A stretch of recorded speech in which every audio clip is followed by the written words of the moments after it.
assist our Belizean government and people with your Holy Spirit of counsel and fortitude.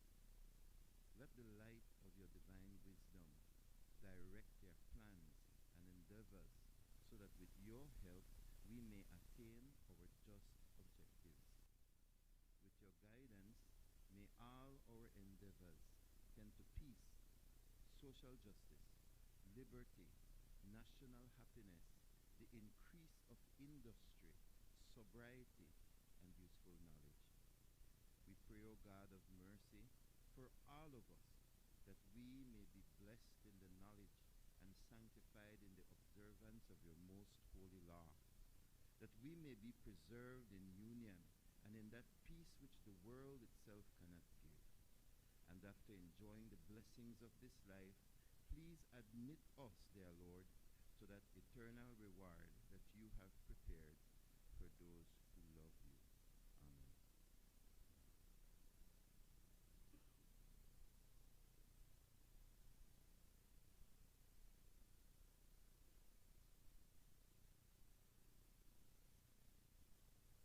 Oath of allegiance of a new senator.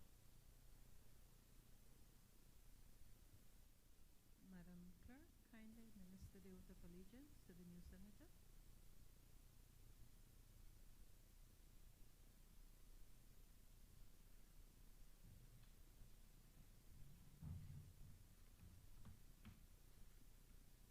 I, Anthony Sylvester, do swear that I will bear true faith and allegiance to Belize, and will uphold the Constitution and the law, and that I will conscientiously, impartially, and to the best of discharge my duties as senator, and do right to all manner of people without fear or favor, affection, or ill will.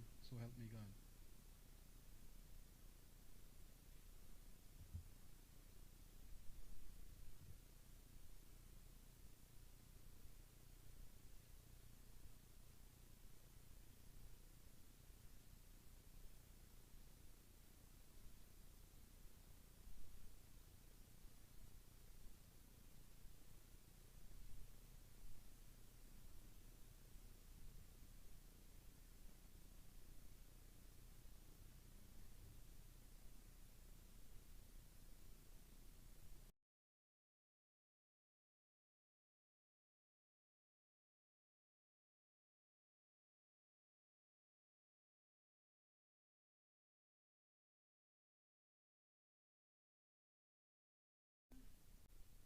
Welcome back as leader of government business.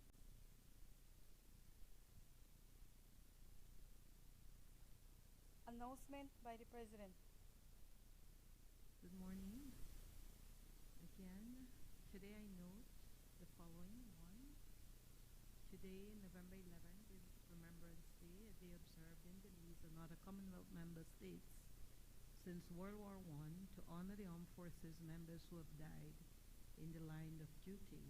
I have two great-granduncles, Lieutenant Otter Norman Usher and Lance Corporal Hubert Wardlaw Usher, who died in service in World War II, and my great-grandfather, Robert Sidney Purcell Usher, also was in the armed forces in World War II.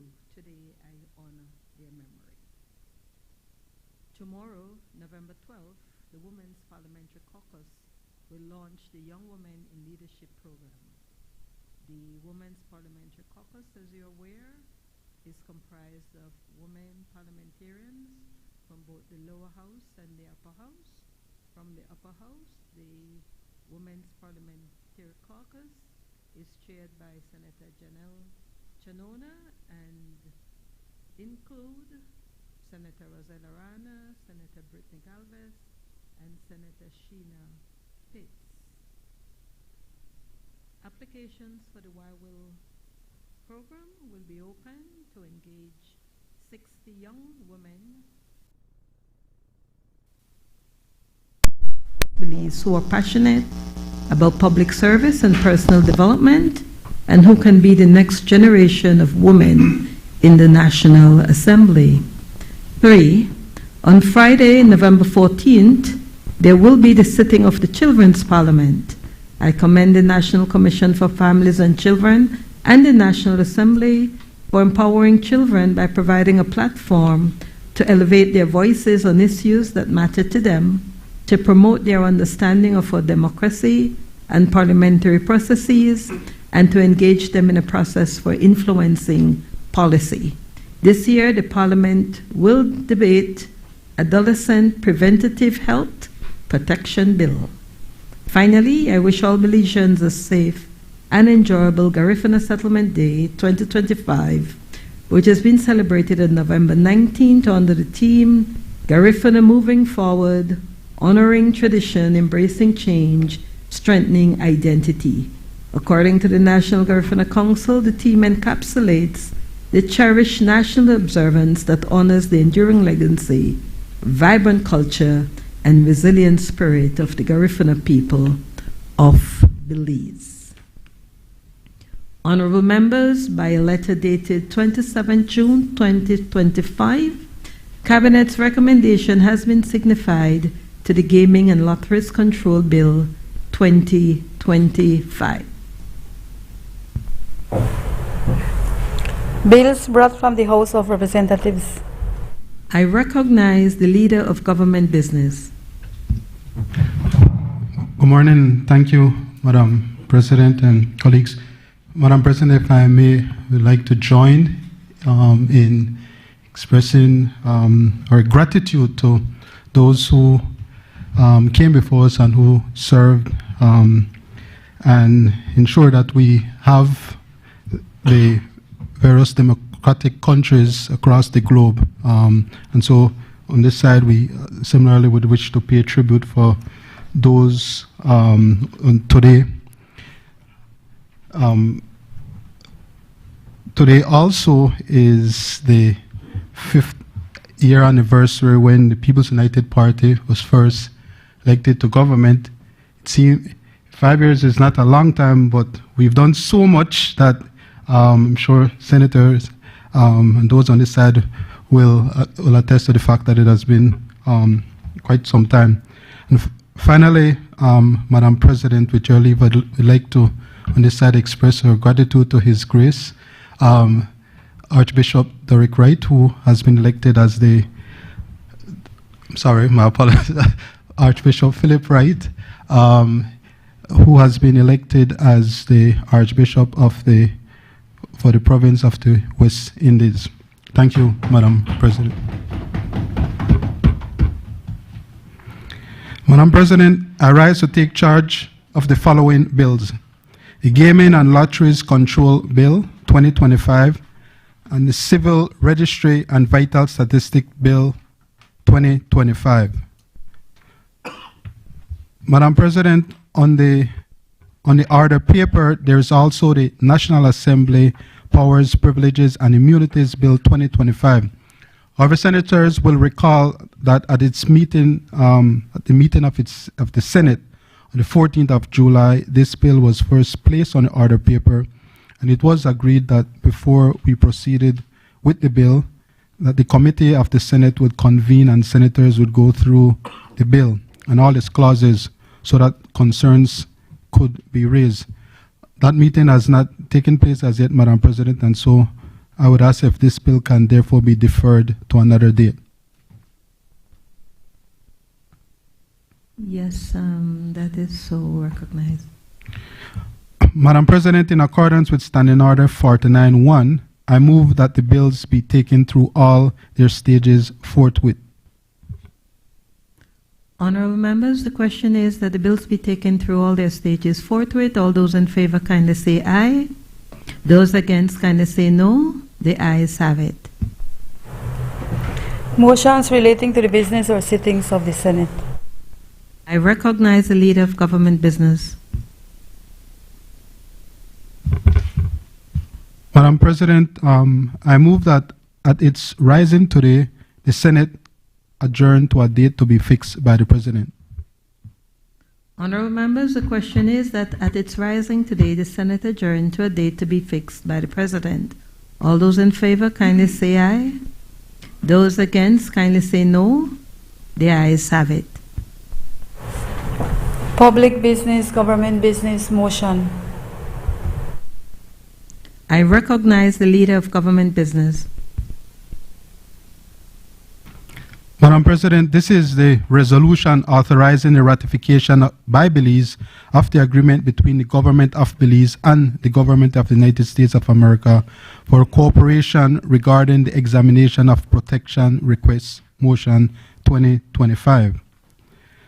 Madam President, I move that whereas the agreement between the government of Belize and the government of the United States of America for cooperation regarding the examination of protection requests was signed in Belmopan on the 20th October 2025, herein referred to as the agreement. And whereas the purpose of this agreement was to set a broad framework for cooperation between Belize and the United States of America to ensure the dignified, safe, and timely transfer from the United States of America of third country nationals who may seek protection against their return to their home country or country of former habitual residence. And whereas the government of Belize is desirous of ratifying the agreement pursuant to Article 7.1, and whereas Section 6.1a subsection 2A of the Belize Constitution, as amended by the Belize Constitution 6th Amendment Act number 13 of 2008, provides that the Senate shall authorize the ratification of any treaty by the government of Belize. Now therefore be resolved that this Senate authorizes the government of Belize to ratify the agreement between Belize and the United States of America for cooperation regarding the examination of protection requests.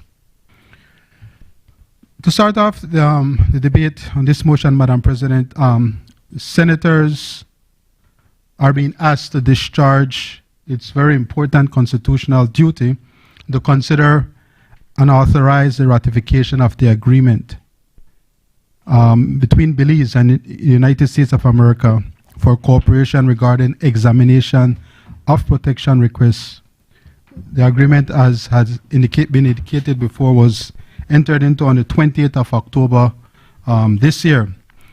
So senators essentially are being asked to trigger or to start the process for the implementation and operationalization of this agreement.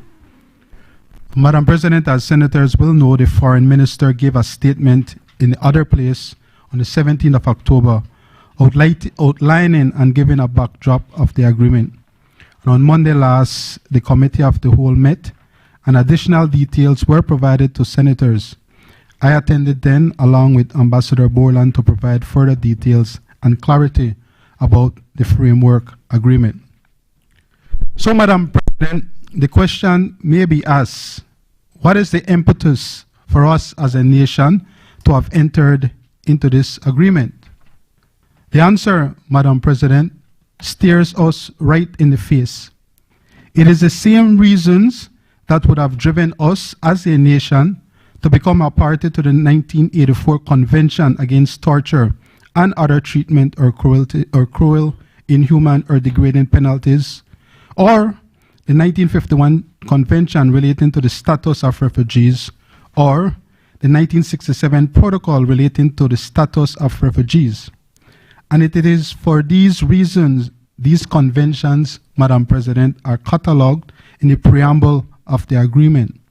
For preambles, Madam President, found in these legal documents, they provide the reason, or as the French would say, the raison d'etre behind them. It lies, Madam President, out of our common humanity. It is premised on an awareness and an acceptance of common humanity and the obligation to assist with mitigating strife of fellow humans.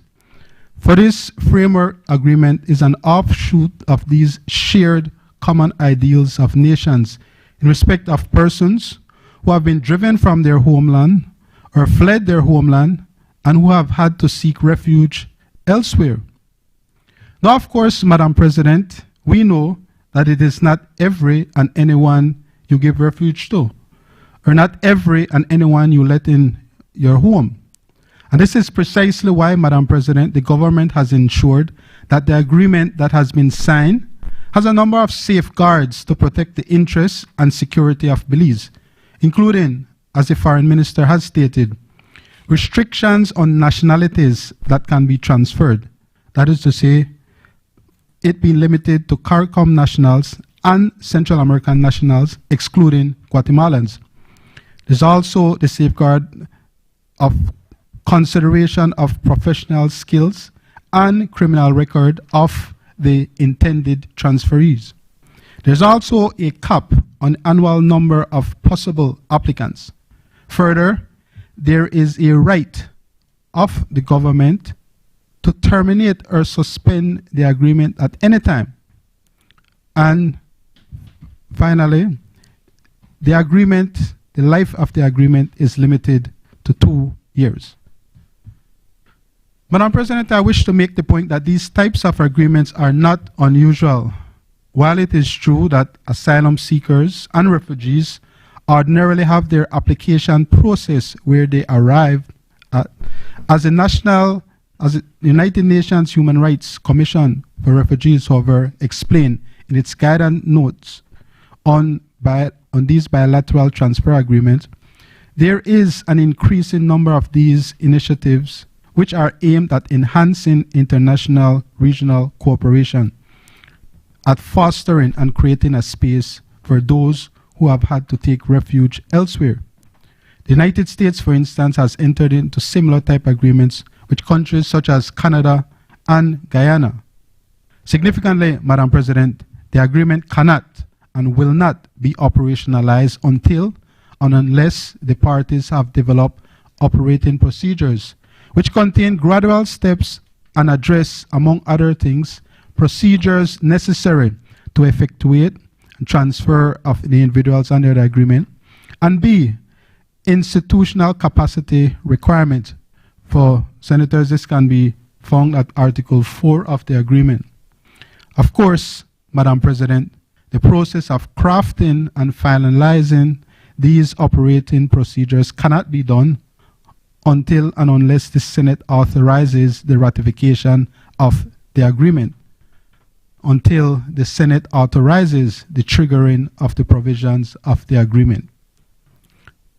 Finally, Madam President, the agreement cannot come into force until and unless all domestic legal procedures have been complied with, which will include amendment to the Refugees Act. This means, Madam President, where this Honorable Senate, in accordance with Section 61A 2A, to authorize the ratification of the agreement, this Senate will at a later day have further opportunity to examine and consider the agreement and details of the operating procedures. I therefore, Madam President, commend this to this Honorable Chamber the motion, and on this side we respectfully urge senators to support the motion and to authorize the ratification of the agreement. Thank you, Madam President. I recognize Senator Patrick Farber. Thank you, Madam President. Good morning, colleagues. Madam President, with your permission, I'd like to join myself to the comments made by the lead government senator today on congratulating the Most Reverend Philip Wright. Doric Wright, my friend, was his cousin, and another well-known cousin of his is yours truly.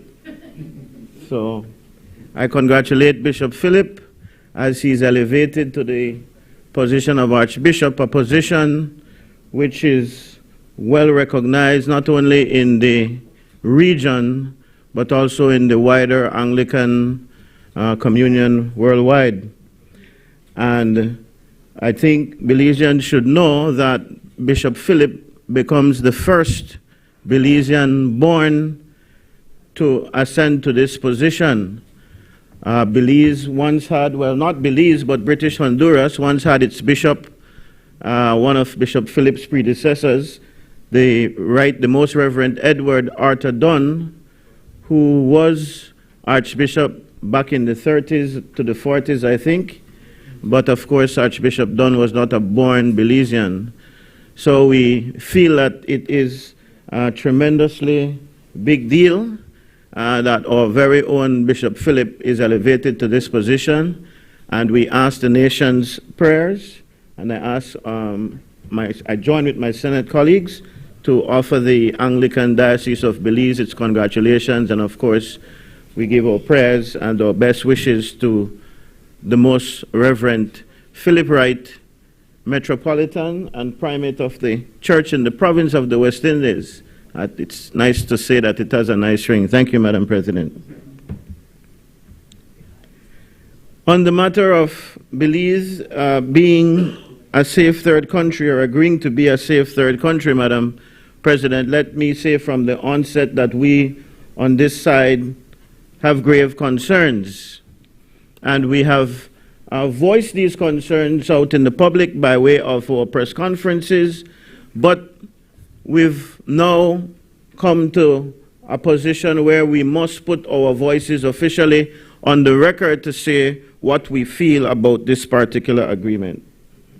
First of all, Madam President, we believe that it terribly lacks transparency and consultation, public consultation, but also even consultation with us in here. The lead senator for the government stated that indeed there was a session, which was a committee of the whole Senate, where information was shared. But what he did not tell you, Madam President, is that, well, of course he didn't have to tell you, but you saw for yourself that while it is the guise was that this would be additional information that would help us better understand what this agreement is about, colleagues on this side of the House feel, and honest colleagues on that side of the House would be forced to tell you that we are no clearer on what this agreement brings after having listened to testimony by the Attorney General, who today sits as lead government senator, and as well the Ambassador Borland, who, through no fault of hers, she has her, I don't want to call it masters, but she has her people who she has to listen to. The foreign minister is her boss. We are no clearer on what the intricacies, what the details are, if you will, Madam President, of this agreement. The agreement, we first heard of it via, believe it or not, Madam President, the U.S. Embassy chargé d'affaires. It was not even our own government who came to us and said, listen, we are engaging with the United States in order to try to sign off on this agreement. And that, Madam President, was just a few days. In fact, if you count the weekend, it was just literally 2 days or so before the signing of the agreement on October 20th. In that Senate Committee of the Whole, Madam President, colleagues on this side and from our non-governmental senators over there, they were very, very adamant in asking the question, what was the rush?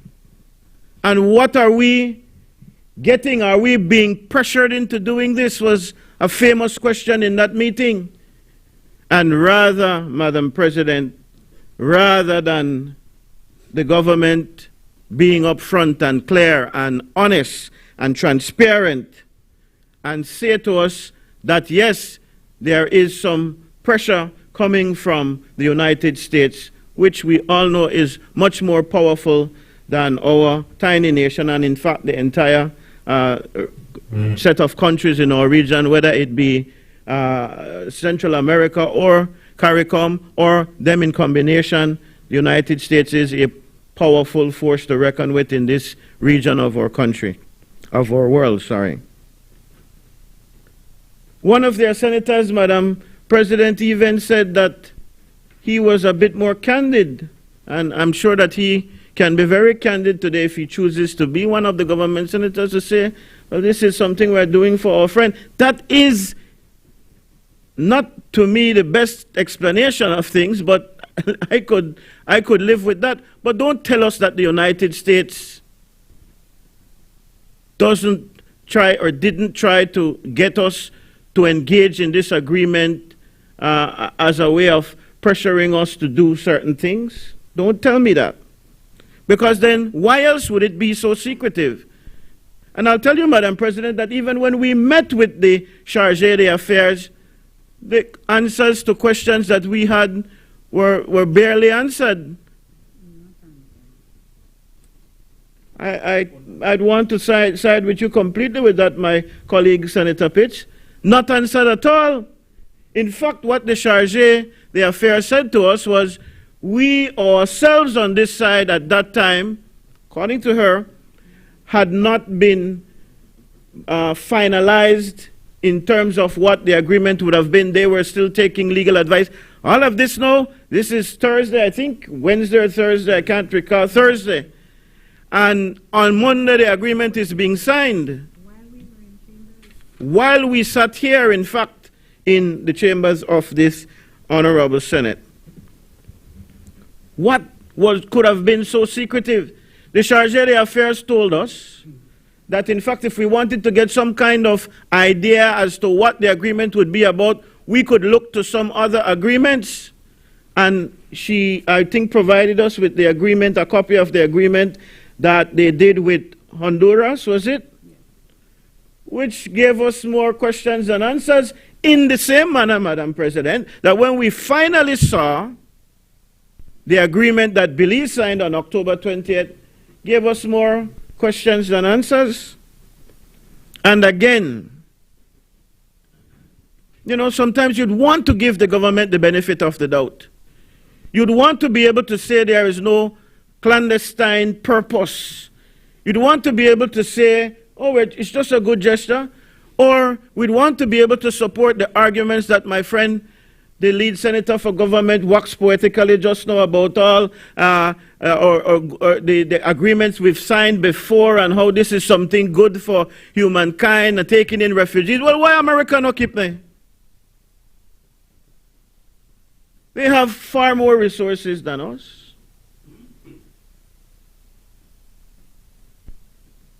They can take, that's the, and of course you'll argue Belize is the same, but we not got any kind of cheddar way America have. But that is the makeup of the American population, taking in refugees from all over.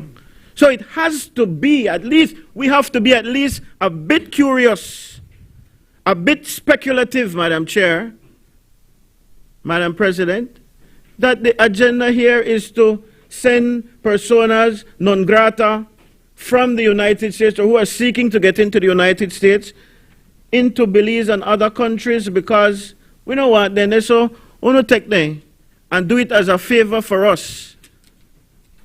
I'd prefer to think of it that way, because that's what my friend, the good senator from the government side said. It's no, they're not pressure, but you know, then he asked me as we're friends to take it on.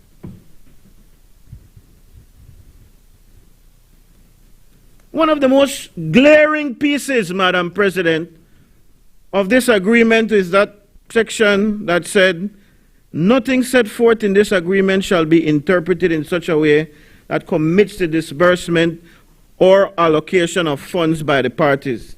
This has got to be the most alarming thing. So we will take these citizens of other countries who are seeking refuge.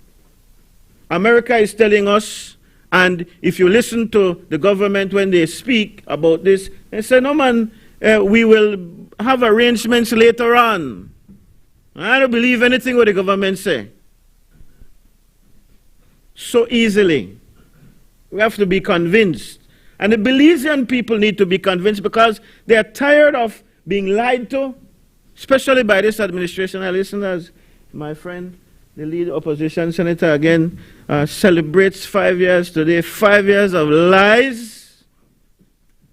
5 years of pulling the wool over the eyes of Belizeans. 5 years of, they will say they, anyway, let's get back to what is here. No financial obligation, Madam President, on the part of the United States exists in this document.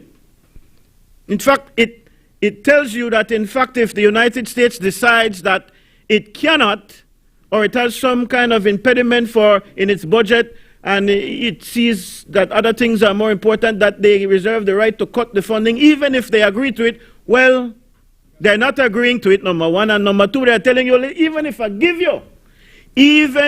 we give you the resources needed to take care of persons who come under this agreement, listen, we reserve the right to take it back. And we know very well the United States can give and take back. We saw that very clearly with the MCC Compact.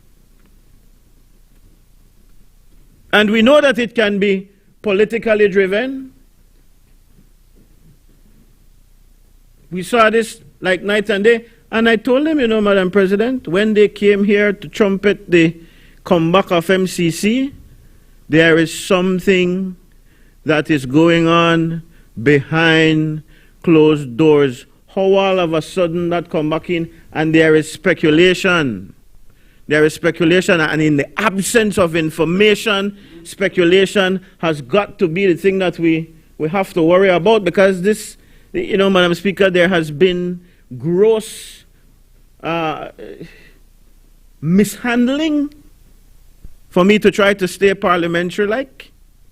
There's been gross mishandling of situations and agreements and arrangements. There is speculation, Madam President, that all that has happened with BL and all of this is all connected, you know.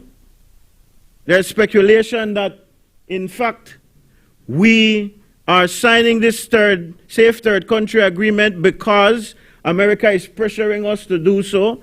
There is speculation that, in fact, the Fortis and BEL shares will end up in the hands of a United States non-green, non-efficient, energy efficient. So, Madam President, the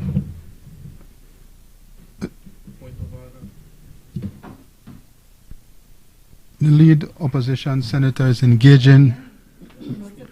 Madam President, my friend, the leader of government business, must have a standing order to yes, rise on. You are imputing improper motives with you are imputing improper motive based on speculation. Certainly, Senator Faber, you must know that you ought not to abuse your parliamentary privilege and engage in this type of wild, speculative assertions. Senator Faber, I ask that you therefore continue and kindly keep the conversation to the contents of the motion. But it is related, Madam President, and I do reclaim whatever time my friend, the leader of opposition, of government business, wasted just now. As I've said, in the absence of information, this is not a government that gives information, Madam President. That is exactly why we are here debating this agreement after the fact that they don't sign it, you know. And I hear the whole rigmarole about the fact that that is the chronological order in which things ought to go and have gone for many years. But that did not stop the government. That did not prohibit the government from dealing with the opposition, dealing with the NGO community, and saying, listen, this is something we want to sign, can we discuss it? And then sign it and then make them debate it afterwards in the Senate if that are the case. But there was zero consultation on the part of the government to stakeholders. I don't know if the senators in the back row over there can say that they were given some insight into the agreement before the U.S. told you about it from the government. I see from the shaking of heads they absolutely did not. Senator Chanona is saying that it was when I sensitized her that the U.S. had come to us that she learned about it. So you have to pardon us, Madam President, when we say that things might be happening behind the scenes, because every day we see things happening behind the scenes. What is not speculation and what is not rumor is that in our meeting with the U.S. Chargé d'Affaires and her colleagues, we asked the question specifically because, again, it was rumored and we speculated, but we did not have any information because the government, again, failed to tell us the truth, failed to, when they came here to talk about the MCC being revived, they didn't tell us the details. What the U.S. told us is that, in fact, they made some amendments to the compact to allow for us to not be against renewable energy, which, as you know, was non-renewable energy, which, as you know, formed one of the basic tenets of the whole agreement. It was for education and for us to get energy sources that were not against the environment. Well, the U.S. told us that they asked that they don't preclude, they don't stop the government in this arrangement from engaging with those entities in the U.S. that don't care about the environment. That is not speculation, that is fact. Unless the charge didn't tell me correctly, or I misunderstood the charge, and if that is the case, I do so apologize to the lady profusely at this point. But I am almost certain that that is not the case. So they have made way, Madam President. They have made way for these large businesses, industries in the United States who don't care about our environment to now be able to come in and wheel and deal. And that is why I say that I bet you that the arrangement is for, while it may be under the guise of Belizean ownership and Belizean hands, this thing will end up under the control of some big business entity in the U.S. who don't care about our environment and will shut to the dirtiest canals in Belize the concerns of environmentalists like my friend Senator Chanona and her friends. All of us, you're right, you are right. Madam President, on a point of order, I refer to... What is your point of order? What standing order? Please confine your points to the motion at hand, Senator. It is the motion at hand. It is not. It is the motion at hand.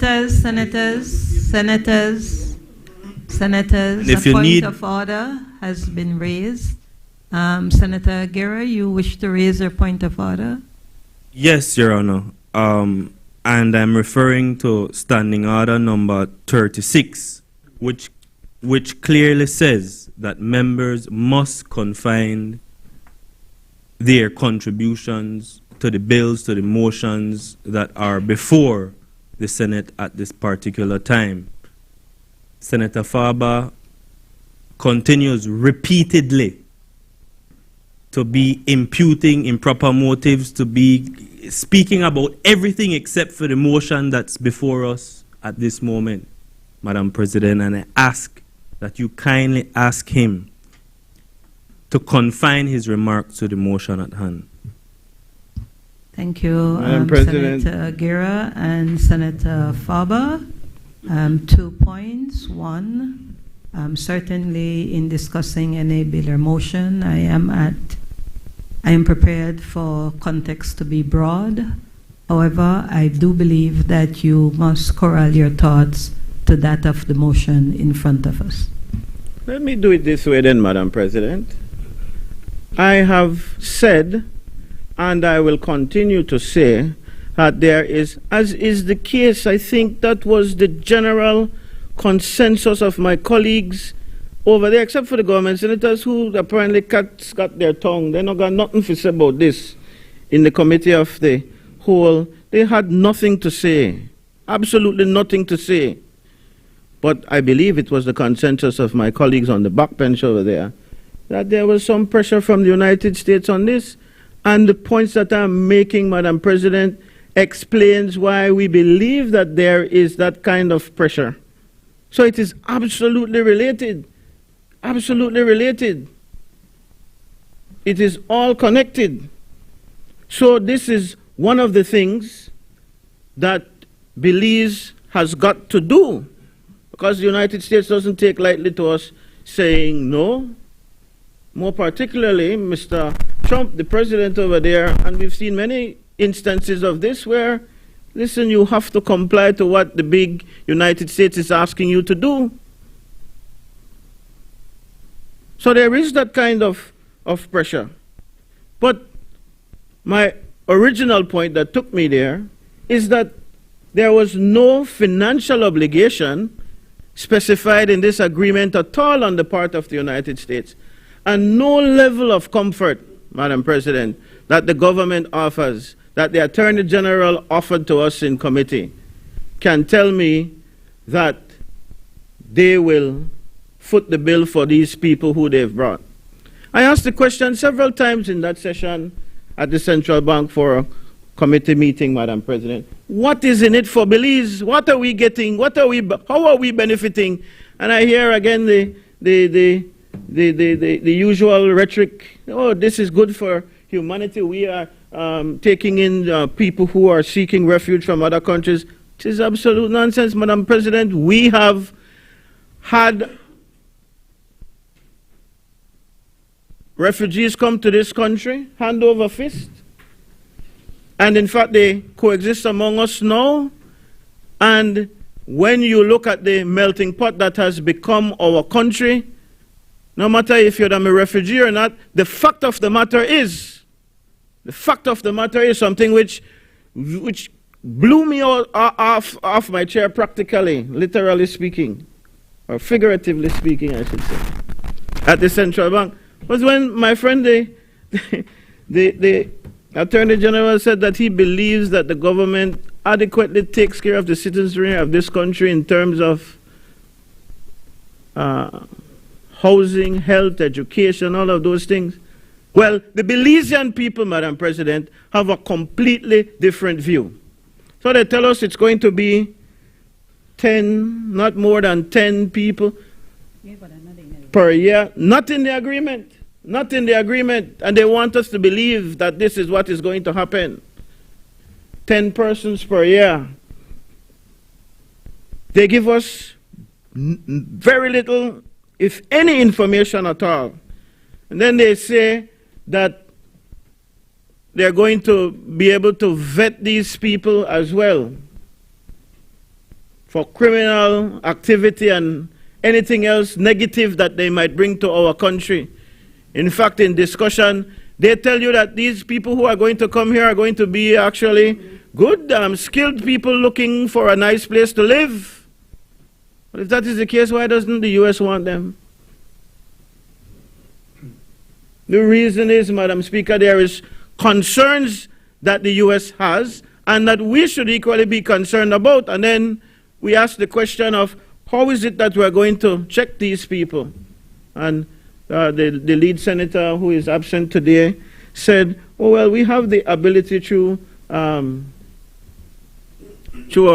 Central American and or CARICOM organizations to do the kind of background check on these people. Telling you, I'm not even sure we have the capability of checking our own citizens' background here. But at that meeting, the Attorney General scoffed at that, and so maybe he has something to say about that.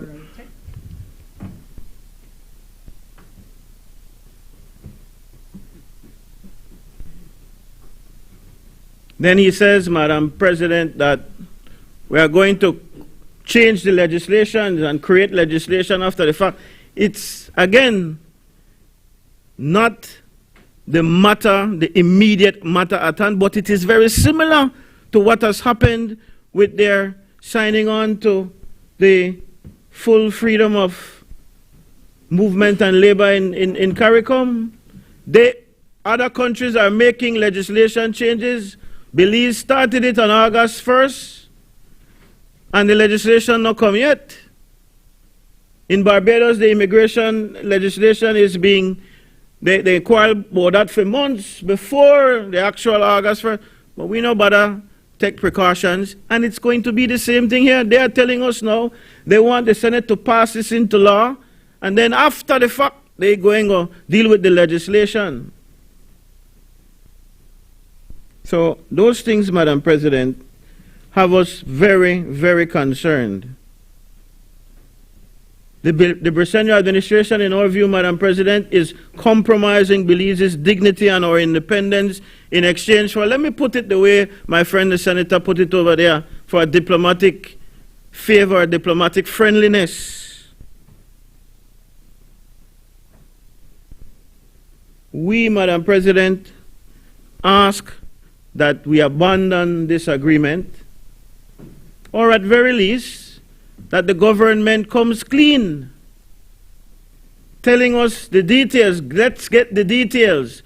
Go and work out whatever agreements you feel need to be fleshed out here in front of this, on this Senate floor or in our committee rooms. Go out and do whatever consultations you need to do with the citizenry of this country, and then you bring this back. Because as you've said, it cannot be enacted until the Senate passes it. Well, we are in, what is the rush? What is the rush? You tell me what's the rush if the U.S. not to try pressure you to do it. In fact, it is so important that while they couldn't get it in on October 20th, that they had to have a special meeting for us to, in fact, right afterwards, they sent it out. Without much information, just the bareback agreement, but what is the rush? Why can't you come up with what arrangement? You don't sign the agreement.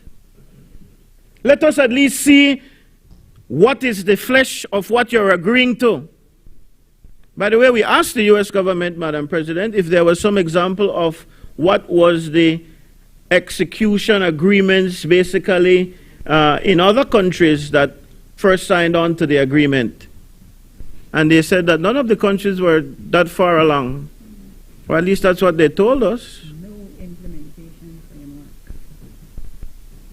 So why is the rush then? All right, you already signed the agreement. You already pretty much told the United, did whatever favors you were to do to progress with the other things that we are going to get, because no matter what you tell us, we're getting something. In fact, you saw, again, where the MCC compact come back on the table. An agenda is being served for us and for them. And this, Madam President, I'll close with this.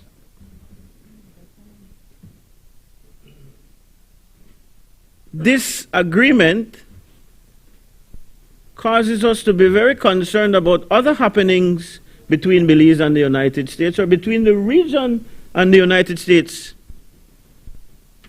Correct me if I'm wrong, but I didn't hear and again, before my friend Senator Guerra jumps up and talks about relevance, I am talking about the pressure that the great United States has on our small countries, which it seems to me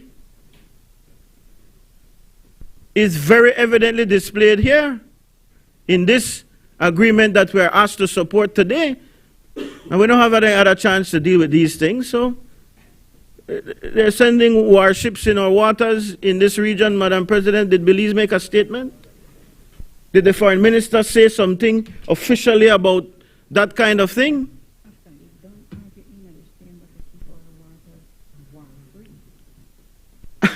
You are completely correct. They brought the agreements, talking about the agreements that came to the Senate. That was one that was docile for decades or years at least.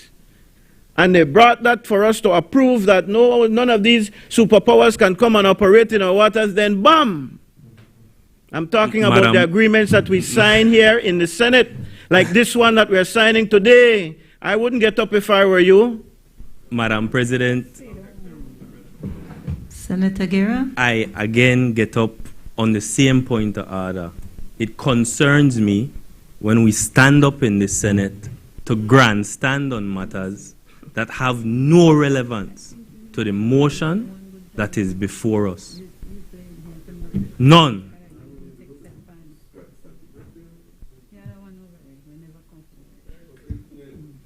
Senator Faber, you may proceed. Madam President, maybe the senator can tell me if it is not that we are dealing with agreements bilateral or multilateral agreements that come to this Honorable House for ratification, treaties. That's what we're talking about. How can you say that what I'm saying is not relevant unless you're slow?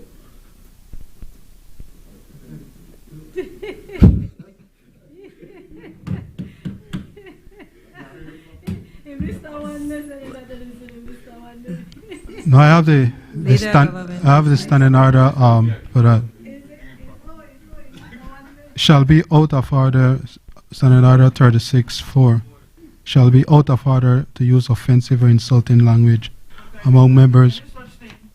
Madam Chair, I've raised it and I leave it to you for you to decide.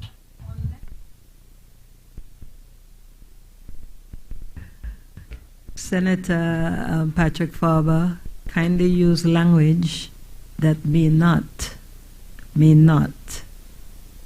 be offensive or insulting to another member of the Senate. Maybe for you it may not be, but perhaps for them it may. So I ask that we avoid doing that.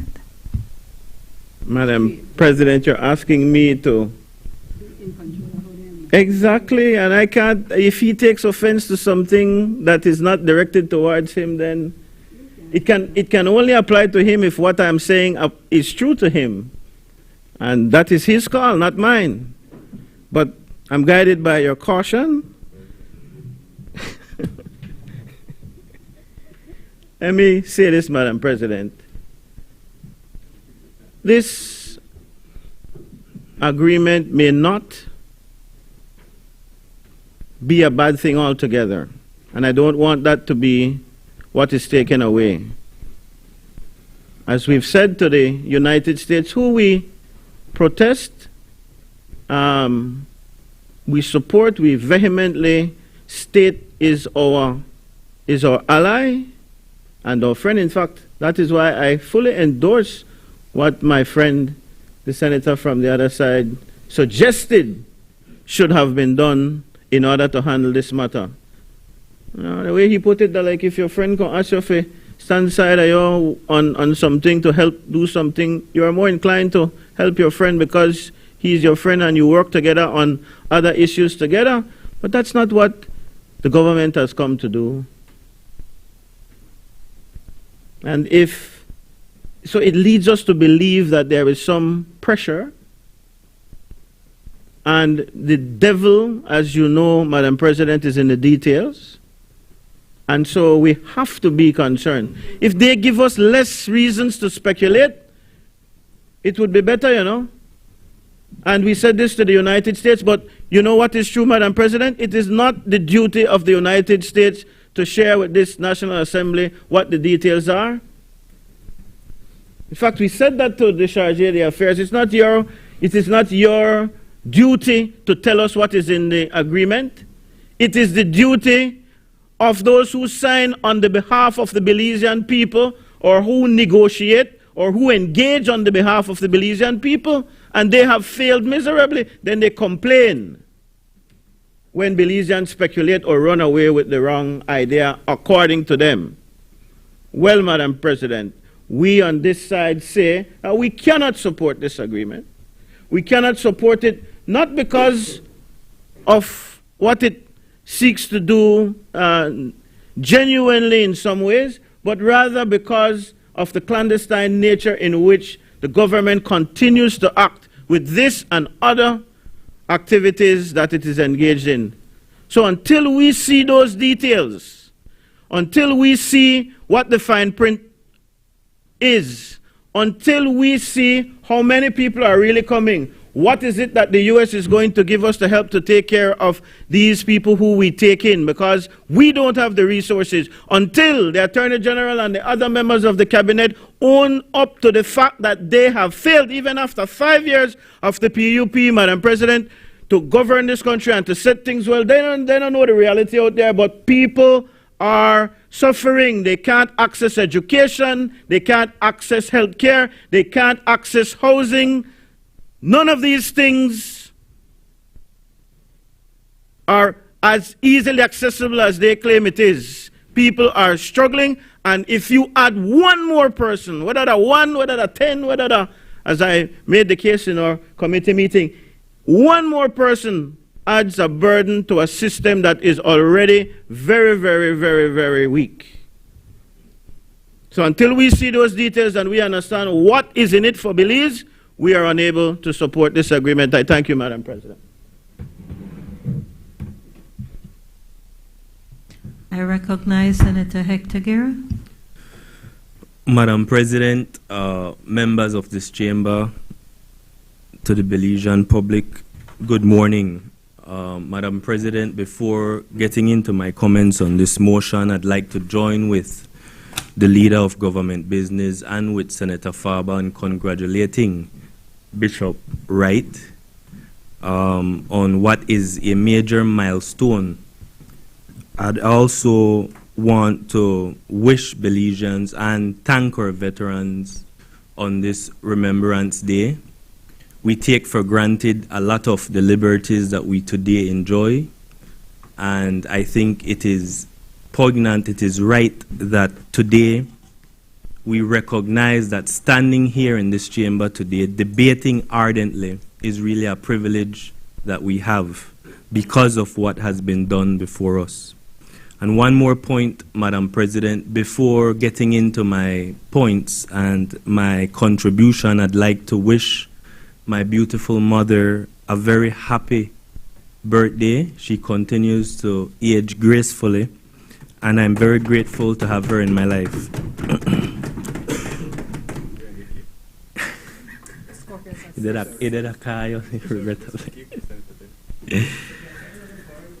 Madam President, I'd like to start by saying that what this motion, what this agreement that we're being asked to approve today is really about compassion. It is about a recognition that as a country, we stand for human rights. We stand as a country that abides by what's called the rule of law. We recognize that in this global age, there are persons across our region that need protection. And Belize has time and time again in the past stepped up to the plate when it has been called upon. I give by way of example two communities which have contributed greatly to our economy. The first is the Mennonite community in Spanish Lookout, which came to Belize fleeing persecution and which have today contributed enormously to our agricultural sector, to our economy, to our ability as a country, Madam President, to be able to stand up on our 2 feet and to say that we are growing the food which we need. And so, Madam President, with that said, I'd like to get into what the nuts and bolts of this agreement are. This is an agreement that's seeking that Belize as a country accept persons who are facing political, religious, racial persecution, that we as a country step up to the plate and say we are willing to accept you provided that you can meet what our law requires. We are willing to open the door to you if you are able to show that genuinely you need a place of safety, you need a place of refuge. This is what this agreement is about. It is an agreement that's being entered between Belize and the United States. And it's to take effect once the agreement is ratified, once it's incorporated into our laws. Madam President, number one. And number two, it comes into agreement when the parties finalize what is called an operational agreement. Broadly speaking, the way this will work, and it will be fleshed out in the operational agreement that's being worked upon, but the way it will work, Madam President, is that the U.S. may propose the transfer of applicants who have gone to the U.S. seeking safety to Belize. The U.S. will propose names. Belize, in its complete discretion, will then consider whether it is prepared to accept those applicants either entirely, partially, meaning only some, or Belize may decide that in that instance it's not prepared to accept any of the individuals which the U.S. is proposing. In considering these applicants, we will then look as a country into their skill set, into their background, and we've been told at the Committee of the Whole, which was held last week, that we as a country have the ability to look at the background of these individuals. We have relations with agencies in the Caribbean, agencies in Central America, to look into the criminal history of these individuals. And only those individuals who genuinely need protection will be allowed, will be granted the privilege of a refugee status within our country for the purpose of their safety. Another important point is that the applicants that we have said we're prepared to consider are applicants from the CARICOM countries, are applicants from Central America, excluding, importantly, Guatemalans. Another important proviso is that we will not accept Belizeans who have gone to the U.S. seeking refuge. We will not accept our own people, Madam President. And that's because there's an underlying principle that's behind this. And you know, this is nothing new, Belizean people. There is a convention called the Convention on Status of Refugees. It was entered back in the 1950s in Geneva by multiple countries, including Belize, which ratified it back in 1990, if I'm not mistaken. And the idea is that when someone is seeking refuge, you don't send that person back to the country where that person could possibly lose his life, her life, could be at risk of harm. We as a world, as a globalized world, as a world which recognizes the essential part that human rights plays, recognize that each country must play its part.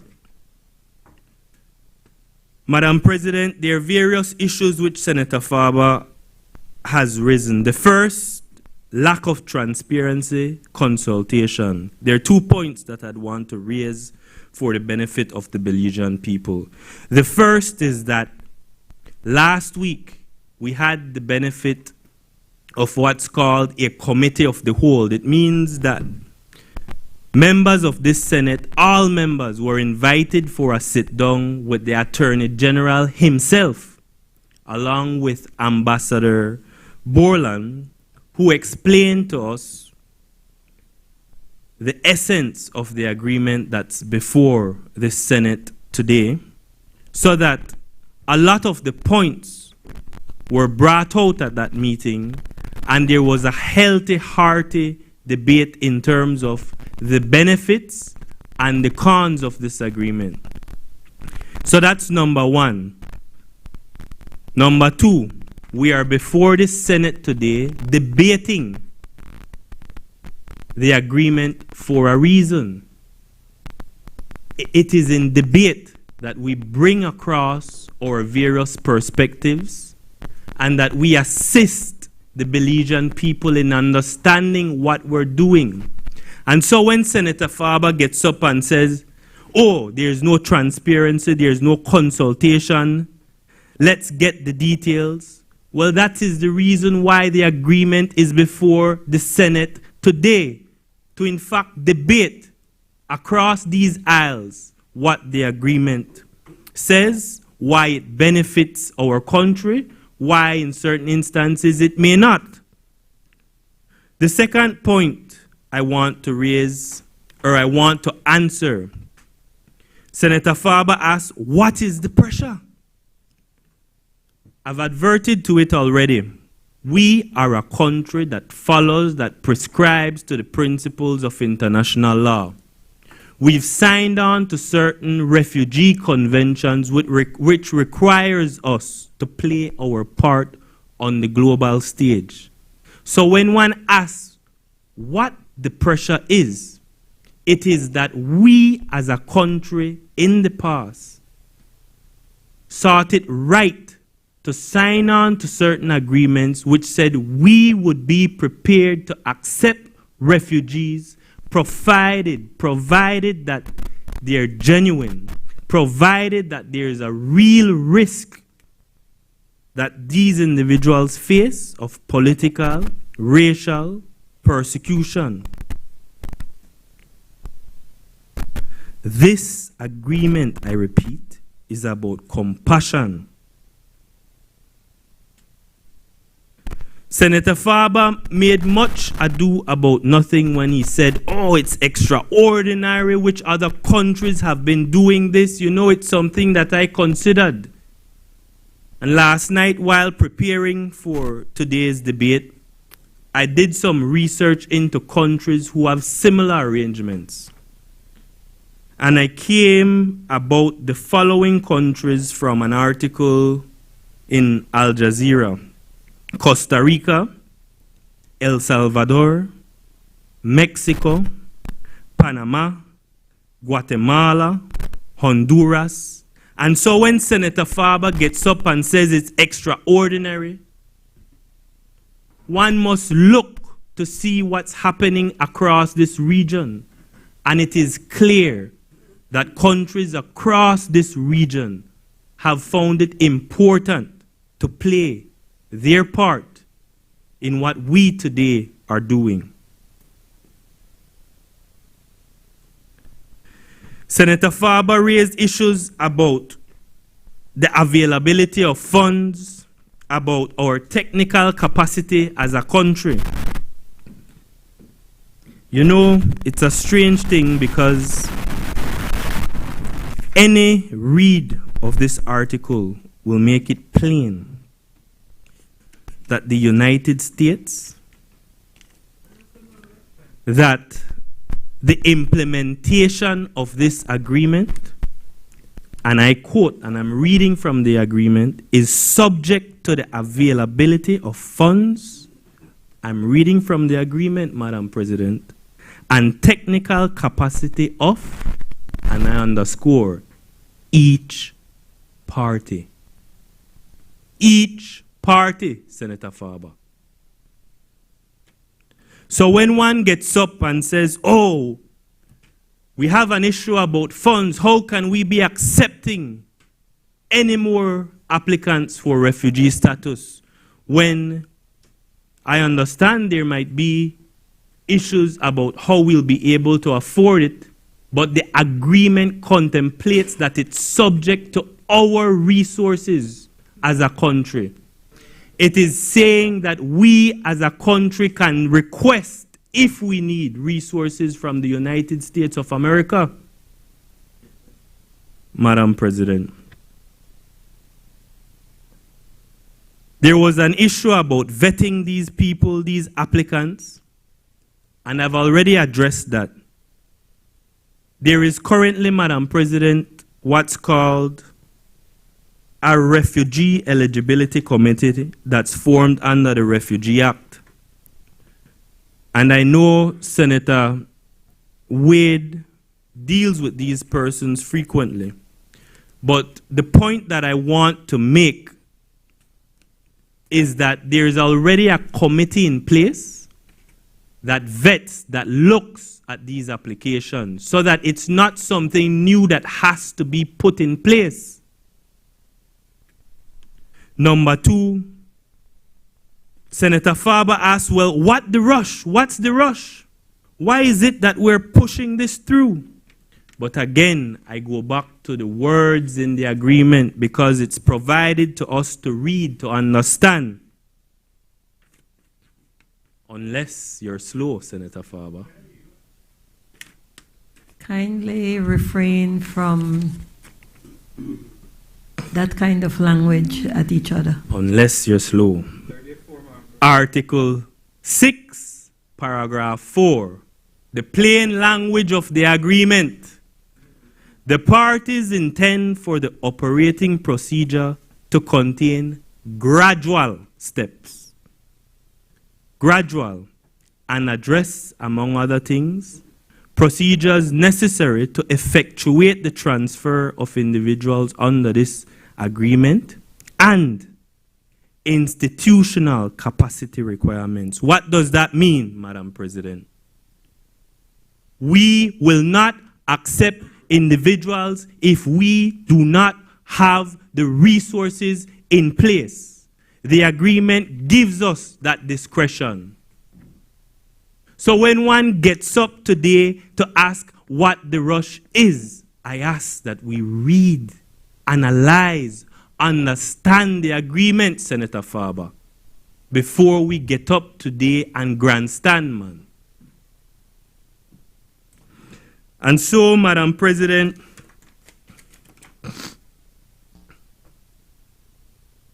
the last point I'd want to address is what happens if we do not accept these individuals. Might be a question that we have in mind and that the Belizean people might want to know. The simple answer is that we then address them under immigration laws. Our immigration laws already address that when there are individuals who we're not accepting into our country, those individuals, arrangements are put in place to get them to a place where they then decide they want to go, Madam President. That is the simple answer. And so that what I'm trying to bring across is that as much as you hear that the heavens are falling down, that we're ceding our sovereignty as a country, in fact, this agreement is an exercise of our sovereignty. It reserves our right to accept, to reject, to even terminate the agreement at any time, suspend at any time, if we believe that we do not, at a particular point in time, have the capacity to deal with these individuals. And so I'd really just want to end by saying that this agreement, contrary to what the opposition and Senator Farber wants the Belizean people to believe, is not about Belize becoming a dumping ground. It's not about Belize ceding sovereignty.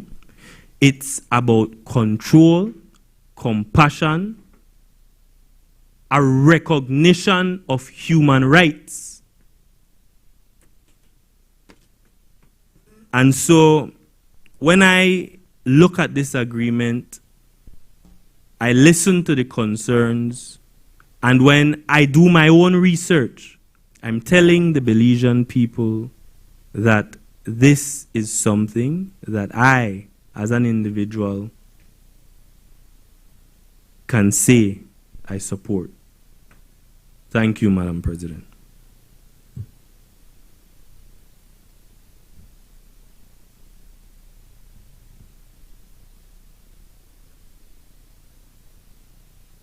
recognize Senator Glenfield Dennison.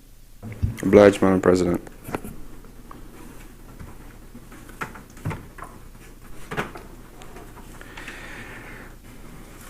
Madam President, today's debate reminds me of a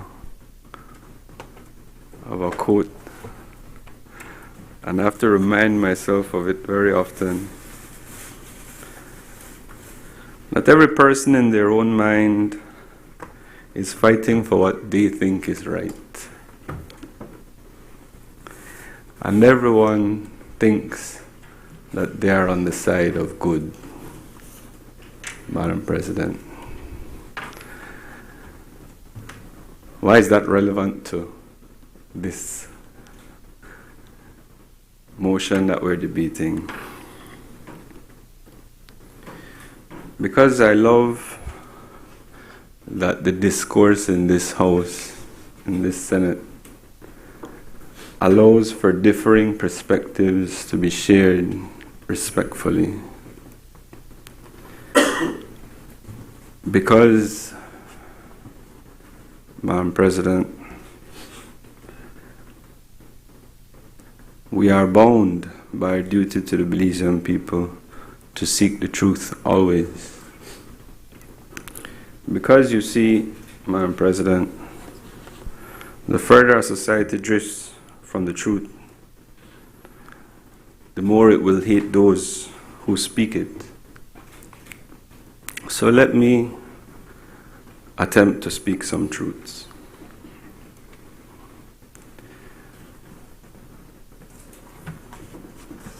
Belize recognizes human rights. We don't need any agreement. We don't need any reassurance that this country is rooted on principles which acknowledge the supremacy of God.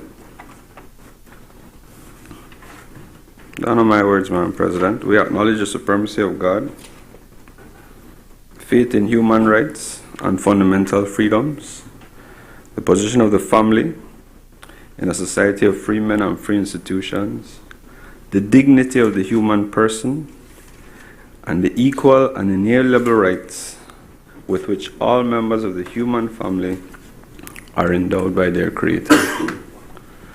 I don't think anyone in this honorable House will see that as not the truth.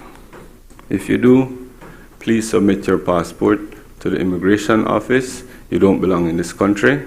Go and seek asylum somewhere else. On the topic of asylum seekers, Madam President,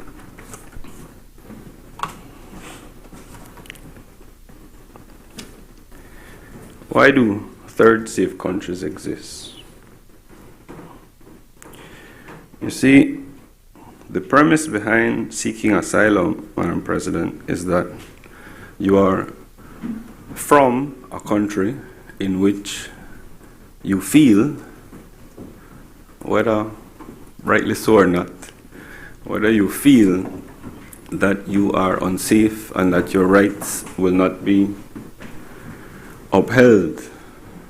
So you flee from that country to another country and you seek the refuge of that other country so that you are not made to go back to your home country. Now, I hope I never have to seek asylum and flee from this country, but if I did, I will tell you this. It will not be as an economic citizen. I will flee only for fear of persecution in my home country. And this agreement is about people who are fleeing not because of fear of political persecution, but those who are fleeing and trying to seek better opportunities. That is the mischief that we are here deliberating, Madam President. there is a feeling by the United States of America, who has sold the dream so well, the American dream, that people are not fleeing their country, but are seeking to better themselves in that country under the guise of needing asylum. So the mischief that I see is that it is those people, and it is in an attempt to temper the amount of those people who seek to go to the US, to say, hey, we're going to reach out. We got some other countries where we are sending you go wait. You're not waiting in our country and stay here on status seeking asylum. You can't send you back to your country. So you're where to go on. If you're really in fear for your life, you don't have to stay at States. Go to Belize. They will process your application and they will test to see if you are really in fear and meet the criteria to not have to be sent back to your country. It is a tool. Madam President, it is a tool in the arsenal of the great United States that will be used to say to would-be people who would come to the States under the guise of asylum seeking, to say, no, stop abusing our system and staying here, go to Belize. Now, unfortunately, Madam President, the other end of that tool, the other side of that coin, is that there are genuinely people who are seeking asylum, who are caught up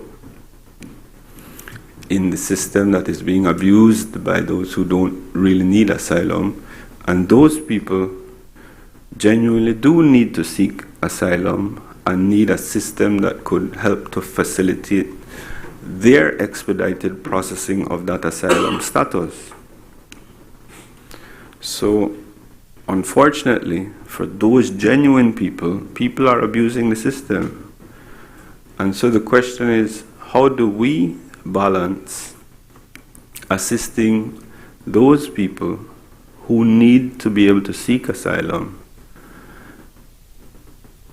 with not being used in the way I mentioned earlier? And I came up with this. You could cross from Toledo, you could cross from Guatemala through Halacte, you could cross from Union, you could cross anywhere you want on a come straight here. Come straight here, go to Immigration, Refugee Department, apply for an asylum status, and we are dealing with because we love dealing with refugees. We deal with them in one of the largest numbers for any country there is.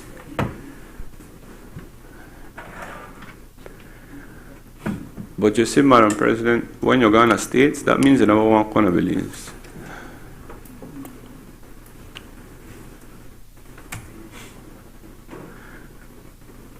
And if you want reach States and then they send you to Belize, I don't know that Belize have the capacity to keep you here, so you're going to find your way right back. So,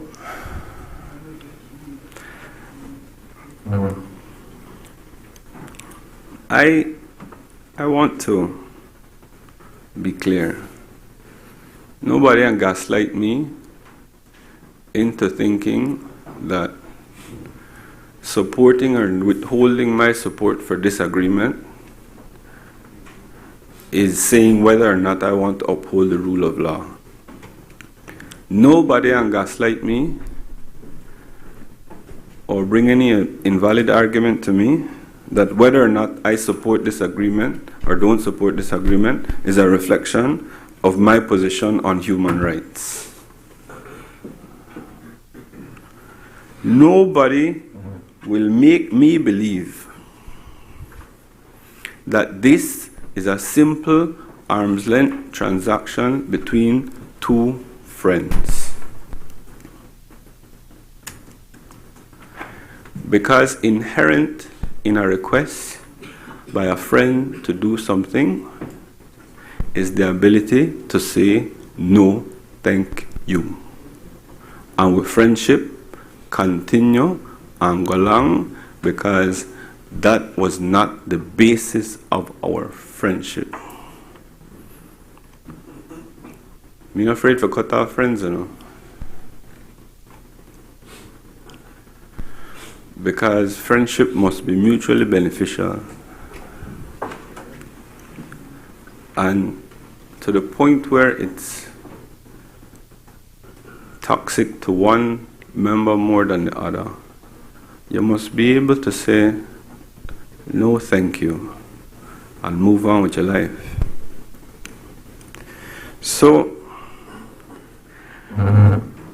yes, we are a country that abides by all of our international law obligations in relation to refugees and in relation to the Convention Against Torture and Treatment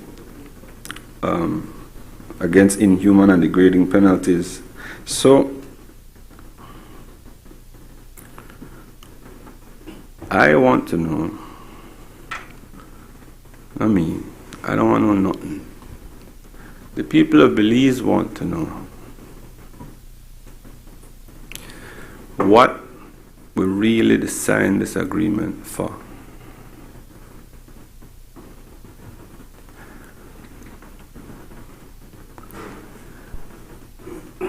And in the absence of the information, you will speculate, leader for government business, that this is the MCC money.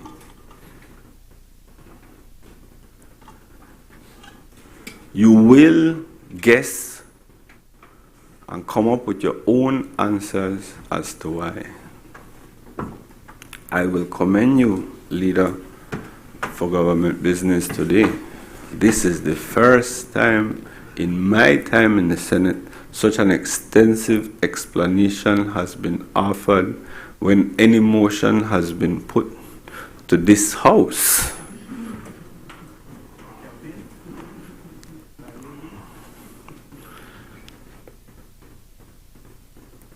I thought it was very impressive that the time was taken to give us a explain. Those things are usually left for closing remarks.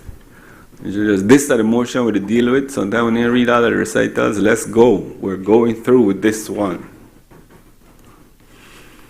I think it's because we sent some resistance for this one. And I don't think the resistance is wrongly placed. I think it's proportionate to the questions that are had in relation to this. And so I join by saying I never take too kindly that I find out from this from the Americans. But be that as it may, there are some things that are out of our control, and there are some things that we are proposing to do that are within our control. And so we can't ask what the Americans will do for us for this agreement. But what we can ask is what Belize plans to do in relation to some of the things it proposes it will do. Like Article 5(2), the government of Belize shall determine a procedure consistent with its relevant obligations to resolve the status of any of those who may abandon pending claims or fail to seek protection.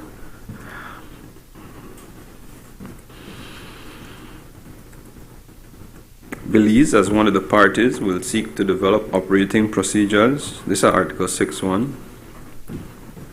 Seek to develop operating procedures to assist with the implementation of this agreement.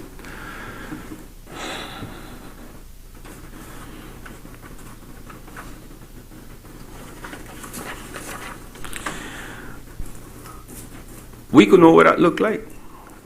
We can start to have a discussion about what those things are, what's wrong with our current refugee act, what is wrong with the procedures that we just use for how many thousand refugees? 12,000 refugees. What in that procedure needs to be tweaked to make it better, not for disagreement, but for everybody coming in through both tests and so. What do you want to down south, Senator Rana? Halakte. For people coming in. How we could strengthen those? We have to wait till the America we sign an agreement for assess that. We can assess it now because my friend in front of me is right.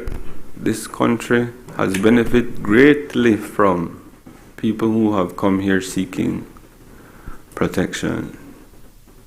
Let's go to Spanish lookout and you see, I like a different country they use for their tax money good.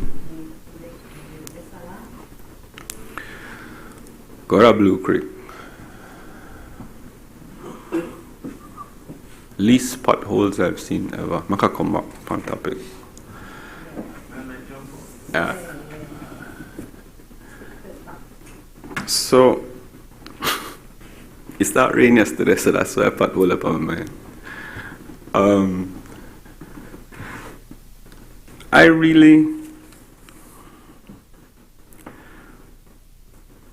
really want to ask the members of this House to remember, while we're discussing the rights of, is it correct to call them aliens? Undocumented, yes. Those who would come seeking asylum, I can stick to that. I think we don't use that word again. I want us, while we're discussing their rights and freedoms, to remember that liberty, real freedom, must, for us in Belize, include the ability to tell people what they do not want to hear.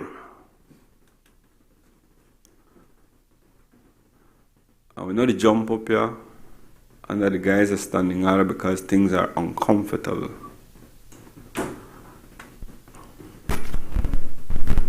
This is an uncomfortable conversation to have, but we must have it. Turn, because I like repeat myself.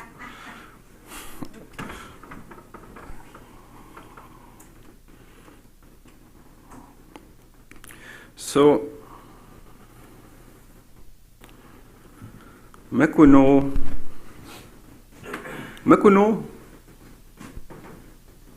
what this agreement will look like for Belize.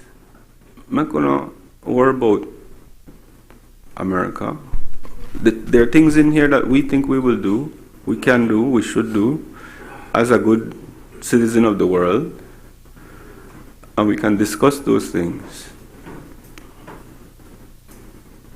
We can set out a protocol for if there are asylum seekers in other countries who would want to come to Belize. Make we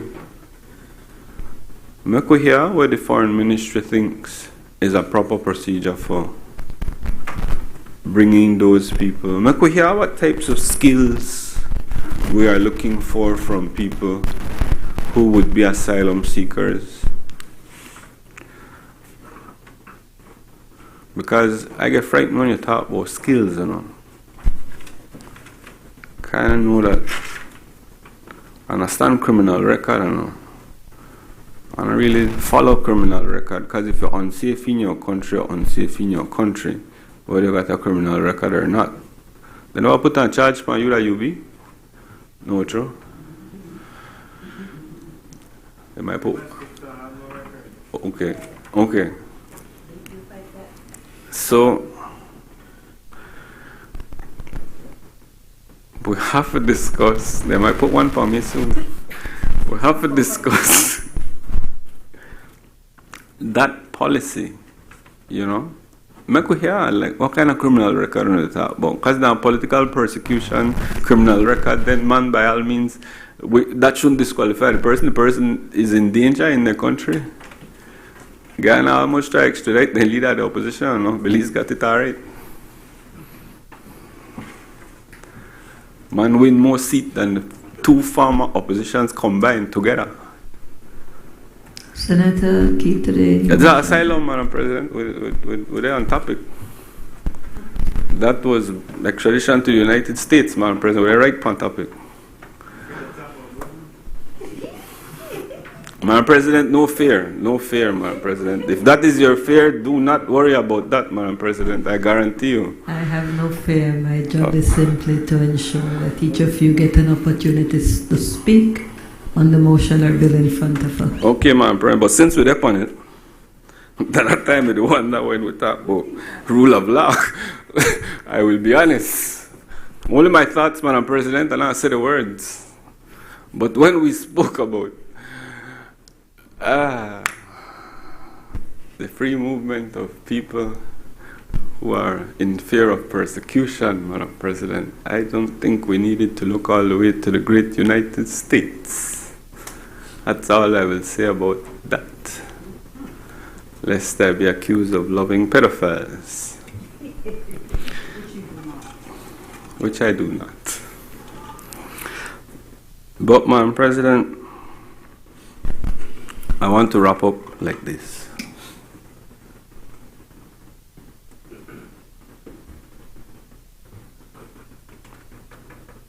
Supporting or not supporting this bill is not a statement on your human rights position.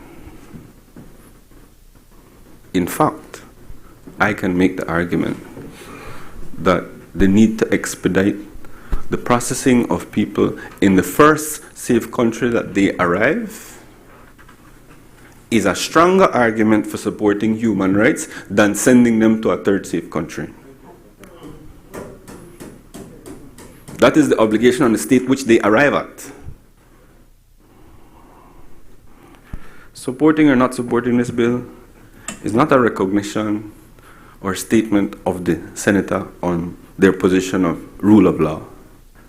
Nobody in this honorable chamber can question my position as it relates to rule of law and where I stand with that. So fear-mongering and saying that if you don't support this bilateral agreement or inferring that if you don't support it, you don't support rule of law, that's an invalid argument. Let's not go there, right?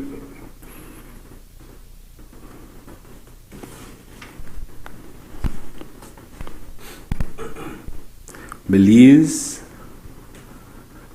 has a stellar position on the world stage as it relates to the treatment of people who come to this country seeking asylum.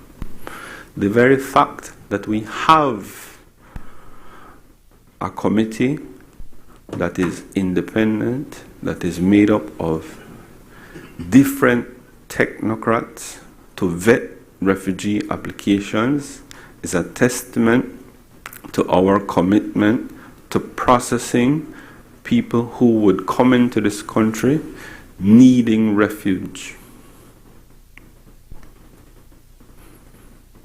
We don't need this as a notch in our belt, for sure that what our position is on helping asylum seekers. We don't need this. We good. We could stand on our reputation for that.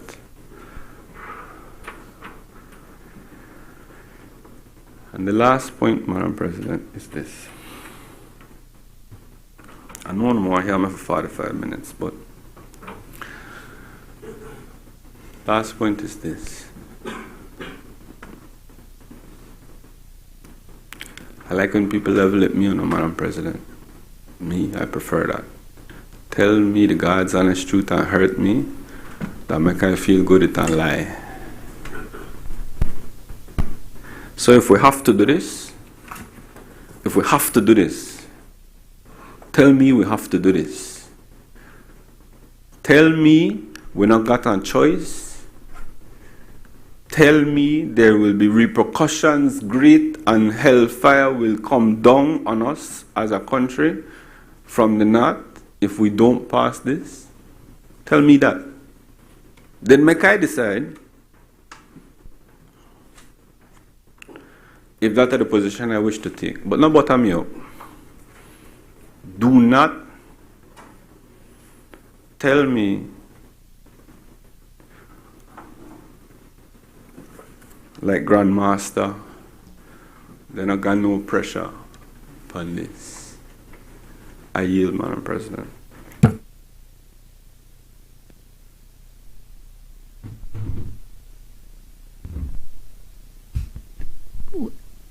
Do I ask the leader of government business to wrap up? Well, nobody was standing, that's why I asked. Okay, so I recognize Senator Linsford Castillo, and before you speak, Senator Castillo, I just wish to inform you that Senator Patrick Farber has requested permission to make a statement at 11 o'clock on the observance of Remembrance Day. I have agreed to this request. So at 10:59, I will just pause to allow Senator Farber to make that statement, and then we will resume thereafter. Kindly proceed. Thank you, Madam President. Madam President, if you allow me to join my voice with my colleagues in first congratulating the Most Reverend Philip Wright on his ascension to now Archbishop of the Caribbean, is that province of the West Indies. Yes, His Grace, that is his new title. So I want to extend my heartfelt congratulations to His Grace. And of course, too, I would want to join in today, November 11, paying tribute to those that have gone before us and who today we remember with the wearing of the poppy. And we want to pay special tribute to them today as we remember them. And of course, as Madam President said, Senator Farber will be making some remarks in a few minutes.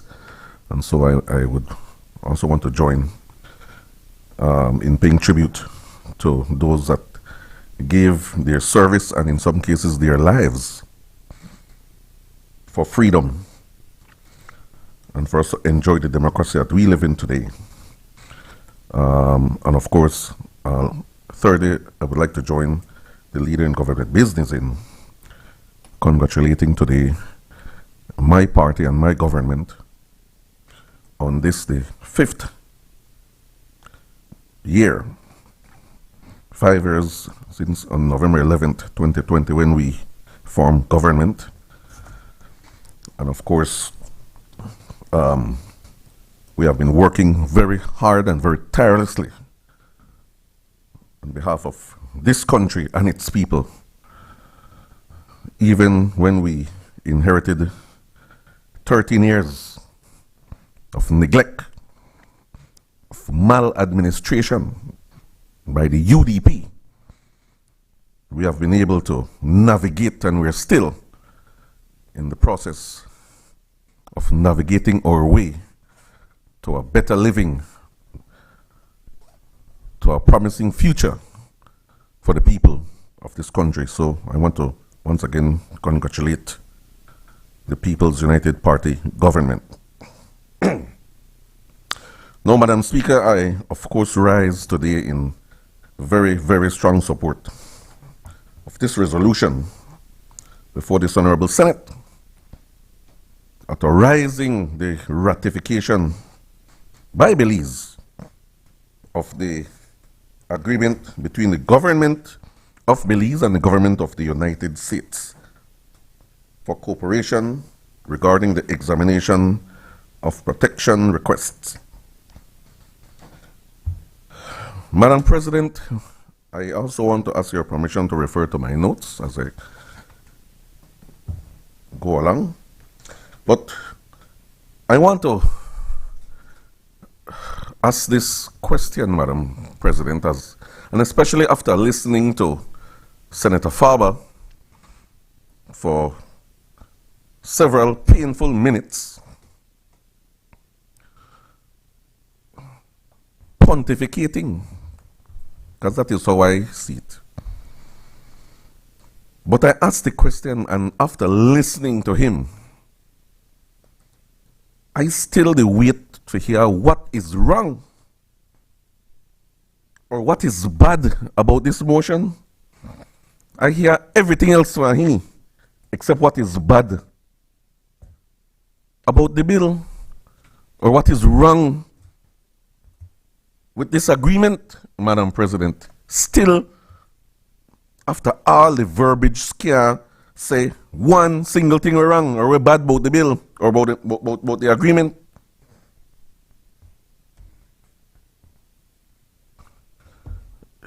Like,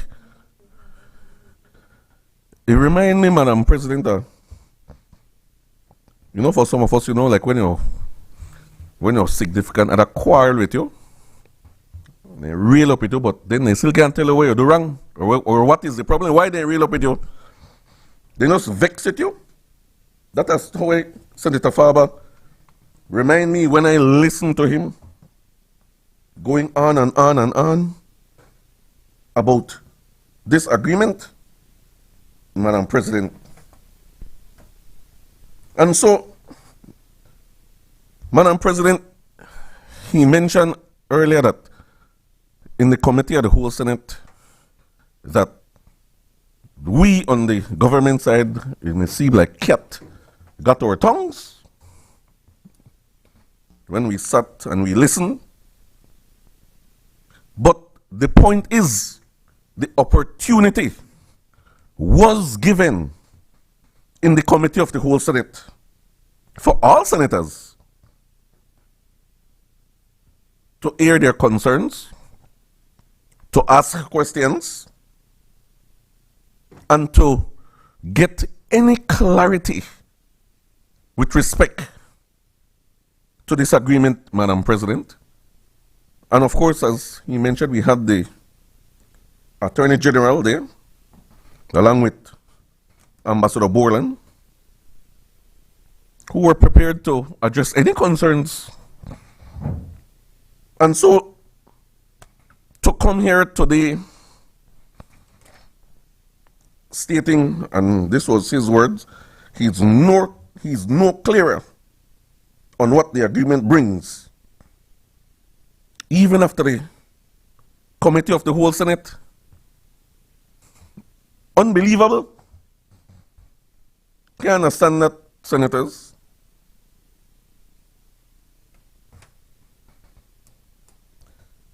So, Madam President, this agreement,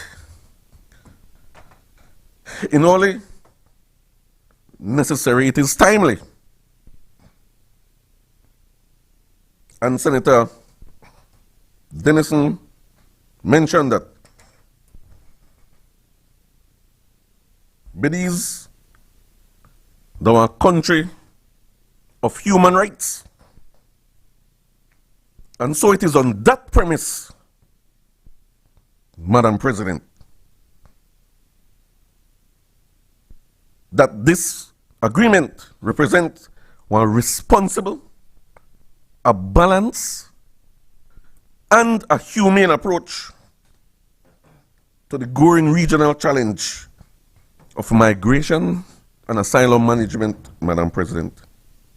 I will ask if you could pause, Senator Castillo, and we give Senator Barber the opportunity at 11 o'clock to make a statement on the observance of Remembrance Day. Madam President and honorable colleagues in the Senate, at this 11th hour of the 11th day of the 11th month, we pause as nations of the Commonwealth and friends around the world do to remember those who fought and fell in the great wars and in conflicts since. Men and women who gave their lives so that freedom and peace might prevail across the earth. We especially remember those from British Honduras, as Belize was then known, who answered the call to serve during the First and the Second World Wars under the Commonwealth banner. Ordinary men who journeyed far from home to stand shoulder to shoulder with others in defense of liberty and human dignity. We honor too the continuing service and sacrifice of our own, the members of the the Belize Volunteer Guard and the Belize Defense Force, the Belize Police Department, the Coast Guard, the Fire Service, and all uniformed organizations who have died in the line of duty at home or abroad. We pay tribute to the Belize Ex-Services League, whose tireless work ensures that our veterans' contributions are remembered and that the debt of gratitude owed to them is never forgotten. Their courage and devotion to duty remain a shining light in our nation's history and a lasting reminder that peace must always be protected by the resolve of those willing to serve.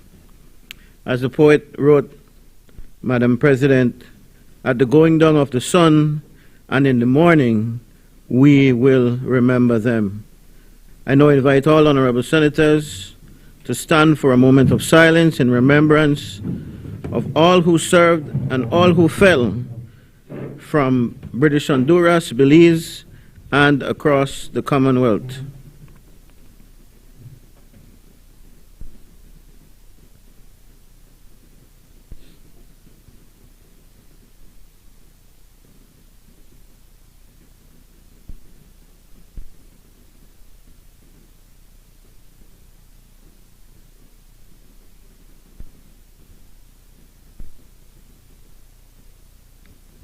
Lest we forget.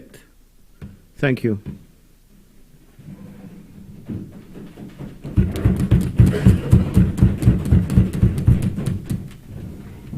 Senator Castillo, you may proceed. Thank you, Madam President. Madam President, I grew up in the 1980s. And I could remember in the 80s Central American civil conflicts and more recently humanitarian crises. Belize, as a small nation, Madam President, has consistently opened its doors to persons fleeing persecution and violence. But we must recognize that from the 80s to now, that in today's world,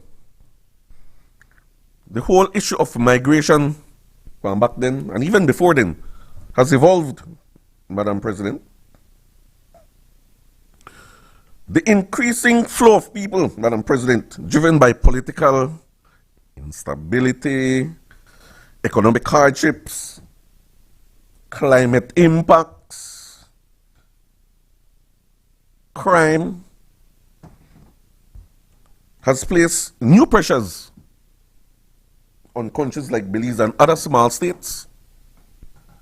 And so in recent years, Madam President, Belize has seen a significant rise in irregular migration and asylum applications, particularly from our Central American and Caribbean neighbors.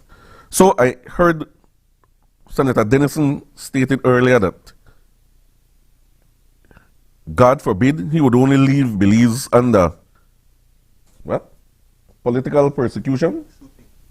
Shooting? Okay. So that would be your reason.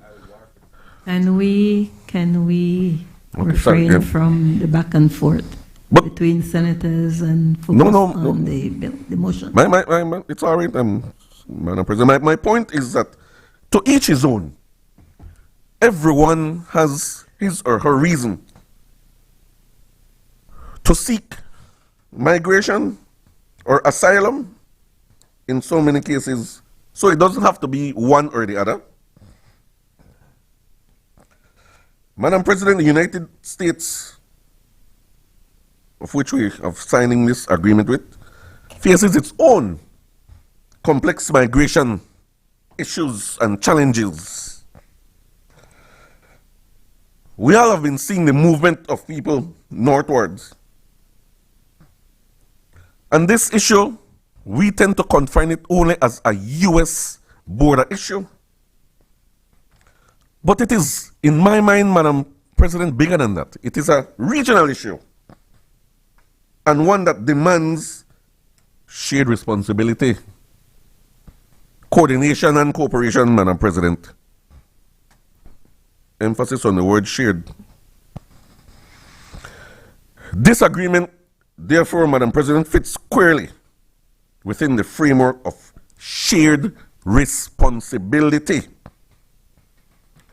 ensuring that both Belize and the United States work hand in hand to ensure the fair, efficient, and humane processing of protection requests while respecting our sovereignty, our laws, and international human rights standard. Very important, Senator Denison, and I think you're a member of the Human Rights Association, I think. You're not? Okay. Madam President, the core intent of this agreement is straightforward. No isms and schisms, no blurriness or nothing to hide or being sinister or secretive. It established a cooperative mechanism between Belize and the United States for the examination of protection requests, Madam President. This mechanism allows for information sharing, capacity building, and technical assistance in asylum processing. Importantly though, Madam President, I want to emphasize, this agreement is not a blanket acceptance of migrants from the United States. It is not a burden shifting arrangement. And your problems, I might hand it to you. Instead, Madam President, it's a structured framework which ensures that any cooperation on protection requests is done voluntarily, transparently, and with Belize's full consent. No gun, no get put the nobody head. Case by case. And within our national capacity.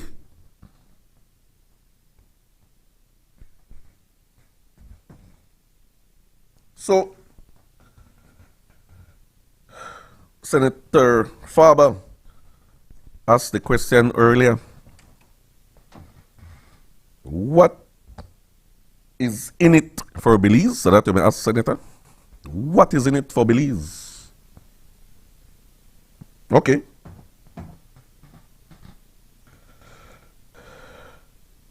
Madam President, this policy was not, or this agreement was not done in isolation, or just out of the blues, or just last minute, as some would tend to want to put it. Madam President, it forms a part of Belize's broader engagement within the regional framework for migration and protection, supported by organizations such as the IOM, International Organization for Migration, organizations such as the UNHCR, United Nations High Commission for Refugees, and the RCM, which is the Regional Conference on Migration.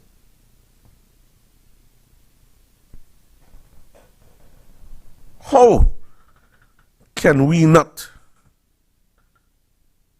work along with such a request, which is now an agreement, when we are signatories to these very important organizations which has been doing work in this country over a long period of time? How can we now say, oh, you know what, we don't depend on that? We can't, Madam President. So, by entering into this agreement, Madam President, Belize positions itself as a responsible regional partner, one that is proactive, one that participates in solutions rather than problems. Furthermore, Madam President, this partnership opens opportunities for greater technical and financial assistance to Belize, and I think that goes without saying. Assistance in strengthening our asylum system, border infrastructure, which is very close to my heart, and national security apparatus, Madam President, all of which contribute to the safety and well-being of Belizeans. That is what is in it for Belize, Senator Faber. Madam President, we must also view this cooperation as part of our moral duty. Earlier, Senator Guerra referred to or used the word compassion. We are compassionate people. We have moral obligations. We are Christians. And our Christian values and our Constitution, Madam President, call upon us to respect the dignity of every human being by ensuring that protection requests are examined fairly, humanely, and above board.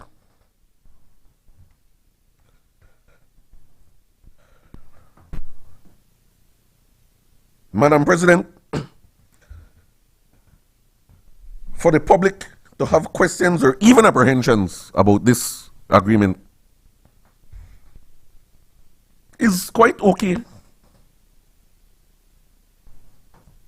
But I want to be very, very clear, Madam President, what this policy or this agreement is not. And by that we'll address what it is. But for one, Madam President, this agreement is not an open door policy. Nope. It does not mean that Belize will become a large-scale host country for migration, for migrants relocating from elsewhere. Because that was one of the first things I heard mentioned when this agreement became public. Right away, people think that, oh, plane load after plane load on the land, the airport, and people just will be shuttled away into the country. Absolutely not. Madam President, as the Attorney General and Leader of Government Business mentioned, there are only 10 persons per year. 10, my goodness. And I know that blow the air out of some of the skeptics because they don't really run with the narrative. That, yeah, yeah. Trailer load, plane load. I want to make it clear to the public it is absolutely not so. Rather, Madam President, it is a framework for cooperation, a tool that allows Belize to participate in orderly, managed, and a transparent process with full respect for our capacity and our sovereignty. That is what this agreement is about. In fact, Madam President, by having such an agreement in place, Belize will be better positioned to control and manage migration flows, reducing thus the risk of irregular crossing, trafficking, exploitation, etc., etc. Above board. So, Madam President, in wrapping up, in a world increasingly marked by displacement, uncertainty, humanitarian need, this agreement reflects the kind of responsible, principled diplomacy that Belize stands for. And I could end there and make my point with that. It is an affirmation that small nations too can play a meaningful role in addressing global challenges. By ratifying this agreement, Madam President, Belize sends a clear signal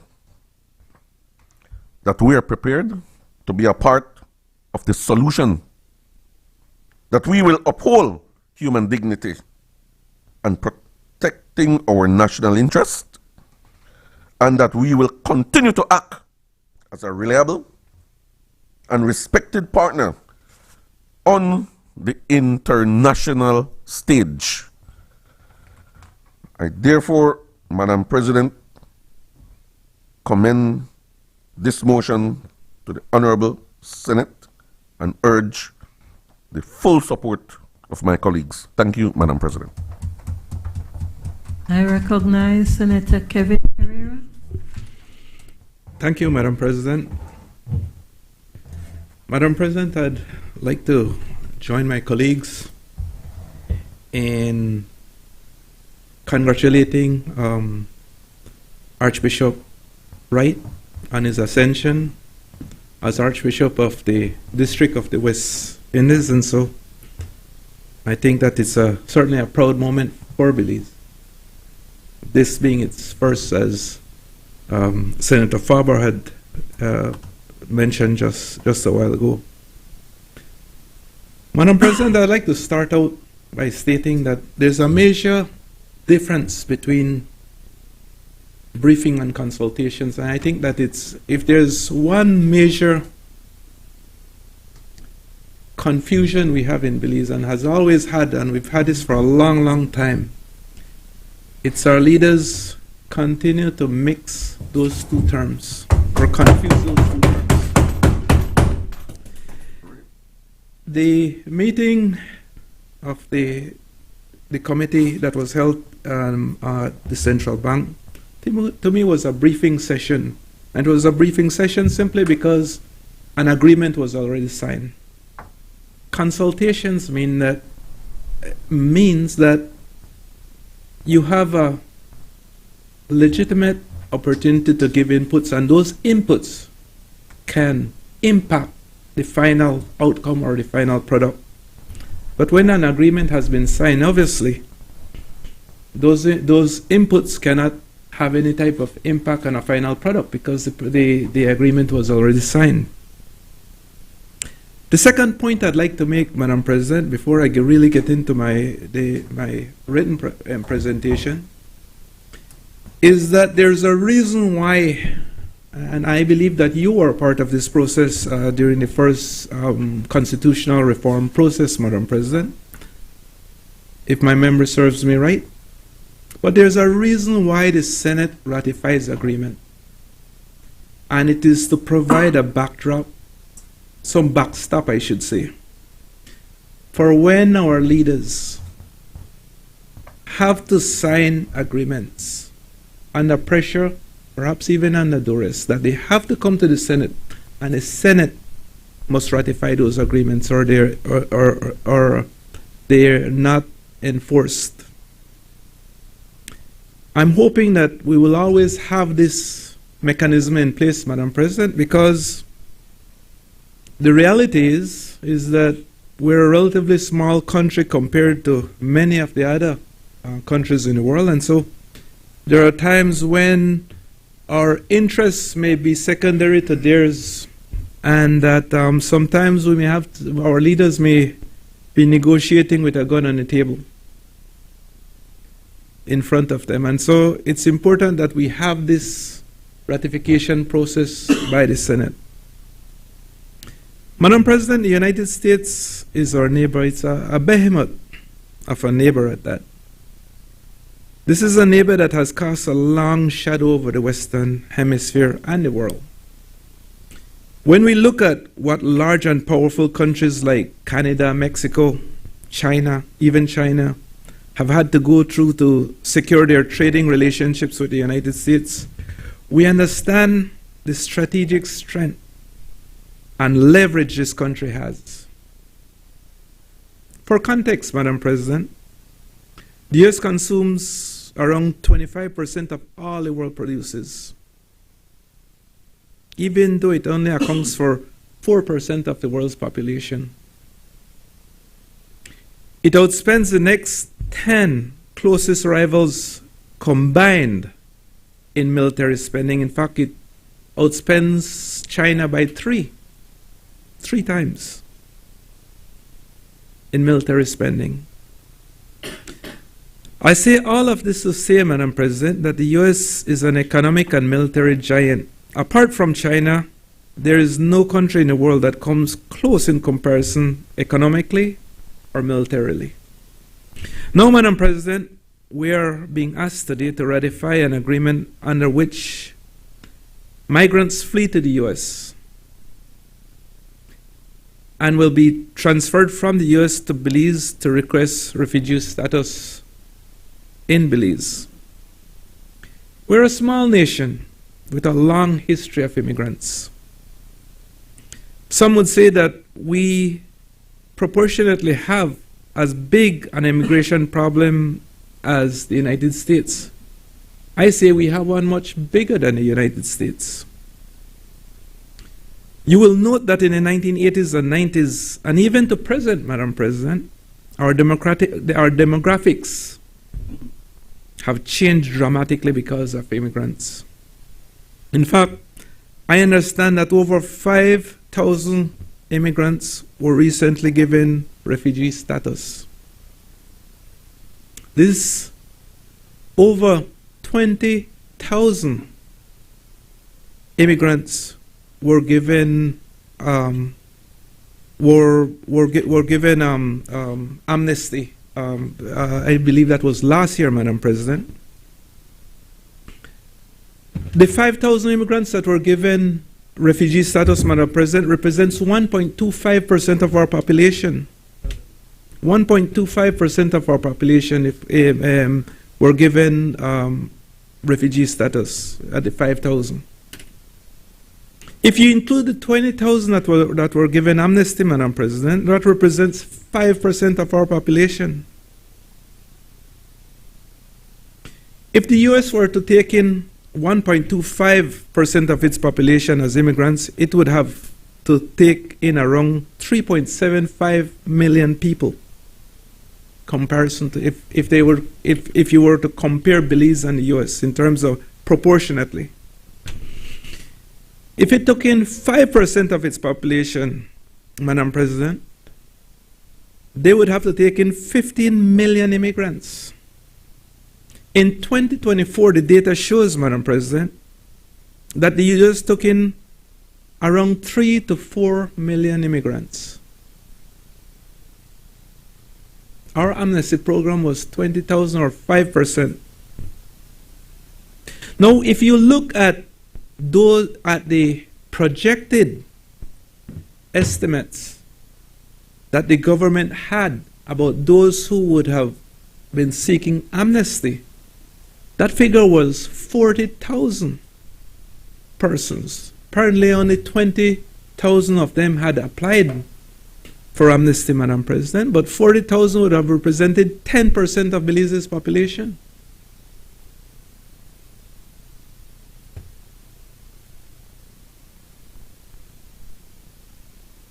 And 10% would represent 30 million persons, 30 million persons compared to the US population, Madam President. And so I say all of this to say, Madam President, that in my view, we have a much larger immigration problem and challenge than the United States. And so it behooves me, it baffles me, in fact, why this agreement was not reciprocal. Because we also need help.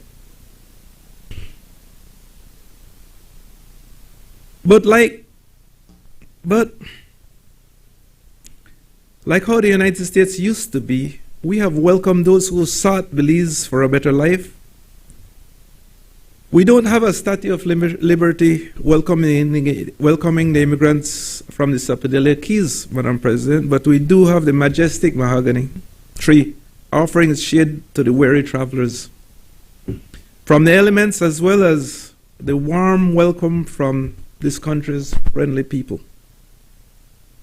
Even though this scenario, Madam President, even given this scenario, Madam President, we are willing to assist under the spirit of cooperation.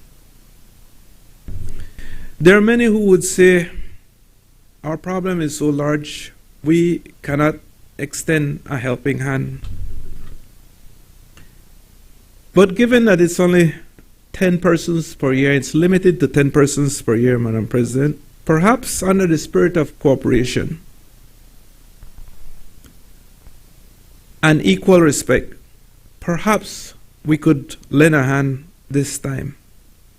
But the point must be made, Madam President, that we have a bigger challenge than the United States with respect to immigration.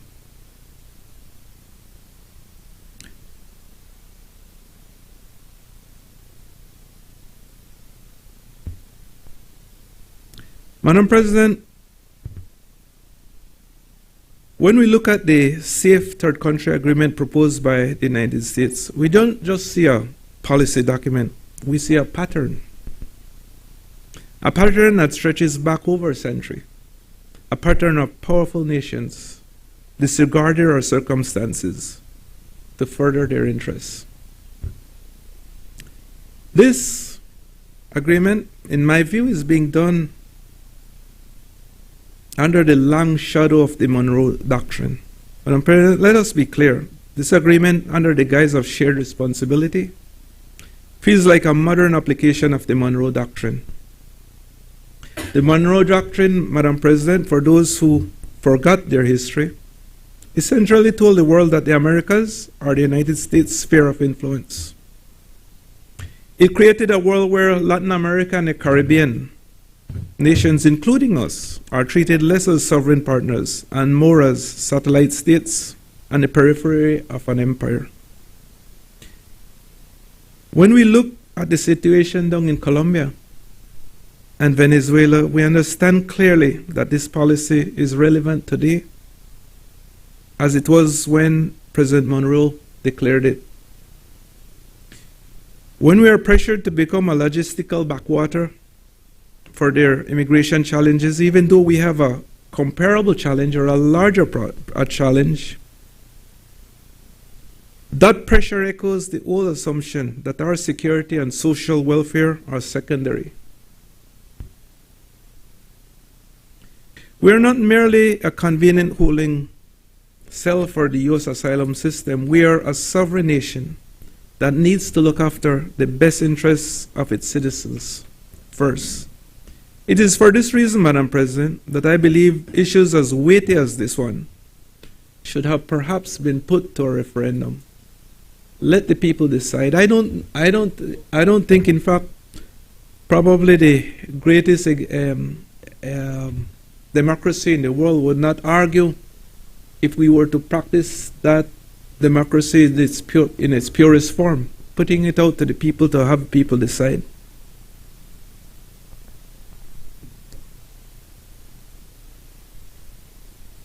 Madam President, our concerns are also amplified by the recent highly visible military buildup in the wider Caribbean. We are told that this naval and air presence is about combating drug trafficking and organized crime.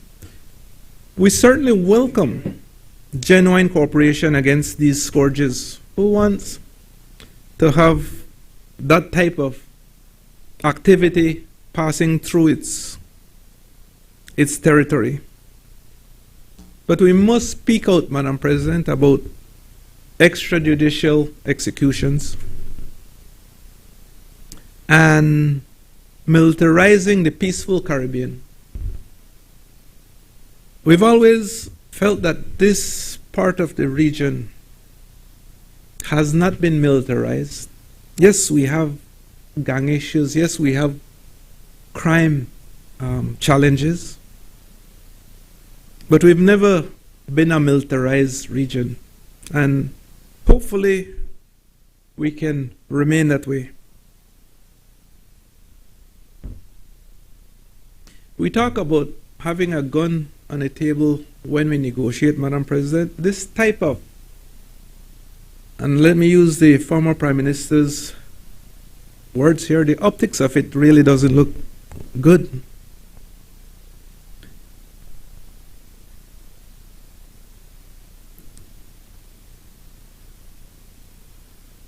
Ultimately, Madam President,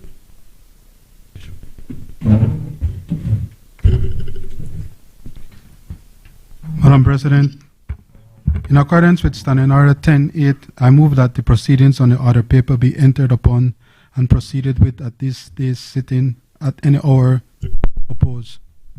Honorable members, the question is that the proceedings on the order paper may be entered upon and proceeded with at this day's sitting at any hour do oppose. All those in favor kindly say aye. Aye. Those against kindly say no. The ayes have it.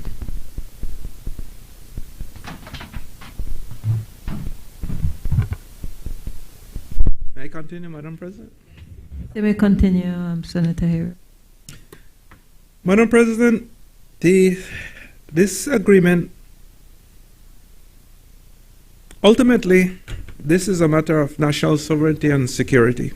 Our resources as a small developing nation, are already committed to securing our porous borders, fighting domestic crime, supporting our immigration challenges, and building a better future for our people.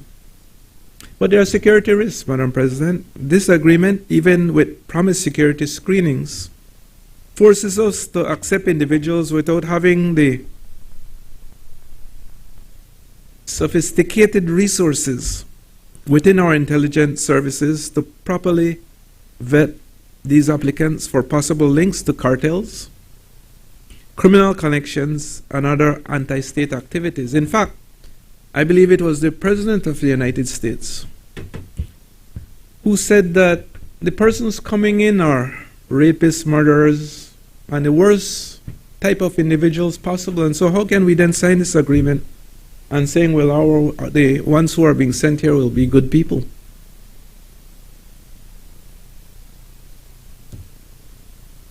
There's also, Madam President, a fiscal and social strain. Immigration challenges have placed and continue to place a strain on our educational and health resources.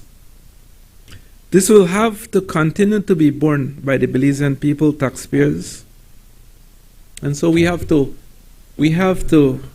bear the costs of our own huge immigration challenges, as well as this one, because it's very clear in the agreement, Madam President, that the United States has not committed any type of resources to this program.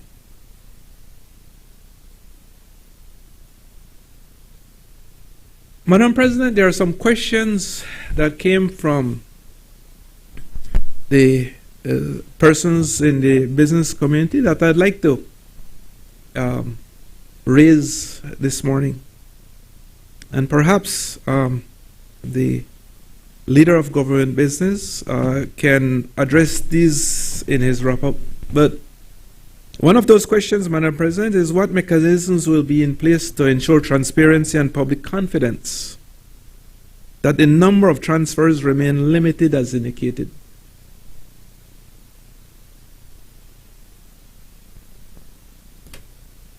I know that there are provisions for what do they call it? The operating procedures. Yes, there's but that has not been. We haven't seen that yet. That is apparently a work in progress, and so that is something that we have to accept blindly this morning, even as we're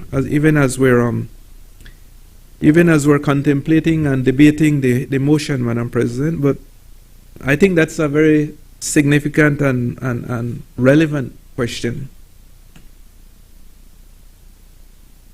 Madam President, another question is, given the existing backlog in Belize's refugee system, do current staffing levels and infrastructure allow for additional cases from the United States without compromising the quality or timeliness of protection determinations?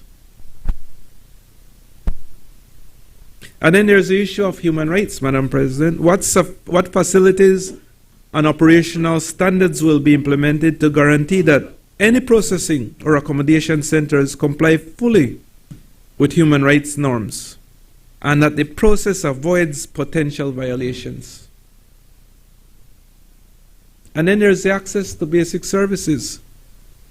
What provisions will guarantee that transferred applicants have access to housing, healthcare, education, and other essential services, so as to prevent situations of destitution or social exclusion?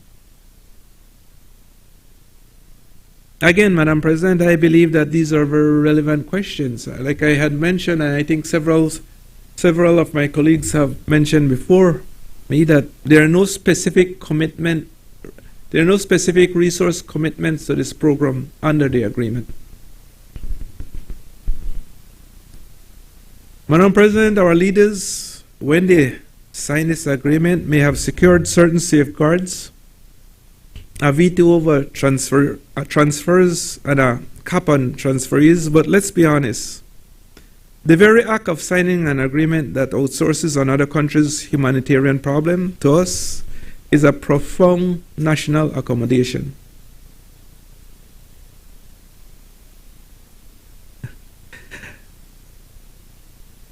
I think, Madam President, and I think my colleague earlier said that we always step up to the plate when these situations come up and we're asked. But, Madam President, every year we have a brain drain in these countries where our educated young people go to other countries to seek opportunities. And it is my hope, Madam President, that the administration, the government, and all of us will step up to the plate and try to provide better and more opportunities for these young people so that they stay at home and keep their brain power at home and contribute to the development of this country. We've lost too many of our brightest minds over the last several decades, and hopefully we can all come together and create an environment conducive for those to stay and develop this country along with us. Madam President, we must insist that our dignity is non-negotiable. Our national interest is paramount. We will work with the United States as friends and equals, but we will never agree to be treated as a backyard or a buffer state. As the Prime Minister of Barbados recently said, Mayor Motley, we are friends of all and satellites of none. Thank you, Madam President. I recognize Senator Gabriel Setti.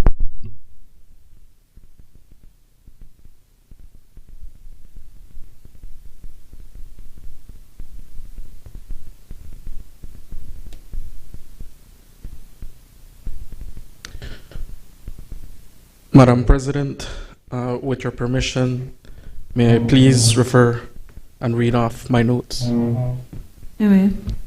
Thank you.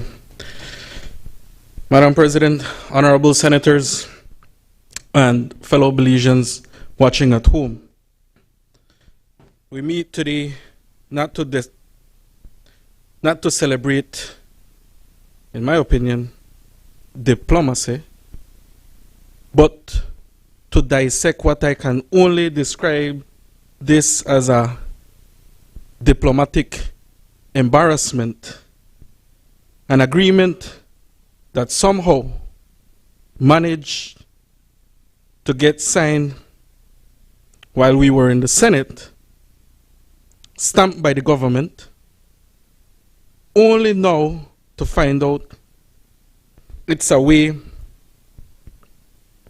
finding its way in this honorable Senate to seek legitimacy. Like my colleague would say, the lead senator for government business, utter nonsense. And I must say, Madam President, if I were the one bringing such an agreement to this chamber, I'd be ashamed. I said it. Because this is not a treaty of cooperation.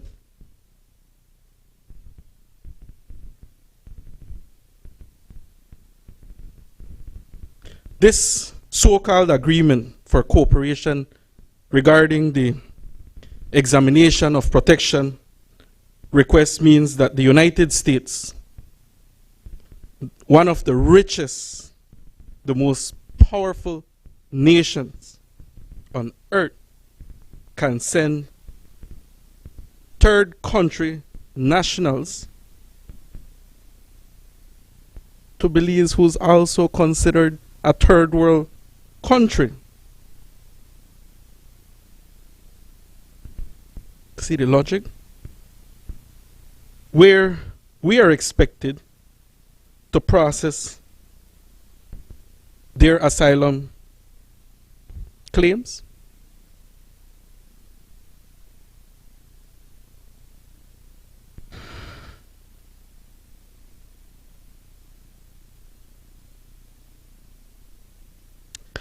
In simple terms, Madam President, the U.S.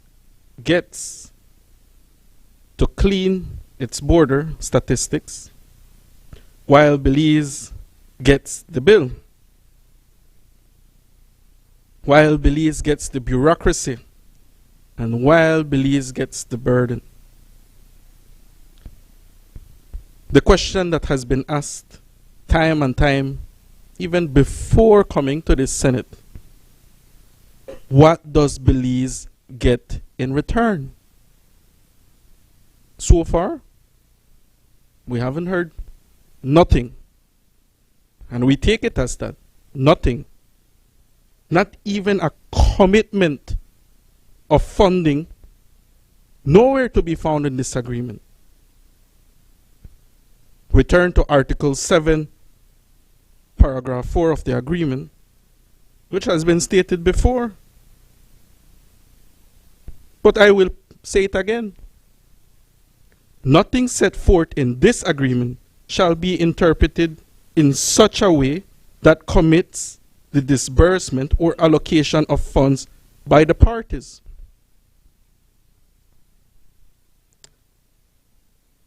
So, you had your opportunity, leader of government business. So, let's translate that for the Belizean people, because I know you guys like to confuse the masses, but I'm not here for that. The United States may or may not pay. Belize don't have an option, you know. The moment we start accepting asylum seekers, we have to deal with it. We don't have that option of may or may not.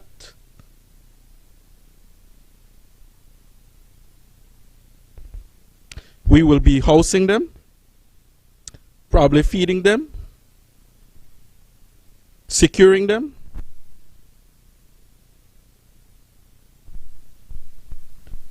processing these asylum seekers that the US don't want. And basically, the way it is right now, we're looking at doing this for our friends for free. Now, Madam President, this Senate is constitutionally required under Section 61E, 2A of our Constitution to authorize the ratification of treaties. That provision was never meant to turn this Senate into a rubber stamp. It was meant as a constitutional safeguard, a check and balance, not a courtesy. But what is happening today is a mockery of our safeguard. The government of Belize already signed this agreement on the 20th of October 2025, and now comes before this Honorable Senate asking for retroactive approval. I know you guys won't like to hear the truth, but please. So the question is,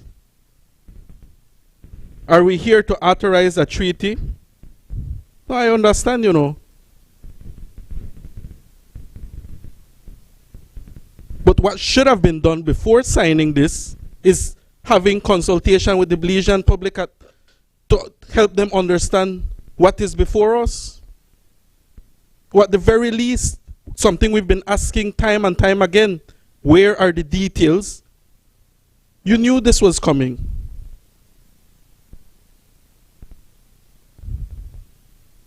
I'd be ashamed, Madam President, to walk into this chamber with an agreement already signed, pretend it is still up for debate.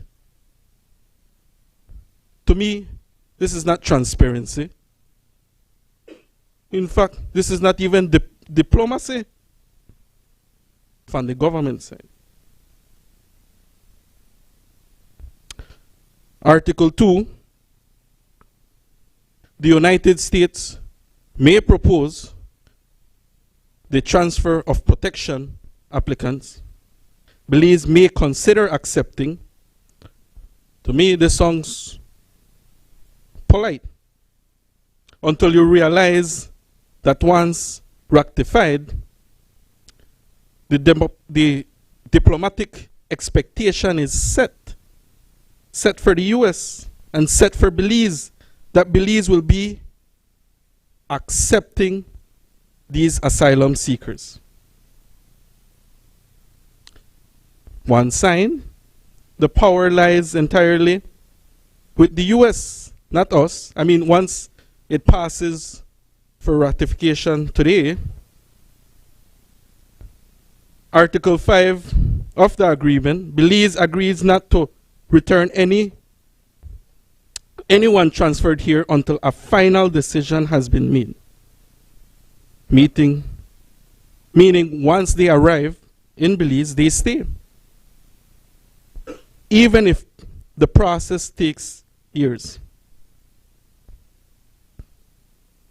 Even if they abandon their claim.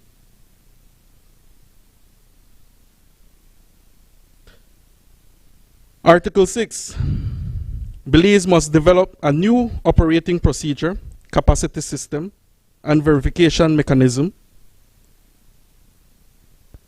To me, this translates. Article 7.4, again, which I've stated before. There's no financial commitment, or there might be, or not. We don't know. This is Belize volunteering to be the unpaid immigration assistant to the US.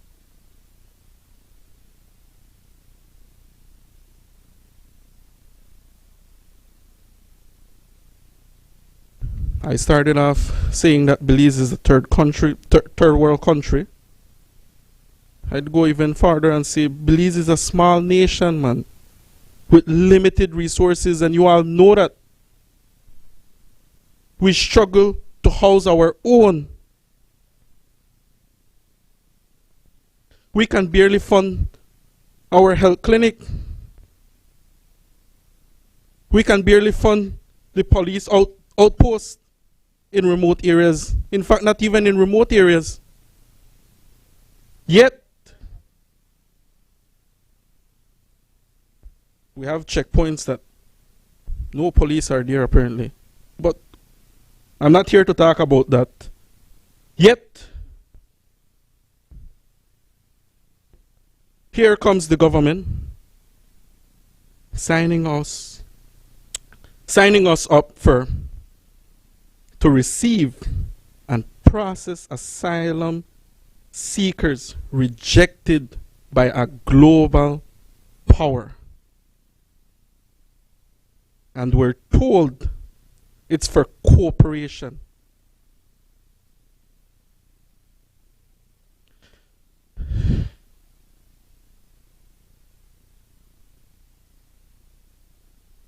What I want to know, what is the impact assessment? Where is the financial cost coming from? If it's not coming from the US, we need to know. Where is the policy paper explaining how many persons be coming in over what time frame? And I've heard you guys have said 10, but verbally, I want to see it in black and white.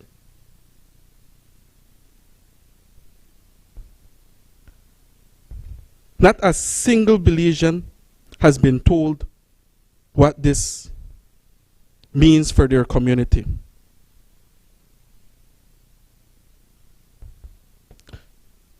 We've asked questions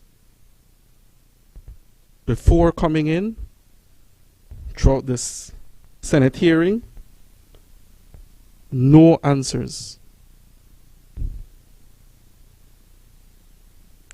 But we have a signed agreement already.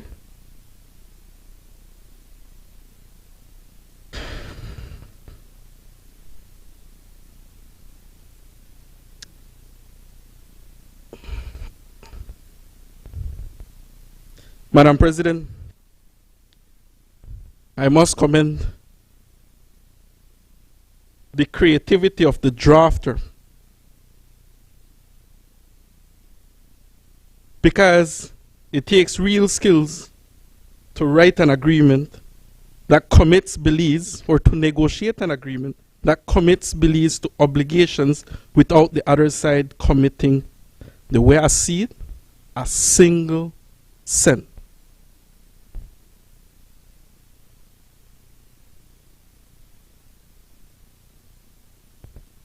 That, Madam President, is a kind of genius.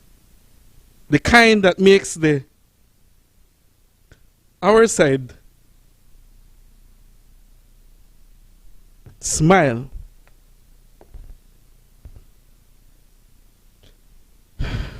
I imagine the US negotiators must have had, let me not say that. I don't want to be unkind.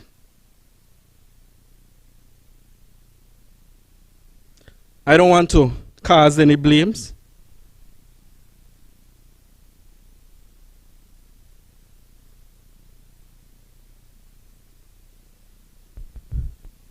Madam President, Belizeans deserve better. We don't need secrecy. We deserve a government that consults before committing. What we had last week, Monday, to me was a briefing. We need a government that plans before signing, that consults with the people before signing.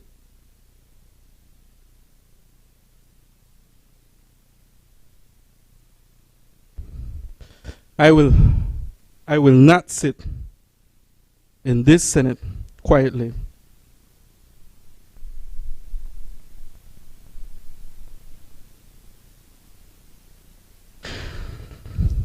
I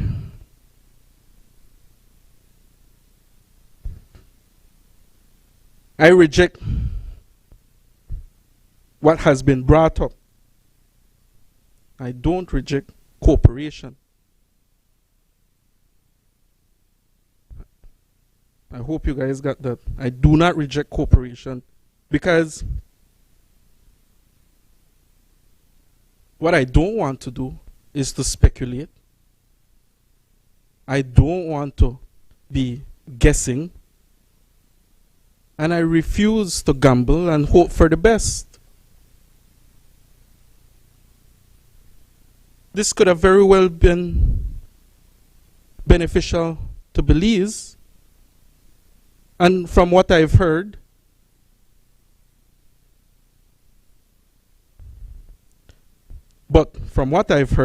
even when we went into our first meeting with the chargé of the affair of the US, she had mentioned in our meeting that there may be a significant financial benefit for Belize. May. But we want this in black and white. To our friends, the US, let's get the details worked out. We'd be more than happy to cooperate with our friends.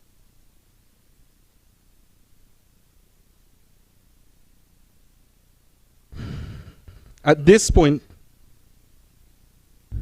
it's all being handled in secrecy. It's all talks.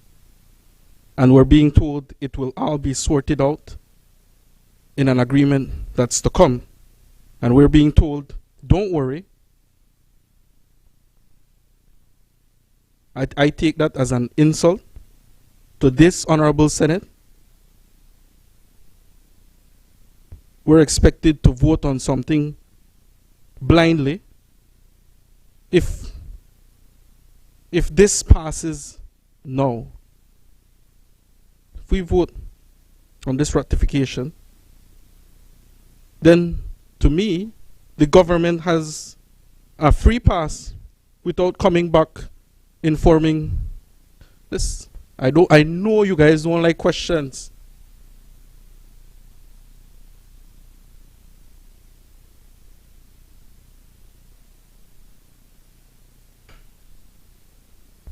I like the proposal that Senator Herrera had proposed.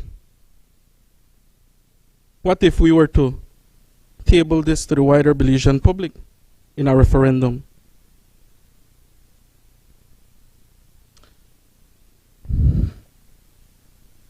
All I'm saying, Belizeans deserve the respect by being informed.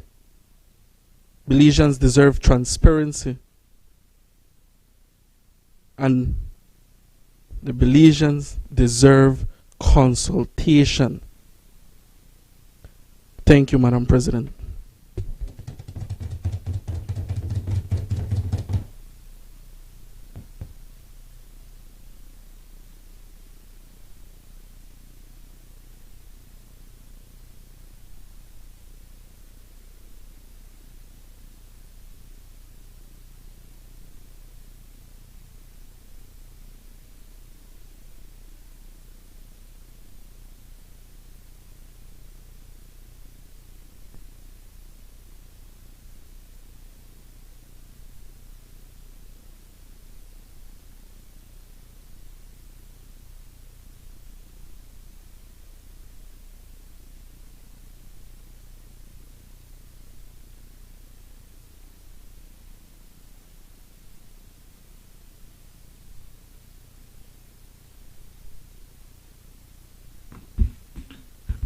I recognize Senator Chanona. Thank you, Mr. President. With your leave, Mr. President, I will join my colleagues in a few remarks before getting into the motion. Welcome back, of course, to Honorable Sylvester. I will also join in congratulations to Belize's newest Archbishop, Bishop Philip Wright, as Archbishop of the West Indies. I have had the privilege to come to know Archbishop Wright as a compassionate and outstanding spiritual and religious leader, and we extend our heartfelt congratulations and prayers in this new position as he takes on a bigger flock, as they say. I will also thank Honorable Faber and join colleagues in paying tribute to all veterans. I stand here in honor of the very many family members, relatives, extended relations and friends who have served their countries. I make specific mention of my mother's brother, James Hector Coy, who joined the U.S. Army when he was 15 years old. I can vividly see his photo in my grandmother's house that was signed by then President John F. Kennedy, thanking him for his service. And we also take this opportunity, Mr. President, to flag the ongoing needs of veterans, particularly in the area of mental health support following their service. Last but not least, I will join members in supporting the two major events later this week, the launch tomorrow of the Young Women in Leadership program.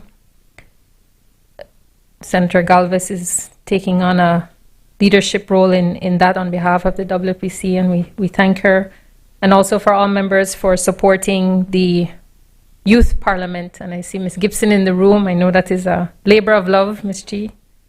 But just to call out the significance of that, Mr. President, in having young people see themselves in leadership roles. And as our friends at CREM say, when we sit with self, we could be with self, and we could envision all the possibilities. So we give tribute to that. And last but not least, I will ask Senator Guerra to convey birthday greetings to his mom. I have a totally unbiased opinion that Scorpios are the best sign, but that's totally unbiased. Turning, Mr. President, to the motion. I am heartened that so much significance has been placed on human rights in this chamber. I think that is tantamount to our role as citizens and as parliamentarians, because if we can't have the humanity in our work, then what do we have? But I certainly want to frame that in the context as well and align with the earlier contributions of my colleagues, that we look at making sure that beyond informing and briefing that we are indeed consulting. And I know I have brought up that mechanism gap in other occasions, but I do think it's critically important that everyone feels on board, feels included, and has an opportunity in some way, shape, or form to do that. And I don't think it was, let me not say I don't think. I know the intention was not to frame that somehow anybody that is still confused or has questions about this agreement, I think the expression was too slow. We must never shy away that as leaders, we have a responsibility to make sure that we feel comfortable with the material and that we can answer any question and be willing to answer any questions so that everybody can be on the same page. I think that is imperative, particularly on a young, developing nation like Belize, where we are so small geographically as well as population-wise. I think that is an onus to us. Mr. President, with your permission, I'd like to share with colleagues at that briefing session at the Central Bank, when the Committee of the Whole Senate met, I shared with colleagues that we had requested from the Chargé d'Affaires information session for our membership.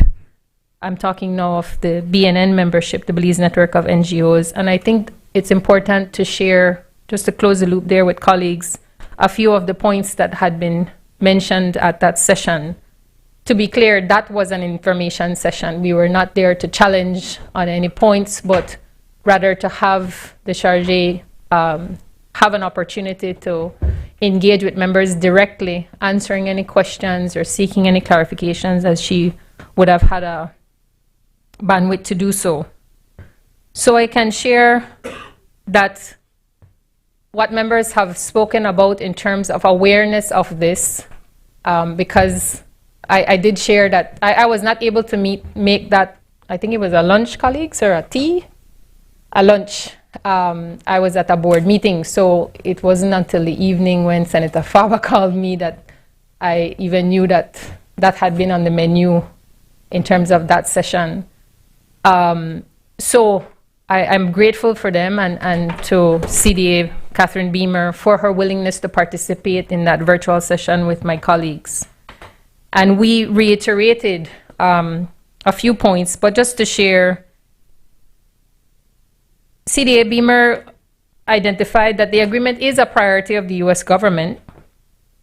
They share that their numbers are close to 1.4 million cases in their application system in terms of asylum seekers and different classifications. But that might be greater if you lump everybody in, but certainly in terms of numbers of asylum seekers, it's 1.4 million cases, and that the US government is pursuing various means to relocate those who have applied for asylum in the US and to have those persons initiate asylum processes elsewhere, which was also information shared by the Attorney General and Ambassador Borland at that. So what will happen is that those persons will go to other countries, be presented with a list, go to other countries and initiate their applications there. And just to flag that some of those persons are in detention, others are not. And I think overall, she was keen to stress that Belize is expected to retain its full sovereignty. It may accept or reject any case, and the arrangement will be voluntary for the asylum seekers. We did also ask, the membership asked if CDA Beamer was familiar with recent immigration experiences, if you will, in terms of Valley of Peace, and even an update on the gentleman, Mr. Khan. She didn't have too much information there. She thought, for instance, that maybe there was still some support on their way, but she couldn't confirm. But certainly that she gave the impression that he had been able to stand on his own feet, launched a business, etc. But notwithstanding that opportunity to ask questions, I can share with you today, Mr. President, that my members are still having questions. And I think along the lines of what the business senator has shared, that I think there should be an opportunity to make sure persons are ventilated, those concerns from persons are ventilated. And I want to also stress that we certainly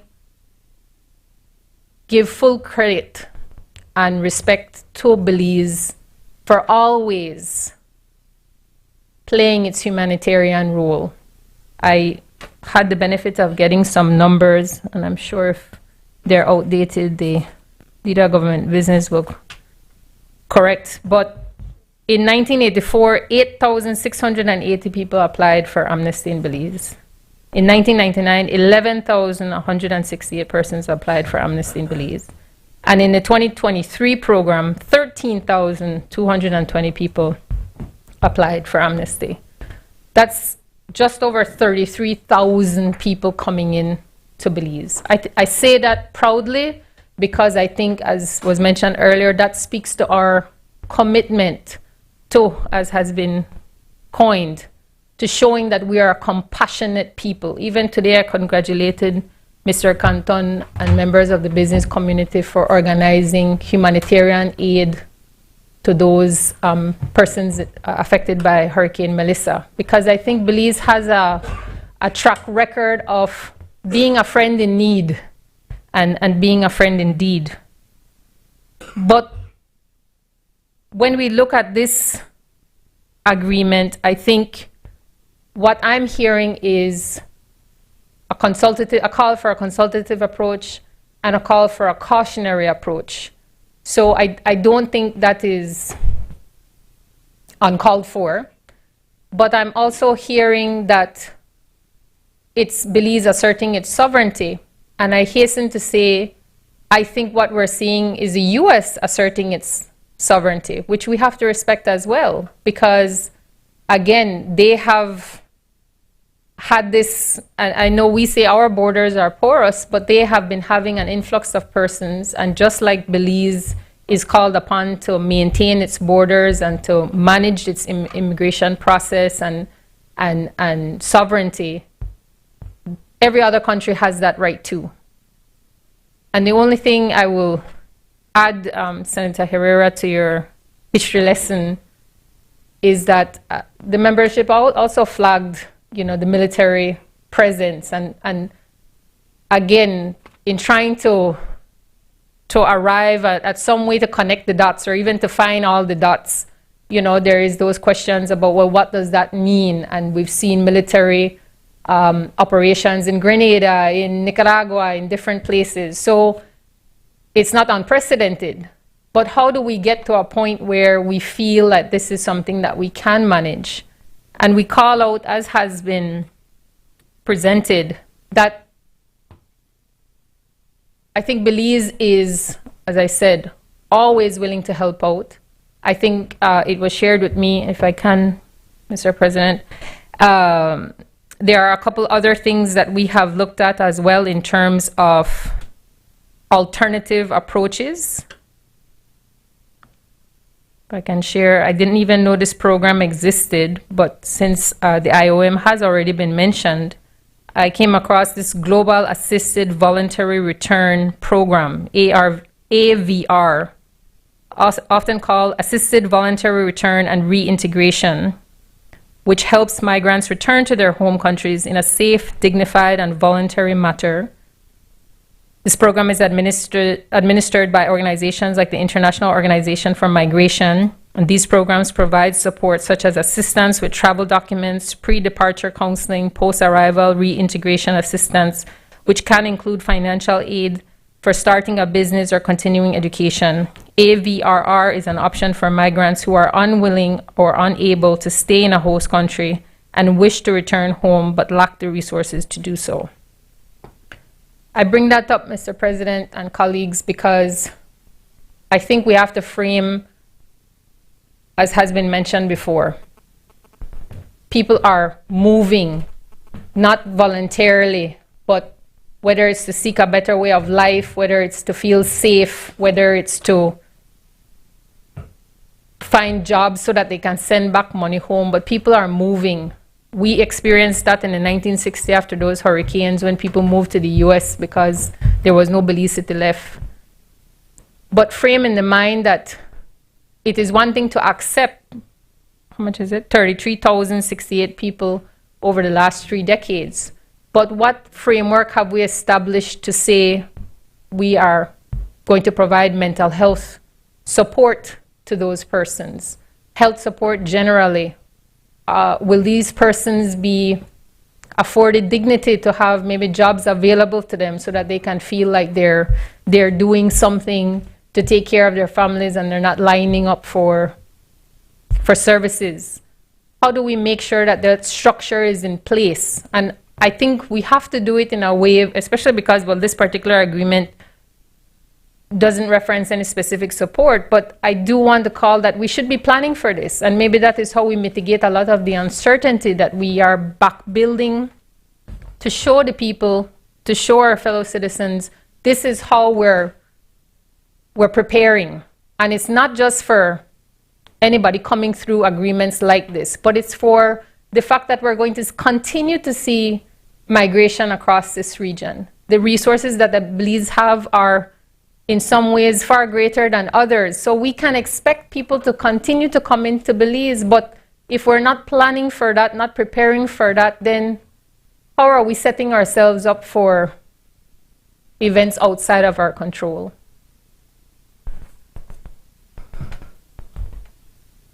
Because I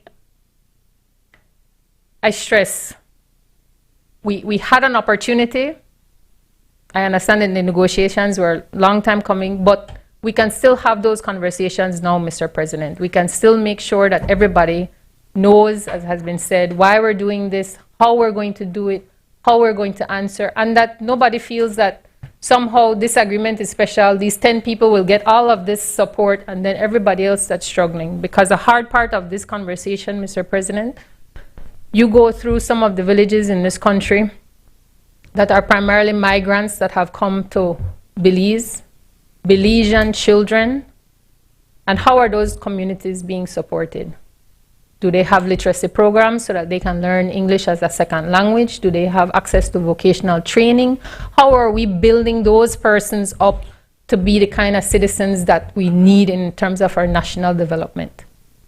How do we make sure that when we're accepting that we're building and we're investing in people to make sure that that is going to happen?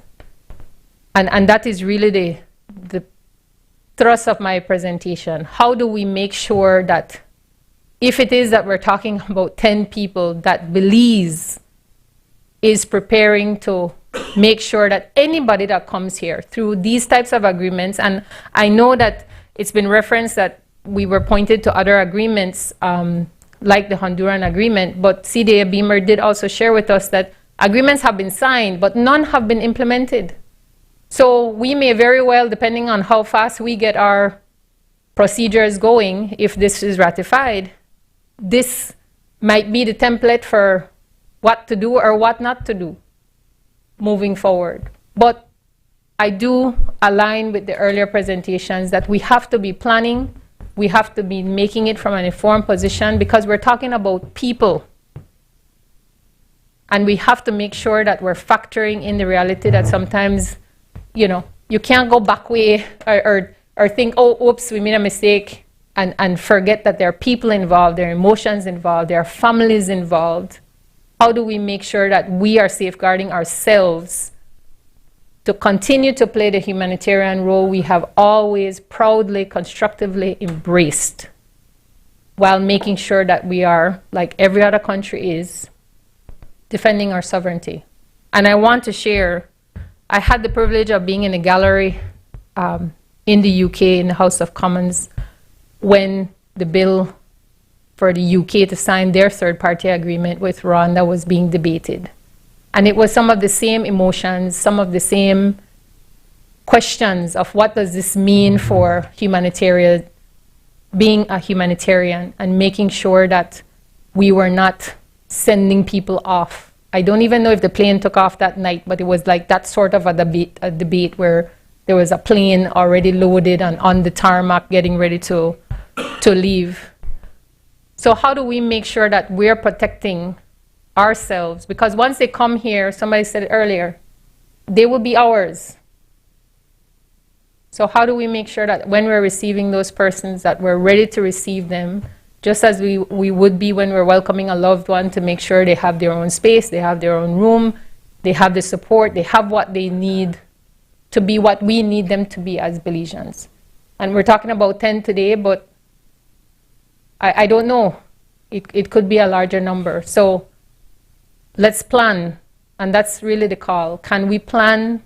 Why aren't we planning? Or if we are planning, can that be shared so that the rest of us can get on the same page and make sure that this is moving forward how we need to be moving forward?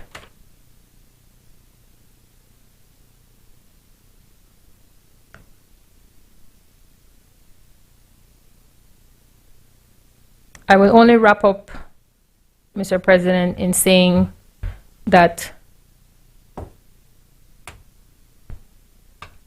we took the oath to uphold the Constitution, to serve as senators, to ask questions, and I would really hope that there would be lessons learned so that this parliamentary session, that all of us can be afforded the opportunity to be consulted, so that we can be engaged, so that we can be helpful in making sure that if this is in Belize's best interest, that we can be part of that.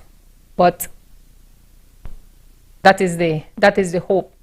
Under the Constitution, the oath that we have sworn is that we will uphold the Constitution and that we will embrace our role as senators, asking the questions and getting the information out to the public. And that is one we have to take to heart, as they say. Thank you, Mr. President. I recognize Senator Wade. Thank you very much, Mr. President. And I join voices with my fellow colleagues as we honor now Archbishop Philip Wright, who now shepherds the West Indies. He is a man of honor. He's humble, reserved, very wise. I hope when I get old to be like that. A little younger and more energetic, maybe more fast and or less deliberative in my methodology. But these are the men that I admire as they represent the kingdom of God in honorable ways. He's also the president of the Council of Churches here in Belize, one of the organizations that I represent as church senator in this honorable place. And I rise to support this agreement. And I do so because we must never forget that we legislate for and on behalf of the people of Belize, but in the best interests of all peoples, particularly those who, due to circumstances beyond their control, find themselves making decisions that they would not normally make, or that they didn't even believe they would have to make. And in places that they must be to take care of their families, to take care of their own lives, even though they would rather be home. I am not afraid or ashamed to state my support at the beginning of my comments rather than the end, or to speak in parables or both sides of an issue. I want to make it succinctly clear as representative of the church that we support. And the reason is because here in Belize, many churches, including the one that I represent, are a present help for people who find themselves out of their homes, away from friends, away from family, away from neighbors and systems that they know and understand, and have been forced to leave their country and enter another country that may love or hate them for whatever reason. And so the church is all over the world. We are a 2,000-year-old organization. We've seen it all. We've been present in it all. Sometimes the church makes good decisions, sometimes not. In wars and after wars, and in the mass migration of people. There is a passage of scripture which reminds us that in entertaining strangers, some have entertained angels unawares. We are reminded of it because sometimes when we look at those who must flee their country or leave their country, we are afraid because they are strangers. We have reservations because we have our own difficulties, and we wonder how they are going to affect our culture, our country, our community, our national security, and all of these things. All peoples of all countries have these questions when people come into their country. These things are normal. And sometimes it is easy to paint them as the enemy, as demons. And so the scripture balances it, that reminds us that those who travel these distances for help are not always demons, that some are angels unawares. Mr. President, we must not forget that over the last few years we have learned a new term called migrant trains. Migrant trains. After COVID, the tremendous poverty, economic hardship that occurred in many countries, including our own, have moved people to leave their home and their families on difficult journeys to find sustenance for their people back at home. I understand the geopolitics. We understand it. We recognize that questions need to be answered and that our country needs to remain stable, even as we try to help and support other countries, whether they are rich or poor. All countries can be destabilized depending on the numbers of people that pour in through their borders. We recognize these geopolitical issues, but in the midst of it, the church must not take its eyes. Other people may afford to, but the church cannot take its eyes off the fact that we are dealing with people. With people. People that are moving. Most people prefer to be home to make a living and a life around systems and structures that they understand. And so, okay.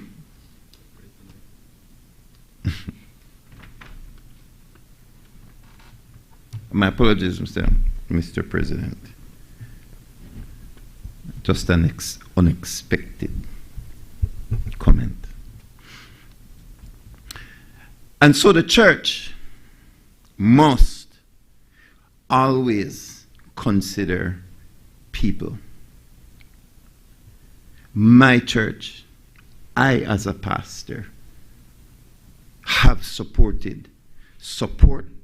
and will continue to support people who are displaced, We will. We have a fund where we support people between the period of time when they seek asylum and when they are granted or denied it. There is a process. And from experience, the Belizean Immigration Department, they are protectors of the Belizean system. You will not easily get past the immigration department in the carrying out of their duties. I know, because they reject countless people who apply for refugee status. We take care of them when the government cannot. They knock on our doors. They ask for food, shelter, clothing, and we do that. And so I will not deny myself, knowing my values and the values of my church community for the sake of political rhetoric, geopolitical earthquakes that place people on opposing sides when it comes to refugees and immigrants, because people's lives are at stake.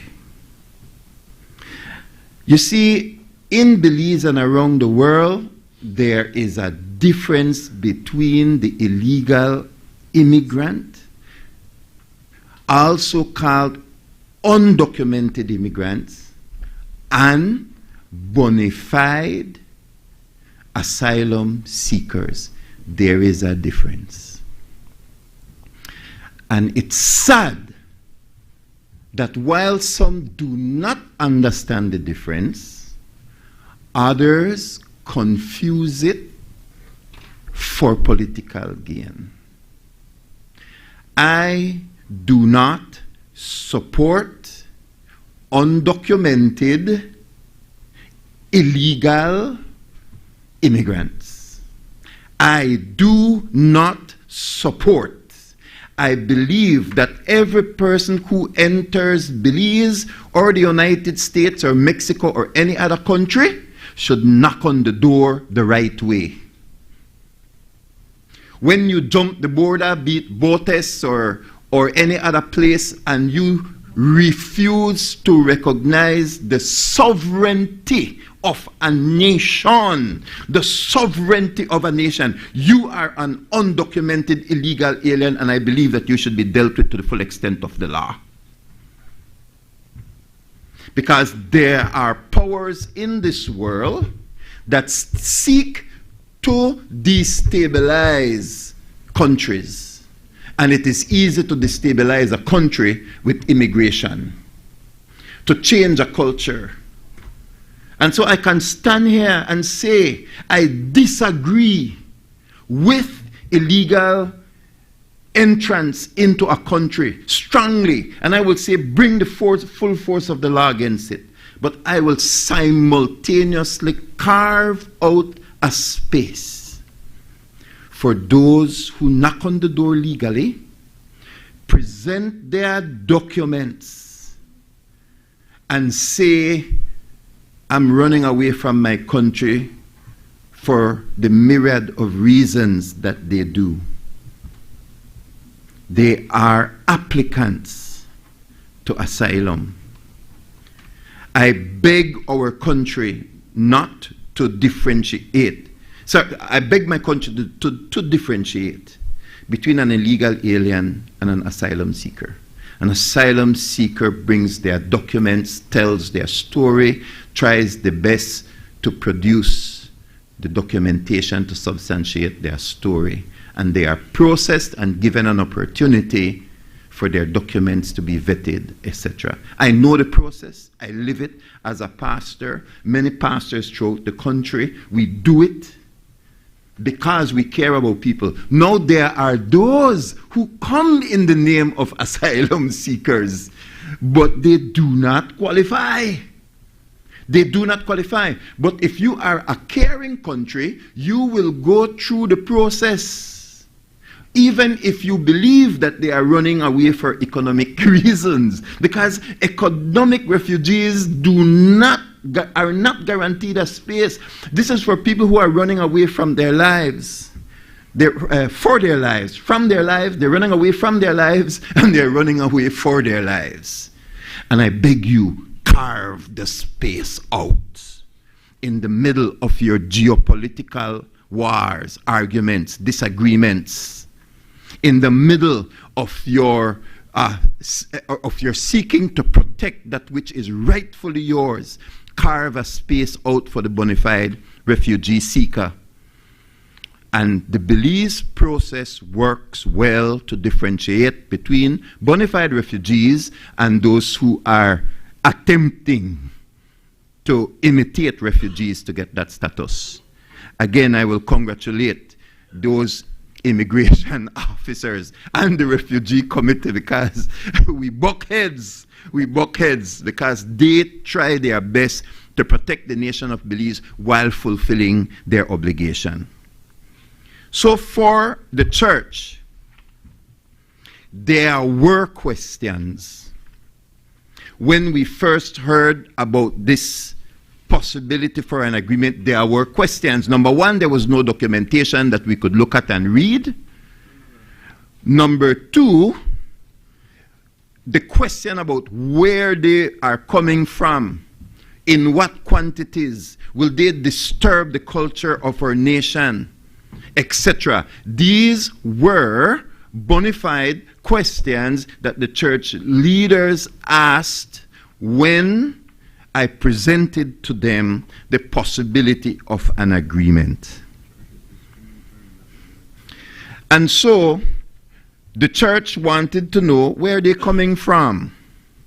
Where are they coming from? Are they coming from all over the world?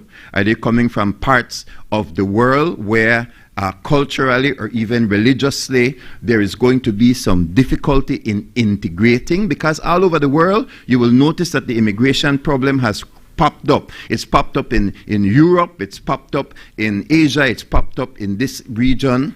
And ability to assimilate and not destabilize the political, religious, cultural, and other factors, which is a legitimate concern.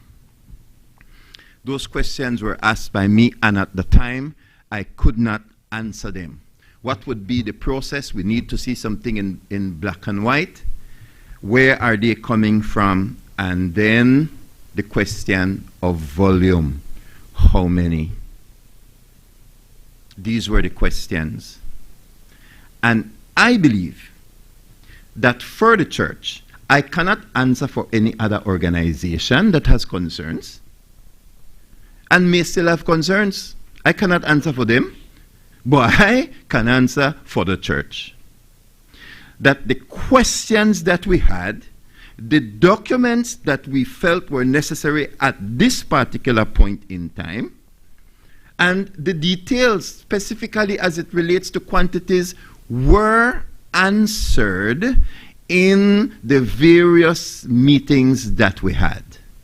I'm not saying that there aren't other questions, but I am saying that for us, who have an obligation to humanity, that the questions were sufficiently answered, Mr. President.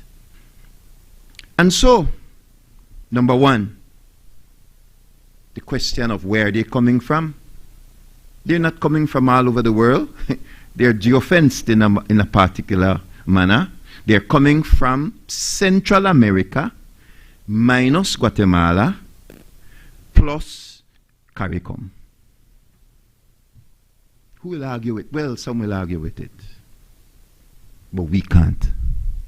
Because they're coming from our geographical area where we normally accept immigrants who understand our culture and in many instances already live our culture.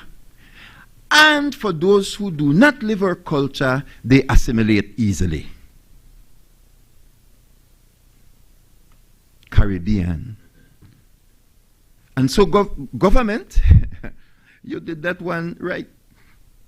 Because you hear the raging seas out there as people began debating this agreement with the lack of information.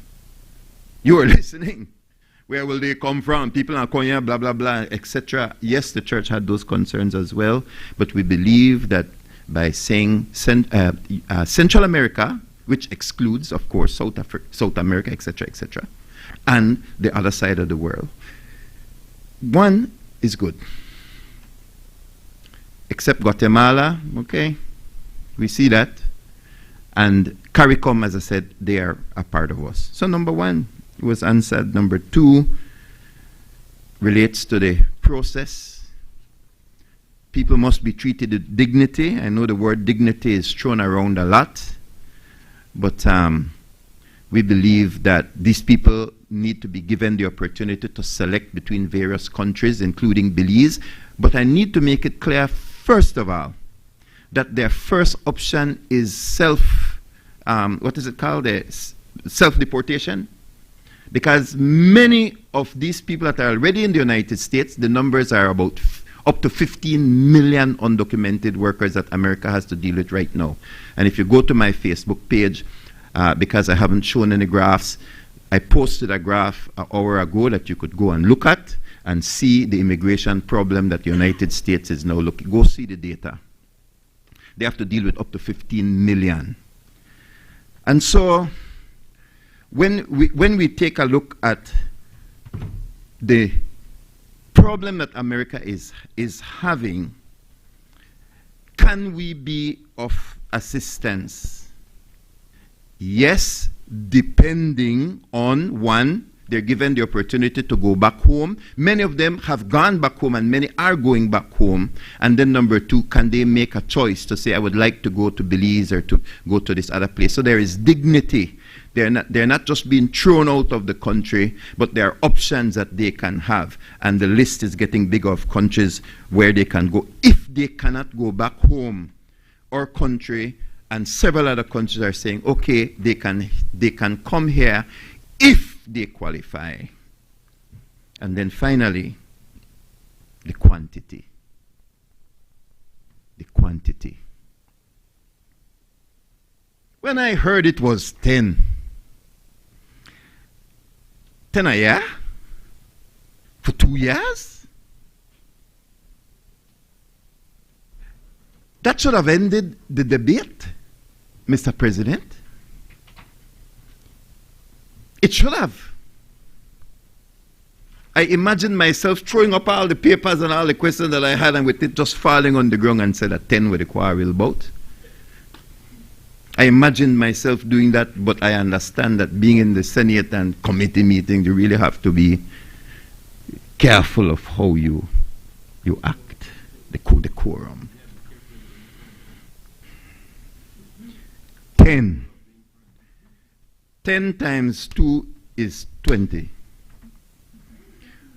When I came out of the meeting, I began to pitch this idea to my colleagues. What do you think?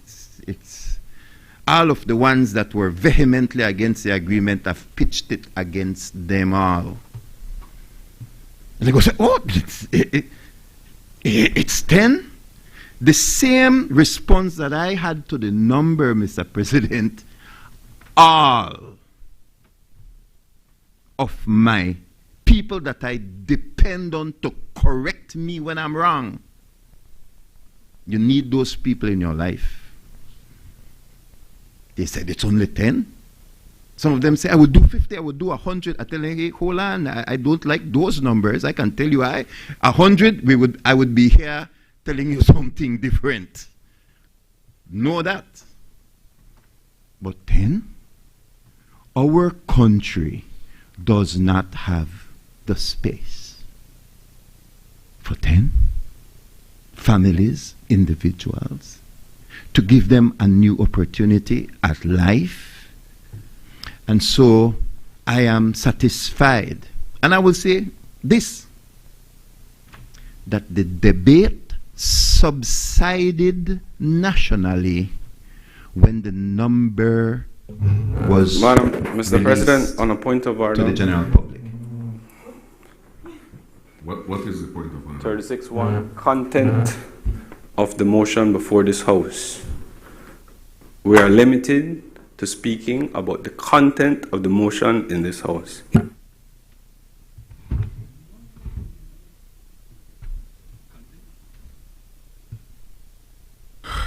Please proceed, Senator Wade. I note your point, Senator Denison.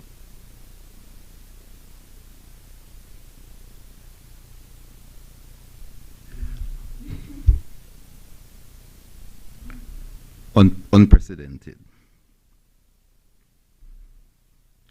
I was told, and my fellow colleagues were told by none other than the Attorney General of this country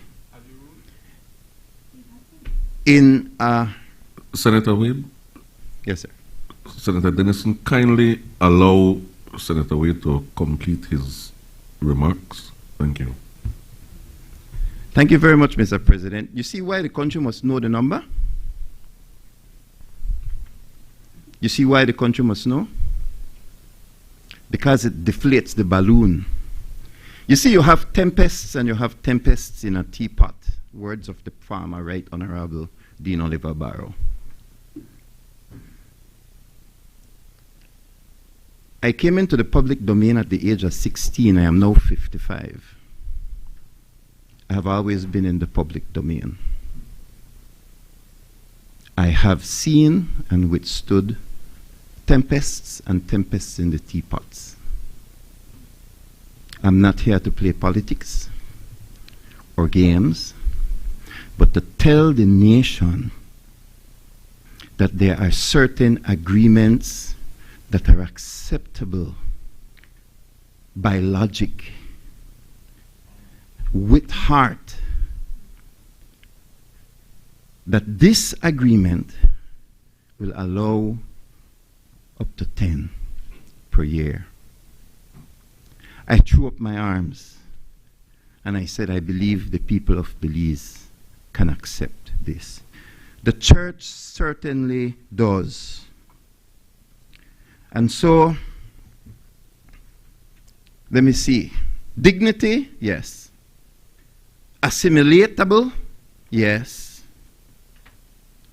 It is not the duty of the government to take care of refugee applicants and refugees.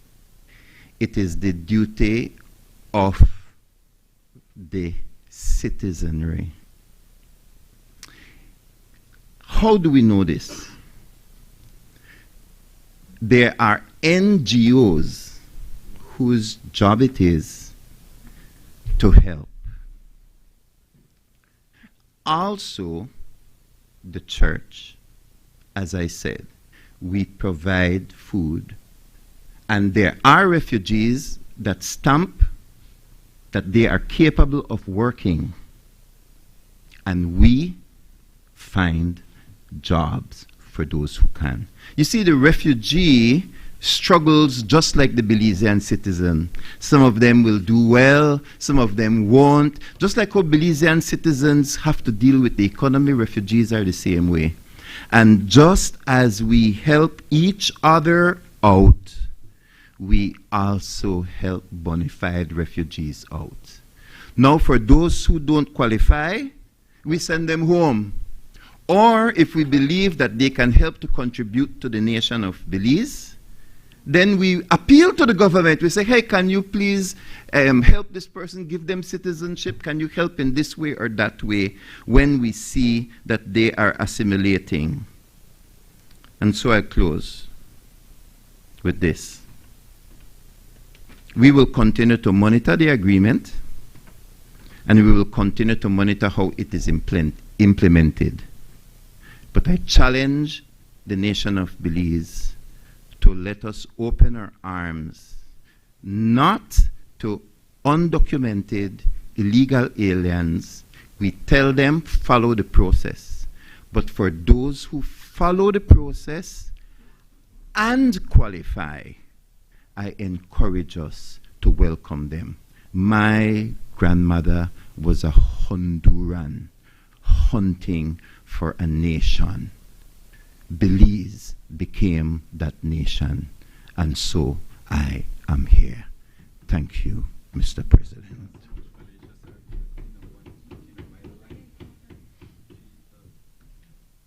I recognize senators, please. I recognize Senator Arana.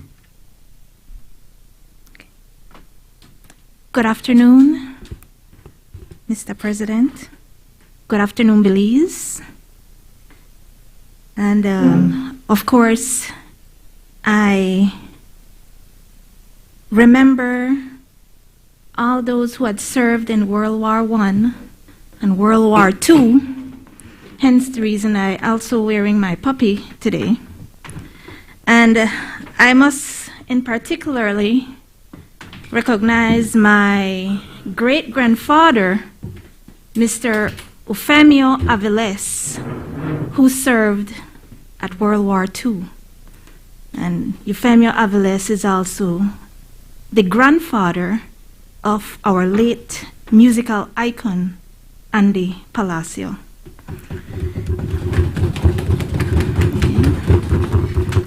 I also must say to my people, BT Amidurug, good afternoon, permission to say that in Garifuna, and happy Garifuna Settlement Day in advance to all Garifuna people, all Garinago,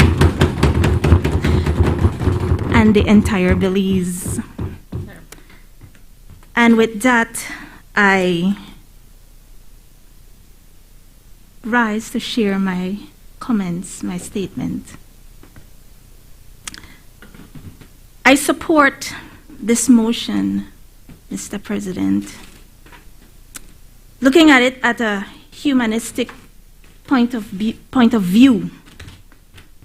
And I also have to include the word by being empathetic. And I also have to include the word cooperation. You see, as I reflect, listening to all the speakers, and I reflect from the time we had the Senate, whole Senate committee meeting, the AG had mentioned one thing at the end of the meeting.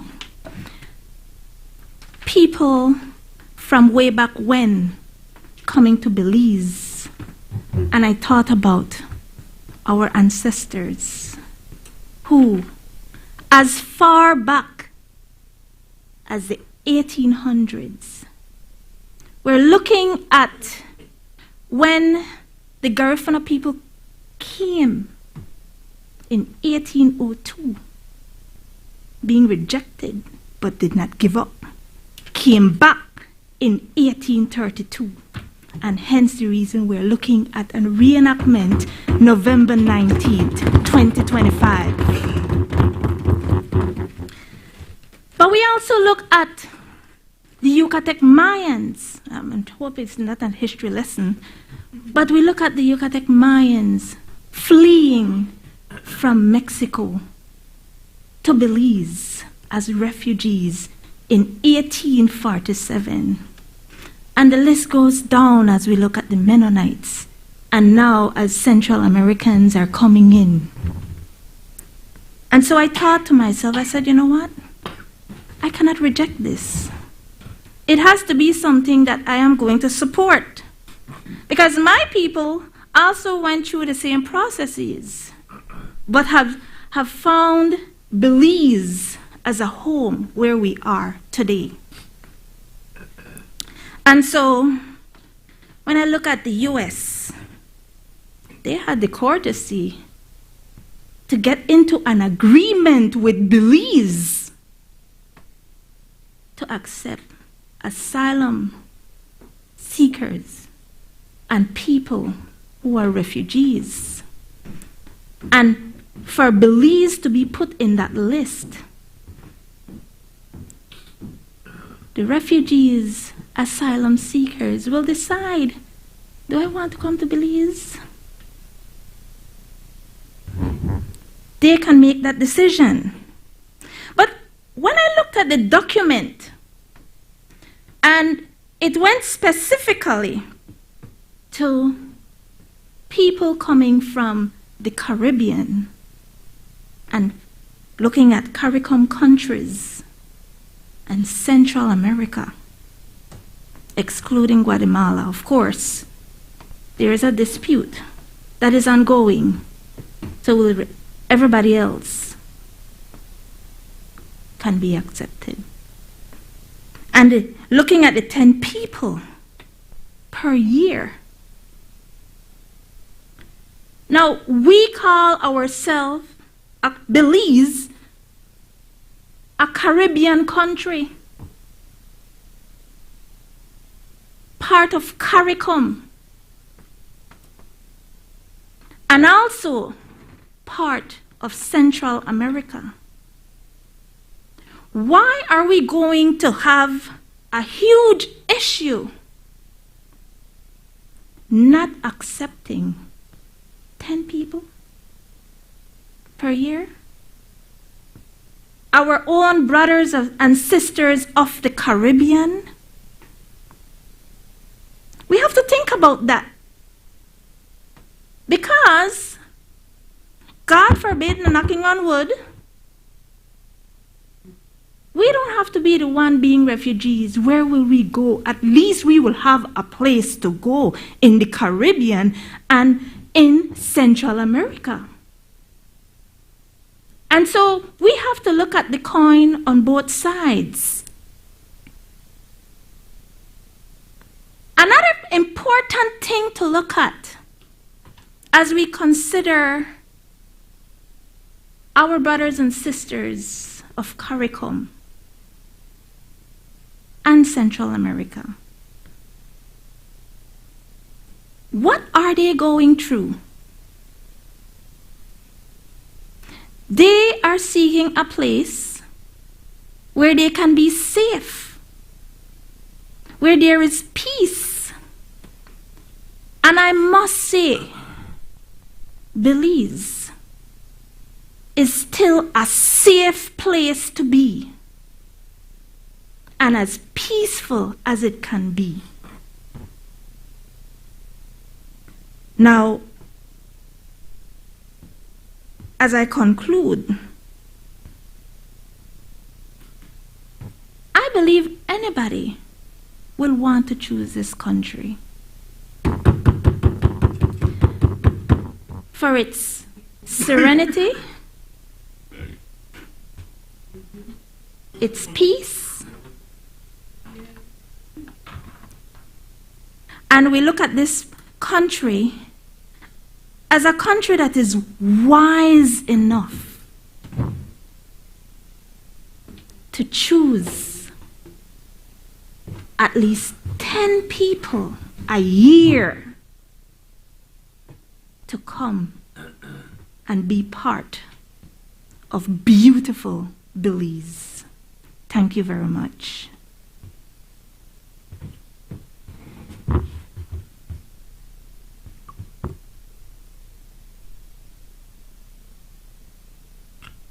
I recognize Senator Galvez.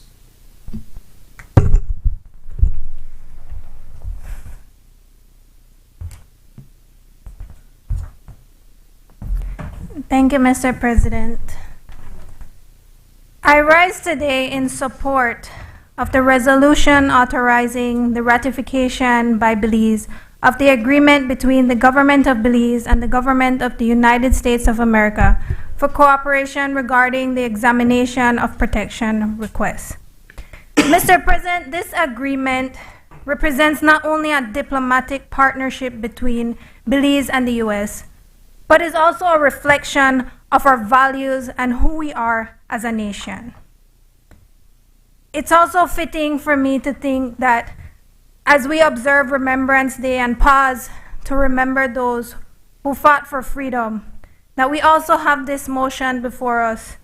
Because I reflect on how Belize, like many other countries, have been historically carved by people fleeing hardship, persecution, wars, and uncertainty in search of peace, much like those who one day may fall under this agreement.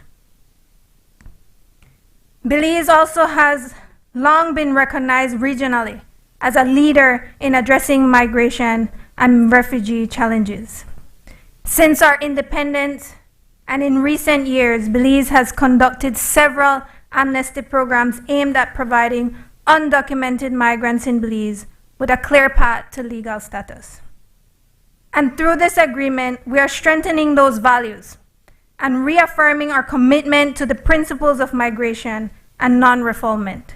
The obligation not to return anyone to a place where they face persecution, but to offer them the opportunity to resettle and contribute to our national development. And to those who argue that this is not a Belize but a US issue, the truth remains that whether one is a country of origin, the country of transit, or the country of refuge, the refugee crisis calls on all of us to uphold humanitarian values. And as a party to the 1951 UN Refugee Convention, this agreement does not impose, but it invites. It invites us as neighbors, as partners, and as members of the international community to contribute to the global effort of protecting those in search of freedom from persecution.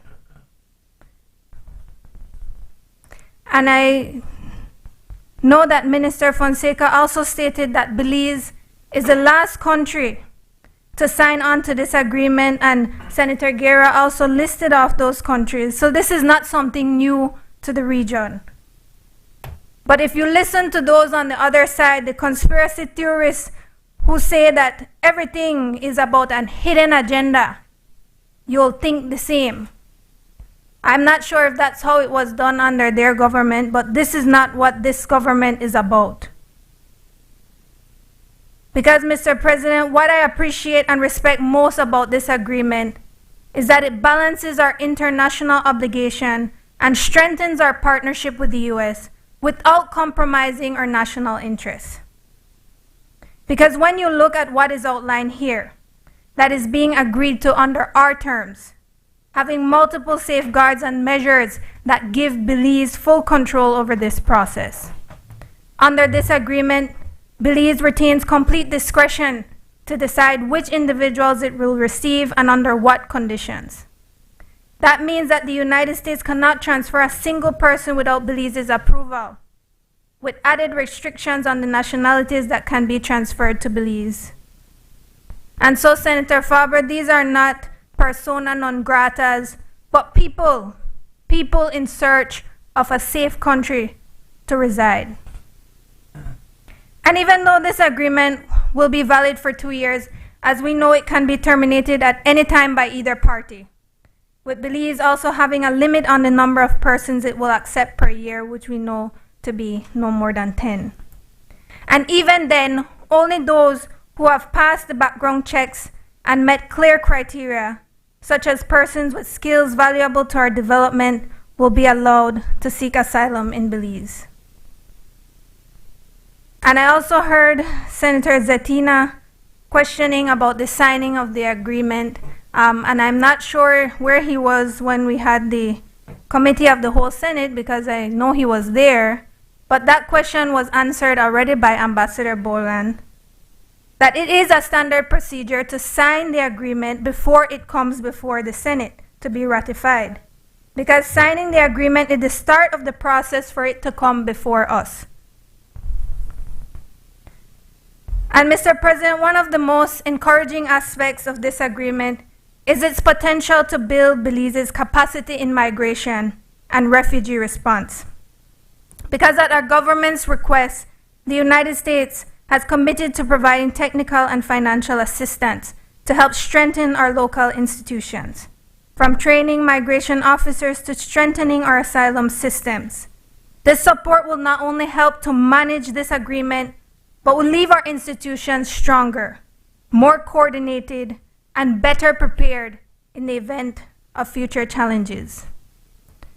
For this reason, Mr. President, I fully support this agreement, because with it, we are maintaining proper pathways for asylum seekers while safeguarding Belize's national interests. We are strengthening our institutions while deepening our regional partnerships. And we are helping to protect those seeking refuge while continuing our proud legacy as a nation built by all who wish to call this land home. Thank you. I recognize Senator Pitts. Good afternoon, Mr. President. Good afternoon, colleagues. Let me first associate myself fully with the remarks of the leader of government business and the leader of opposition business in recognizing both His Excellency Bishop Wright, as well as recognizing today's day of remembrance. And that I particularly join with because our landscape, one of our electoral divisions, is shaped by the memory of those of us in time past who lent their efforts to the war. Senator Galvez, that is the Mesopotamia division. I see you smiling, Senator Sylvester, I wonder.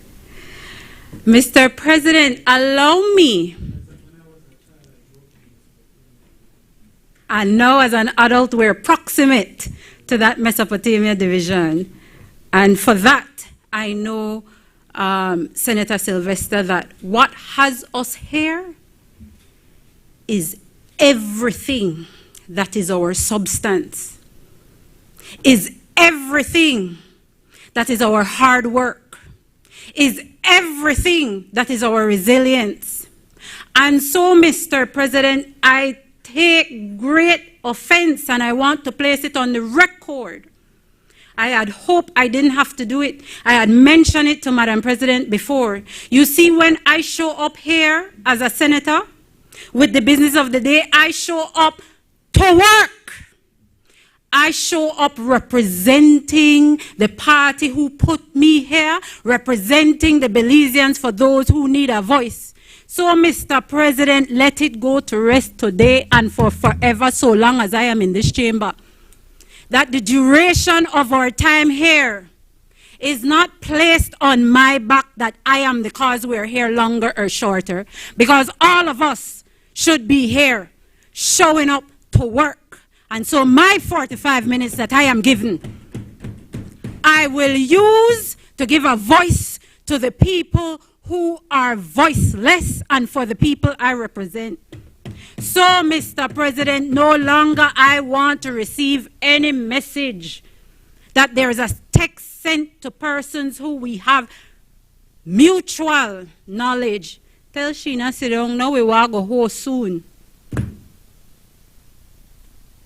Yes, I see you're browsing a furrow. It has happened, Senator Sylvester.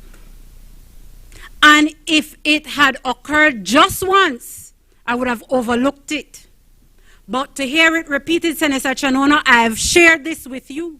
Let it rest now. I put it on the record. When we come here to work.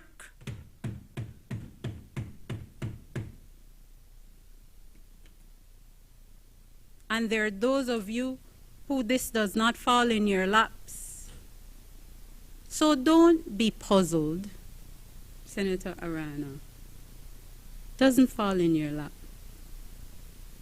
Right? For the avoidance of doubt. And for the person for whom it squarely sits, I hope that this is the end of that, and that I hear any such of sort. Now, Mr. President, allow me to make my presentation on the Safe Third Party Agreement. And allow me to first make the initial observation from the debates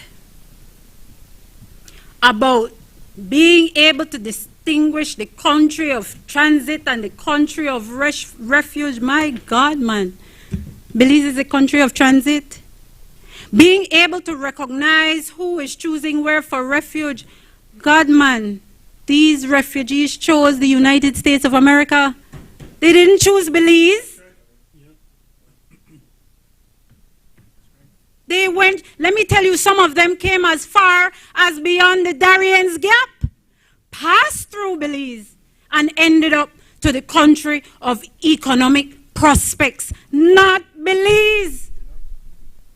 And let us not confuse the ham with the hammer and the apple and the orange. Because I can easily associate myself that I am against illegal immigration. But man, appreciate what the government is placing before us, an agreement that requires our modification of our domestic laws to make room for this. So there is a great suspense that is telling you, yeah, our current framework does not provide for this agreement. We have to now come back to try fix it. So you don't think that falls into the category of illegal immigration? We're making lawful what would otherwise be unlawful? Come on, man. And this is not politicking, politricking, grandstanding, no, nothing. Because we tend to run away with concepts and not appreciate what they really mean. Now, there are four main areas I want to present on. The key deficiencies of the agreement, the arguments against the agreement, the ramifications for small country like Belize, and last, the constitutional and human rights risk for Belize. And we've been hearing some of them. Under the deficiencies, let's look at the asymmetry of obligations. Belize carry the hosting burden. Belize carry the processing burden. Belize carry the integration burden. And we expose ourselves to reputation and legal ramifications. The United States carry none of these burdens in return. It is Article 7.4. Permit me to read it into the record that says, nothing set forth in this agreement shall be interpreted in such a way that commits the disbursement or allocation of funds by the parties. The implementation of this agreement shall be subject to the availability of funds and technical capacity of each party. The government of the United States of America, upon request, shall endeavor, in accordance with applicable law and regulations, to provide financial and technical assistance to strengthen the institutional capacities of the government of the Belize. That is not a binding provision to do anything. That simply says, if we got it, we are geared.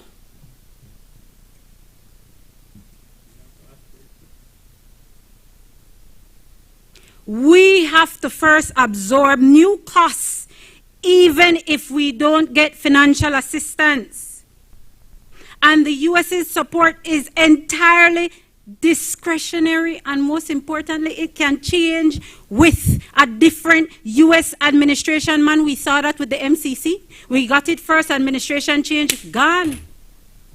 That is what we're opening ourselves to. And I heard the church, Senator Wade say, the church has been doing some work. Well, man, if the church is standing up to say that they can absorb the cost, then enter this agreement with the United States government, facilitated by the government of Belize. Let them take the cost since they can do it.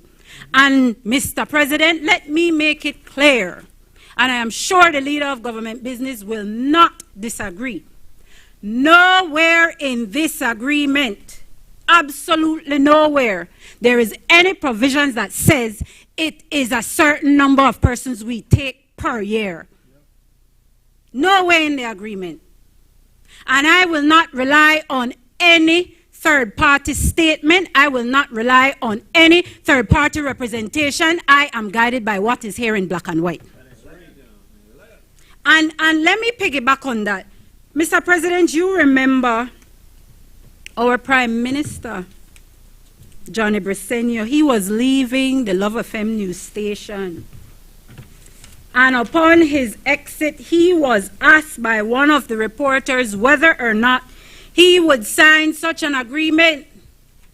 Mr. President, and I hope the media go back and play the footage. He said no.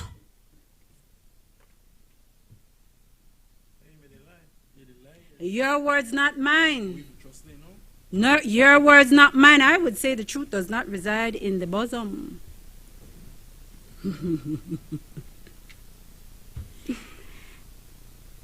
The capacity mismatch given Belize's size.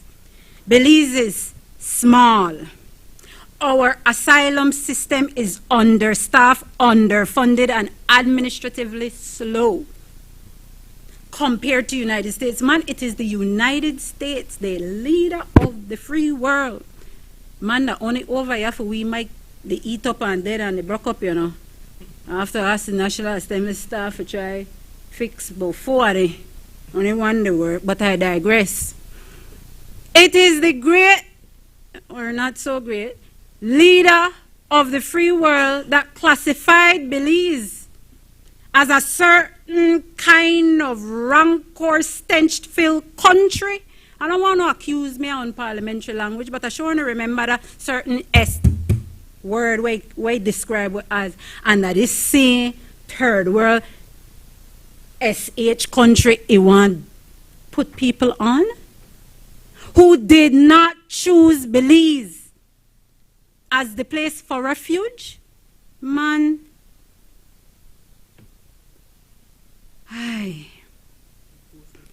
let's look at the inconsistency with the spirit of refugee protection.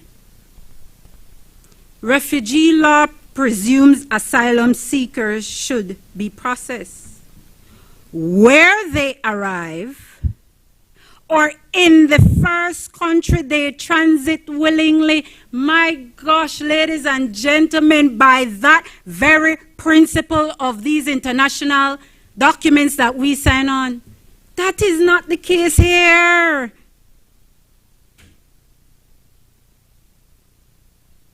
That is not the case here. And we've heard about the sovereignty concerns. And there is a so-called veto power to opt out of the agreement.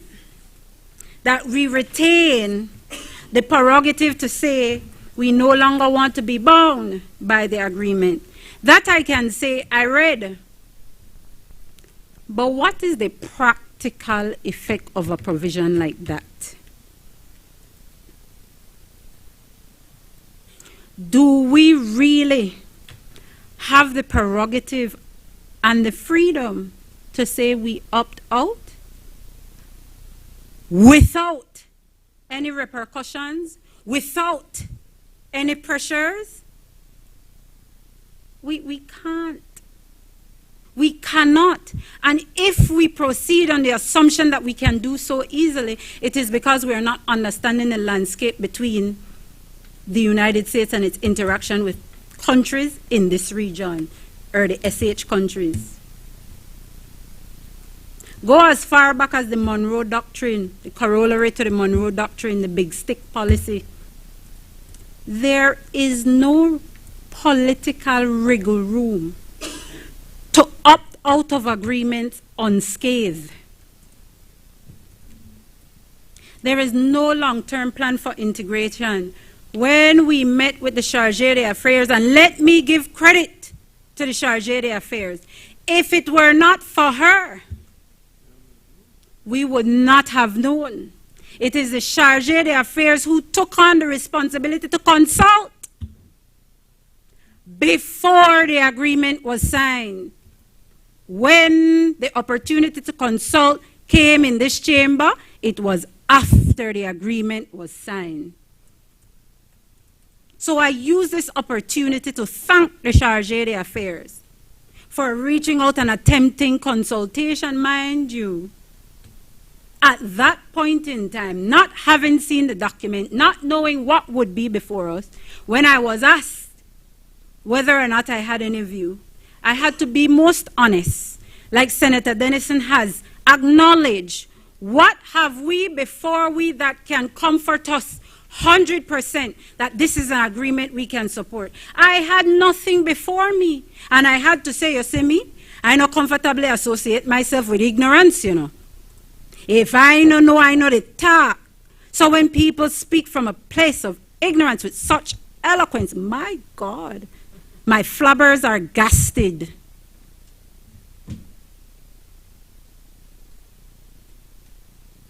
The Chargé of the Affairs said, it takes about 7 years to process one such application. There being no long-term integration plan, we can already see that we bear the burden through our domestic law, that we are saying, yes, send they are Belizean in 5 years, even before the asylum is processed. So, they want to be Belizean. And whether you want to hopscotch, whether the next league game, where you switch so and so, no matter what we want to do, the bottom line is, it is the responsibility of the government to meet the needs of its people. Senator Wade said that the Belizean, but how Belizean do it? Nobody pay tax. And what the government do with the tax? No use it for put back into the country. Some man make... I am not attacking anyone. This is a debate. This is a chamber for debate, and it is open and proper within the confines of debate for me to challenge what has been said before me.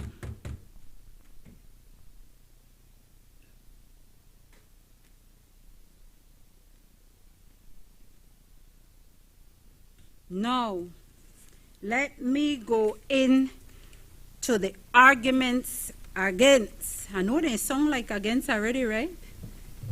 But hey, if that is what it is, that is what it is, Senator Koi.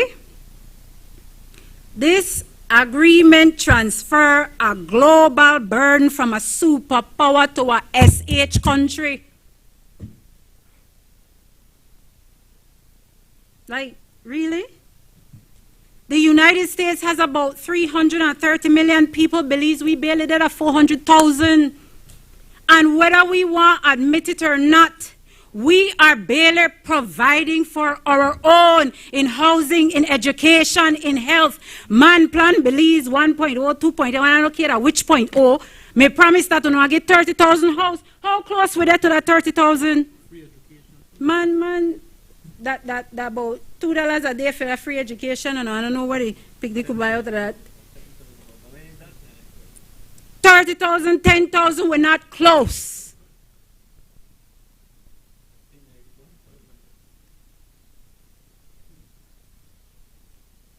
The U.S. boasts one of the world's largest economy. Man, Senator Kowe, I know you know. I know you know the reality about our economy. And I know you know the challenges we are yet to face in the year 2026. Man, the teachers, they still not getting good pay, you know.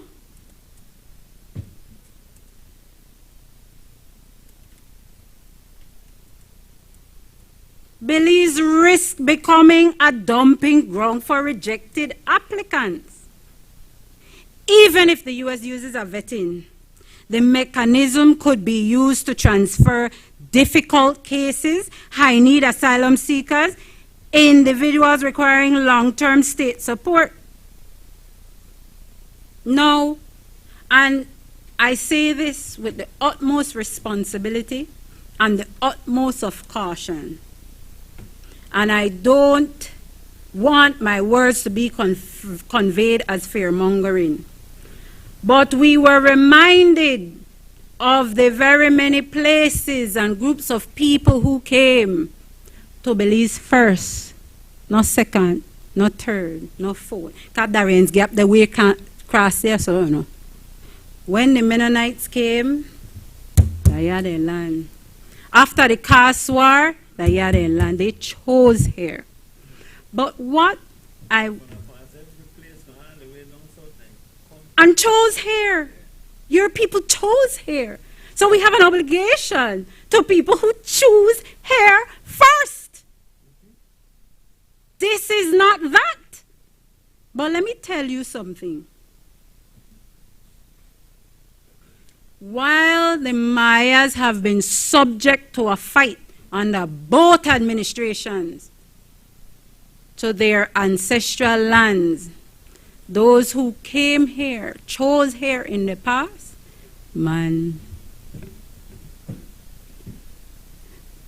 they work out a good, nice, tidy, agreement. And I welcome my brothers and sisters, my fellow Belizeans from whatever nations. But it is a very real concern that when we take on as a safe third country, we don't do so and displace Belizeans who are already Belizeans who are here fighting to get access. That is a real concern. And we're catching it in the bud. Not after, because what happened years ago already happened. I love my fellow Belizeans from north, south, east, and west. I have the opportunity now. I'm touring the country. I'll have you know. The campaign bid.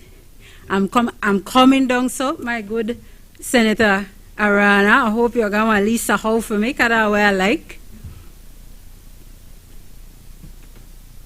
And so I embrace all my fellow Belizeans. But when we can see from the inception a move that we're about to make can potentially displace, Senator Faber said, just one additional person burdens our pre-existing structure.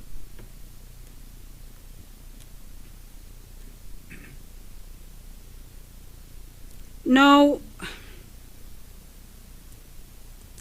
the agreement risks transforming Belize into a strategic buffer for U.S. border enforcement.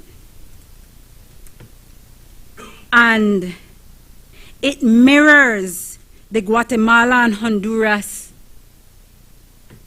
situation, which has widely been condemned by UNHCR, Human Rights Watch, and the Internal Refugees Assistance Project. So, we not start something where we don't know the dangers about. These international bodies already spoke on what this will cause. And remember me talking about being responsible and cautious about how I marshal my concerns, because it could create domestic, social, and political backlash. Like, why would we want to do that? There will be fear for increase of crime, the strain on housing and land availability, which is real. And I am not xenophobic by any means. And that has never been the position of Belizeans, as I understand the history of Belize and how we invite people in, people who choose here first.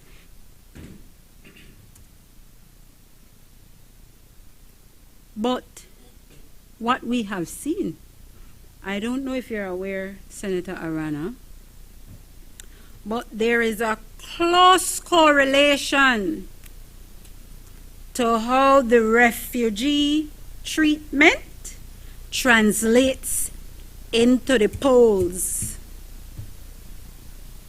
I'm not saying any further than that, because I'm hoping you understand what I'm saying. The ramifications for a small country like Belize, this will have a massive fiscal impact. Because until I am shown in black and white, where we have signed and the Americans have signed, on how many persons, mind you, let me tell you, Senator Arana, with the charge d'affaires, questions were posed as to financial assistance. Questions were posed as to number of people. Questions were posed as to the timeline or whether or not this is a temporary situation. Questions were posed. And you know what is the resounding response? I don't know that yet. Can't tell her that. Not have that information. We haven't quite worked out the implementation framework. And I'm not making mockery of my dear lady, the Charge d'Affaires. But I don't know that I, as a person, as a professional, could be comfortable knowing that I want to shove this spoon down your throat without knowing I got sugar behind to make you take this bitterness. Like, and it has been repeated many, many times. Oh, it is normally the practice to sign first and then we work out the details later. Senator Arana, I have decried that practice over and over. Bad practice does not make good law.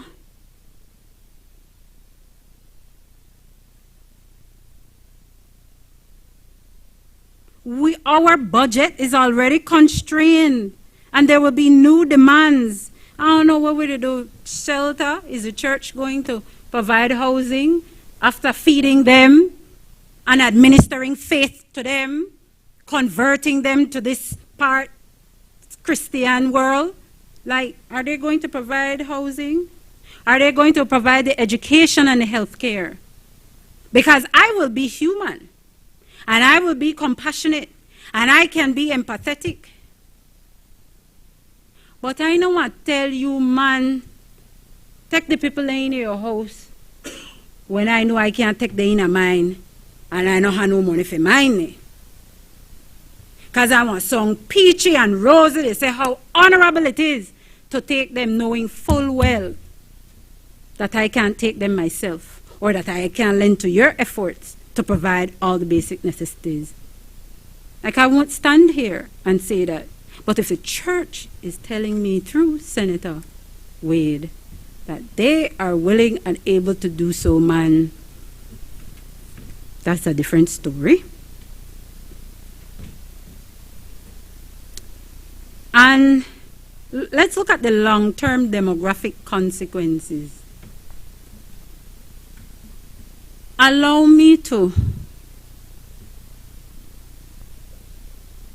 say what we all observe, know, think, and appreciate.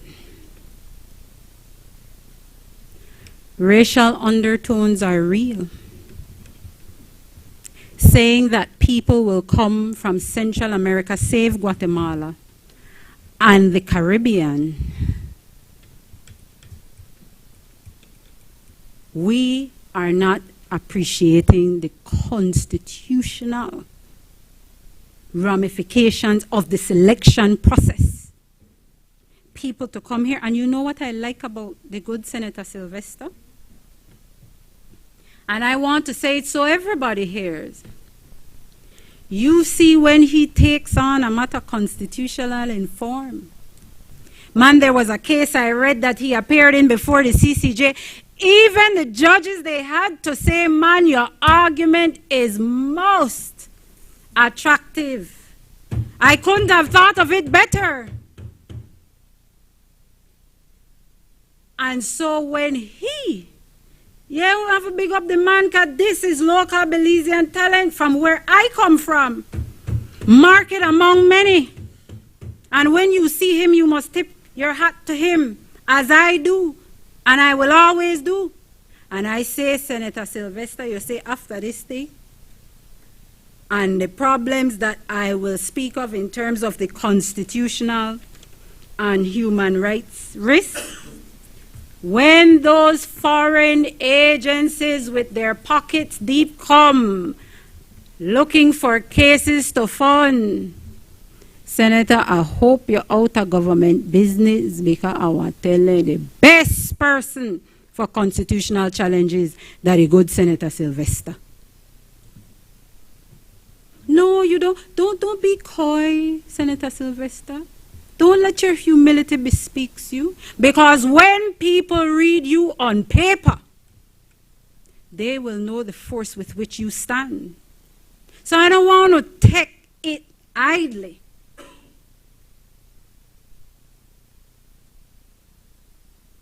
That there will be serious constitutional.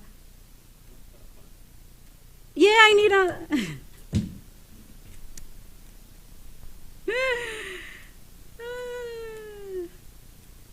Let me jump to the constitutional risks for Belize, since I'm on it. We have constitutional protections of personal liberties. And you see, when people are here, it's our laws that are to be observed.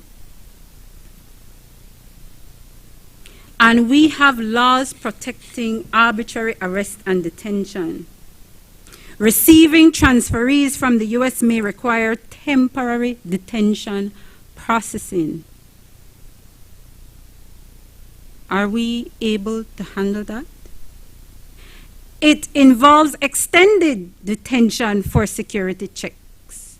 This implementation framework that has not yet been worked out, what is it to say about that?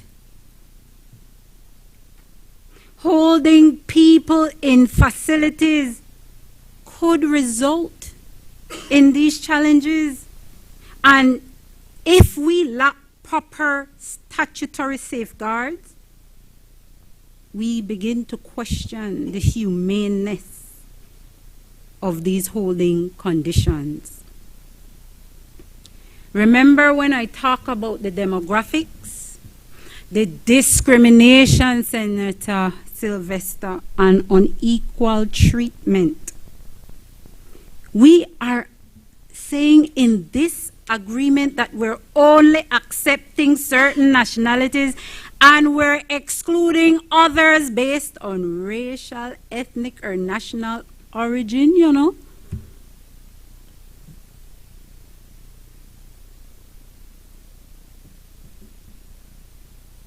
We could be challenged for making discrimination in immigration decisions, unequal access to asylum procedures, arbitrary distinctions among foreign nationals. How can we be sure in this absent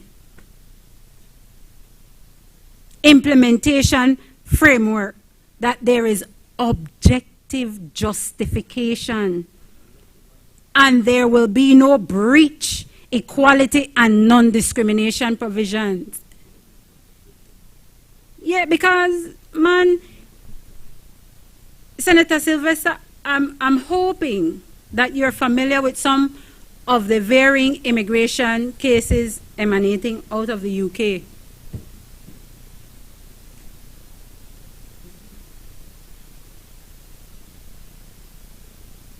I'm pleased. I know when you listen, I can also count on that you understand and not slow. No, I'm giving a compliment. Can I not do that? Yes. The procedural fairness and due process. Can we guarantee the fair hearing within a reasonable time? Can we guarantee access to legal representation? Matter of fact, we have immigration attorneys in this country. I mean, if this agreement call with money for immigration attorneys to train there and Sosimehania, please don't see it, right? Because I would like to provide services to ensure that there is dignity, to ensure that people are getting their fair access and equal protection. What about whether or not we have . the appropriate number for interpretation services. Man, I remember one time doing a matter in the High Court, and I mean, I struggle to find an interpreter.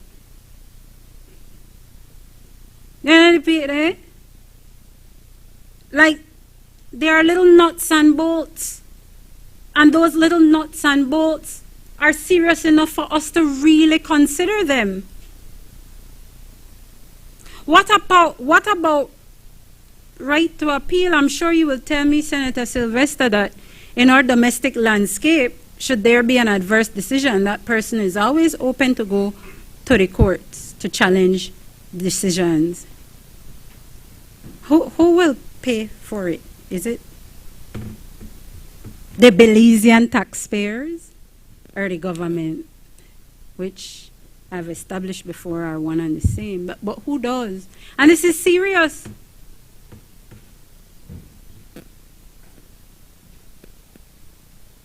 And it is real that small countries with limited resources often cannot meet these standards consistently. I'm not beating up my country, no. I said they're consistently. And I would not want failure to do so amongst a violation, a protracted legal case, and then only after that we try to fix it.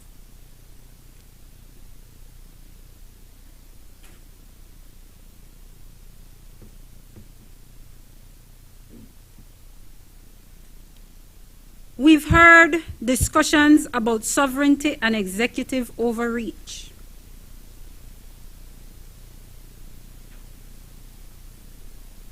What happens when we, or I should say if we become unable to refuse transfers due to diplomatic pressures? What happens?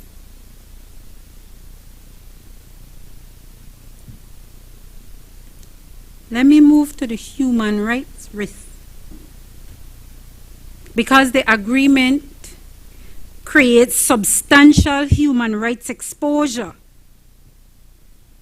Because Belize, the citizen and the government, assumes the responsibility for the safety, welfare, and legal rights of people who never intended to seek asylum here. You hear what I said? They never intended to seek asylum here. Belize is not their country of first choice. And you know, I did a quick search. I wanted to find out how many countries signed this agreement. What were the considerations? What were the discussions? And no matter the search engine, I was met with diplomatic bureaucracy that could not disclose. But what I was able to discern, right? They don't tell you, they're there for your say. What I was able to discern, you see a country like Mexico, that strong, powerful female president, woman power, Senator Coy. She rejected the Safe Third Country Agreement. Instead, what she was able to do is an alternative to receive support for migration control measures. Isn't that what we should try to do? Since our borders are quote-unquote porous, since we recognize Belize as a transit country, we should receive support to bolster migration patterns so that we are not used.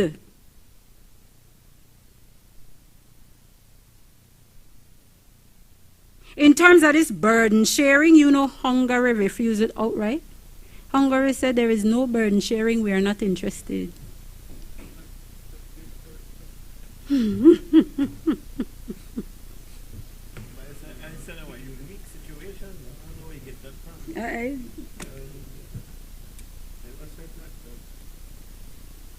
The thing is about the human rights risk. the non-refoulement. I hear somebody say, after the application get processed, you could send it back where they come from. Man, you don't understand what non-refoulement mean? It mean you can't send it back where they come from. That what non-refoulement mean?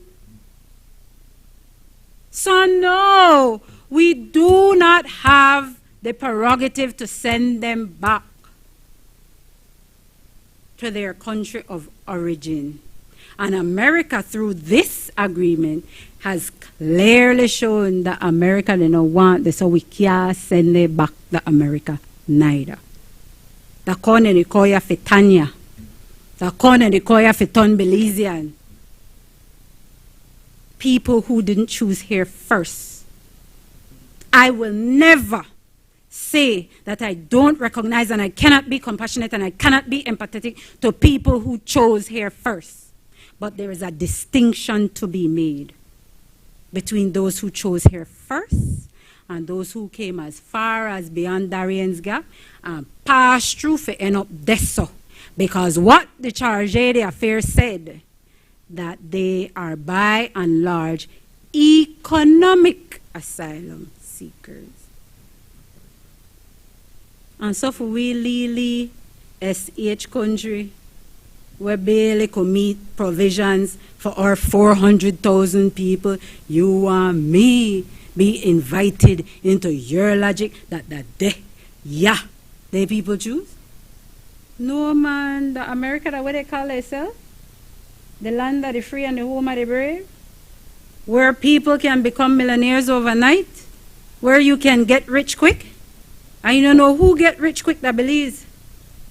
Then there's God with a shape up a regulatory framework, but it can't wash so easy.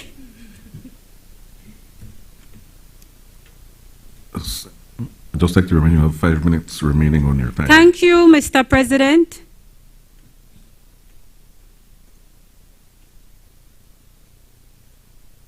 If we mishandle asylum claims,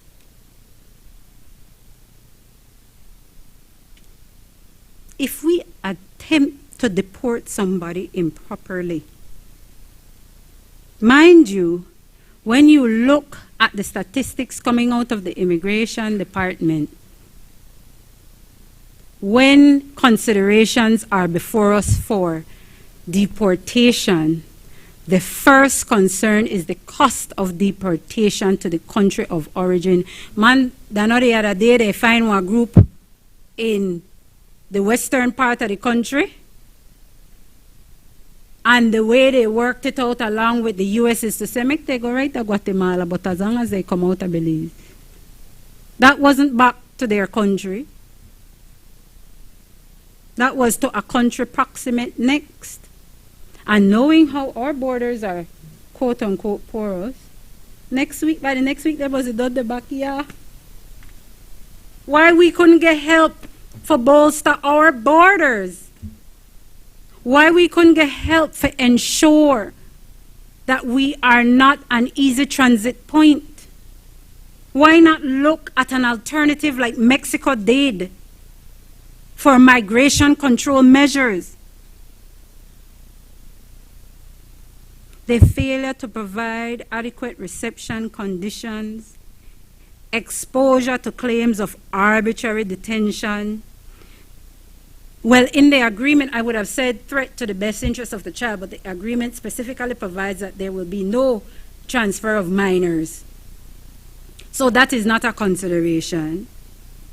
Unaccompanied minors, it's unaccompanied, indeed.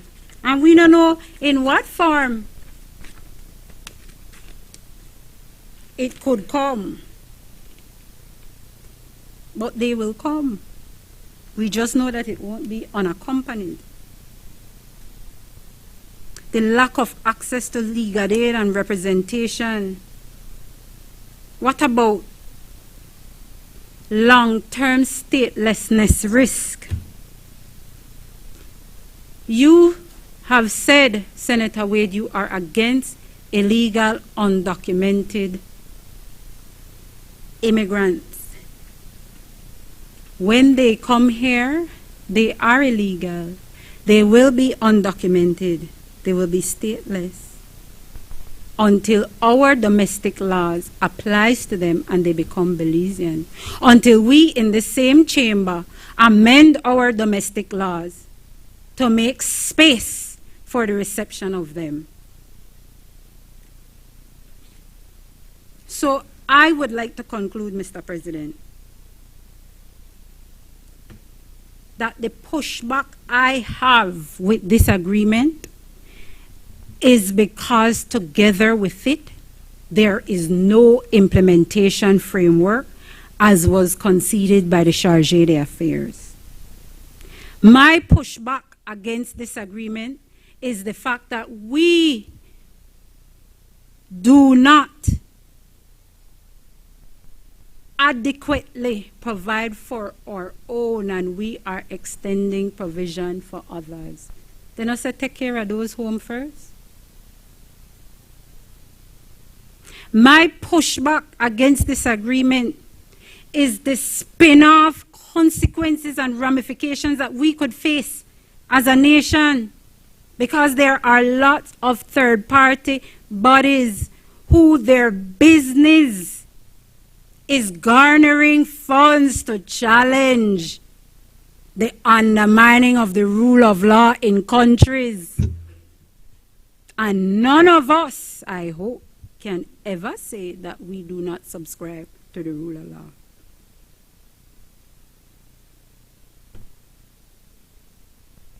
Are we there yet? The answer is no. And because we're not there yet to be able to say we understand how this will work, how it can work, what the implementation will look like, in black and white,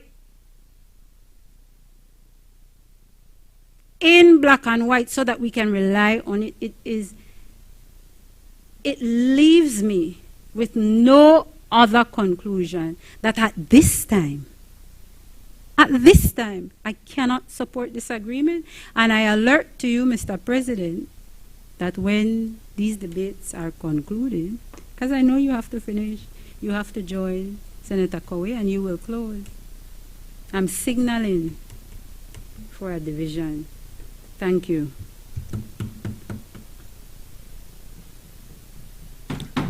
I recognize Senator Cowie.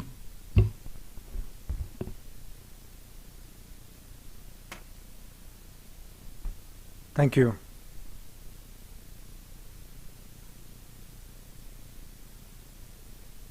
I rise in support of this motion, and I have but a few comments to make. But I have to start off by saying, with the negativity from across the aisle, it's not surprising that we, as a country, as an economy, suffered. We suffered over a decade of economic stagnancy, economic lethargy. The negativity does not engender any confidence in our country, in investing in our country, in being in our country. Thankfully, we no longer exist or serve under that past administration. We have an administration here that is filled with optimism, filled with positivity, and looks forward to a continued path of economic expansion and growth. Belize, as a country, as an economy, has benefited from this approach. We have an experience now where we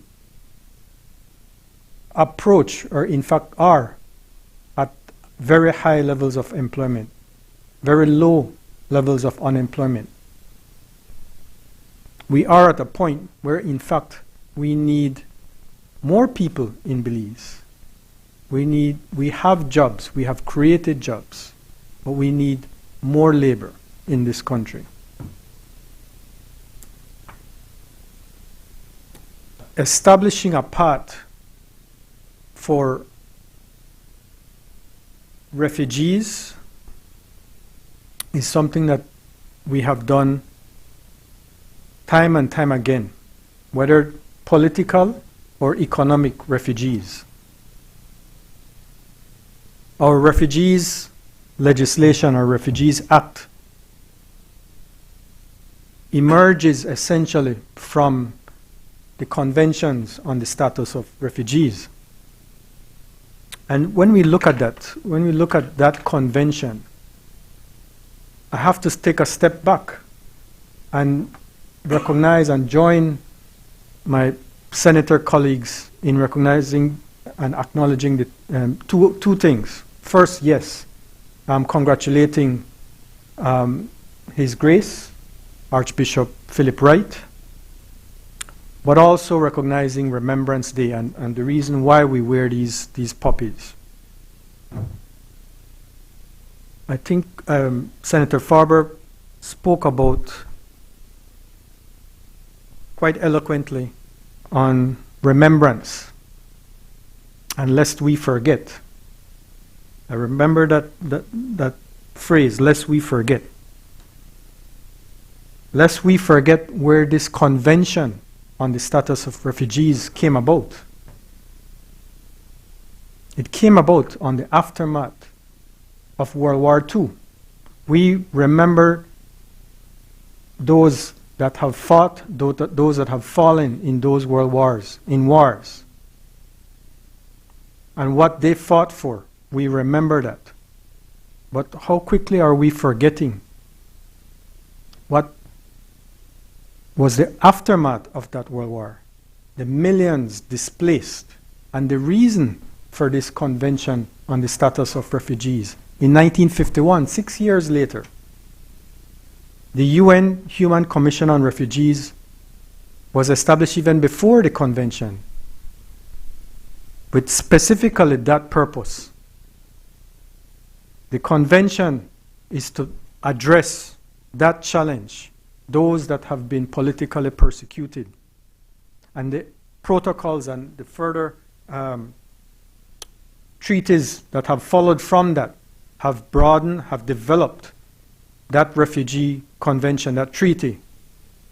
What we have here today is a progression on that. What we have here today arises from an experience of another country, the United States of America. And yes, we are witness on television and otherwise as to what has transpired over the past several years in the USA concerning refugees. And whatever their experience is, that does not oblige us, or that does not entitle us to avoid our own obligations, our own duties. We have our obligations under the Convention on the Status of Refugees.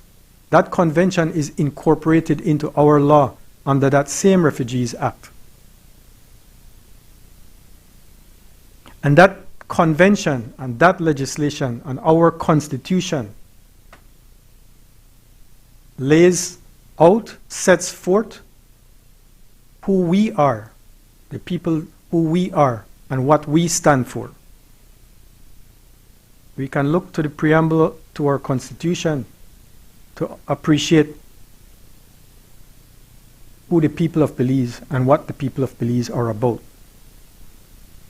But we can also look at that same convention and get a little appreciation on the status of refugees and why we have signed on to those obligations and why we have signed on to this agreement.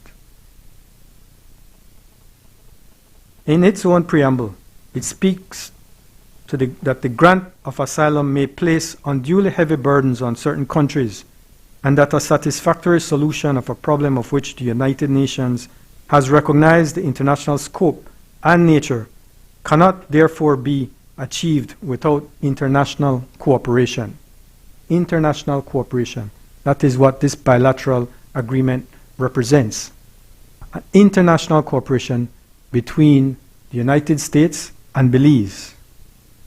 The convention expresses the wish that all states recognize the social, and humanitarian nature of the problem of refugees, will do everything within their power to prevent this problem from becoming a cause of tension between states. Belize is a member of this community of nations, and Belize plays its role, as has been highlighted by many of the senators before me, as it relates to refugees, what we do in terms of amnesty, what we do in terms of our immigration laws, and what we do in terms of our refugee laws.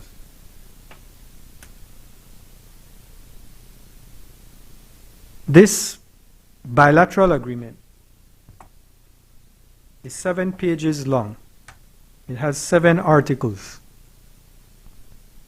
We've spent the better part of the day discussing this 7-page document. I can read it. I have 45 minutes. I could read the whole document within that 45 minutes.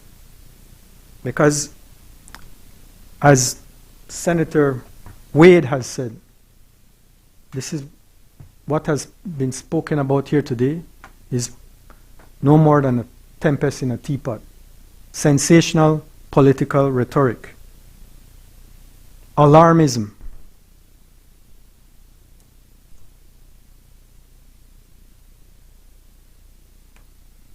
Article 2. Article 1 speaks to the definitions of the agreement. It has several definitions. It defines a protection applicant. It means any person who is a citizen or national of a Central American country, excluding Guatemala, or Caribbean community member state, who submits a protection request before one of the parties. That's a protection applicant. So that person has to apply. It's not just transferred to Belize. That person has to apply.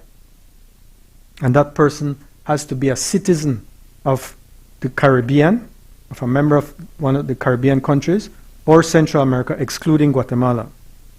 And it applies by way of making a protection request. And that is also defined. Protection request. It means the request of a person from Central America, excluding Guatemala, and Caribbean community member states, in accordance with their respective international obligations under the 1951 Convention, the 1967 Protocol, or the Convention Against Torture, and in accordance with the respective laws and policies of the parties, as well as any other type of equivalent temporary protection available under Belizean immigration law. So that protection applicant makes a protection request.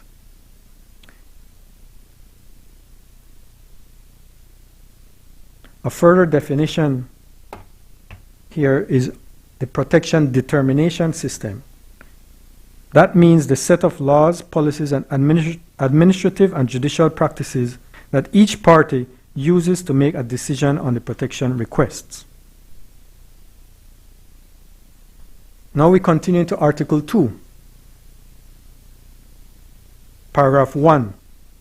The government of the United States of America, in furtherance of the mutually beneficial cooperation between the parties and in its complete discretion, may propose to the government of Belize the transfer of protection applicants. Propose. It doesn't dictate, it proposes, it may propose. Paragraph 2.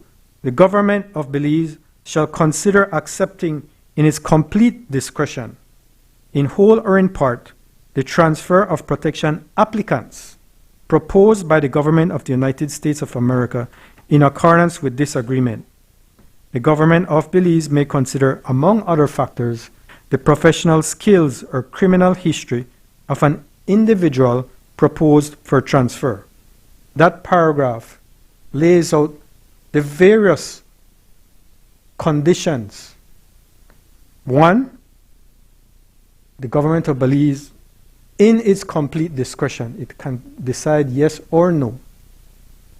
Consider, in its complete discretion, it considers whether to accept or not the transfer of a protection applicant. And a protection applicant is someone who has applied to Belize. Whether he had gone to the US as his first choice, the fact of the matter is he applied to come to Belize. He was not directed or mandated to come to Belize. He applied to come to Belize. Proposed by the government of the United States.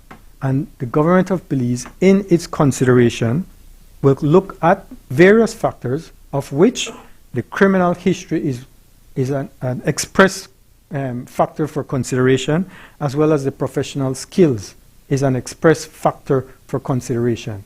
So there is already laid out a process in which the government of Belize has a discretion as to whether or not to accept an applicant who wants to come to Belize.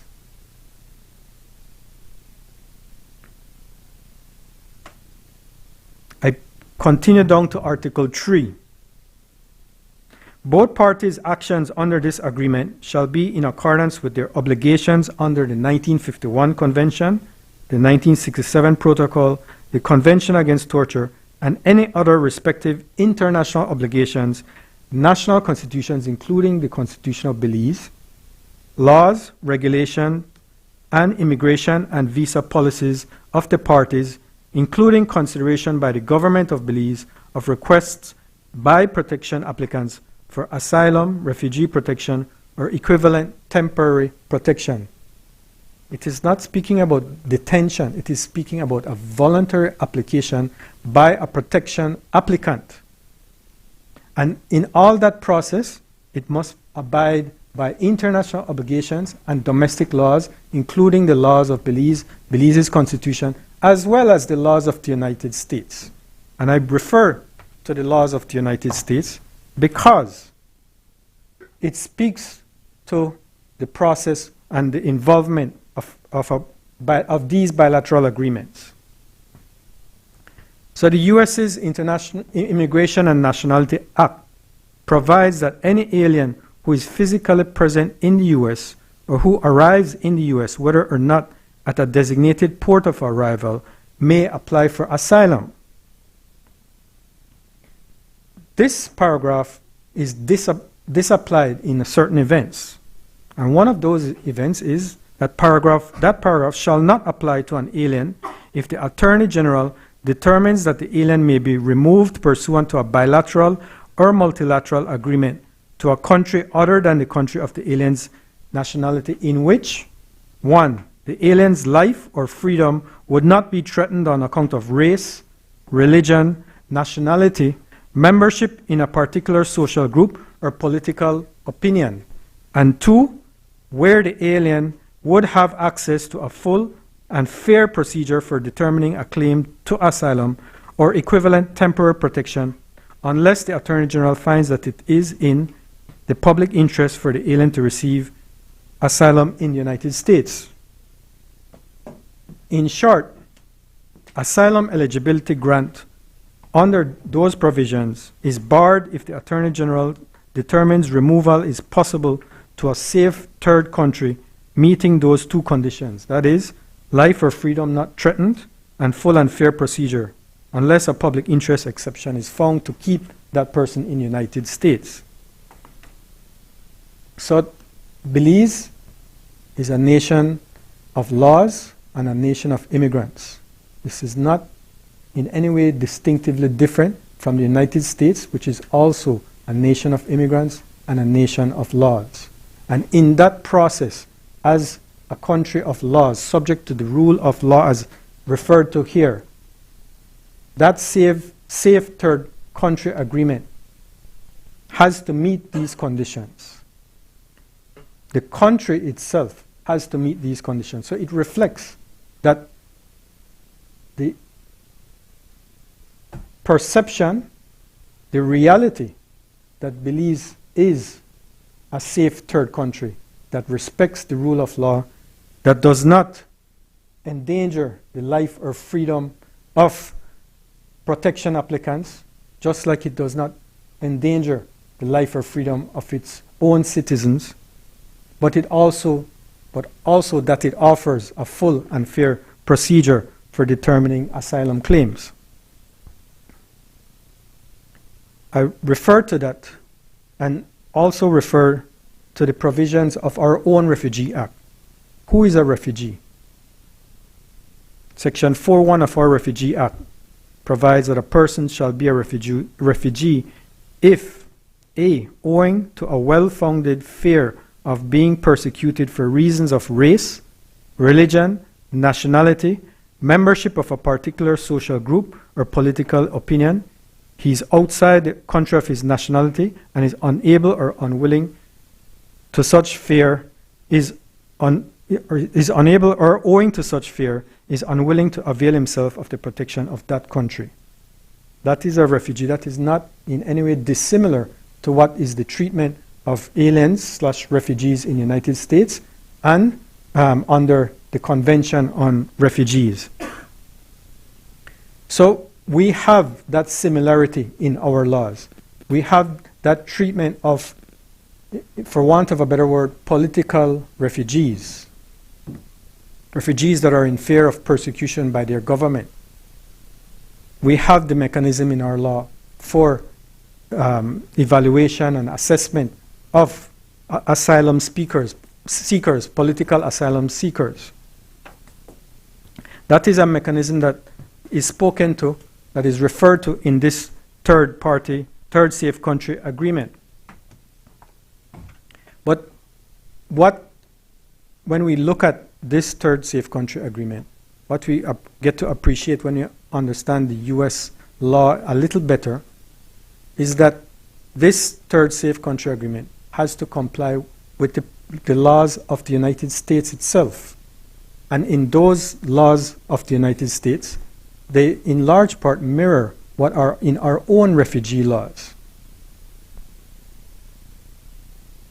So what we are looking at is the cooperation, that international cooperation, that is our objective, along with many members of the community of nations, that international cooperation to provide social and humanitarian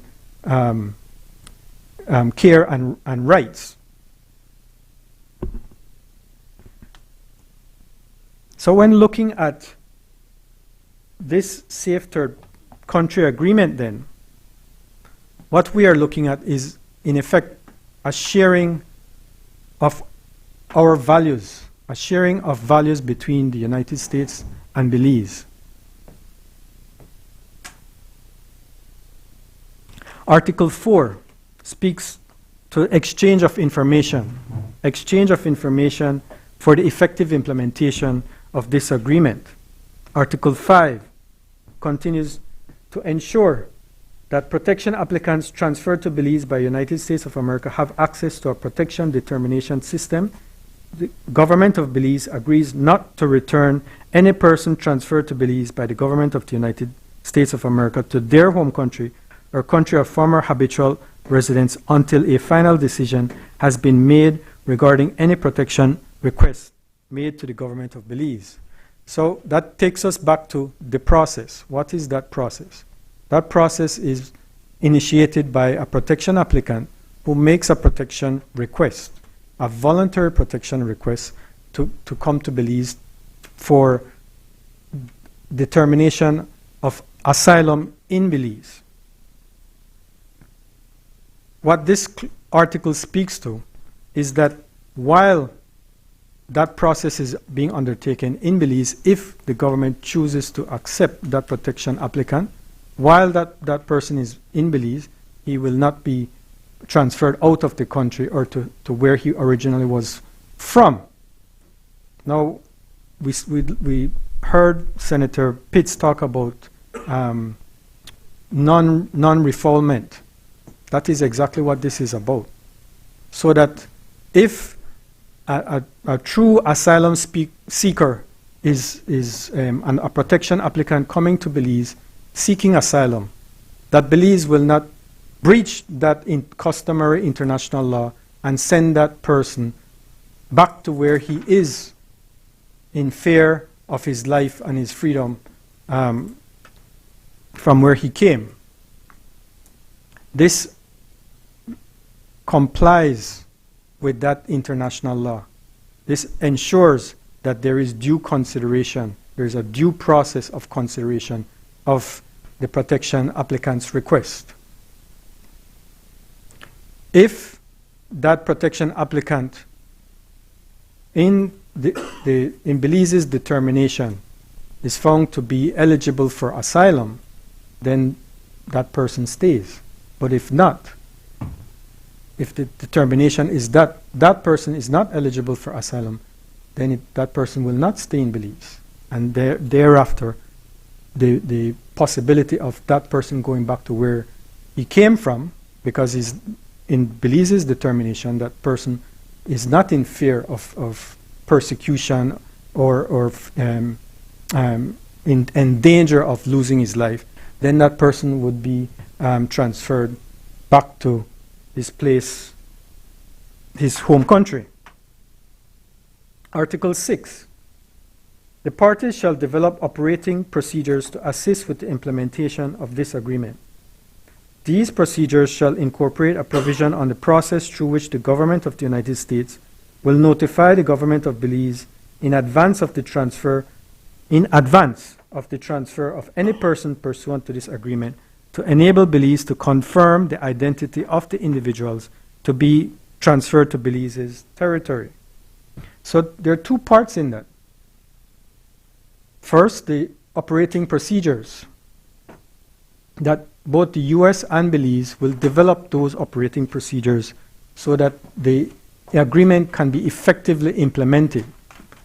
This is not the operating procedure. This agreement is a framework agreement. This is not the operating procedure for what is to transpire in connection with protection applicants. This is just a framework agreement. So there is that second phase of developing the operating procedures. But at the same time, in that same provision, it also speaks about Belize getting information in advance. There's an exchange of information clause, and there's this second clause that talks about Belize getting that information in advance.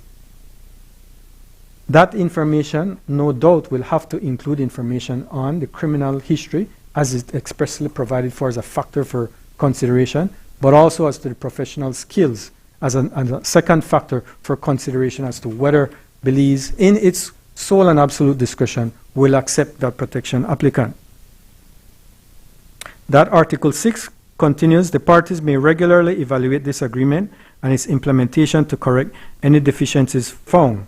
The evaluation may be carried out jointly by the parties. The parties may invite by mutual decision other relevant organizations with specialized knowledge on the subject, such as the United Nations High Commissioner for Refugees, to participate in such evaluation. I jump down to paragraph 4. The parties intend for the operating procedures to contain gradual steps and address, among other things, A, procedures necessary to effectuate the transfer of individuals under this agreement, and B, institutional capacity requirements. What does that mean?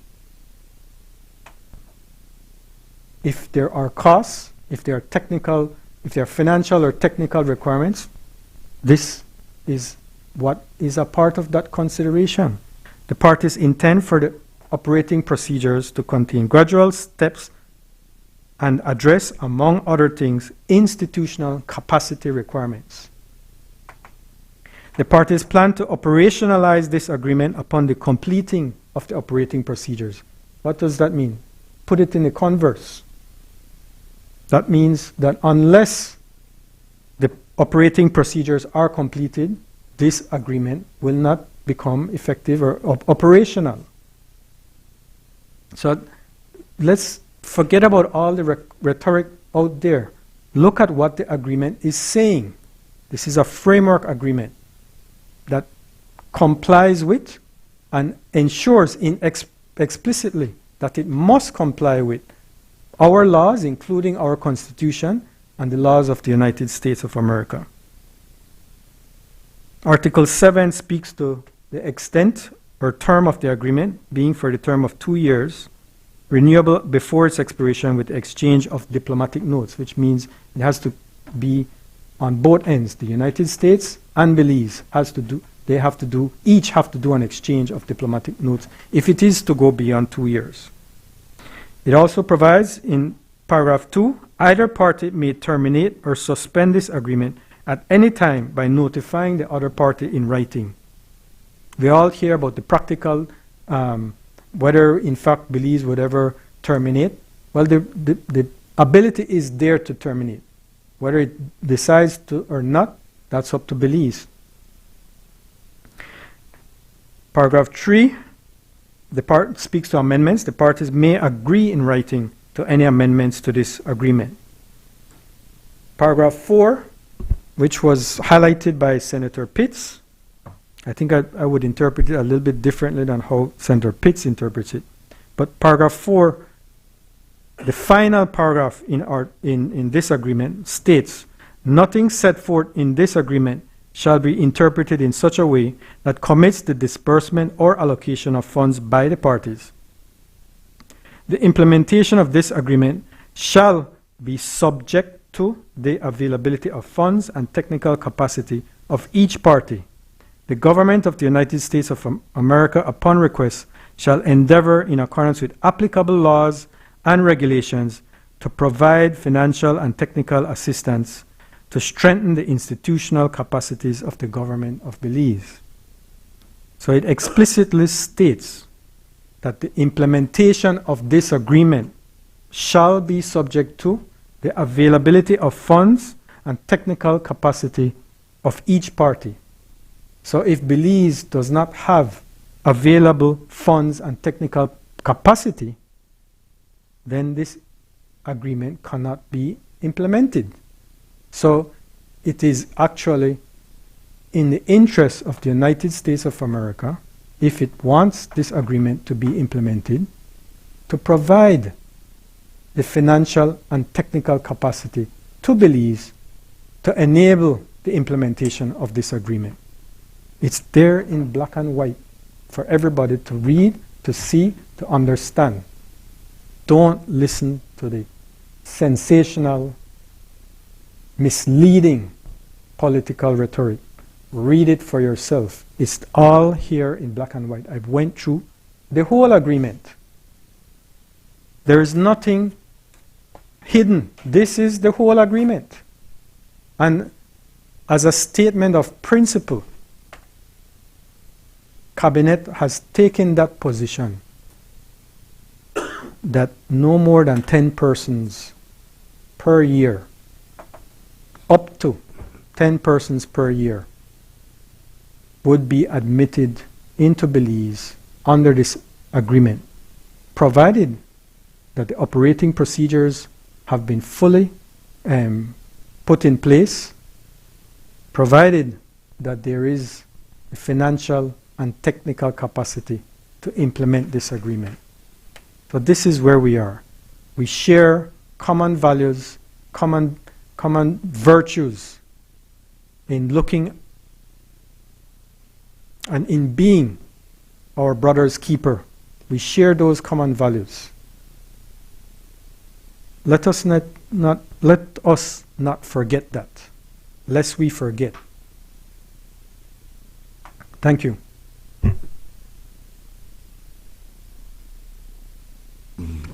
I recognize the leader of government business.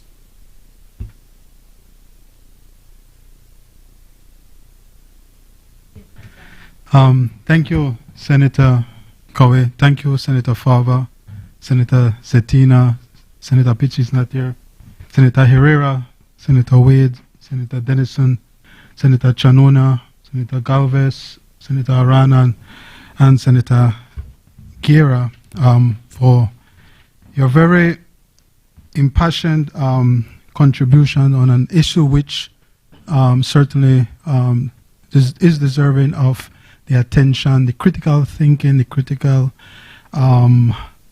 analysis, forensic and critical analysis by all senators. I'd like to thank Senator Cowie for going through the agreement, because there is importance and significance in that. I won't rehash and repeat what that exercise, but to simply highlight and emphasize that the agreement, when one takes the time and goes through the various articles, the various clauses, it can be seen that the agreement is, as Senator Cowey pointed out, a framework agreement. I will very quickly make an attempt to go through the various queries that were made by the various senators. Senator Faber, you raised the issue and you made the suggestion that there is an approach of secrecy that was engaged by the government with respect to the entering into the agreement. I think a number of other senators may have made suggestion to that similar point. But I just wish to make this point. It's very, very important.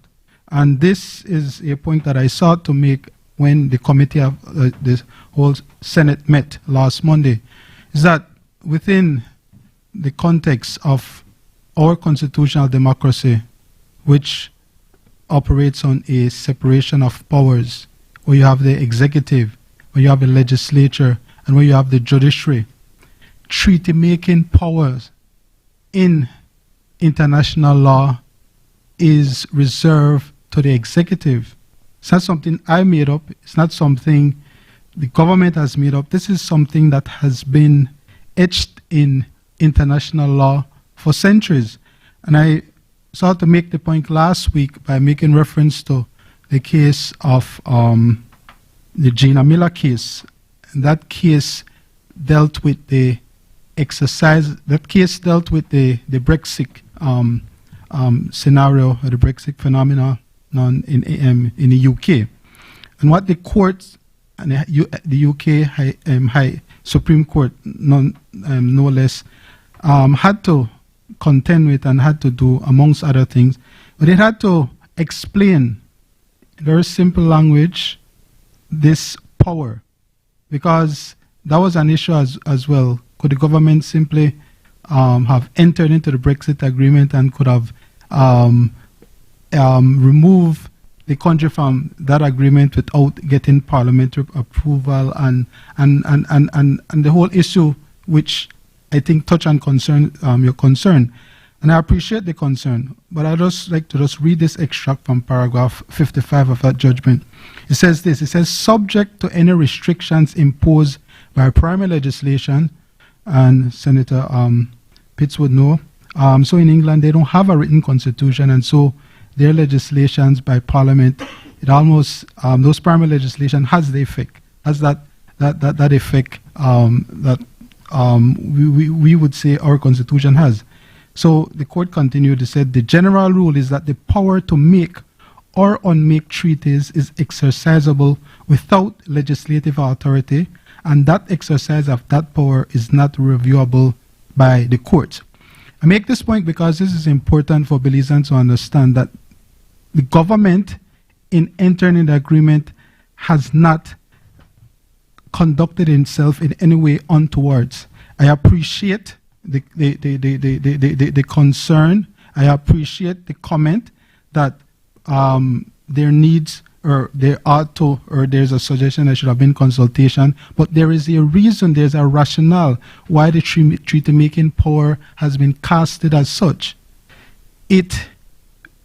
Treaties, bilateral agreements, may never see the light of a day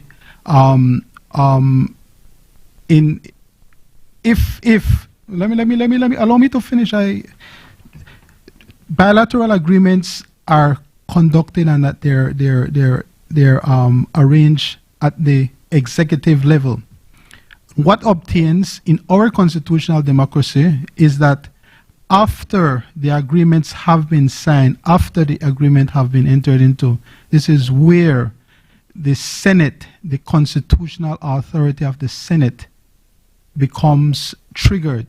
So it is through this process which we have engaged in today, which all senators, in discharge of your constitutional duties and obligation, you indeed had the obligation and the right to scrutinize, to examine the agreement.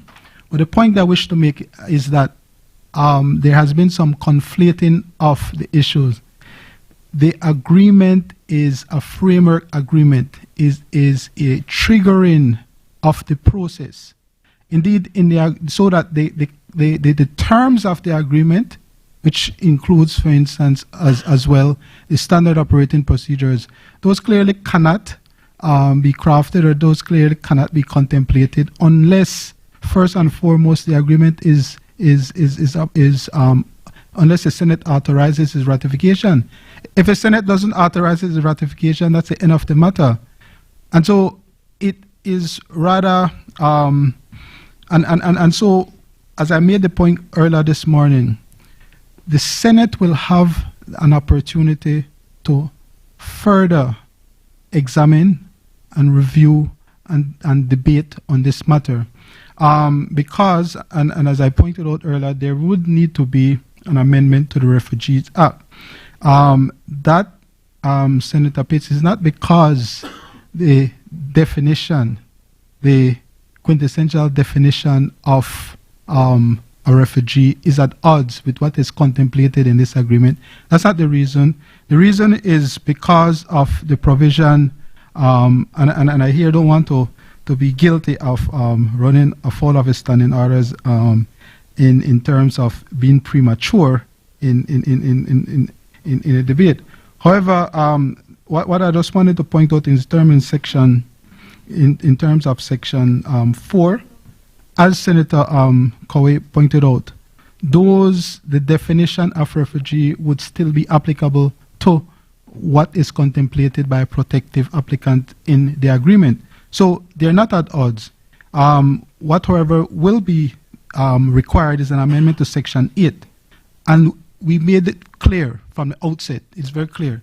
And that Section 8 speaks about any person who is within Belize. So clearly the persons aren't within Belize, so there would need to be an amendment there. Because this provision speaks about the refugee committee considering applications of those persons. But the point is this, is that the notion, the concept of a refugee, of an asylum seeker, of someone who is fleeing his or her country because of persecution, that is captured by Section 4, as Senator Cowie detailed, and it is also captured in the agreement.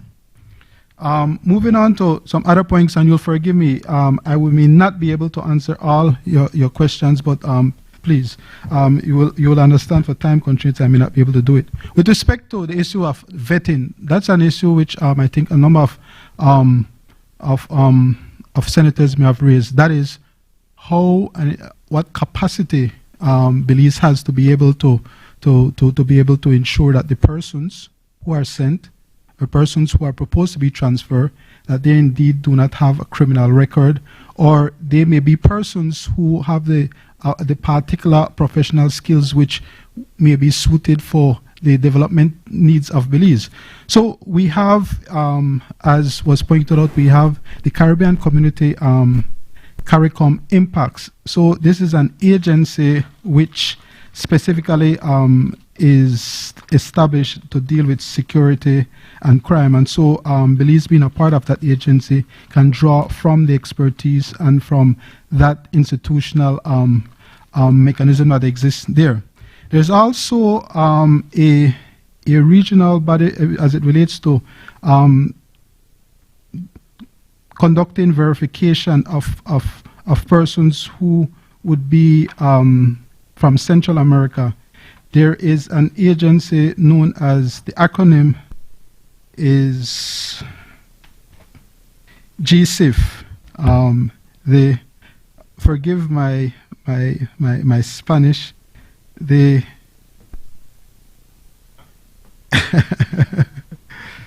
Yes, so the Spanish is supposed to be Grupo Conjunto Inteligencia Fronteriza. I don't know if I got it correct, but this is an agency which provides Central American countries with help with respect to these matters. There's also Interpol, which Belize also relies on. So I make this point to say that there is capacity to address the very important concern of how we'll be able to verify these things.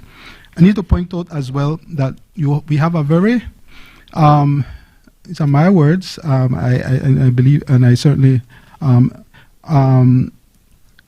I echo the words which were shared by Senator Wade in respect to his praise of the Immigration Department. So we have a refugee department which has 14 officers, a director of refugee, then we have a legal protection officer, we have 3 registration or intake officer, and there are other sections in that department which include a senior social worker and a reviewing section.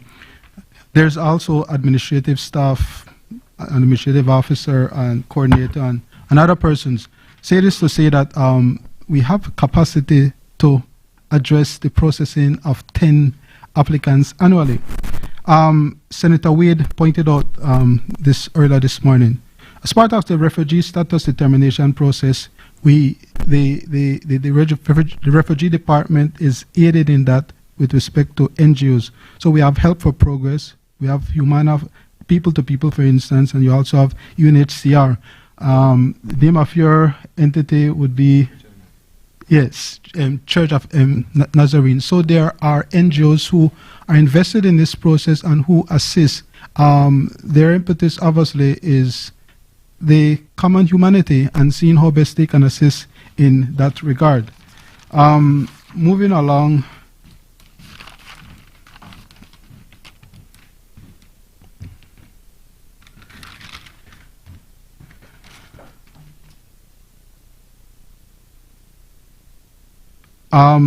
There was a point being made with respect to, again, the agreement first has to be ratified before you can take any further steps with respect to this matter. Senator Dennison, you had raised the issue with respect to, amongst other things, you had raised the issue with respect to, which I must confess that never thought about, but it's a very ingenious observation that a refugee is a person who is fleeing persecution, so they could very well be in his homeland. If he's a genuine refugee, that his criminal record could be cooked.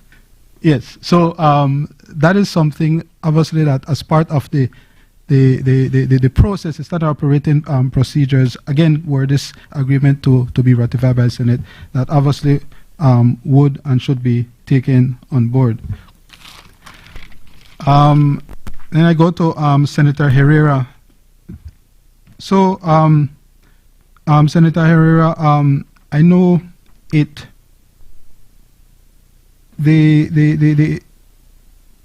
your observation, poignant observation, salient, necessary to be made with respect to the number of persons who are comparative resources and situation with respect to migration and that of the U.S. However, what I would point out is that in terms of the agreement itself, that Article 2.2 gives Belize this unequivocal discretion to reject transfer of part or all the prospective applicants. But as I said, I very well appreciate and the context and also the information which you provided. With respect to the security vetting, I think I may have answered that earlier. You had asked, you pointed out that your members of your organization had a number of other questions. I tried to write as best as possible those. The financial cost, in terms of that, those would be addressed in the operating procedures. And as Senator Coway had pointed out, I think it needs to be made plain, and it needs to be reiterated that implementation is subject to the availability of funds and the technical capacity. And as Senator Cowie articulated it, it behooves the United States to, were we to reach that point, because obviously we still, we are here seeking the approval of the Senate. Then with respect to the mechanism for transparency for standard operating procedures, that again, the Senate will have that opportunity. I think it would clearly, if approval were to be granted by the Senate, and we were to move to the next stage with respect to the standard operating procedure, and then possibly amendments to the Refugees Act, those are documents and those are procedures which clearly have to be made and be made plain and shown, disclosed to this august body. Staffing levels, the processing of the protection applicants, mechanisms for persons transferred to access resources. Those again, I think, would be addressed in the operating procedure, which are to be drafted. And you made Senator Herrera, you highlighted a very important matter this earlier in your presentation with respect to the fact that we haven't. Well, I don't think it was a definitive statement. It was a question whether Belize has made any statement or any comment with respect to the military build-up that we see the U.S. engaging in. And so I did reach out to the Ministry of Foreign Affairs, and what was shared with me is that a statement by CARICOM on the security build-up in the region was, in fact, that was disseminated about 2 weeks ago, and that statement reads, and just very briefly, heads of government of CARICOM met and discussed various issues on the regional agenda, including increased security build-up in the Caribbean and the potential impacts on member states. Save in respect of Trinidad and Tobago, who reserve its position, heads agreed on the following. And one, they reaffirm the principle of maintaining the Caribbean region as a zone of peace and the importance of dialogue and engagement towards the peaceful resolution of disputes and conflict. And CARICOM remains willing to assist towards that objective. I can share with senators. The point being is that Belize has taken a step and has voiced as through the CARICOM mechanism that it certainly is certainly disapproves and certainly is in no way in agreement with that approach that has been taken by the United States. Now, Senator Gabriel, Senator Zetina, I think it's important to point out that I think I may have gone over these before. You raise concerns which I readily appreciate and understand, and in terms of the resources, again, the availability of funds and technical capacity of Belize will be, the agreement will be subject, and the implementation of the agreement will be subject to that. And that again is to be found in Article 7.4. I explained earlier the treaty making process and how the executive is engaged in that. This is very critical, and it was an issue which was raised, I think, by a number of other. I think Senator Pitts, you may have raised it as well. So, what happens if a person is not deemed to be a bona fide or a genuine asylum seeker? So, here's the thing. This happens, or this can happen, even if a person lands at the border and makes a declaration that he or she is an asylum seeker.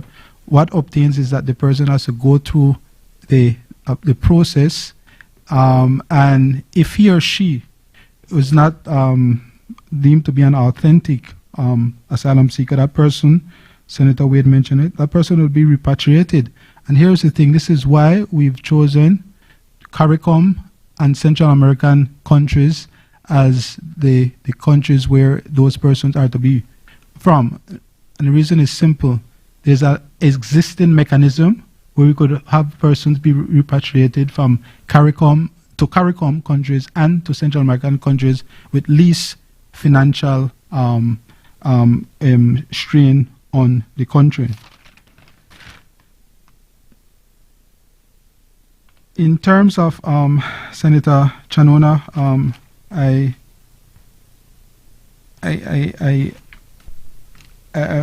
must commend you, and I very much appreciate your suggestion that perhaps maybe moving forward there could be some consultation, and so we seek to take that on board.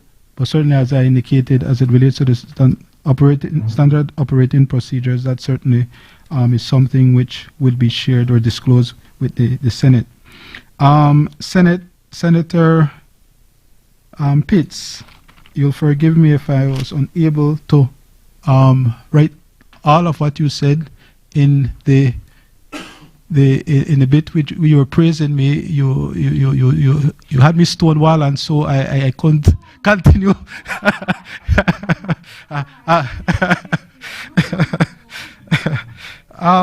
You said the administrative capacity of the refugee department. I think we have spoke to that earlier. In terms of the treaty-making power of the executive, I've mentioned that before. You made mention that, I don't know if it in a conversation with the Chargé d'Affaires, a mention of 7 years. Well, that 7 years is not. That doesn't take 7 years for the refugee status determination process to be. That's what you said with respect to Belize. No, that must be for the U.S. That not Belize. Belize is we're much more efficient. We're much more efficient. Yeah. I respectfully disagree with you that we are not and will not be a dumping ground for high-risk asylum seekers. And the reason I say that is because of the mechanism in which we could first check and confirm the identity of the proposed transferee, and as well to reject. Yes. Of course, nothing is 100% foolproof, but to what exists and what obtains now is that there is a mechanism in which we could be able to confirm the identity of persons from CARICOM to CARICOM impacts and persons from Central America through the aforesaid entity which I'm unable to repeat. As it relates to constitutional risk, so this is a bilateral agreement. I will have to consider some more, as I am obliged to do as Attorney General, your concerns with respect to potential constitutional risk, but from a preliminary look at it, it being a bilateral agreement, and it in particular being an agreement that would affect applicants, it seems to me that that issue may not necessarily arise. But as I said, we'll give more thought and more deliberation and consideration for it. In terms of whether there will be detention centers, I think Senator Cowie had mentioned that this agreement, the way it's framed, it doesn't contemplate that, and the numbers are such that, again, with the help of the NGOs, these prospective protection applicants would be able to be assimilated in within the society and within the community with least financial shock to the government and the people of Belize. With respect to the interpreters, I think that is an issue that may not necessarily arise because, again, they are from CARICOM, so the only non-English speaking country will be Haiti, and the others are Spanish speaking. No.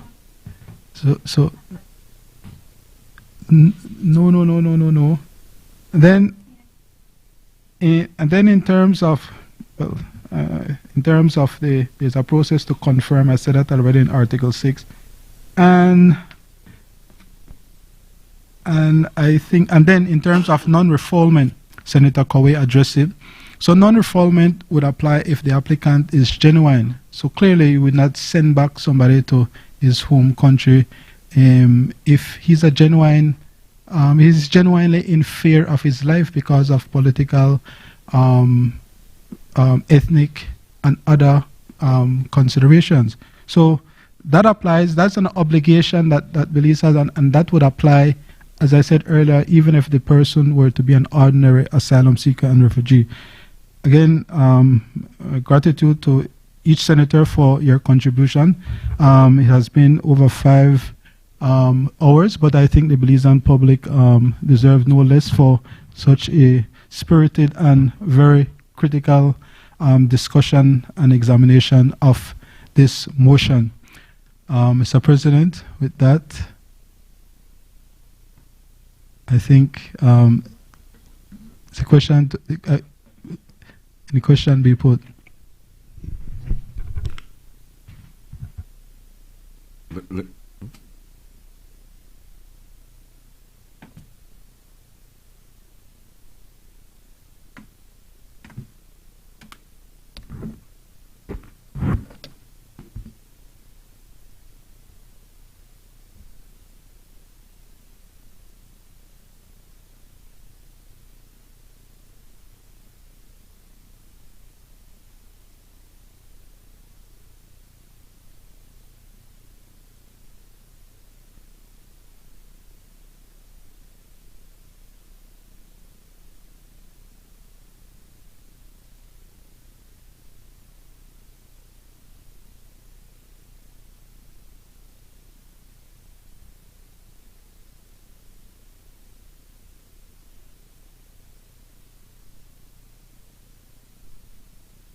Sorry, Madam President. You see, you have an institution within an institution, Madam Clerk, properly guided me just now as it relates to what properly should now take place is that I should ask if, Madam President, if the motion can be referred to the Constitution and Foreign Affairs Committee for examination, consideration, and report. Honorable members, that motion is referred to the Constitution and Foreign Affairs Committee for examination, consideration, and report. Bills for second reading. I recognize the Leader of Government Business.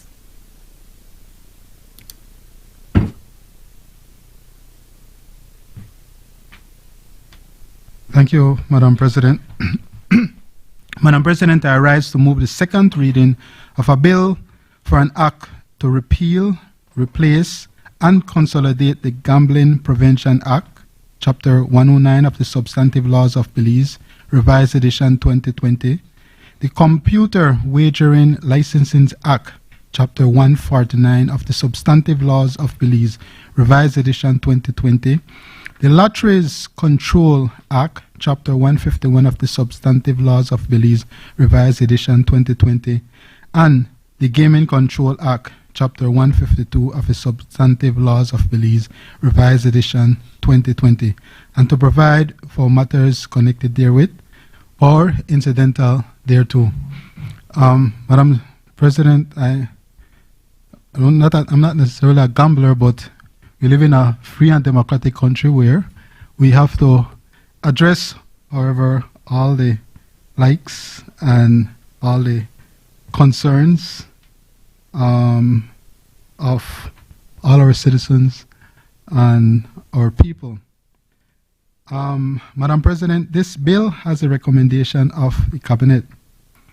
So, Madam President, with your leave, if I may just make some very brief introductory remarks in terms of, for the second reading, to give some context for senators. Madam President, as way back as June 2010, the government of Belize decided to conduct a comprehensive assessment of the gaming industry in Belize as recommended by the regulators. So this started, Mr. Leader of Opposition, way back in 2010. Mr. Kenneth Warner of the Warner Consulting Group of the United States was contracted to conduct the evaluation of the gaming industry in Belize. And the evaluation took place between March 27, 2012 and May 8, 2012. The result of the evaluation stressed that Belize could benefit immensely if the gaming and lotteries industries were properly regulated by instituting regulations and enforcement policies. The benefits would include attracting new international investment that would enhance the Belize tourism sector and increase significantly the taxes collected by the government of Belize. Cabinet, in its meeting of 14 September 2021, approved the establishment of a Gaming and Lotteries Commission. The ministry with responsibility for gaming and lotteries had also received a budgetary allocation in 2024 to start up the Gaming and Lotteries Commission. This bill seeks to bring into existence the work of many, and it is the product of a decade of labor, review, and research, with the last 4 years being the critical and vital years when the industry and grit transformed ideas into this bill. This bill, Madam President, will legally establish the Gaming and Lotteries Commission and allow the ministry with responsibility for gaming and lotteries to start assembling and developing the regulator with its own financial and human resources. All existing acts and statutory instruments relevant to gaming lotteries will be amalgamated into one act to be called the Gaming and Lotteries Commission Act, or GLC for short. The primary relevant legislations which were read in the long title introduced in the bill, which will be repealed, are the Gambling Prevention Act, Chapter 109 of the Laws of Belize, the Gaming Control Act, Chapter 152 of the Laws of Belize, the Computer Wagering Licensing Act, Chapter 149 of the Laws of Belize, and the Lotteries Control Act, Chapter 151 of the Laws of Belize. The bill thus includes provisions for the establishment, operations, and empowerment of a Gaming and Lotteries Commission as a statutory board under the Laws of Belize with full powers to lead, direct, regulate, which includes licensing and ensure compliance with integrity and fairness standards, impose fines and penalties, revoke licenses, investigate and prosecute. And they will also be responsible for the monitoring, collection of fees, and enforcement. The Gaming and Licensing Commission Act will also embrace, this is critically important, responsible gaming. So for those who may not necessarily embrace gaming, be assured that the legislation seeks to, however, have regulated responsible gaming. And this as a guiding, I know Senator Wade, it's not, so the Act will embrace responsible gaming as a guiding principle, including the recognition of social ills that may arise from the problem of gaming. That is squarely put out there, but again, it is being done in a way to address the fact that we live in a democratic country, people have choices, but at the same time, the government has a responsibility to ensure that this is done in a responsible way. The new legislative framework is to address the electronic, digital nature of gaming and lotteries played in Belize to minimize enforcement challenges, including the need to legislate all necessary and essential standards for gaming operations consistent with international standards. It includes all provisions necessary to minimize any possibility of using gaming for money laundering and for financing of terrorism. Again, this is important. Sure, the stories abound with respect to gaming may have been in the past been used in such a way that it may have been able to escape our money laundering and other financing of terrorism apparatus. So this bill seeks to ensure that this possibility is minimized. It also embraces the planned and guided development of the gaming and lotteries sector to assist in the licensing process. The bill also contains provision for meaningful fees, licensing, and penalties as appropriate to fund the regulation, training, enforcement, and operations of the Gaming and Lotteries Commission. This bill thus balances economic opportunity with social protection, ensuring that all Belizeans benefit from an industry that has long operated at the margins. On this side, Madam President, we commend the bill for consideration of senators, and we look forward for the full support of this upper chamber. Thank you, Madam President. I recognize Senator Patrick Farber. Thank you, Madam President. We say from the onset, Madam President, that we recognize good intention in the bill, but of course, as is the case with much of the legislation that comes to the Senate, the devil is in the details. Madam President, the noble intention of consolidating, repealing and consolidating existing legislation,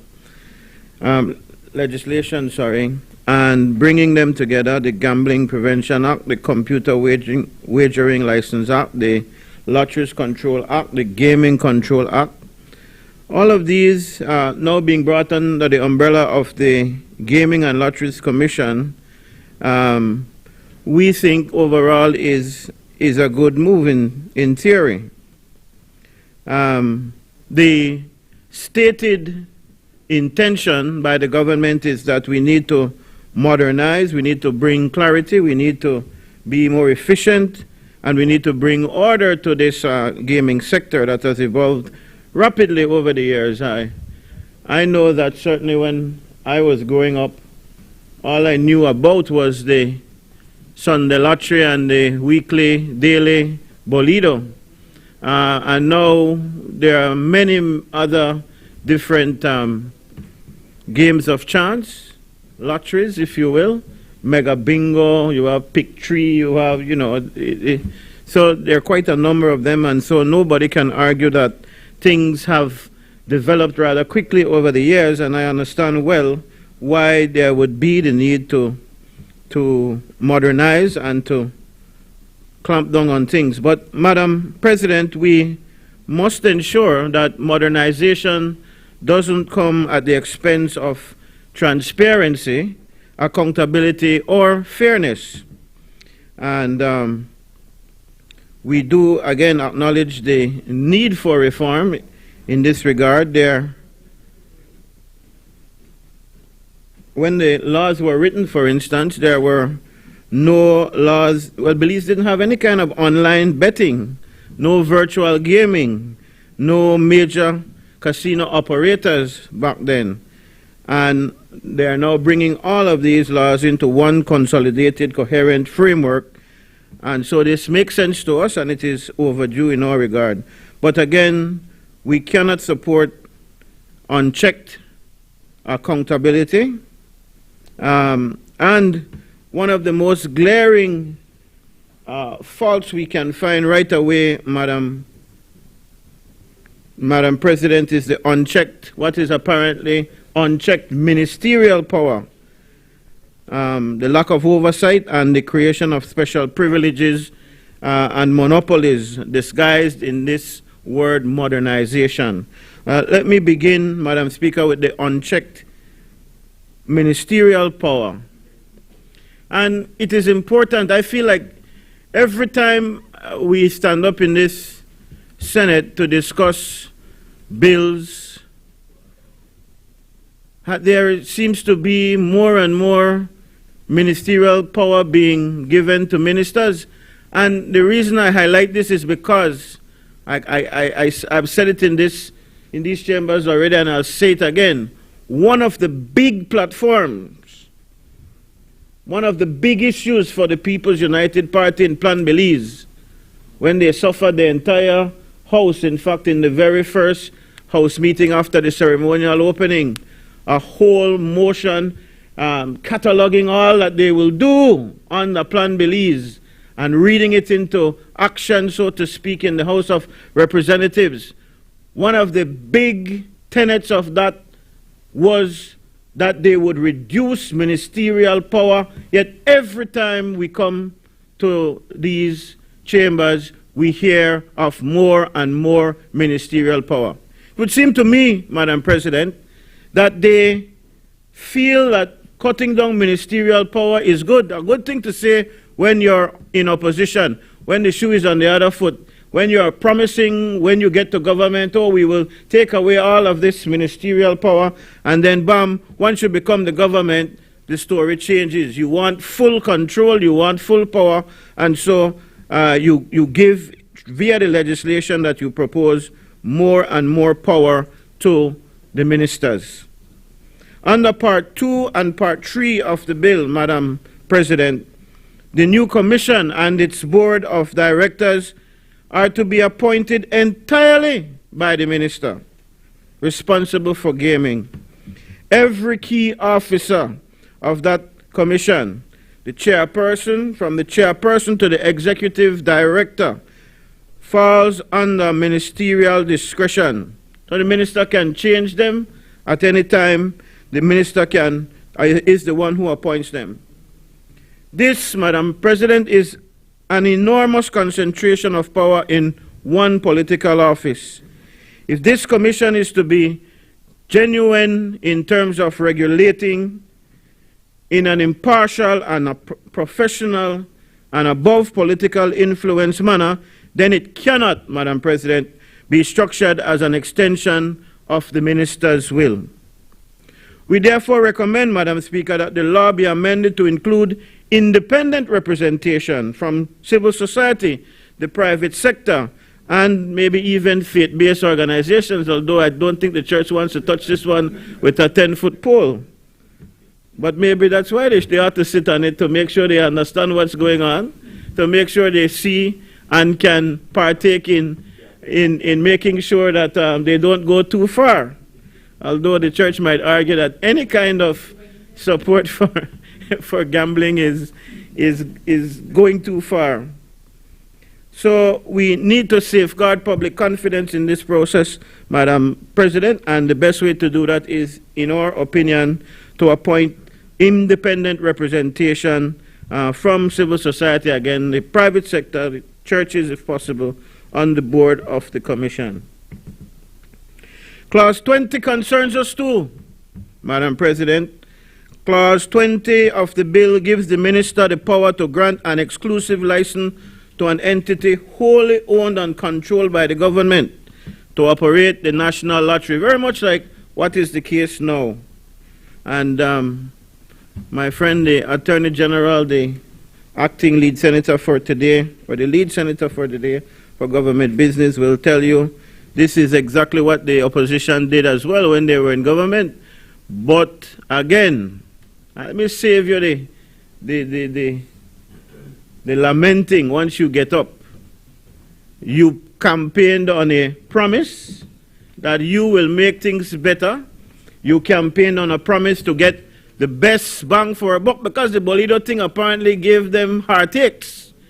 Every chance they got, they attacked the opposition's formation, if you will, of what was the national lottery, and they did all the changes that they could make to now have it in the manner in which they have it. And what we are saying, Madam President, is that when this entity is granted an exclusive license by the government, even if it is wholly owned by the government and it's controlled by the government, this can lead to problems.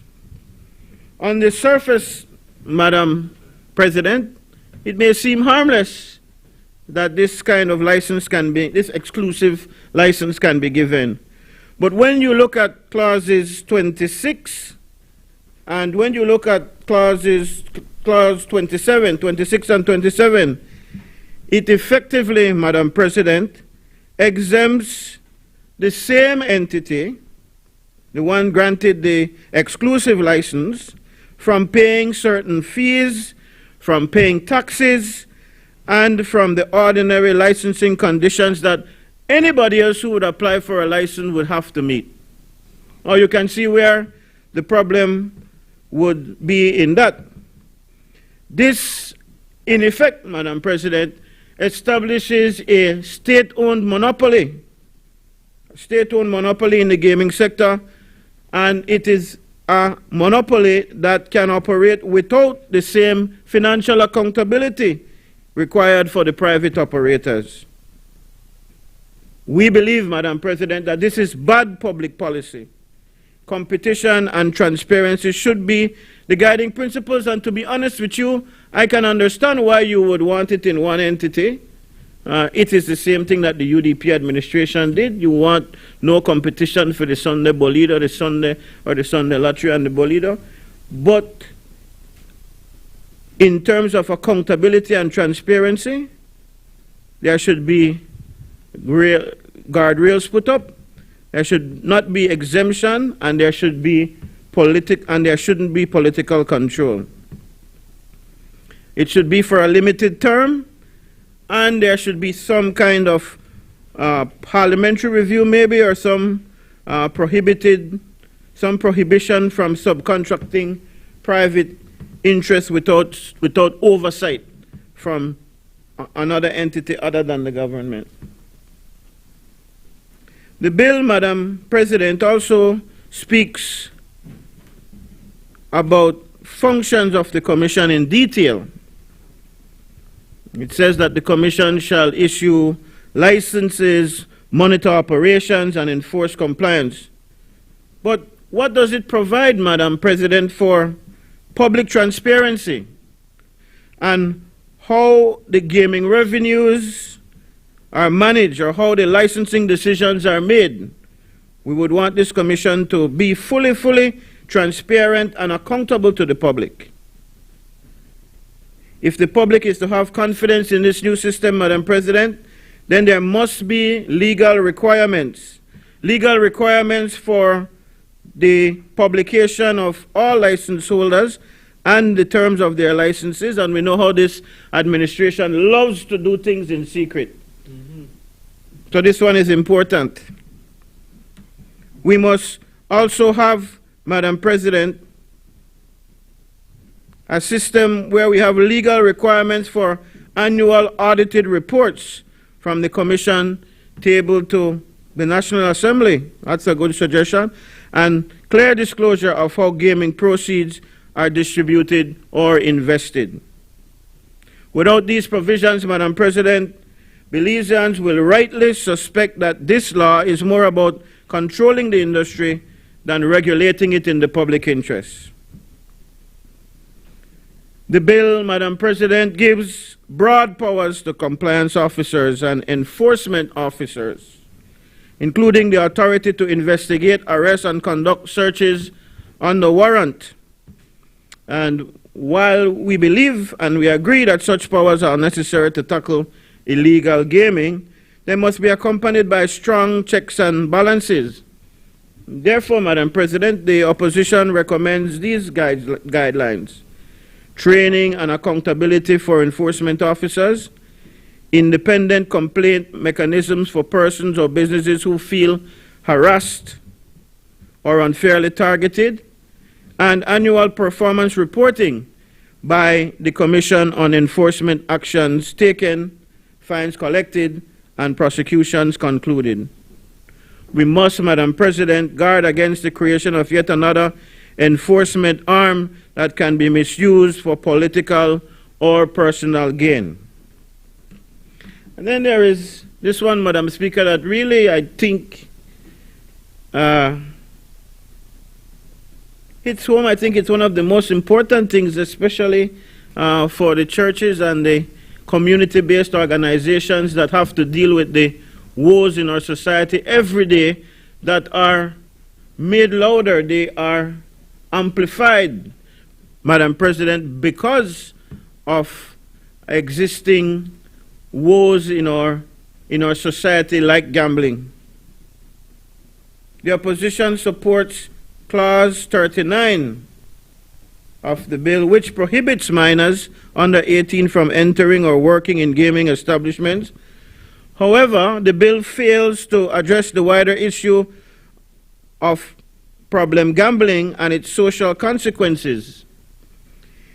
What comes to my mind immediately, and those who have been involved, the church especially, I'm sure Pastor Wade will remember, when the whole discussion about opening casinos was here in Belize, when they opened Princess Casino, for instance. The concern was that our local citizens would not go to the casino and engage in gambling. In fact, there was a point where it was championed that it would only be for the tourists who came, the cruise tourists who needed desperately some kind of activity, as if our Maya ruins and our jungles and our keys and beautiful swimming and snorkeling and diving destinations aren't enough attraction for them. They would come all the way here to beautiful Belize to sit in a casino and gamble. That was what was marketed.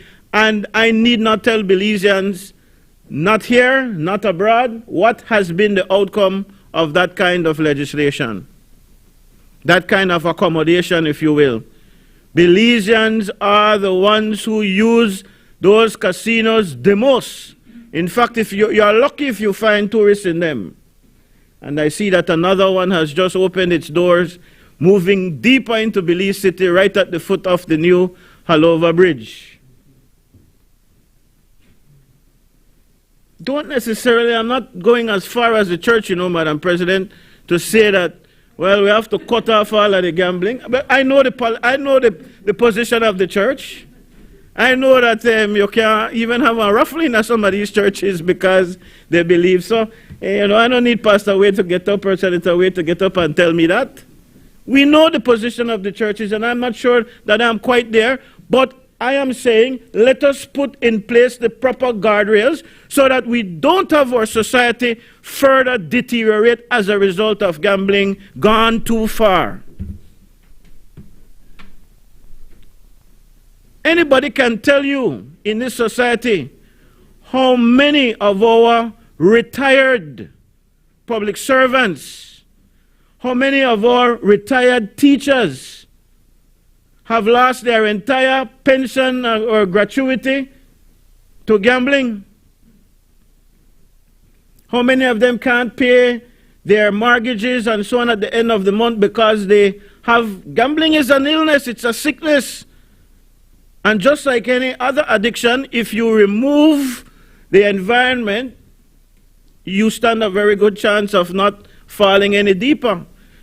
Or if you control that environment so that those who are or may become addicted, those who are addicted, but even those who may become addicted, young people in particular, and so I salute the Clause 39, which says nobody under 18, but you have other people too.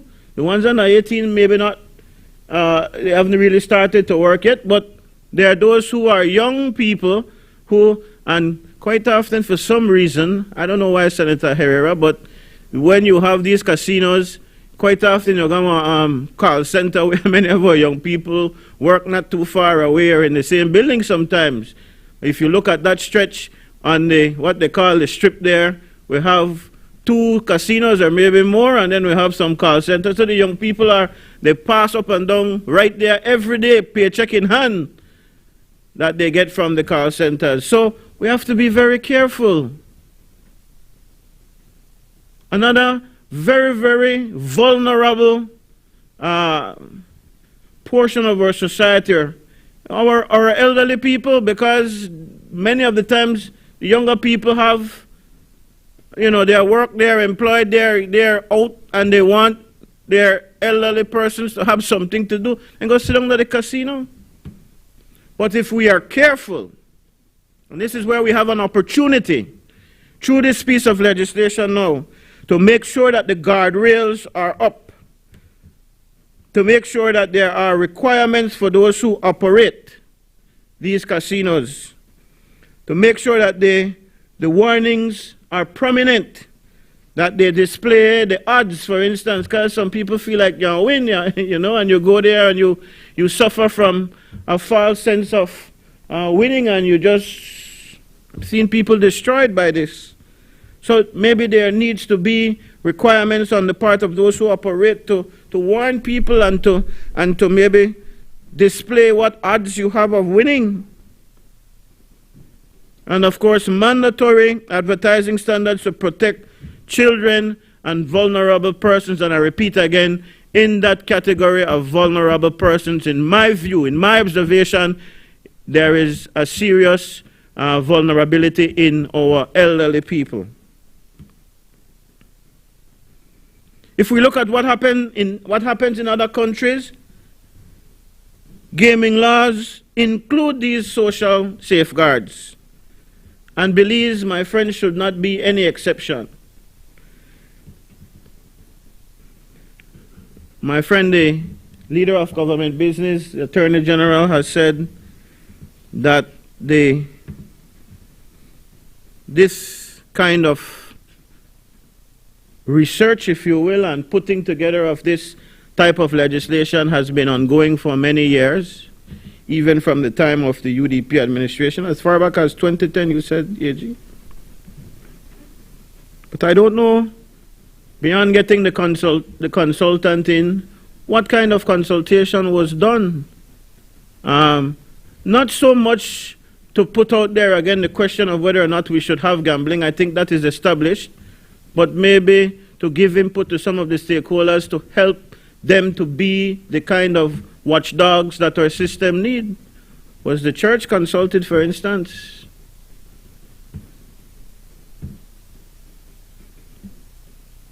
We therefore recommend, Madam President, again,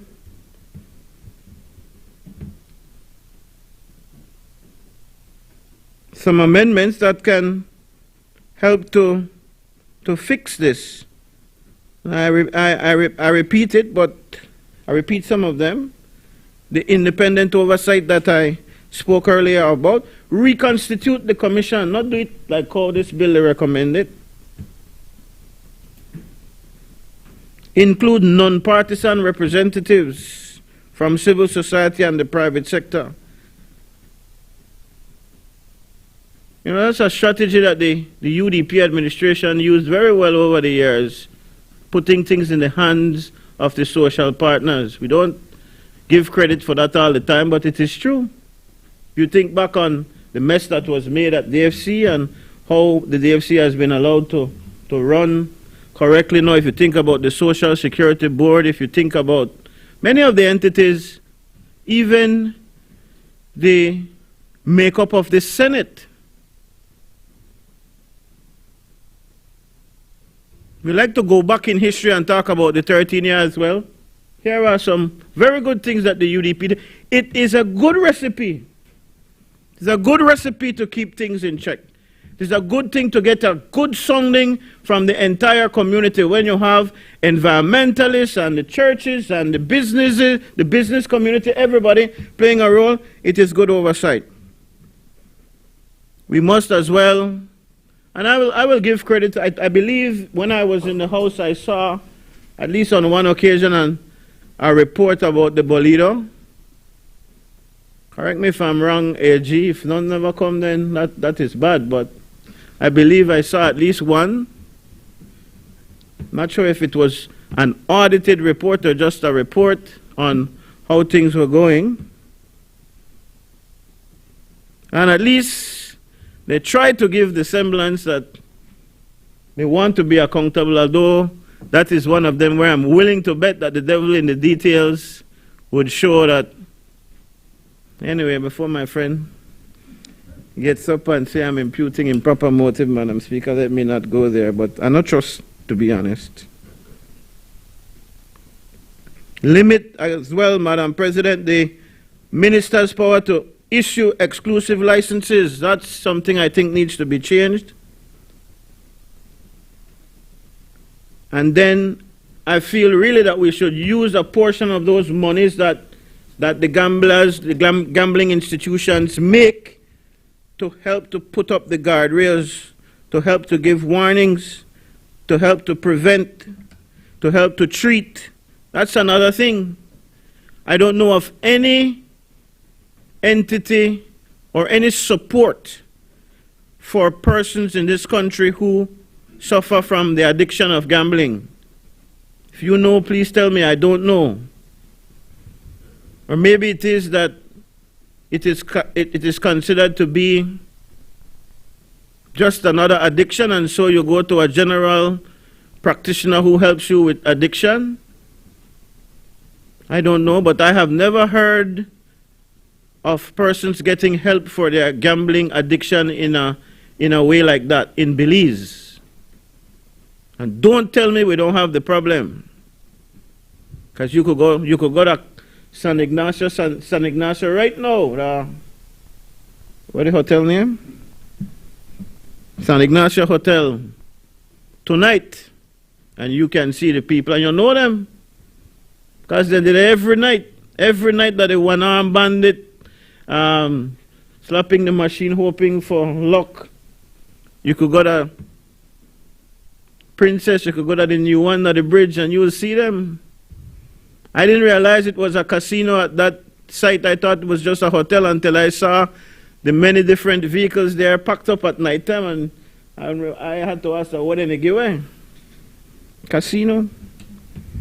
And so we do have people with that very serious problem of addiction, and one way how we can make a difference right now in this legislation is to insist that some of the proceeds that come from gambling in this country is put back to help those who are addicted. We have to protect our citizens from being overtaken by gambling and lottery. But not only the people who go to casino, no, Madam Speaker, you have people who spend a ridiculous amount of money every day and double, triple when they spend during the week combined on Sunday. I don't know how some people win too. Some people win big. They ain't got the system down. They ain't got their dream book. They ain't got how they calculate what the numbers they are going to buy, what combination of 4 numbers, 2 from an age and or 1 from when they're dead and 1 from when somebody else born. They make it up, and some people win. But I'm willing to bet that more people lose than those who win. And the society takes advantage of the fact that our people are gambling people.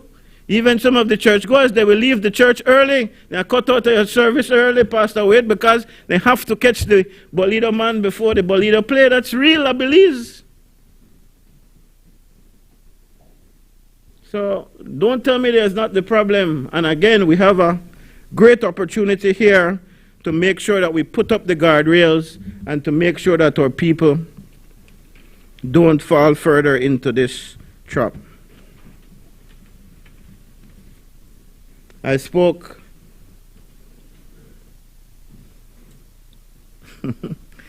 man, you want to get me in trouble.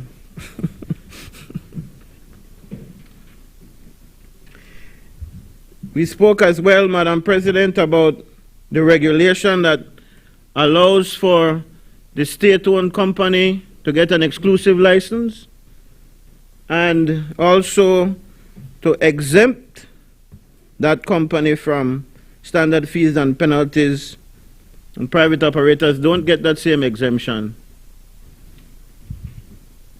If it is going to be state-owned and it's going to be a monopoly, then make them pay the taxes the same way it's going to us.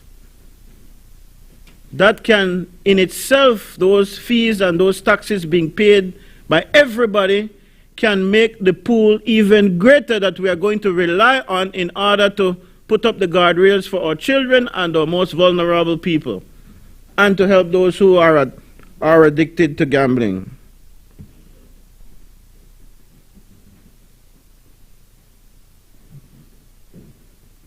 And as we have seen, the developments come fast and quick in online gaming. And that's another thing, you know, I didn't realize how big that was either. We don't get to see this all the time, but online gambling is huge. And in fact, Belize is used as a kind of, I'm not sure if clearinghouse are the right word, but, testing ground, where we hold bets from all over the world, and I'm talking big and serious money. I remember when I was Minister of Education, there were serious concerns about our domain name, the .bz domain name that was gifted to the University of Belize. That's a story we need to follow up on too, because I'm not sure Belize gets its right share from that the BZ domain name. That's a whole other question. Some people don't want to hear me talk about that, but that is a very real situation. But anyway, there were questions about how that domain name was being used, because it came up in all sorts of international gambling circles and being used in questionable ways that we as Belizeans would not want our name being used. So these things happen. So we're not only talking again about those who are seen in the casino visibly with a problem. We're not only talking about those who buy weekly lottery and Sunday bolito. We're also talking about those who are high stakes on the internet. And another thing I think we need to put a check on is illegal gambling in houses. Not only talk about the little petty pot people now, they talk about we have some high rolling card games and other kind of gambling going on in homes in this country. $5,000 and $10,000 and $20,000 down on poker table and so on, and the government gets nothing. But lest I offend some of the people who finance the politicians, let me. So I was saying all of that to say, Madam President, that we may need to review these regulations, the laws and any other kind of regulation that goes along with it, every 3 years or so, because the thing moves rather quickly. The developments in technology especially that facilitate gaming in this instance move very quickly. And so what we might find as relevant today, 3 years from now, might have surpassed us. The technology might have surpassed us, and so we need to make sure that we do regular reviews of the laws, especially as it pertains to the social impact on our society. We need to do checks, and if we see where things are not working in our favor in terms of this society because of gambling, we need to make the laws work for us as a society. And so, Madam President, this piece of legislation, yes, is a powerful piece of legislation. We believe that it is necessary. We believe that it will reshape a major sector of our economy and our society. But with that power, Madam President, we believe that there must be transparency, fairness, and accountability. And so we certainly cannot support any law that centralizes authority in one minister, that creates tax-exempt monopolies, or that fails to protect the public forum, the social harms of gambling especially. We are prepared to support reform, but not blind control. We are prepared to modernize, but not monopolize. We are committed to ensuring that this bill, Madam President, works for the Belizean people and not against the Belizean people. And so we recommend the changes, and if those changes would be listened to, if our leader of government business today would follow suit to a regular leader of government business who quite often listens to the recommendations made by the Senate, and we are able to make better laws as a result, then we will find ourselves in a place where we can support the legislation with the intent, of course, to truly modernize and make the gambling laws in this country transparent and accountable. I thank you, Madam Chair. Madam President. I recognize Senator Kevin Herrera.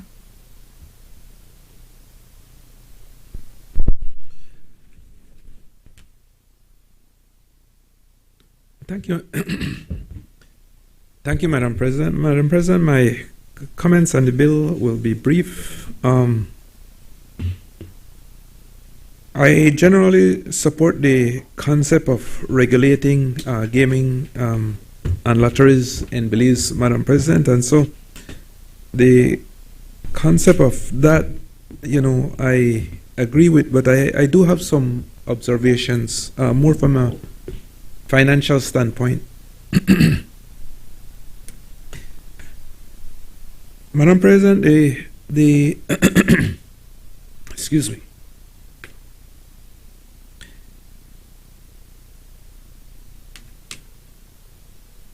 The definition of an administrator in the bill states that it means an officer appointed by the board on the advice of the executive director to oversee all accounting, auditing, human resources, compliance functions of the commission. And then there's the auditor definition, Madam President, and I'll be getting to my main point very shortly. It says an auditor means an officer appointed by the board on the advice of the executive director to be engaged in the inspection and monitoring of the compliance by the gaming and lottery licensees with all required financial reporting and auditing standards, policies, guidelines as may be defined by the Act. So, at several points we're talking about auditing or auditing standards, Madam President. But if you look at section 5, Madam President, and you look at it covers the functions of the commission, and a lot of this act actually deals with the commission in terms of how it is set up. And if you look at the commission, the is to supervise, control, monitor, and regulate the conduct of gaming and lotteries. Again, no quarrel with that aspect of it. But in sections 13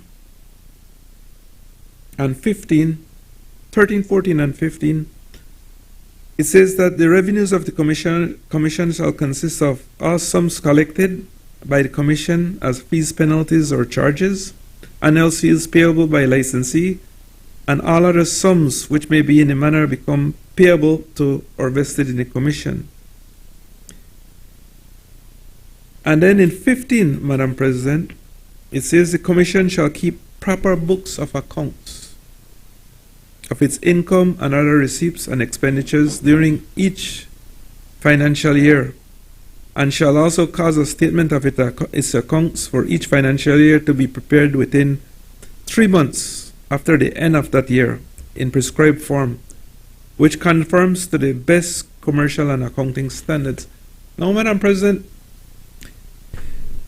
this act talks about the preparation of accounts, but it doesn't mention at all anything about having those accounts audited, even though it is supposed to collect, as I just went over, collect all these fees and licenses and from those involved in gaming or lotteries. And so, that part of it puzzled me, and so I looked at I took the time to look at the Public Utilities Commission Act. And in that, under section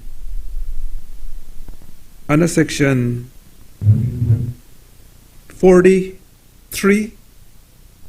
subsection 3, it says all accounts of the commission, I'm talking about the Public Utilities Commission, shall be audited annually by an Auditor General and by the Auditor General and his staff. So in the Public Utilities Commission, which I believe is very similar to the Gaming Commission, but for the Gaming Commission, there is no requirement for an audit, and I can't figure out why. And then in 41(1)(a), Madam President, it states that a statement of its account, 41(1) rather, within 3 months after the end of each financial year, the Commission shall cause to be made and shall submit to the Minister a statement of its accounts audited in accordance with the section I just read. So the Public Utilities Commission Act clearly covers the auditing of the funds collected by the Commission, Madam President. But for some reason, those under the Gaming Commission doesn't have that requirement, and so I would hope that that aspect of it, I don't know if it's an oversight or it's something that that perhaps we can amend. But I do believe, since we're looking at a commission that is collecting sums, that those monies be audited and be properly accounted for. Madam President, then we went to move on. The last point I'd like to make here is on the appointment of the board of directors. I think that's under the, it starts out at what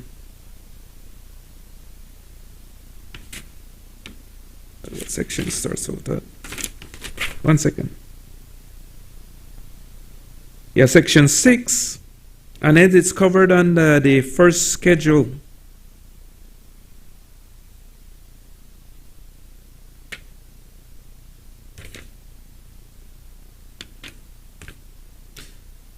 So there is supposed to be a board of directors for the Gaming and Lotteries Commission.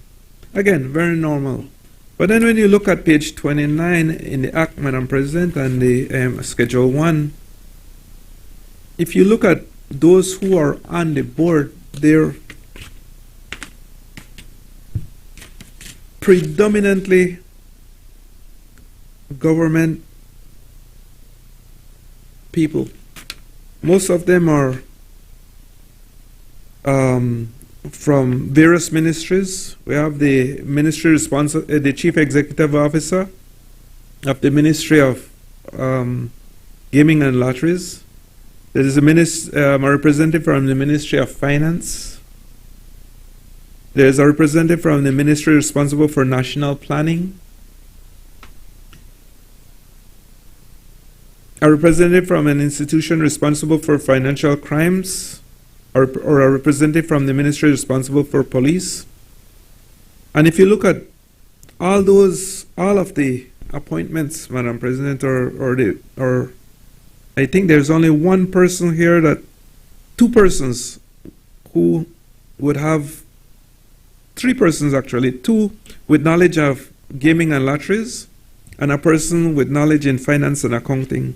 But other than those, all the other members of that board, Madam President, would be persons who are associated with the government. Again, I think that it's important that there's some balance in there, because it's, I believe that, other groups, perhaps even maybe some groups who would be very critical of some of the activities on the gaming and lotteries, Madam President, would be able to bring a perspective, or at least bring some level of consciousness in some of these areas to the debate. And so I wanted to raise those points, Madam President, that perhaps, and hopefully when the leader of government business or Senator Koi gets up, maybe they could clarify those points that I raised. Thank you.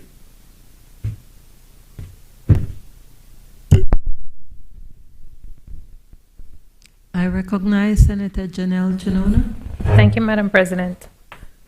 I too will be brief in my remarks. I think we can all agree that culturally we do have I would say, unique connection to gambling, Madam President. I remember being, I don't know if impressed is the word, but Senator Pitts used a flabbers were gasted expression earlier in terms of when we were in the midst of hurricane watch, and then, that's like required viewing, and we had to suspend that to go and play the numbers. And it really put some perspective in terms of but the number. I think that's important, in all frankness, because I think the approach that this bill is taking to consolidate and coordinate and facilitate and manage is key, because I don't think we're taking a position against gambling. So it is important that we manage and move forward in that vein. Two things came out to us on this. We definitely align on the specific inclusion for auditing to be required, and I thank Senator Herrera for pointing out the possible alignment with the PUC Act. I also want to take members to Part 7 in terms of the handling of the tax. The references at 28 and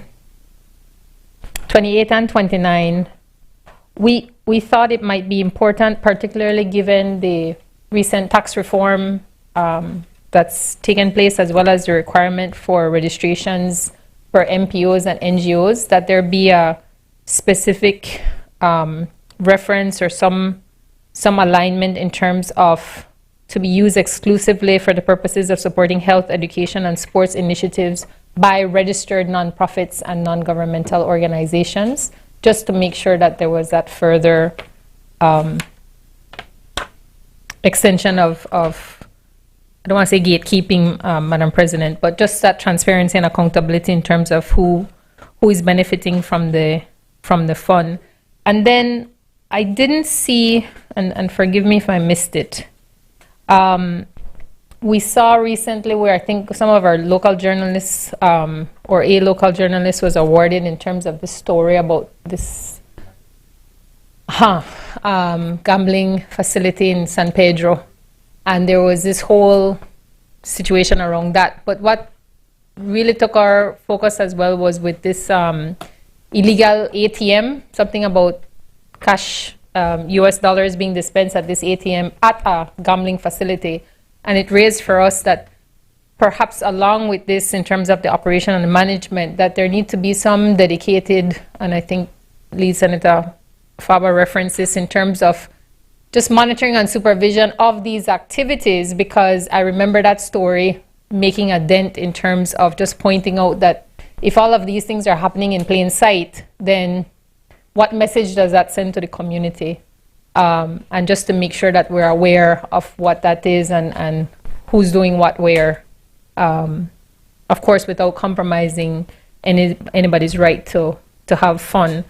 And that's where we'll conclude, Madam President, in that I think everyone can appreciate that, we need outlets for people to de-stress and unwind. And if, gambling is their their excitement or even their vice, we do want to call out that I think it has to be something that we also frame with having a supporting environment ready and available for when fun becomes addiction. Because that is a very real, as Senator Farber again pointed out, real situation, and some folks don't even realize when it's gotten to that point. And I know, for instance, even in terms of advertising, that several US states look at how we, and I reference them because they're one of the most common, I've seen a lot of ads from them where, you know, in even promoting these online games, in promoting casinos and other types of establishments, there is a disclaimer or at least a reminder that if you need help with addiction, there is a hotline to call, there are services to access, there are things that places that you can get support to. So just to call that out in terms of national framing of making sure that if that's needed, again, I don't know if that's been explored, but certainly if we use the reference of data available in other countries, then that is also something that we would advocate should accompany in the same way, in the vein, Madam President, that it has been documented as being an illness. So it's not the choice is lost there. The addiction becomes an illness, becomes a disease, becomes something that you can't quote unquote control. So that we would want to make sure that that does not further cause any deterioration in any way, shape, or form. Thank you, Madam President. I recognize Senator Hector Guerra. Madam President, I wish to be brief. I'll address 4 points, some of which arose from from Senator Farber's contribution this afternoon. The first point that I'll address has to do with the board. There were concerns that the power is centralized in the minister in terms of the appointment of the members of the board and from where the board members will come from, which is predominantly from various ministries. But for completion, I'd want to add that for the benefit of the Belizean people, that their checks and balances, Schedule 1 provides that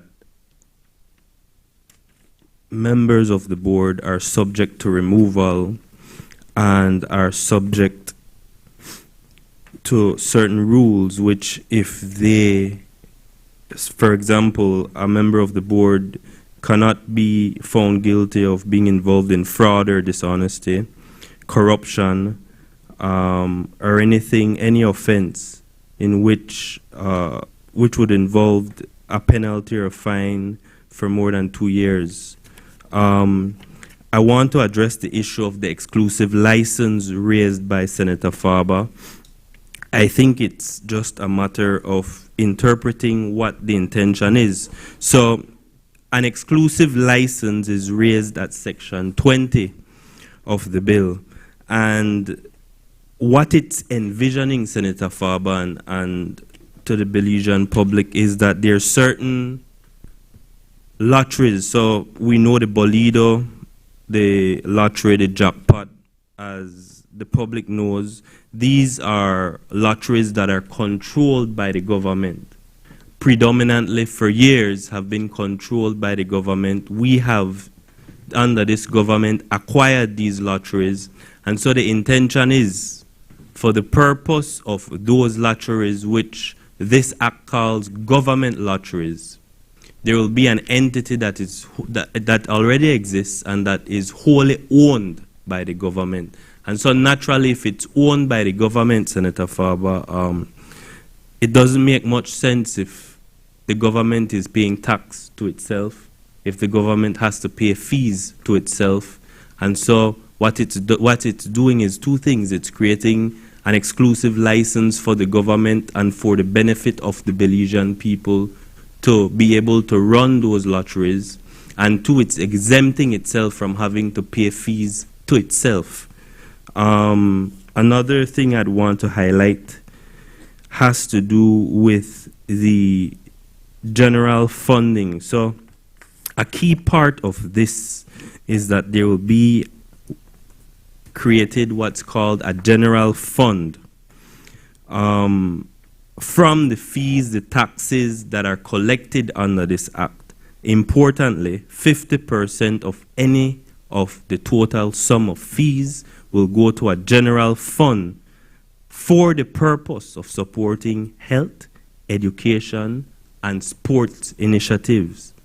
The other 50% will go to the credit of what's called an official charity fund, which is already controlled by the government under the Treasury, as you would know, Senator Farber. But this act specifically says that those sums are to go towards supporting community services initiatives, so that when we say this, that for we Bolido, we mean that it will now directly impact and uplift thousands of Belizeans through the funding that will be made available to the government. I think it's important to note that this bill envisions the protections of minors below the age of 18, so that it expressly says that you cannot seek to sell lotteries or any bolido or anything of the sort to minors, and there are stiff penalties which this bill provides. I think those are my contributions on this bill, Madam President. Thank you. I recognize Senator Lewis Way. Thank you, Madam President. And I want to start off by agreeing with the comments made by the Senator for the opposition as it relates to this bill.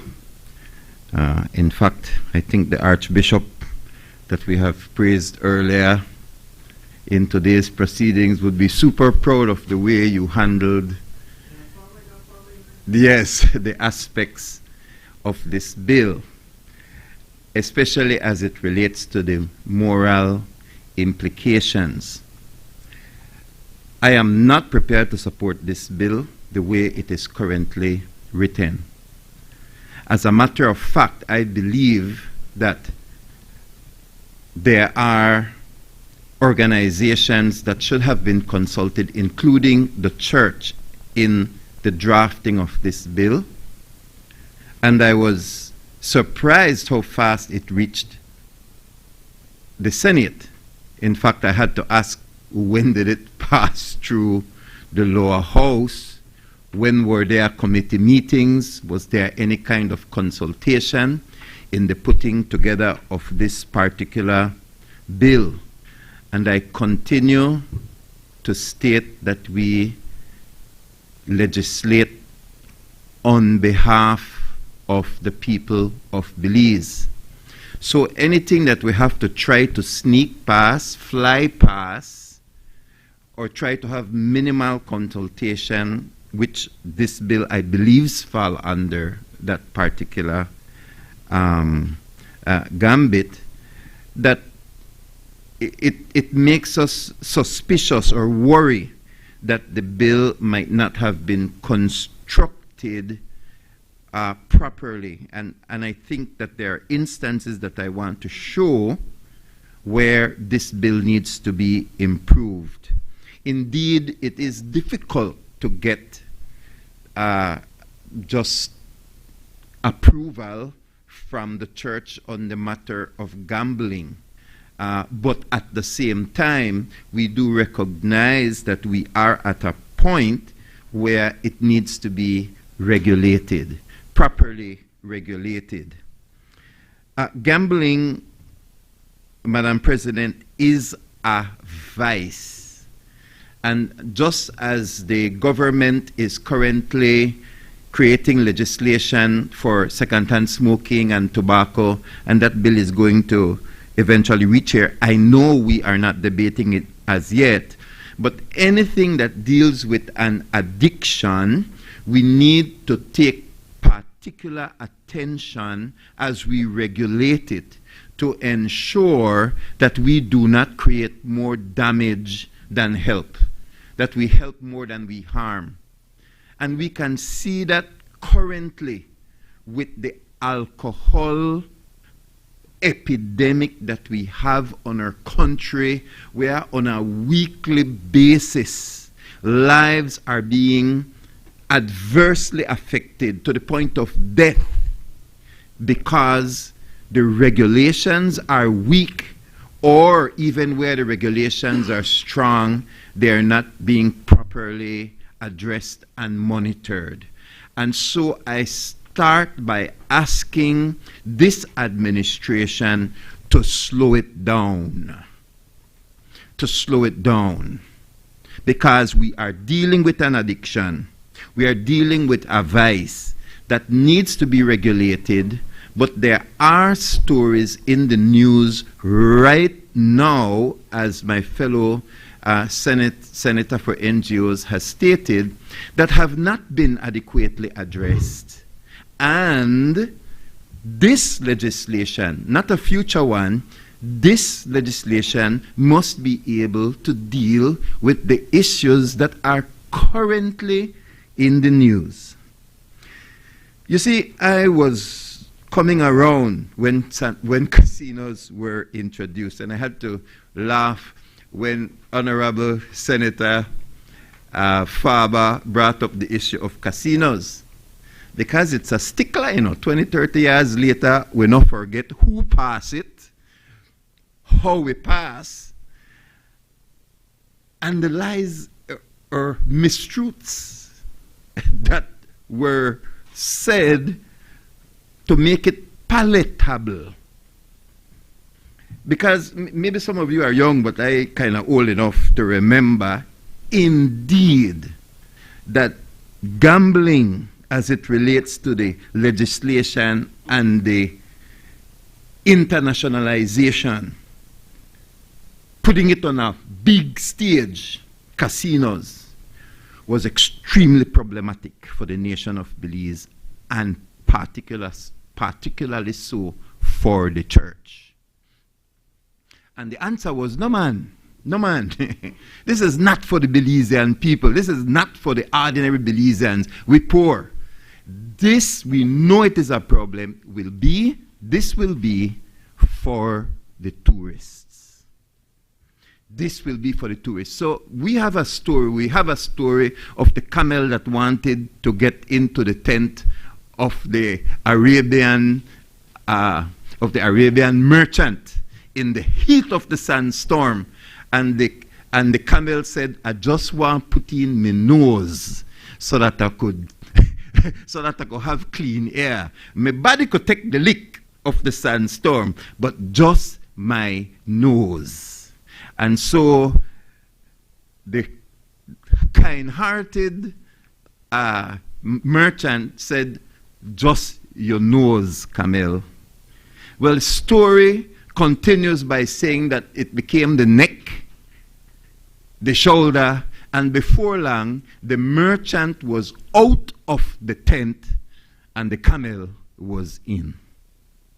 And so I am glad that I am now old enough and present in the Senate when this gambling and lotteries control bill returns to us, because I want to say we were lied to, because casinos today are robbing Belizeans of hard-earned money, keeping most of them poor. And I look at the word fair play in this bill, and I laughed, because I want to know in writing how this bill will create fair play in the gambling industry, where all of the machines are cornered towards the house. And then how will you have exclusive licenses and still have fair play? And I looked up the word exclusive in the bill, and it's not there, because I want to know, as it pertains pertains to this bill, what does the word exclusive mean? And fair play and exclusive don't go together. Yes. And so, Madam President, I want to recommend that we ensure that before this bill leaves this honorable Senate, that some of these issues are properly addressed. Because we know who become wealthy and we know who become poor in gambling establishments. And I think that's the reason why the government is in it and is trying to continue to fence off an area for itself. It's because all addictions produce a lot of money, whether it is sex, whether it is alcohol, whether it is tobacco, whether it is marijuana, and whether it is gambling. It is easy to take candy from a child. It is easy to make a lot of money off gambling because it is an addiction. This week, I saw a video on Belizean Chinese business people. And most Belizean Chinese don't talk to the Belizean press. They may talk maybe about fried chicken or about business and so on, but I saw a video this week about gambling in the Chinese community in Belize. And the documentary was done by a Chinese organization that came into Belize. And it broke my heart that the Chinese, primarily the mothers or the wives, they allow the cameras to go in. You see, we see from outside looking in, buying the fried chicken. We have the bars that bar us out. And some of them made it clear it barred them in. And that their husbands were working hard during the week, but that most of the money they made was lost to gambling. The Chinese businesswomen were saying that about what was taking place. And I was shocked, because it is seldom that we get the opportunity to peer behind the bars and to hear the personal stories of many of the Chinese. You see, we see some of the big buildings going up, but for every winner, there are many losers. And so I am asking us to slow this legislation down. Give our people the time to go through it and solve some of these issues that are necessary. I believe this legislation is incomplete. Number one, not just consultation as it relates to the bill itself, but consultations as it relates to who should and should not get a license. Currently, as the bill is written, it is the commissioner and the commission and the minister that will decide. No, there needs to be consultation with the general public, particularly in those communities that do not want gambling. There needs to be, just like how you have liquor licenses that are not issued around schools, around playgrounds, around churches, etc. I would like to see that this bill creates those kinds of no gambling zones. As I said, the Pandora's box is open, And yes, it's true that we cannot close it back, but I believe there are things that can be done to reduce the impact, the negative impacts on gambling. So I'm not saying close them all down, we don't want to accept the bill, etc., etc., etc. I'm saying that at this point, this bill does not serve the good of the Belizean people to cover the issues over the last 15 years that we know exist, including the issues such as the remarriage, which is currently before us. So, if a person wants to have a gambling house, a casino, a gaming shop, something in a particular community or in a particular neighborhood, all they have to do is to write this organization, and this organization then give licenses. And then they can come back with that license and go for a trade license and then try to demand it, as they have done in the past. And in certain cases, they try to give them golf cart, if you've been following the story. Give them golf cart, and then you have a warehouse full of golf carts, etc. This story was properly covered by my colleague, Paul Lopez of Channel 5. It's present in the news for us to learn from, that the public needs to be involved and written into this legislation, so that if they are not satisfied, or if they believe that their neighborhood should be gamble free, they should have that say. They need to be a part of the process when that commission is considering whether or not to give a license. I know of Belmopan in particular because I have lived here since probably 1990.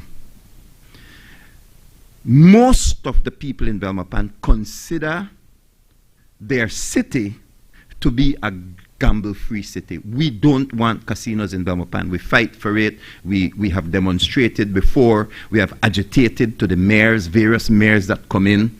And it's always an issue, because those who get the license or have the license, they actually have the finances to attempt to make huge donations to make it palatable.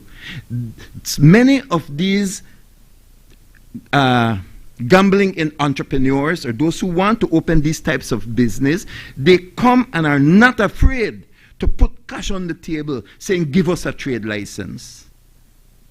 And I took this bill and I sent it to a former mayor of our city, knowing that mayor after mayor have had to fight keeping Belmopan a gambling-free zone. And he has written substantially on the matter, though he was only given a couple of hours. And I would like to submit his notes to the committee. These are people, I believe, that should have been consulted before this bill came to this honorable Senate. There are people that will not just shut it down, even people who are believers in the church, because there are some differences in perspective on the matter, on what levels. There are differences. So there are always people that are willing to help, even in the church, to clean up the matter or to make it have a smaller negative effect when it comes to the issue of gambling. I want to speak a little bit about this exclusive license, because it does say in section 20 that notwithstanding the provisions of this act, the minister may grant an exclusive license to operate, manage, and administer the government lottery to any entity that is wholly owned and controlled by the government And then it says, in the form approved by the commission. In the form approved by the commission. And so then, if the minister is going to give exclusive license in the form approved by the commission, then I go to the commission section to see what is that form that the commission is going to accept, give an exclusive license to. And then it's not there. It is not there. However, it then continues later on in 27, notwithstanding anything to the contrary contained in this act or any other law, an entity that is granted an exclusive license by the commission, see, it doesn't say no by the minister, but by the commission, under this act shall be exempt from requirements under the Income and Tax Act. And I heard a comment regarding that as it relates to tax. But Section B also excludes it from the Finance and Reform Act. The Finance and Audit Reform Act, it is excluded. So to have an exclusive license and then to be given further, not exclusive, but exclusion now, in the Finance and Audit Act Section 17.2 specifically, which deals with tendering, gives it an exclusion. And then Section 26, which is before 27, gives a list of positions, of sections to which, again, it will be excluded. Section 17, 18, 21, 22, 23, 28, 29, and 49.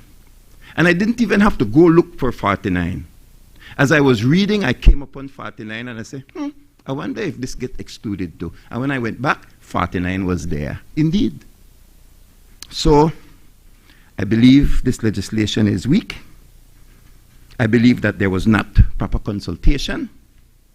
I believe the church has tremendous additional input that we would like to contribute to this bill. I think you owe it to us. 20 years late, but we'll take it. And I believe that there are also municipalities, mayors and former mayors that want to contribute, because Belize must have safe zones that are free from gambling. And one more thing, I just remember it before I sit down. Yes, it is true that an 18-year-old, according to this bill, cannot walk into a gambling place. But when you read farther down, you will see that it creates an opportunity in Section 56, 3 and 4, authorize the promoter to sell games of chance and lottery tickets for a period not exceeding 90 days, etc. And then it says in B, expressly authorize children under the age of 16 to sell such tickets solely for the purposes outlined in this subsection. And so what there are definitions that are missing that will make us say, okay, where a 16-year-old and under will be allowed under these. Could it be schools? Could it be there? There are certain things that it could be. But I'm saying, tighten up this legislation. I am saying, we're not putting Pandora back into the box. But man, there are things that are still flying around, even currently, that are affecting our people when it comes to gambling. We can do better. Let us do better. Until then, I will not support this bill. Thank you very much.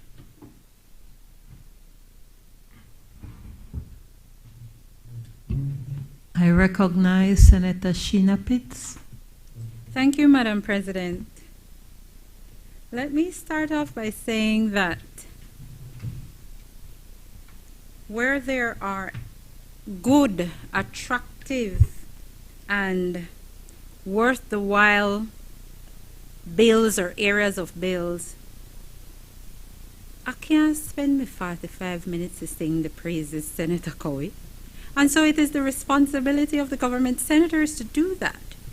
And so, failing the criticism that I am only negative. I'm here to do the work that invites you all to see some deficiencies and gaps. But let me just say that I recognize that this bill represents the consolidation of 4 pieces of legislation, and it recognizes that there are some gaps that ought to have been addressed in one central piece of legislation.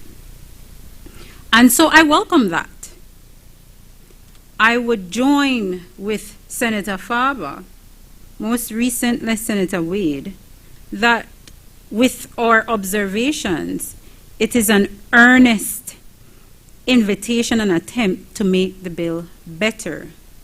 Now, I will not base arguments on morality or where it touch on concern one aspect, because what I heard, what I was grateful to have heard, is Senator Wade saying that consultation was poor or incomplete, his group was left out, and that funnily enough, the observations I had with the Safe Third Country Agreement are now the concerns he adopts and applies to this bill. And I say, my, look how we switch foot and switch shoes conveniently, because I would like to think, Madam President, and I invite you to conclude, that if I am to be invited into your varying premises on this bill and determine whether or not they are sound, they can't be sound for one and not all, especially if they are sound. But that aside,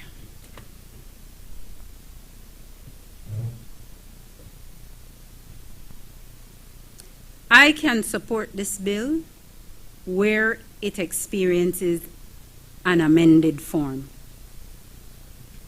I have serious concerns with the exclusive licensing power that I find are very broad. And so I can associate myself with Senator Wade in pointing out in Section 20, where there are exemptions that applies to licensing requirement, registration, security deposits, reporting, business tax, and Finance and Audit Reform Act protections, which is 27B. The risk associated with those exemptions, Madam President, is that we are creating a monopoly with minimal oversight. In fact, I would go so far as to say zero oversight. Now, Madam President, allow me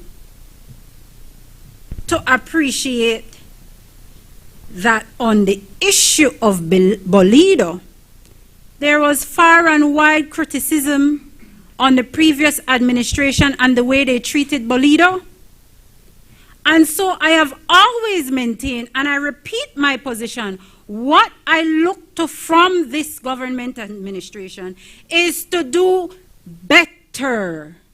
And this, Madam President, this no better matter of fucking worse. Because we are actually legislating for the mechanism for a monopoly and little to no oversight. Not only for Bolido, for the entire gambling industry. So you see that Rima Ray situation that Senator Wade talked about? We're living it and we're seeing it. Yet we want to have a provision that gives very broad licensing powers and exemptions. How is that different from, better than the complaints they had attached to the Bolido, which they decried? No, man. Don't, and Senator Sylvester, please, when you wrap up, don't afford yourself the benefit of saying I said a lot and you couldn't catch all. Answer this one. because there was a lot to be said about Brads and Ibolido. Whether it's correct or incorrect, stain the man's name and reputation in the business, only for turn wrong and do the same thing or even worse. I wonder how many Belizeans know who are the real players behind the Bolido in its current form.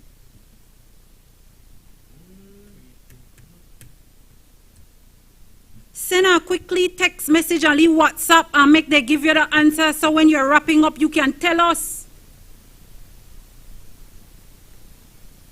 The transparency is limited under public finance laws.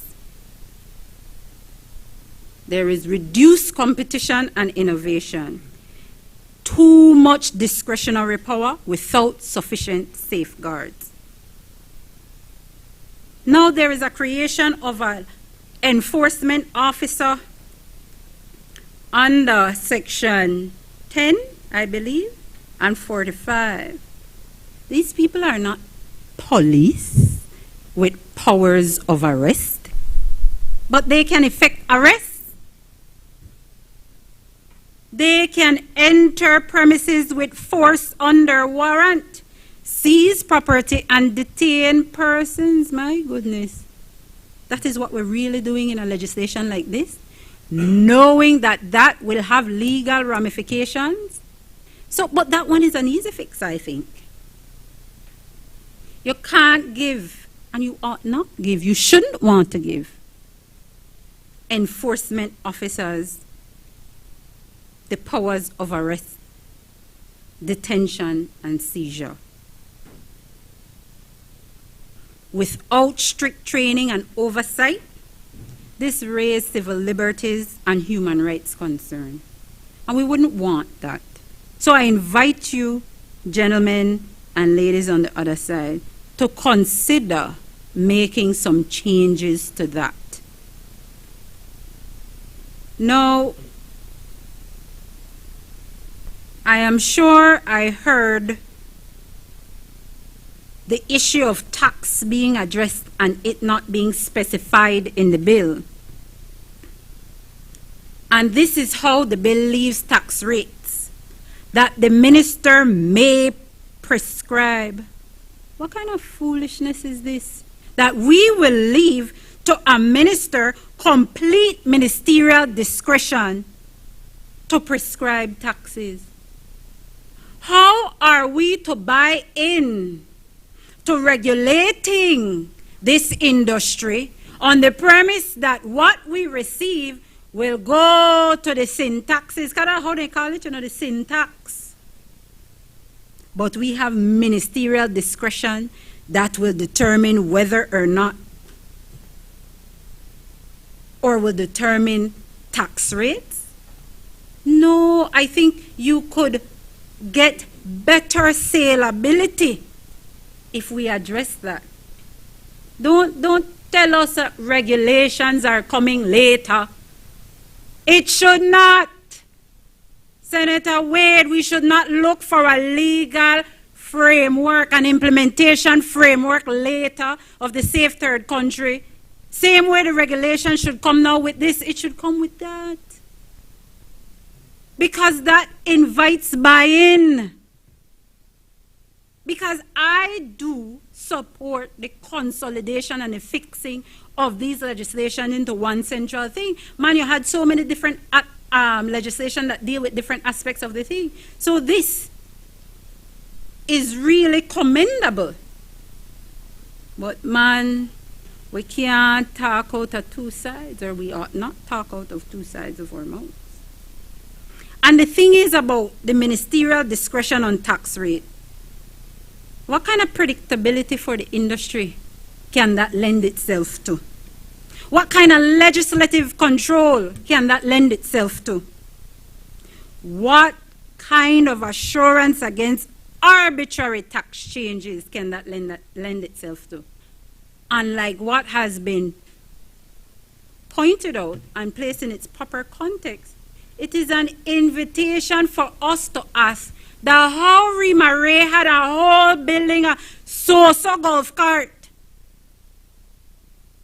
That how he gets so far, you said, Mayor, I don't know. I just want to know, just like how I want to know who thief Budna, I want to know how Rimare could have that building filled with so much golf cart. Overnight. Who facilitate the thing? How is it, Rimare? With all this, and you know, Madam President, I have an anti-money laundering, terrorist financing background.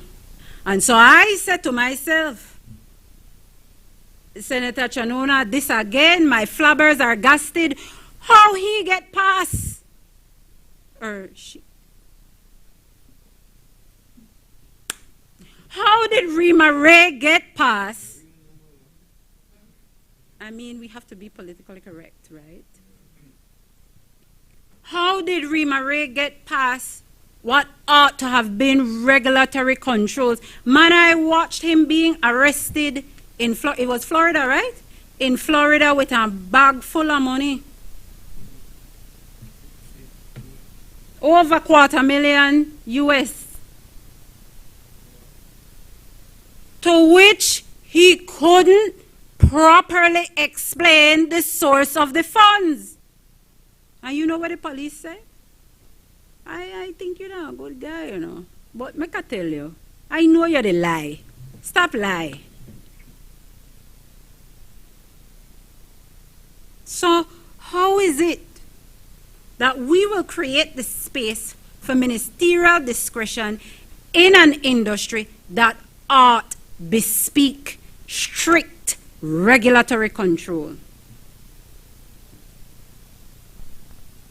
Do we really want to continue to say, yeah, man, the right, the money get washed? Because there's a lot of money that pass through casinos. A lot of unregulated money.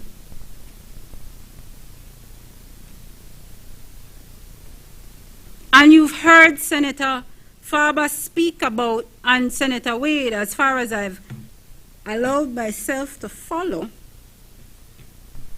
no dedicated provision for problem gambling, treatment, or harm reduction. So we provide for responsible gambling. No funding for addiction treatment. Let me explain addiction this way. When scans of the brain are done with persons who are addicted,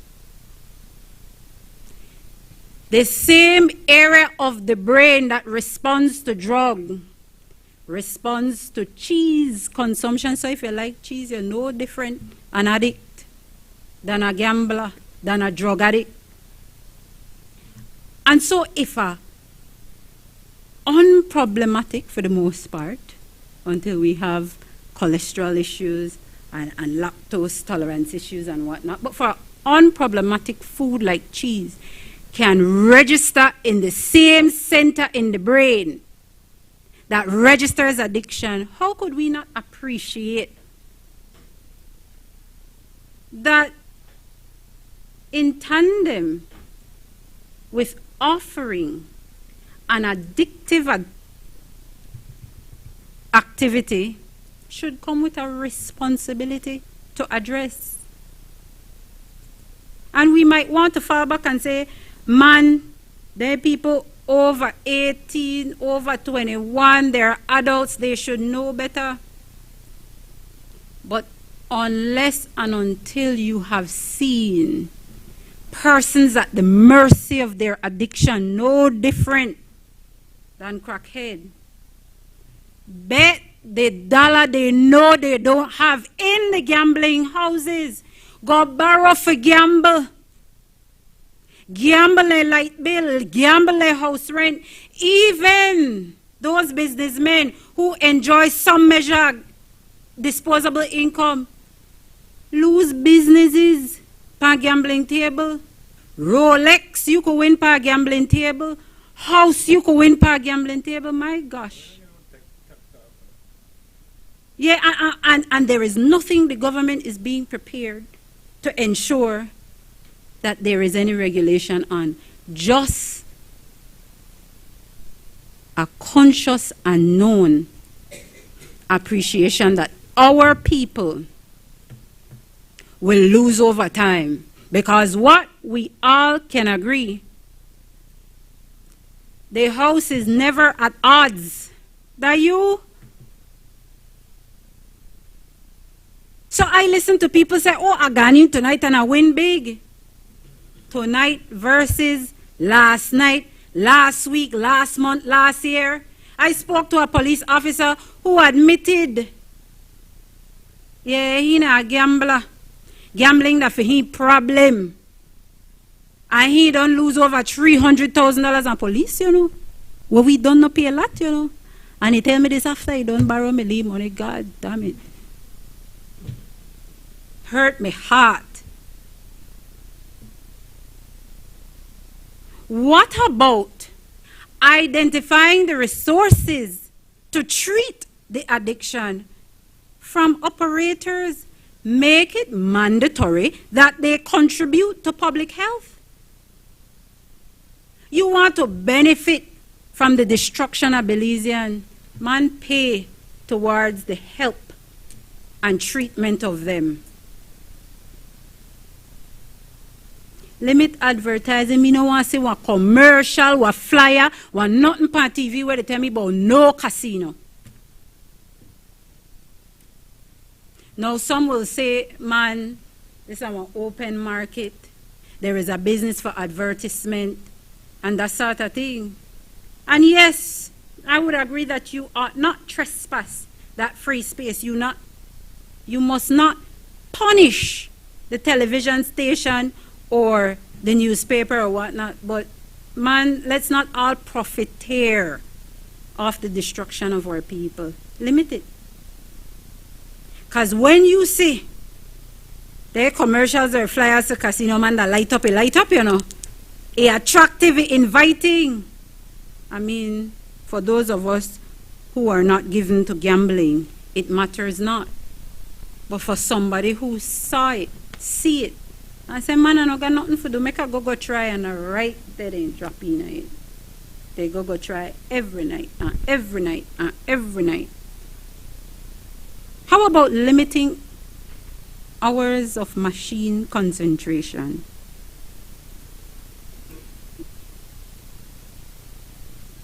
Or even self-exclusion systems. There was one time the Princess Hotel and Casino. How that started off? It was exclusive to foreigners, were it not? And that's how they sell it, you know. They're not for we locals. You don't have to worry. And man, I bet you didn't catch when that changed to invite Belizeans.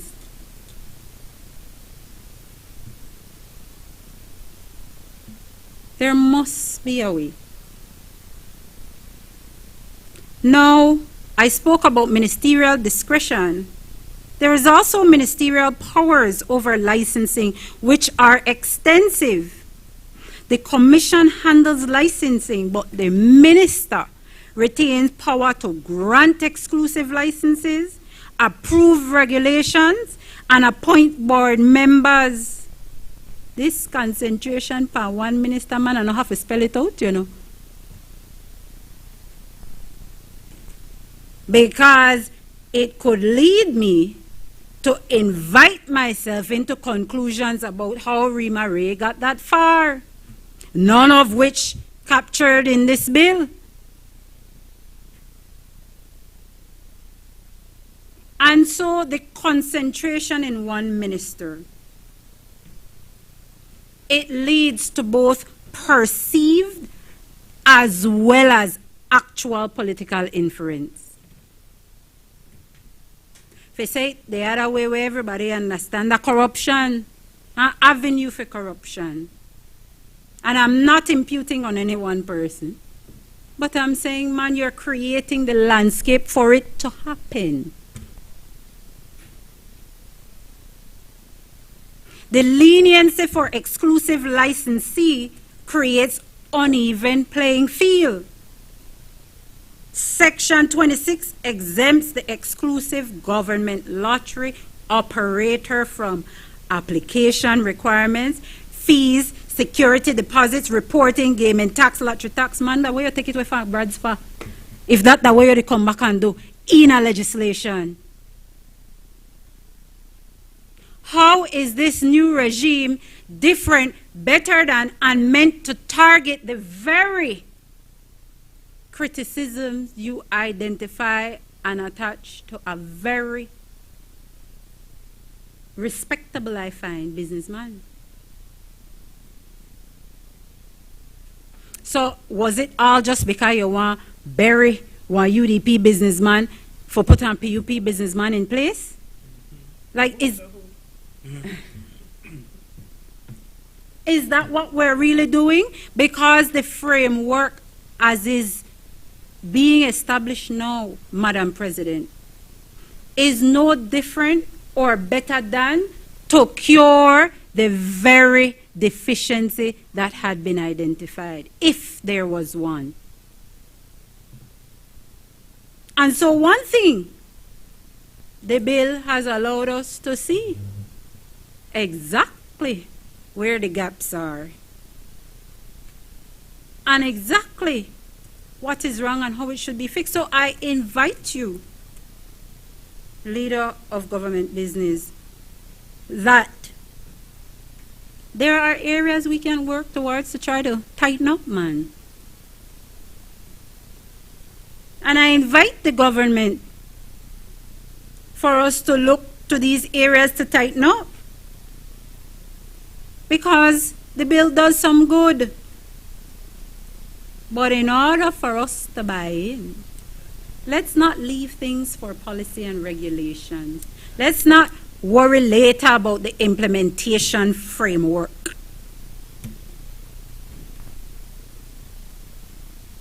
No explicit player privacy or data protection provisions. The bill mentions data protection in Clause 5J, Roman 6, but it does not link data protection to the Data Protection Act. Imagine that. So that one is an easy fix, right, Senator Sylvester? It doesn't define minimum privacy protections. It doesn't mandate encryption or cybersecurity baselines. These are things that we can look at, I'm hoping. And there are some definitions that are very broad. Game of chance, broad. Computer user, broad. It could be anyone away. Place, broad. Include vehicle and boat and whatnot. Captures ordinary persons. It creates ambiguity and overreach. We can address those things. And so, Madam President, while I leave it to the government senators to sing the praises of the bill as they so should, that wouldn't try to say, you know, me, the self-proclaimed workhorse. Let's look at the areas that could make the bill stronger. Let's take it under serious advisement, because at the very base of the work we do here is that the wider public, the people of Belize, they benefit. And I don't see how there should or could be any pushback if we're here saying that there are areas that makes this bill open to corruption, open to abuse, open to loss of revenue. Because the one thing the bill should do is not lose revenue. And this bill, because of the ministerial discretion, because of the exemptions, is losing revenue. The same revenue we're relying on to go into health. So are we really setting up a framework for sin tax? Make we sit down and try and make it better. Thank you, Madam President.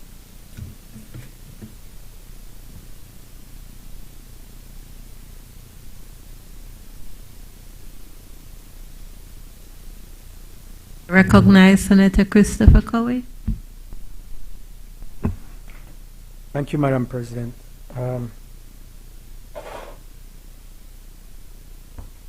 As to the virtues, no, I think there are a number of valid points that have been raised in connection with the form of the Gaming and Lotteries Control Bill. At its essence, this bill is, as reflected in the Objects Clause, to repeal, replace, and consolidate several pieces of legislation. And that's what it sets out to do, and in large part, it takes from the various pieces of legislation that it refers to and that it looks to replace. And I would tend to agree with Senator Pitts in that it does expose certain gaps, if you will. But at the same time, before getting to that, I think it's useful to just comment on a couple of the points raised. Certainly on the matter of the constitution of the board, I think that is largely a reflection of what already exists in the Gaming Control Act. I think that provides for 9 members of the board, of which 7 of them are from the government, 2 at the discretion of the minister responsible. That is not materially different than the form of constitution of the board of the commission in this instance. I think it provides for 11 members, of which 8 are representatives from the government. What it does go a little further, however, is in that it explicitly speaks to the type of skills that the non-government representatives should have. Which I appreciate. So, for example, whereas the Gaming Control Board only talks about 2 members at the discretion of the minister, this draft form speaks to 2 persons with knowledge of the gaming or lotteries industry and a person with knowledge of finance and accounting or business administration. It also importantly includes a representative from the Attorney General's Ministry, which was not the case under the current Gaming Control Act and the current Gaming Control Board. So it certainly is an enhancement or an improvement on the constitution of the board for this commission. On the matter of exclusivity, there are several different provisions in the bill that speak to exclusivity, and I think Senator Guerra I think responded on the matter of exclusivity, but suffice it to say that there are areas of clarity, that would help, I should say. So in the case of Section 20, Section 20 speaks to the minister granting the exclusive license, whereas Section 49 refers to an exclusive license being granted by the commission, but at the same time referring to Section 20. So that's a bit incongruent, so there would have to be an adjustment there. Whether it's the minister that would be the grantor of the license or the commission would be the grantor of that exclusive license. So yes, there are some elements like that within the bill that would require some adjustment, because elsewhere, while it is understood that the exclusive license is really for the Belize Government Lotteries Company. And as Section 20 speaks to it, that it's wholly owned and controlled by government, and that's the rationale for the tax exemptions, if you will, and the rationale as explained by Senator Guerra. There are some of those provisions that create some level of ambiguity that need to be clarified. I'm not sure if those would be satisfied by clarifying or amendments as clerical errors, or whether further adjustments or more substantive adjustments would be needed. But definitely there is some level of incongruence between a couple of the provisions. In the case of external audit, yes, there is a provision for keeping proper books and accounts, as Senator Herrera mentioned, but not specifically about audit. That there is an interpretation that can be taken on Section 15, but it could be better clarified at the same time. But in the case of Section 15, it does talk about what is to be the statement of accounts for each financial year to be prepared within 3 months after the end of that year in a prescribed form, which conforms to the best commercial and accounting standards. When we refer to prescribed, that typically, or by virtue of the Interpretation Act, would necessarily imply by regulations. So the extent of and type of accounts or record of accounts to be kept could potentially be laid out more extensively in regulations, and that could provide that those accounts may need to be audited. Similarly, in the case of, I think it's Section 49.5, I think it's 49.5. It's Senator Pitts pointed out the non-applicability of this Section 49 for an entity that has an exclusive license by virtue of Section 26. Now, to the extent that that would have excluded that Section 49.5, then it immediately exposes even an exclusive licensee from, like Belize Government Lotteries, to an audit by the Auditor General. So again, some of these provisions, if a little better clarified, could achieve a lot of the concerns that have been raised today. On the matter of tax, I think two comments to be raised there. One, in terms of the minister prescribing the rate of tax. Again, that is really almost a cut and paste of what exists now under the Gaming Control Act, and I think the Lotteries Control Act on both the gaming tax and the lotteries tax, that the minister may prescribe. Now, to the extent that the minister may prescribe, it doesn't end there, because again, once it's a prescribing of the rate, that means that has to be done by regulation, by an order or SI. And in doing that, if you look at Section 52.5, those regulations would be subject to negative resolution, which would mean that it would have to be laid on the table of the House. In any event, it would be the effective equivalent of a money bill. So it wouldn't. I think that would satisfy that concern and that approach, that the legislature is actually involved in that process.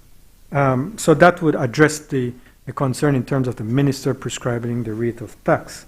And it is not, once again, limited to only the gaming control and the lotteries control legislation. That is in fact also in I believe in the Income and Business Tax Act, provisions like that, as well as in the Customs and Excise Duties Act as well.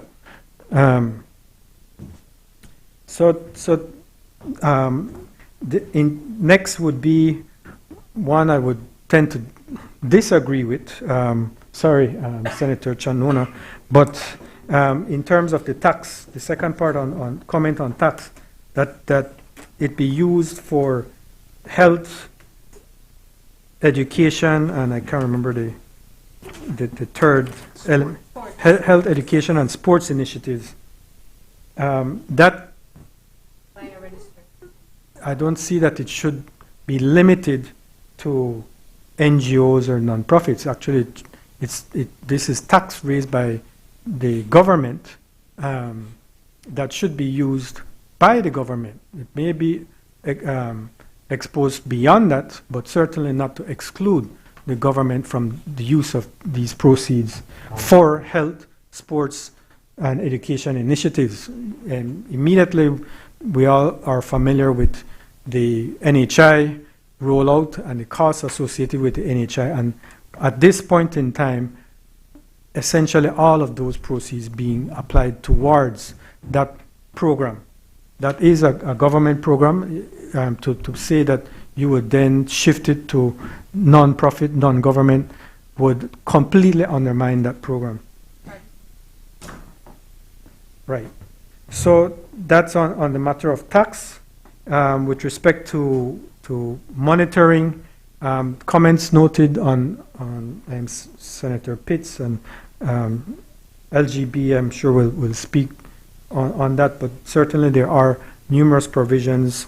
The functions and duties of the commission include monitoring and compliance as basic functions, but it also contemplates the establishment of compliance officers, enforcement officers, the different provisions that deal with violation tickets, and provisions that for the making of regulations that deal with compliance and enforcement. So there are extensive provisions in this bill that speak to monitoring and compliance. On the matter of definitions, Senator Wade, you highlighted the absence of a definition for exclusive and fair play, and to the not every term will be defined. Not every term will has to be defined, and where there is not such definition, then an interpretation takes place that may involve an ordinary meaning and purposive approach. So that's where words that are not defined, they still have a meaning, and there will be an interpretation of that meaning. Like, for example, in the case of exclusive, that would mean to the exclusion of anybody else, including the person that grants that license. So I think those are the comments I can make at this point in time. There are a number of valid points that have been raised. I hope that I've been helpful in giving some clarification on a few of them. Thank you.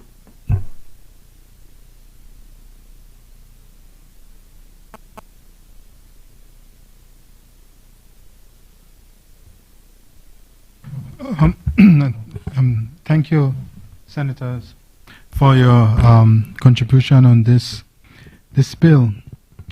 On this side, as Senator Kowe has acknowledged, that there are indeed some matters and some aspects of the bill that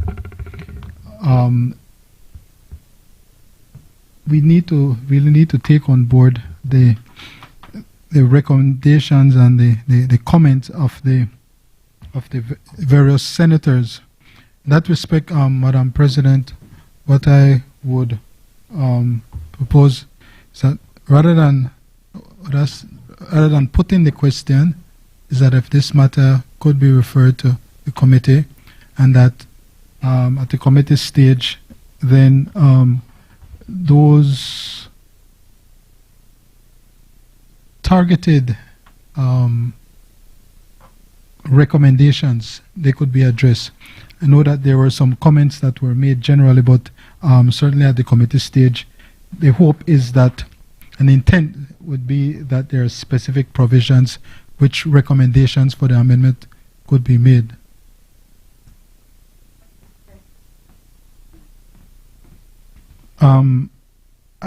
Before I close on this, just for the benefit of everyone, Senator Wade did point out, did indicate that there may not have been some level of consultation, but just for the benefit of senators, in the lower house, this matter was introduced in June, and there was a committee meeting a month later in July, and the bill did not return to the House for second and third reading until October. And my understanding is that only one person attended the House meeting. Just to say that there has been almost a 4-month period since the bill was first introduced. And there was, yes. So I just used to point that out now.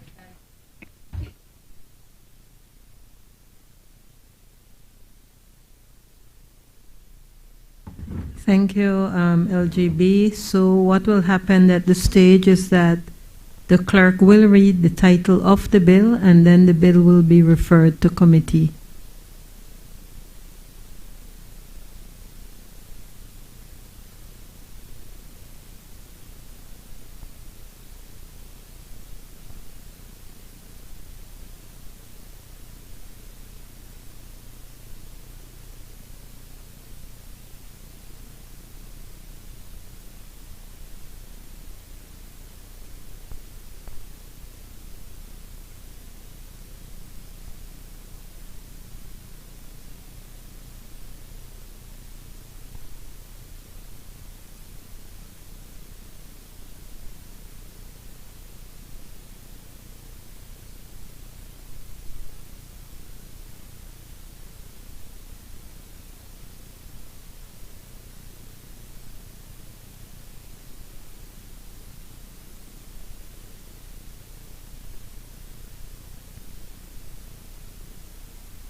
Just to reiterate that the Gaming and Lotteries Control Bill 2025 will remain in the Committee of the Whole.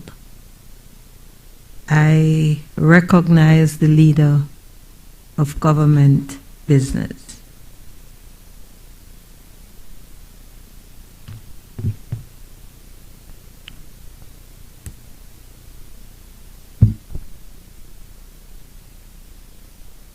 Thank you, Madam President. Madam President, I rise to move the second reading of a bill for an act to repeal and replace the Registration of Births and Deaths Act, Chapter 157 of the Substantive Laws of Belize, Revised Edition 2020, to provide for the digitalization of the Registry of Births, Deaths, and other life events, to provide for the organizational restructuring of the Vital Statistics Unit, to convert the office into a department to support the new business operations and functions, and to provide for the registration and filing of life events, to provide for harsher penalties for offenses, and to provide for matters connected therewith or incidental thereto. Madam President, this bill also has the support of Cabinet. Madam President, if I may, with your leave, just to outline the scope and intent of this bill, by way of background, to highlight to senators and to the Belizean public that a well-functioning civil registry is a necessary and essential in ensuring an individual's right to a legal identity. It provides a foundation for an identity management system that facilitates citizens' access to critical public services, including healthcare, education, and employment. And Madam President, the Vital Statistics Unit, which is established under the registration of births and death, is the agency primarily responsible for upkeep and safeguarding the country's register of all life events. And by life events, these include births, deaths, marriages, divorces, and adoptions. And in so doing, VSU engages key stakeholders such as the Ministry of Health and Wellness, marriage officers, court officers, the Statistical Institute of Belize, and all citizens in Belize and abroad. The Vital Statistics Unit offers its services in 8 areas, spanning all districts in Belize. Madam President, in 2022, the Attorney General's Ministry and the then Ministry of Public Utilities, Energy, Logistics, and E-Governance, they officially launched the Strengthening of the Civil Registry Project, which had as its core object the modernization and improving of the service delivery at the Vital Statistics Unit. The transformation of the VSU is fundamental to this government's Plan Belize medium-term development strategy. And this medium-term strategy speaks to increasing government efficiency and performance by providing services at minimum cost, time, and bureaucracy for citizens. It is no secret, Madam President and Senators, that it is a ready and it is a common complaint that the ordinary citizens are unable to access a number of government services because of the aforesaid issues with respect to bureaucracy. This transformation has also been identified as a national priority, as it is key to executing the vision of the National Digital Agenda, which is to build trust in government services by providing reliable, inclusive, safe, and efficient digital solutions for all. Madam President, coming out of the strengthening of this civil registry project, a number of challenges and deficiencies were identified, which I'm sure senators and indeed Belizeans who may be listening are aware. One, for instance, citizens not being able to promptly obtain the necessary legal documentation, such as birth registration and certification. And of course, this limits their access to other services, such as education, social services, that benefits, voting records, and employment. There's also it became clear that due to costs and time efficiencies, citizens forego registrations until necessary, and this, Madam President, led and has led to many instances of what is referred to as late birth registration. And when this is done, it actually ends up costing the citizen more because there are additional costs for the late processing fees. And as well, it has consequential effect on the citizens' access to other basic services such as health and education. This led, Madam President, to the overall conclusion of the need to have an organizational restructuring at the Vital Statistics Unit. It also led to the need to reform the legal framework of the VSU to account for this organizational restructuring and the implementation of an electronic database system to usher in a new online service delivery model to be known as the Civil Registry and Vital Statistics. Madam President, this is what this bill does. It ushers in this new organizational structuring of the VSU, and the digitalization of the registry of births, deaths, and other life events, and the implementation of the new electronic register. These are key changes which, Madam President, will involve: 1, the introduction of new posts and the creation of specialized units for customer service, information technology, and administration, and include a new organizational structure for district offices. 2, establishing job descriptions for all employees. 3, decentralization of services, allowing citizens to access all services across all offices. 4, standardizing and simplifying all VSU service procedures through the new CRVS online system. 5, designing and piloting contact center software to ensure timely responses to citizen inquiries. It is important to note that the services offered by VSU are specialized life events that can often involve sensitive cases and may at times require legal guidance. The contact center software, therefore, will be supporting the work of the customer service unit. And 6, Madam President, and importantly, this civil registry enhancing project has led to the establishment of a new vision for VSU, which will guide its overall operations. And this is to preserve, protect, and record vital life events and provide legal documentation of identity in Belize, because every life is accounted for and every story matters.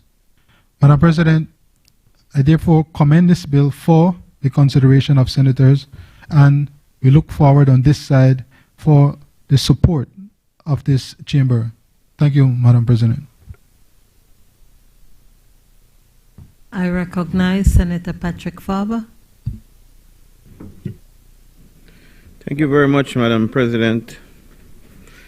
This issue, of course, is one that is very near and dear to the hearts of Belizeans. I begin by thanking my friend the AG for always taking my call when I have issues, trying to work them out for people. He's always very helpful, but it goes to show that that is a daily part of trying to be of service to the Belizean people. They have issues with birth registrations, death registrations, you name it, in terms of what the Vital Statistics Office does, and those problems exist. And so, Madam President, we on this side of the House absolutely endorse the modernization, if you will, of this very vital area of the government's work. The Civil Registry and Vital Statistics Bill is something that we can definitely support, but of course we do have, again, our considerations and our recommendations. Modernization, Madam President, must go hand in hand with good governance, citizen protection, and transparency. Otherwise, this digital registry could become yet another centralized, unaccountable bureaucracy controlling the most sensitive information of Belizeans. So let us look, Madam President, at what the bill proposes to do and how we can make it even better.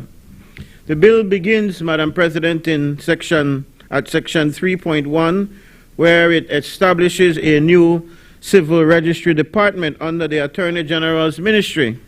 Subsection 2 merges the existing Vital Statistics Unit, referred to by the lead senator as the VSU, which coincidentally is the acronym used for my university as well, Walloster State University, right, VSU, and any other units necessary for carrying out the Act. Subsection 3, Madam President, appoints a registrar who will head the department and administer the Act. Critically, Section 3.5 states that the registrar shall report and be answerable to the Solicitor General in the performance and execution of duties under this Act. And here is where the problem begins, Madam President, because here we find the problem of concentration. The registrar, we are told, is to be the sole authority empowered to register, amend, or revoke any life event. This person could wipe you out of existence, your identity could be totally erased. Yet that person, according to these recommendations in this bill, would report directly to the Solicitor General, who sits in the same ministry that may later advise or defend challenges to this action. So that has to be a problem, and it is something that definitely should be addressed. There is no, Madam President, no independent oversight recommended in this bill. There is no annual reporting obligation, and very importantly, there is no citizen complaint mechanism. None within the structure. In other words, Madam President, the same body that makes the decisions controls as well the appeal, the audit, and the access to justice. Section 5 of the bill outlines the registrar's powers. And as I've said, this person would register life events, issue certificates, conduct hearings, and even alter the register when necessary. This gives the registrar quasi-judicial powers. But again, there is no statutory right of appeal. And so, Madam President, we believe that a new Section 6A should be injected here, establishing an independent oversight and audit committee chaired by maybe the Auditor General or the Ombudsman. Of course, they have a beef with the Ombudsman now, so I want to do one of that. And it should include representatives of the Ministry of Health, the Data Protection Commissioner, and, of course, civil society. Such a committee, Madam President, would review performance of the department regularly. It would audit the digital databases accuracy and security, and it would prepare a public report for the National Assembly. Without this kind of change, Madam President, the registrar's power will operate in a vacuum of accountability. And then Part 3 of the bill, Madam President, speaks to registration of births and deaths. And this is really the heart of the bill. And I think this is where Belizeans will, of course, appreciate the modernizing of the process that, of course, records births and deaths, that we are told that the bill provides for bedside registration at hospitals, and that it will allow for the registrar to establish outposts at public health facilities. This, Madam President, is an important innovation because it will reduce under-registration, especially in the rural areas and among vulnerable populations. And although we embrace that, the bill is lacking in the area that it does not provide for safeguards to prevent abuse in some of the sensitive areas. But let's look at that particular issue for a minute. I think the bedside registrations at hospitals really would allow for a big difference. Many times the mothers or parents leave the hospitals with their brand new baby, but no registration has happened. They give you a proof of birth certificate. Huh? If you pay your bill. If you pay your bill, okay, there you go. So, not anymore? They can't do that anymore, but certainly it was being done, because I know that I've had to intervene with the Minister of Health on a few occasions to have him send over a note for payment later on to the KHMH to have proof of birth certificates given. But that proof of birth certificate is not a registration of the birth, if you know the system. And later on, when you try to get a birth certificate, it can be like pulling teeth. And it is worse if you don't have that proof of birth certificate and you have to go and find people to sign affidavits, and they have to then verify that yes, you were born, or that a midwife bring you out, or that you were baptized at a certain church, all sorts of things where affidavits can be used, and then you go through a whole process to get to registration of your birth. So if it is done right there at the bedside table, as it seems this is suggesting, I think that can be a win. But there are safeguards that we must put in place, because there are things that can happen, like what would happen if a parent is absent, and we know the issues with this. It might also be the kind of suggestion that a mother doesn't want the father to be put on the birth certificate, and the father wants to be there, so can't. I'm just realizing that is puts the fathers who want to be fathers at a disadvantage, in my view, but hey, I'm not turning the tables upside down today. So there must be things to safeguard. Sorry? Well, I wasn't suggesting that. I'm not going that far, but I think that's a disadvantage, yes. But I guess you can't be absolutely certain without, and I do see that the bill makes provisions for you to later on be put on the birth certificate if you are able to go to court and prove that you are the father. I suppose this comes like this because there is no question, there can be no question that the mother is the mother, but there can certainly be a question no matter how much the putative father is called. But that is if the question is being put by the mother, no, we accept that but what if the mother doesn't want the father there? Then I suppose that could be for a number of reasons, but then, the bill does allow for a court order to force the name later on the birth certificate. The bill is silent on some of these circumstances, and it only empowers the registrar to collect information required, but not to ensure voluntary and informed consent. And so, to correct this, we recommend that we make an amendment to Part 3 and insert a subsection mandating verified consent procedures. Where the parent is absent, a justice of the peace or hospital social worker must verify the circumstances.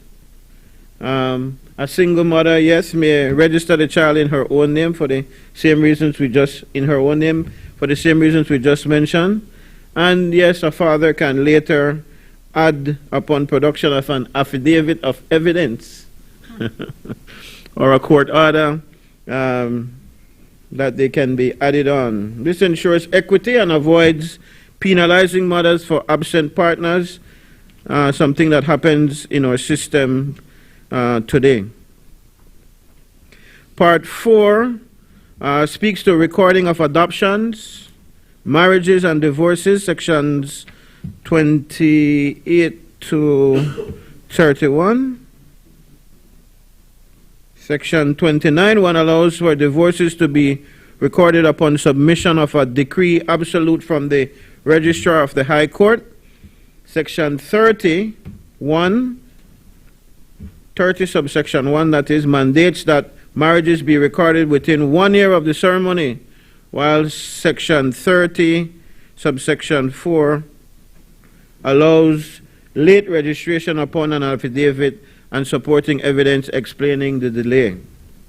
Section 31(1) authorizes the registrar to issue a marriage certificate electronically or physically to either party or to an authorized officer. And we believe, Madam President, that these are really practical steps that reflect modernization. However, the bill does not impose statutory timelines for how quickly certificates must be issued, and I heard the AG speak about that being a part of the problem, why this bill will be necessary, and this is us sounding the alarm that those very same concerns, AG, that you mentioned, sorry, Lead Senator, that you mentioned, are still not being addressed satisfactorily in this bill. And so we see that citizens quite often are waiting weeks or months to receive certificates. And as you so ably pointed out, this keeps the citizens of our country sometimes from very necessary, very important engagements. You mentioned voting, you mentioned access to education, access to health care maybe even, because they don't have these very, very important pieces of paper. It's just paper. The bill misses the opportunity, in our view, to enshrine service standards and guarantee efficiency. And so, to fix this, Madam President, we recommend that Section 31 include a new subclause, and that is to read, the registrar shall issue a certificate within 5 working days of receiving a complete application, or within 2 working days for an express request upon payment of the prescribed fee. I don't know about the express service need. I have difficulty with that. It's kind of like you're paying extra for the same service that everybody should be afforded. I think everybody's service should be rushed. Everybody has the need and should get their documents right away, and we should modernize the system in such a way, we should digitize the system in such a way that you can get your thing, your paperwork, your certificate, whichever one you're applying for, with the quickness. So while we make that recommendation, I do so guardedly, because I really don't support, I am not one of those who support getting express documents. Look at what happens at the passport office. That's a killer. You have to pay what almost $400 now to get an express passport. If you have an emergency, it's a killer. The regular price of a passport is now prohibitive, but even if you try to rush it, and I've seen too, being in the business of trying to get birth papers to register voters, that if you come and pay $15, or you gone up, AG, that's still $15. You will get $30, you get it in a couple hours, and $15, you get it in a day or two. I think it should, everybody should be able to get their $4 for 2 weeks. I guess we've never used that service, no, that 2 weeks. When election they come, no work.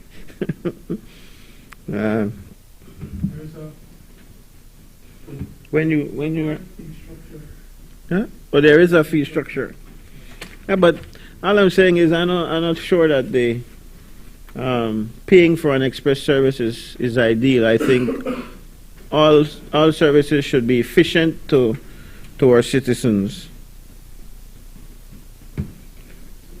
But with the recommendation, it would make the timely deliverance of documents to citizens be a matter of law and not a matter of discretion. And I really feel that should be the case.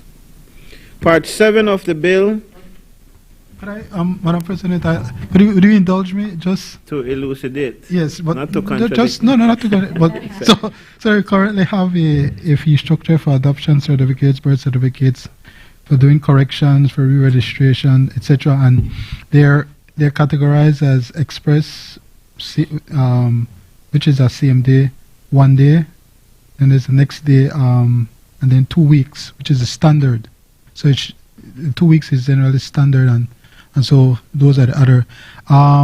This is done by like a schedule as opposed to including it in the substantive legislation. But I take your point though. Thanks.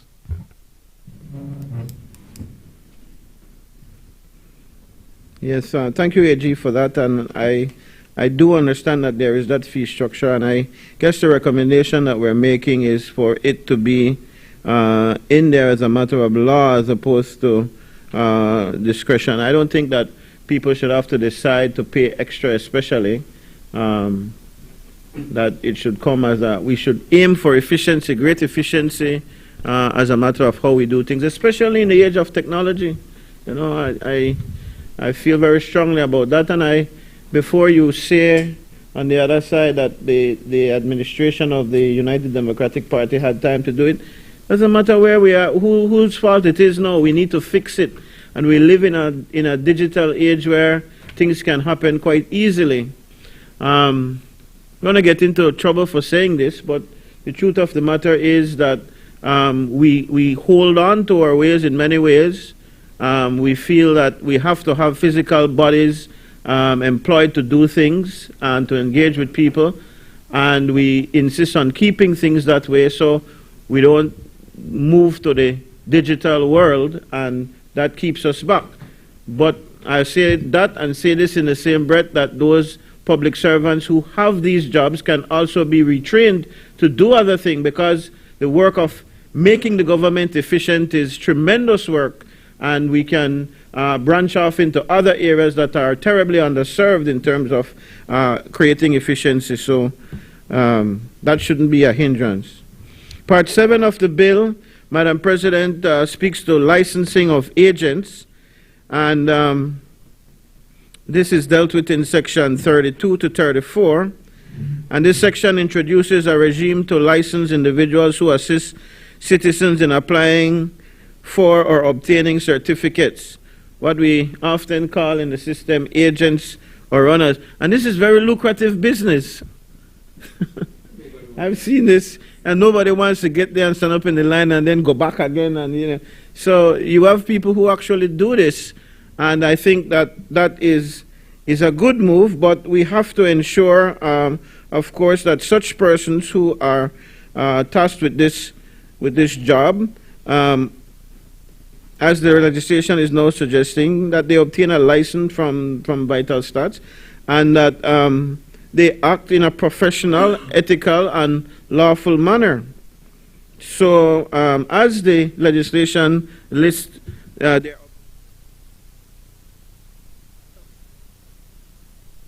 sorry, I should move my hand.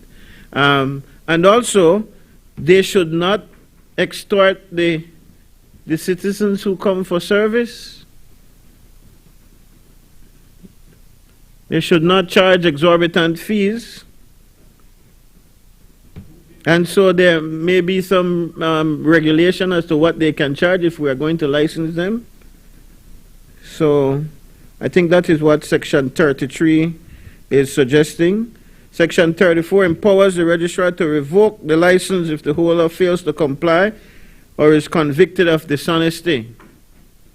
And I'm pretty sure that that is because these people who do this, and not through any fault of their own necessarily, you have to know what to do and how to do it to get the things done. Sometimes when you see what all has to be done and what all they do to get things done, your eyes are left open. But I think if we regularize, if we license them as the bill is suggesting, I think this is a good move. And that the registrar would have powers to revoke their license if they don't act in a manner that is befitting of a licensed agent in this regard.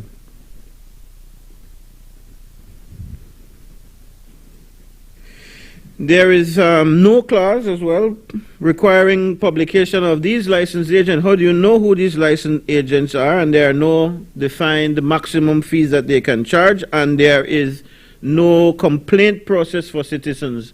Quite often these people take advantage and you can't complain about them. So how will the registrar know that a particular licensed agent is not performing in a manner in which she ought to, or is behaving in a manner that is unbefitting of what the licensed agent is supposed to be doing? So there needs to be a kind of complaint process for citizens in our opinion. So we recommend that they insert a new section, a new subsection rather, one that will have a public online register of licensed agents maintained by the Vital Stats Unit, that we publicly put out allowable fees and how much this service should carry in terms of charges, and that we should also establish a complaint resolution mechanism for people who apply for the service to get refunds, or for them to address wherever an agent overcharges or misleads his or her clients. So this would fall perfectly in line, if you follow the bill, with the bill's intention to protect consumers. Part 7 of the bill deals with offenses and penalties. So if you look at sections 35 to 40, you will see that these sections create strong criminal penalties for abuse of the system. Section 35 deals with unlawful access to the register, and it gives a fine of up to $10,000 or imprisonment of 3 years. Section 36 deals with fraud or misrepresentation in registration, and a fine of up to $2,000 or imprisonment for 6 months. Section 37, Madam President, deals with unauthorized alteration of the registrar, and a fine of up to $2,000 per offense. Section 38 deals with false information or forged certificates, and up to 7 years imprisonment. And Section 39 deals with cyber offenses that fall under the Cybercrime Act. Chapter 106 of the laws of Belize.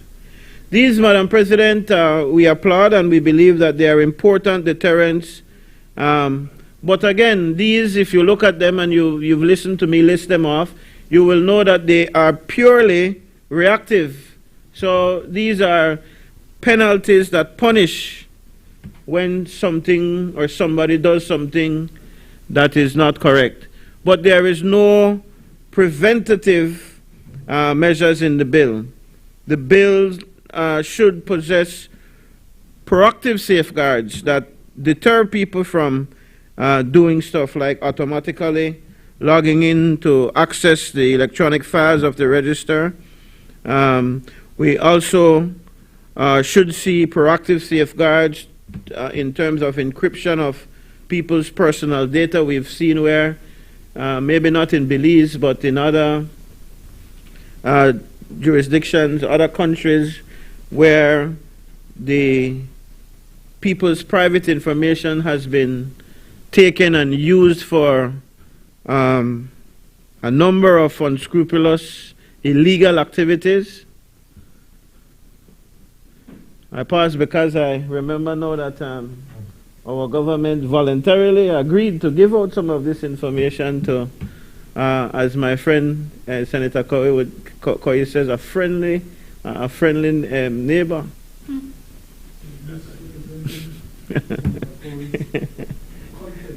Well, I'm merely referring to the neighbor or the friend as a friend, the country. That's what his description is. But he was not the one who, as far as I know, volunteered giving up our information. I saw another minister smiling, happily agreeing to hand over information, personal information, biodata information for citizens in the name of security. And I don't know enough of the details, but I think we need to watch things like that when we are handing over. You're free to tell us, AG, when you get up, but there's nothing that you can tell me, to be honest, that will set me completely at ease when the citizens of this country's biodata is at stake. And you have, and I say this without apology, you have nations that believe that our little population is insignificant in the larger scheme of things. That's very real. So while you can't do certain things that for their country, then one can do it with your information and your data. So I'm very concerned about that, and I hope you can allay my fears somewhat, because you can't do it fully, but you can allay my fears somewhat once you are up on your feet to close the debate.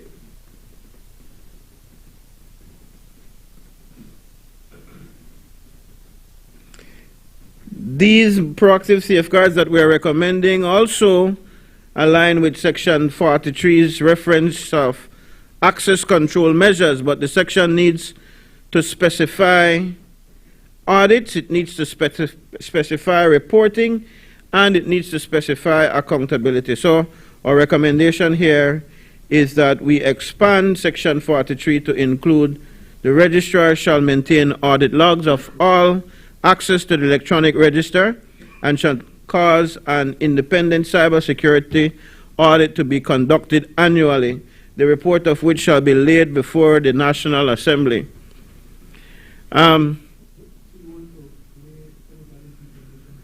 No, I said the report.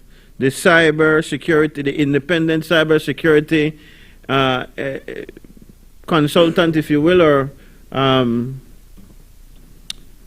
expert that you hire will do a report to make sure that the proper security measures are being taken, and then they give a report, even if it is to say all is well. These things, I think Belizeans don't take very seriously, you know.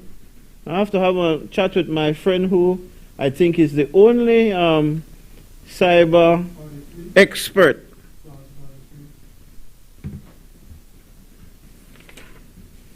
What about clause 43? Security of the register? Okay, I'm coming to that, AG, but sorry, I was saying Belizeans on a whole don't take the issue of security in terms of what is online, what is out there in the digital world very seriously. And I think even as it relates to the bigger issues, I was about to big up and praise your colleague and my friend, Miss Agassi Finnegan, who I'm told is one of the very few, if not the only attorney in the country that is qualified in this area. Correct me if there are more, if you know of any other, but we are proud. I'm proud to call her friend, and I know that this is an area where she could possibly give Belizeans advice, because it's not only a concern for here as we look at the registry, it is a concern everywhere. I worry about every time I go somewhere and I log into the Wi-Fi and the little signal comes up and tell you the security weak here. You know, we don't pay attention to stuff like that. And I had a very eye-opening conversation with one expert who was a consultant for one of our telecommunication companies here in Belize, and the things he told me about what is possible in terms of accessing people's personal information, not only held by the government, but also that you yourself walk around with every day on your phone, is alarming. So this is something that we really, really need to take good, pay good attention to. But let me get to section. Yes, I believe. I'm hoping it was not something added to the file that they already handed over by the government to the Yes, I've had some persons who have told me about that situation, and you know, you go and they ask you for your phone, and whether you know whatever is on your phone, even if a friend of mine told me he erased what was, and they could bring all of that up. If you erase things off your, you know, it makes you wonder if Mr. Apple and Mr. Google or Android, what's the name of the Android, iOS, whatever those people are operating in terms of when they tell you everything is encrypted and it's safe and so on, if that is actually correct. No, but it is, but they know, working with the U.S. government, to pass over the information. That is what changed. Well, that is scary if that is true. But anyhow, we must do what we need to do from our end to ensure, especially since it is mandatory. And that's what is of concern here. If you go and volunteer your information, that's one thing, but when the government mandates you, you have to register your birth, you have to register your death if you want to be able to get the services that are associated with doing those things. So you are your pick-me unknown to the world at large? No, that's not that's not what I'm saying either. But I'm saying we should take the precautions so that the data at least goes where we want it to go and not where others want it to go. Section 43, as the AG was suggesting, mandates that the electronic register should be designed with access control and integrity features.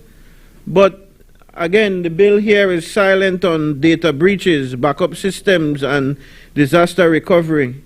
You know that our country is very prone to hurricanes, Madam President, and a single flood could wipe out both physical and electronic archives. So we must therefore ensure that Section 43 includes specific requirements for redundant off-site backups, real-time replication, and data recovery protocols. You don't want physical stuff that could be wiped out by flood or hurricane, but as well, when you put things in the cloud, it becomes a new safety issue.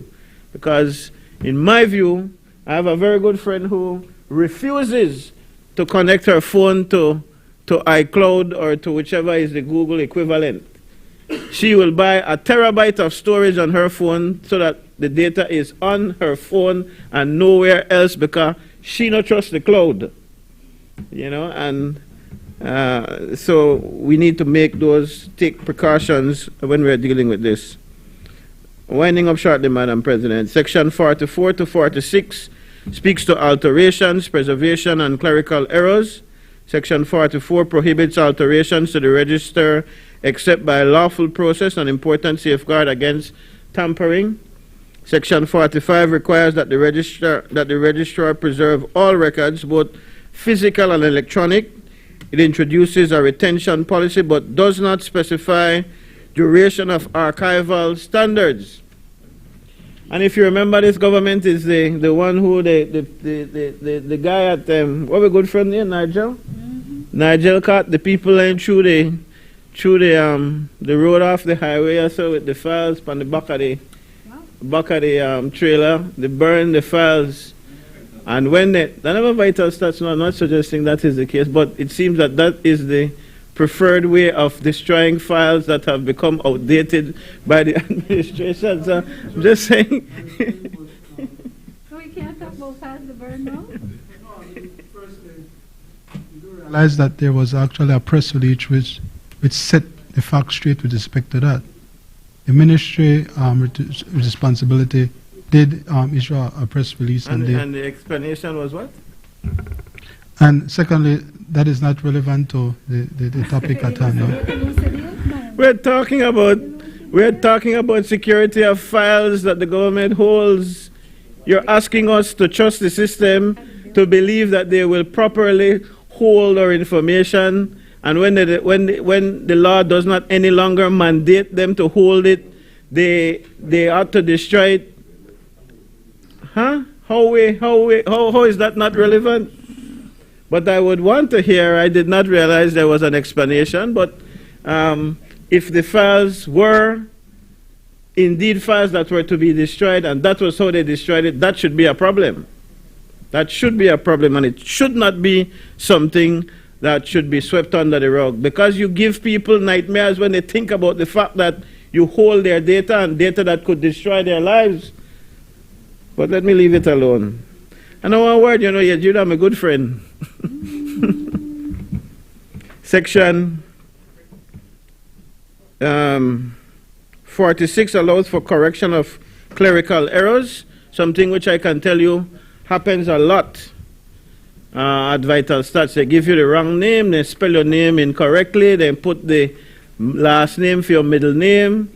And I can't say it is always necessarily the fault of the government employees, the public servants, because sometimes the parents themselves don't know how to set up things, don't know how to respond, or they don't give the right information, and things end up in a way that they're not happy with how it is, and then it never changes, and then we have many situations where children go to school with the wrong name all their days, and you know this, Senator Rana, then when the graduation time, they got a different name.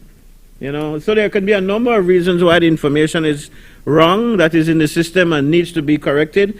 And some of those may be clerical errors, and there should be a way to fix those older records online, supported by, of course, declarations and affidavits. So we must have good mechanisms for cleaning up decades of inaccurate records. However, they should include mandatory audit trails so that any change leaves a traceable digital record, who made them, when it was done, and why it was done. With all of these declarations or affidavits affixed to whatever changes are being made to the records. Beyond the individual sections, though, Madam President, there are also some structural issues that we've found with the bill. There is no appeals framework. So,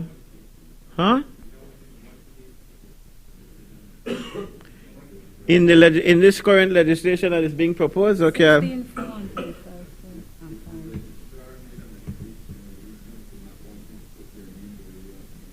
You can appeal.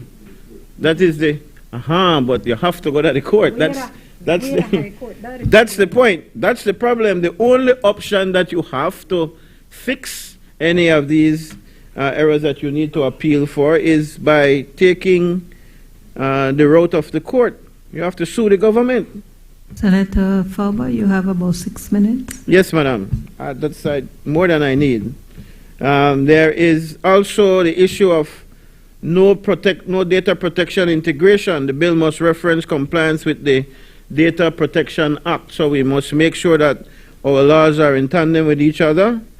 There are also no service standards, no statutory time frame for certificates or corrections, as we've mentioned already. No transitional plan, no cause explaining how all VSU records will be validated, digitized, and certified. It has already been done. Wonderful, AG. I like when you and Senator Corey come, because we have the people here live and direct, and we're able to get live and direct answers. No financial accountability, no requirement for fees and fines to be reported or audited, and that should be addressed. Madam President, in conclusion, the people of Belize want a vital statistics system that works. I think this may be one of the most earnest desires of the Belizean people, to be able to not have to go stand up in a no long line, the vital stats when you need something from there. And all of us inevitably at one point or the other, whether it is for personal reason or for whatever kind of work you do or you engage with, you will have to go to vital stats or engage with their services at some point or the other. And we feel that while this bill is very promising in terms of modernization, Madam President, we feel that it still vests sweeping power in one official. It omits quite a few due processes, and it provides few check and balances for abuse. And so, just to reiterate what we've called for, an oversight committee under Part 2 of the bill, the appeal rights under Part 8 of the bill, explicit data security standards under Section 43, and service guarantees under Part 4 of the bill. If these amendments, Madam President, are accepted, the Civil Registry and Vital Statistics Act will not just digitize the system, it will restore the public confidence that has somewhat eroded. I think people just got to the point where they feel that we have to deal with this. And we'll have confidence in the government's ability to keep our records. Let us modernize, Madam President, the database. But our democracy depends on it working in the manner in which it should work as well. Thank you, Madam President. I recognize Senator Janelle Janona. Thank you, Madam President. We rise in support of the proposed legislation, Madam President, referring to information, and if you allow me, Madam President, to quote some material posted by UNICEF based on data between 2020 and 2023. Birth registration and having documentation tied to that registration was estimated to be good for Belize at 96%. But what it shows is that we also have about 4% of the population unregistered, and about 14% of those who are registered not having a birth certificate. And as has been called out, that can lead to a whole set of issues. So, addressing the fundamental human right of that, but the visibility of that and the documentation of that being critical. And seeing this legislation came up took me back to registering my marriage and going into the registrar office years later to do that, and just seeing all of these little babies in this room trying to figure out why do you have to physically bring your baby to register. So based on just seeing that, well, yes, and it was good to see the dads in the room with them, or the men, sorry. The men acknowledging themselves to be father. Don't let me get started on fatherlessness in this country. But just to share, Madam President, I think this is, as I think has been alluded to, overdue, and we're in full support of it. I do want to call out, based on the last exercise that UNICEF and others co-led on, and perhaps the AG has already contemplated, but they had a good effect of taking the system to the districts as mobile clinics, particularly in Toledo, where it is estimated that there is the bulk of that unregistered population residing. So again, in terms of access and ensuring equity to that, given the distance to even travel into Punta Gorda, I would hope that that is contemplated in terms of the launch of making sure that that's there. I'll let you defer. And then even to align on the cybersecurity, Madam President, it is a sad fact that deceased children, their names and their lives were violated by bad actors who were accessing certain records and then using it to assume new identities, and we've addressed that. We have addressed that in certain ways, but we do need to speak to that, to making sure that as we commit. Kindly let Senator Janelle Chanola deliver her intervention. I bring that up, Madam President, not to make sure that we learn from our historical experience, Madam President, and to frame that. I think that's where all of us have this commitment to ensuring data protection, cybersecurity, and making sure that this type of, as the name indicates, vital statistics, particularly as it relates to the registration of births and this type of information, that we take every approach possible to protect that information, to secure that information, so that that history is never repeated and those lives are never violated in that way again, Madam President. So again, we support it, and we call out the importance of it, given, as UNICEF, just to end with the quotation from the article, that children without birth certificates are at a higher risk of abuse, exploitation, violence, including forced marriage, human trafficking, or statelessness. In short, without a birth certificate, children are denied their rights. So I know this act covers other things, but just to share that using births as the microcosm of the importance of it, that we are happy to see this initiative underway and look forward to making sure it's fully implemented in accordance with all the other protections. Thank you. I recognize Senator Hector Guerra. Madam President, I rise in full support of this bill. As Belizeans, we are, of course, familiar with the challenges we face when we visit the vital statistics department in terms of long lines, missing records, sometimes missing files. And when one resides out of district like I do, we're also familiar with the fact that we have to often go to Belize City spend for fuel, spend for food, and so this is a timely bill. What this bill intends to do, Madam President, are three things primarily. The first is that it converts what was once called the Vital Statistics Unit into a full civil registry department that will have a registrar, deputy registrars, a clerk, and a full staff needed to serve the Belizean people.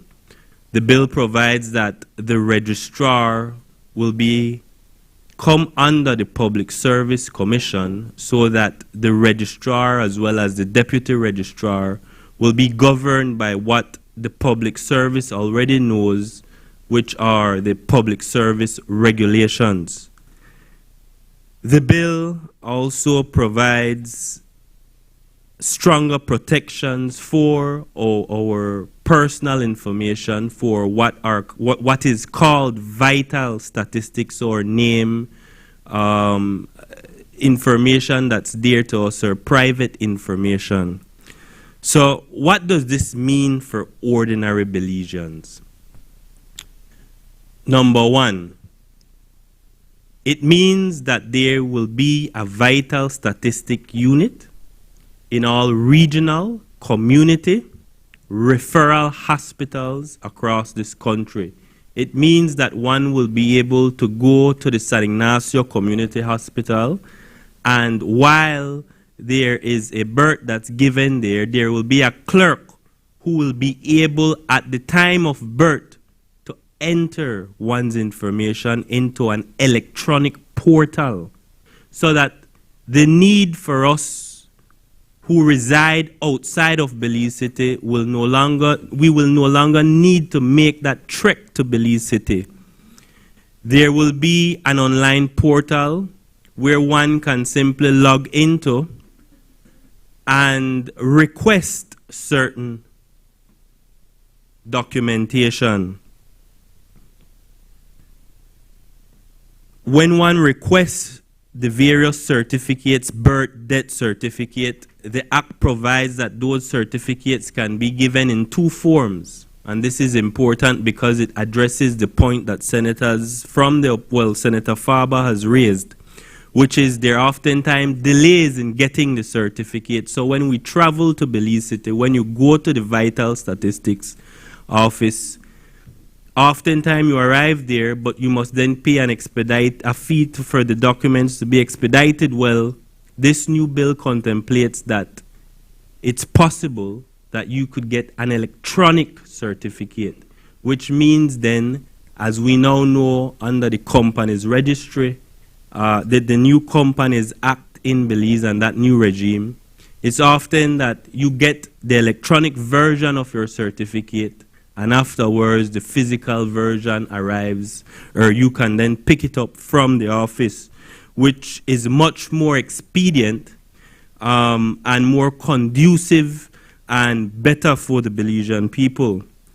The second major change that this bill envisions is that the runners who operate around the Vital Statistics Unit now will have to be licensed.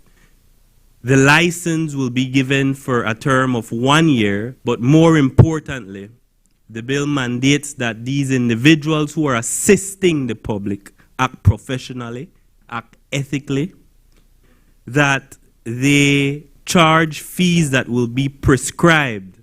And these fees, these prescribed fees, will come by way of regulations that will be passed by the minister.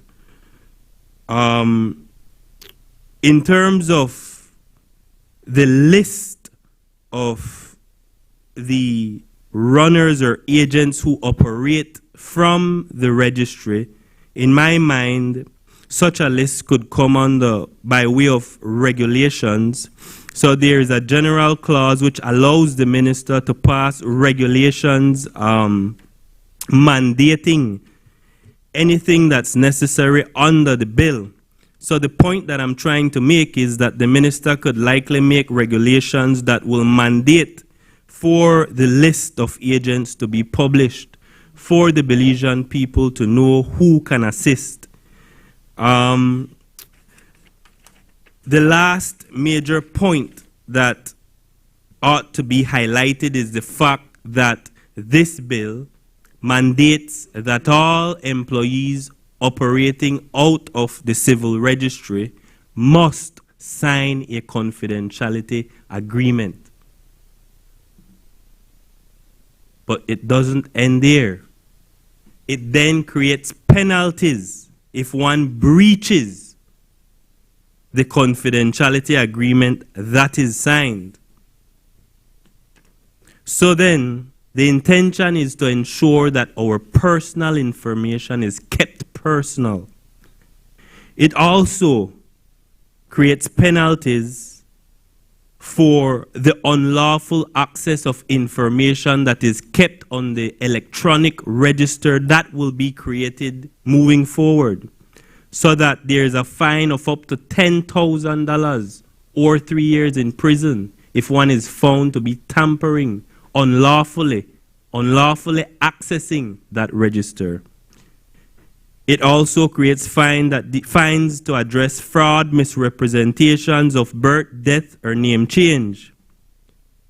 It also creates offenses that are linked to the already existing Cyber Crimes Act to address matters of hacking the electronic registry that will be created. So the point that I want to bring across is that this is really a timely bill.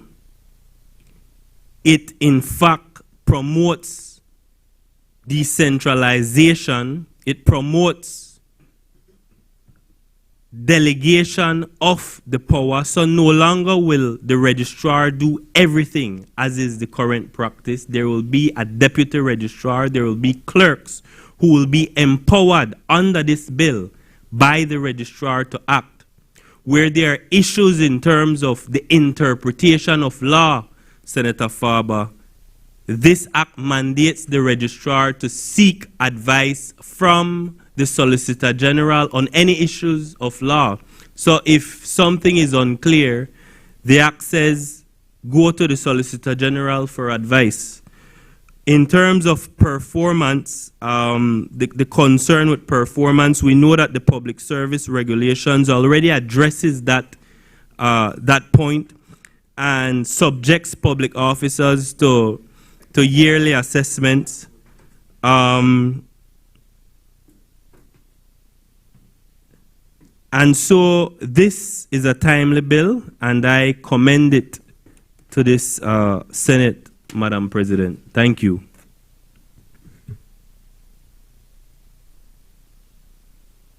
I recognize Senator Roselle Arana. Okay. Good evening, Madam President. I rise to support the Civil Registry and Vital Statistics Bill 2025.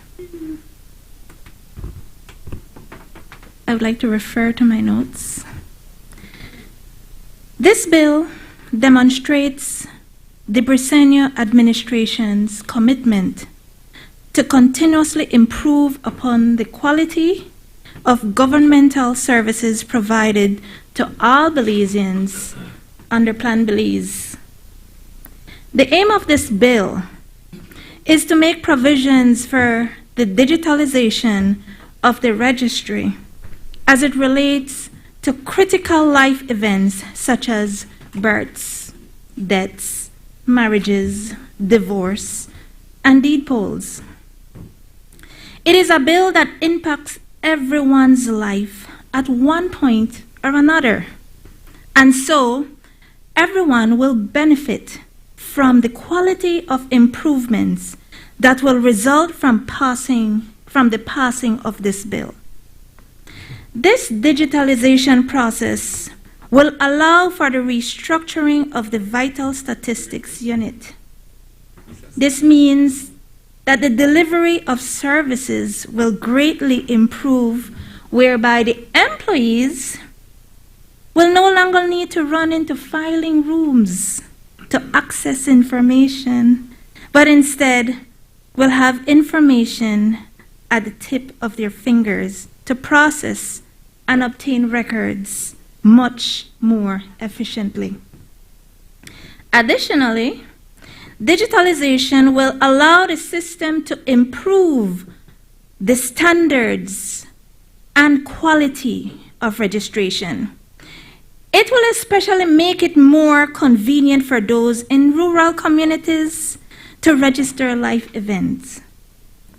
The procedure will notably save both time and money, and of course, the stress from traveling and waiting in long lines. Madam President, many governmental departments have digitized their services, and it has proven to be beneficial for their employees in terms of maximizing productivity, as well as significantly improving their customers' satisfaction. This has been evident in the tax department, for example, where their standards of operation have continuously improved, and at the passport offices, which have become decentralized.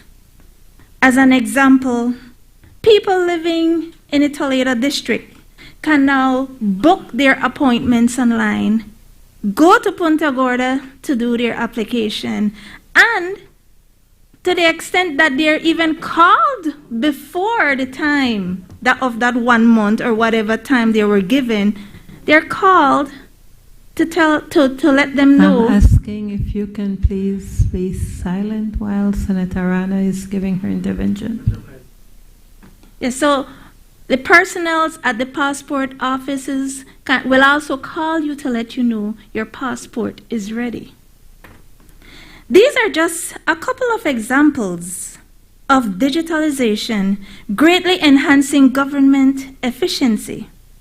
Therefore, it is also time for the registry, the civil registry, and the vital statistics unit to fully embrace digitalization.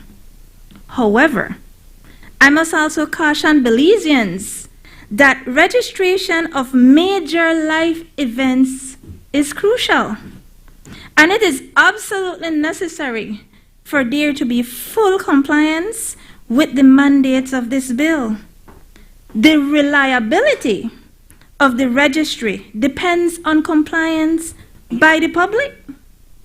Therefore, it is noted that harsher penalties may be imposed for not registering a life event in a timely manner.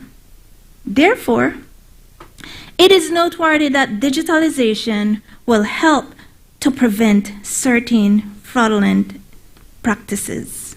In conclusion, Madam President, the digitalization of the Civil Registry and Vital Statistics Unit in becoming a department is essential for the efficient registration of life events throughout Belize.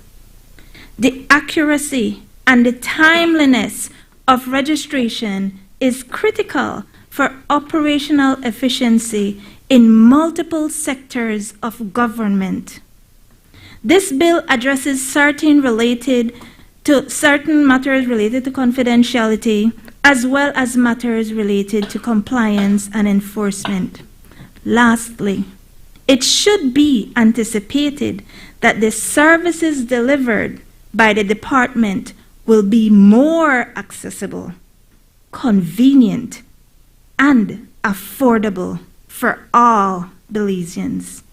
Let us embrace the upgrade of the Civil Registry and Vital Statistics Unit, for it is long, long overdue. Once again, I support this bill fully. Thank you, Madam President. I recognize Senator Glenfield Dennison. Obliged, Madam President.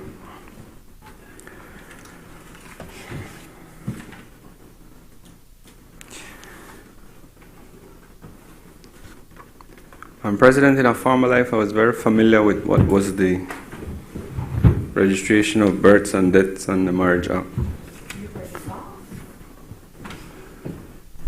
The people of Belize were my boss, and I maintain that.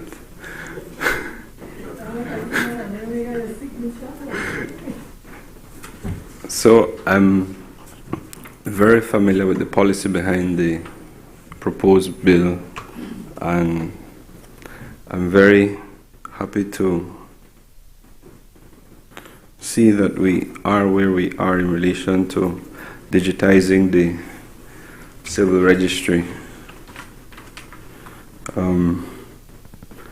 In a former life, I did give a lot of guidance in relation to how you would digitize the registry. But I was very pessimistic that there was political will to do so because of my reading in relation to election rigging. So I'm actually very happy that I was wrong. It only took 5 years, but here we are. I say that to make the point that sometimes progress is a bit slow, but it is coming, and I think at this point it's very important that we don't make the perfect the enemy of the good. And so I will be in support of this bill, but I will make some recommendations to see whether the Attorney General is minded to include some of those provisions. Before I get in full flight, Madam President, when we debate bills like this, sometimes it's easy to forget the people who actually do the grunt work. And so there's some very diligent staff at the Vital Statistics Unit who have the unfortunate task of being the face of the government bureaucracy that has pained people for decades. And so I want to big up some people who were there when I was there, no order of importance, but Ms. Selena Zul is one of the consummate professionals at the Vital Statistics, and she works very diligently in the corrections office. And AG, she needs a raise, but a promotion would be acceptable. That young lady is stellar in all regard. If you want to talk about public officers who give more than they should give and whose integrity is beyond repute, I say her name without fear or favor. Added to that, you have some very stellar people there, like Miss April Warrior, who started when I was there. She had the benefit of some good training. You have people like Miss Claudia Castellanos, who day in and day out has been working in very different aspects of Vital Stats. Miss Karen Cienfuegos, who is she the deputy now? Assistant registrar.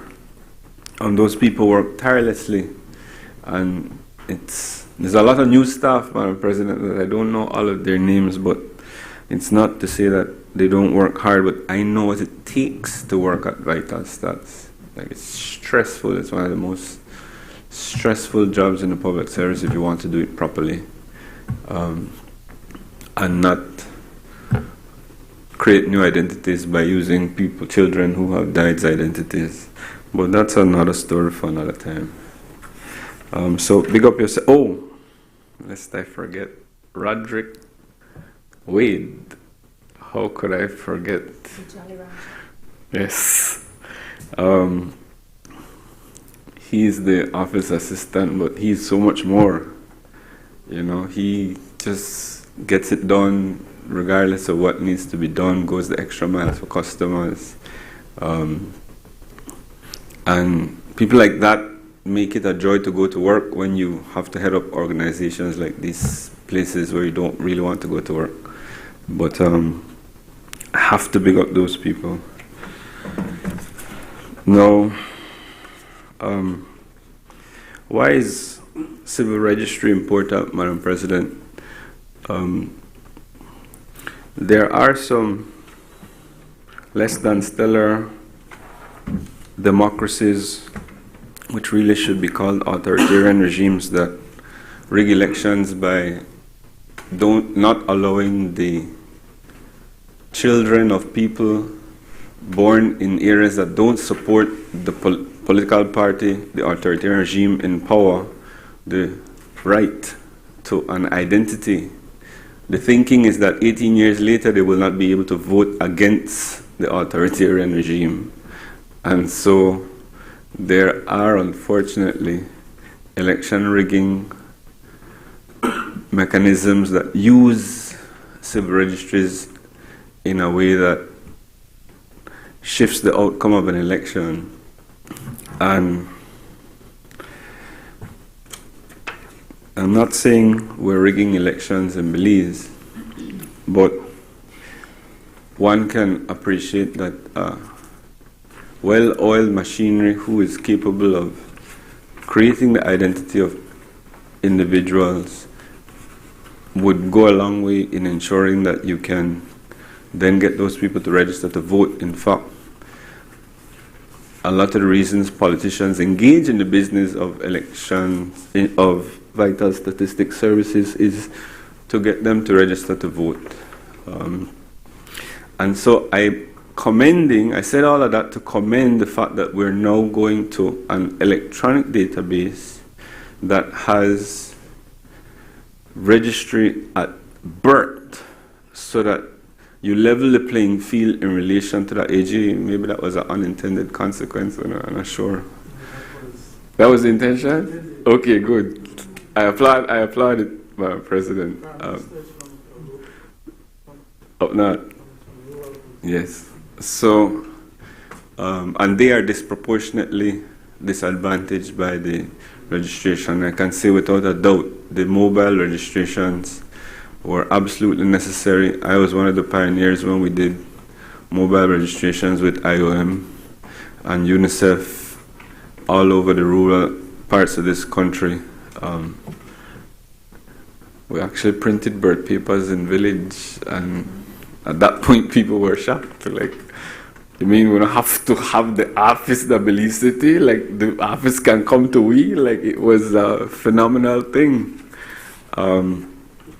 And I joined Senator Chanona in highlighting the fact that where these children don't have their identity, and they're more than you would think, Madam President, there are many people among us whose children don't have an identity because they didn't register it. And I acknowledge the change in policy now, but KHMH was holding people's proof of birth card, never paid the bill, and then the mother just never gonna register later, and then that till the picnic try go to high school, that then realize that I got no birth paper because principal of primary school no one get in the primary school certificate without the birth paper.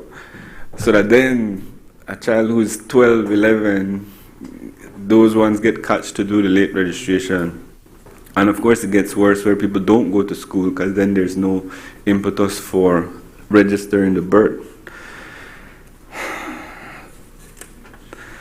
So, just lots of kudos for this bill, AG. It is long overdue, and I'm grateful to be seeing it. I want to highlight, and lead opposition senator isn't here, but he made mention of the difficulty that could obtain by having the registrar being under the AG's ministry. I want to go further, Madam President, by an act of Parliament in 2018, the government of the day decided that it was a good idea to move the vital statistics unit from under the Supreme Court to the Attorney General Ministry. I think that was a mistake at the time, and I think now we're doubling down on that mistake. I think this is a good time to correct it. There is utility in having your civil registry independent and autonomous, sheltered under the judiciary. The very term registrar was because at the time the registrar was making reference to the Registrar General of the country, which was one and the same as the Registrar of the Supreme Court. That would have offered the certain shelters and safeguards in relation to the fact that quasi-judicial decisions get made at Vital Statistics on a daily basis. And so having that person who is at the Vital Statistics unit answerable to who has to be an attorney, the registrar has to be an attorney of certain competence and certain experience. And the term deputy registrar, in my mind, was intended to be deputy registrar of the Supreme Court, which would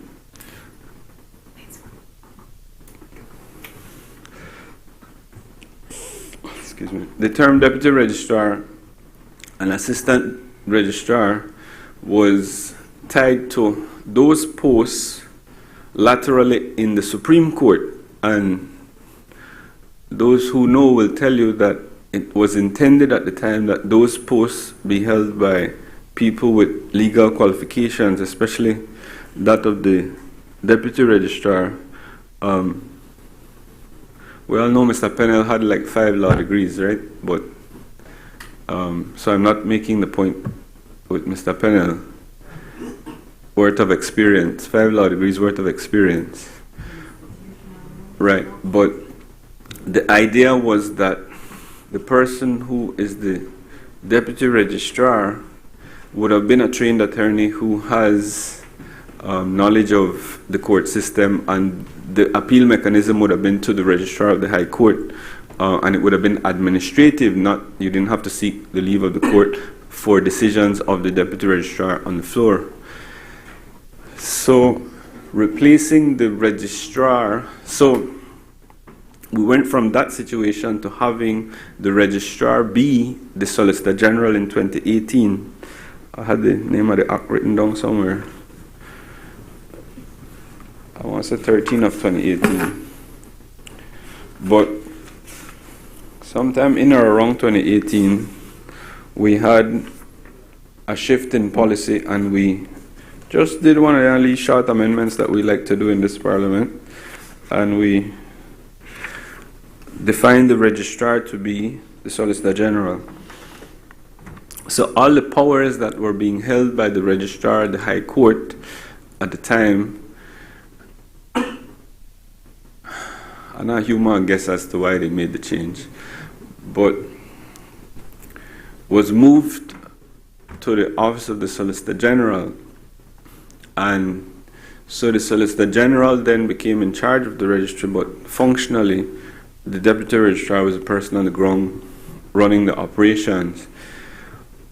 I have a little difficulty with, I think we compound the effect of that mistake in 2018 by now removing the registrar from the Solicitor General to another person without stating the qualifications that would be required for that person, AG. And I just make that point because I think that's not something we should miss. Because it's a head of department, I imagine it would be on pay scale 24 or 25, but we make no reference to the qualifications, and I genuinely think it ought to be an attorney.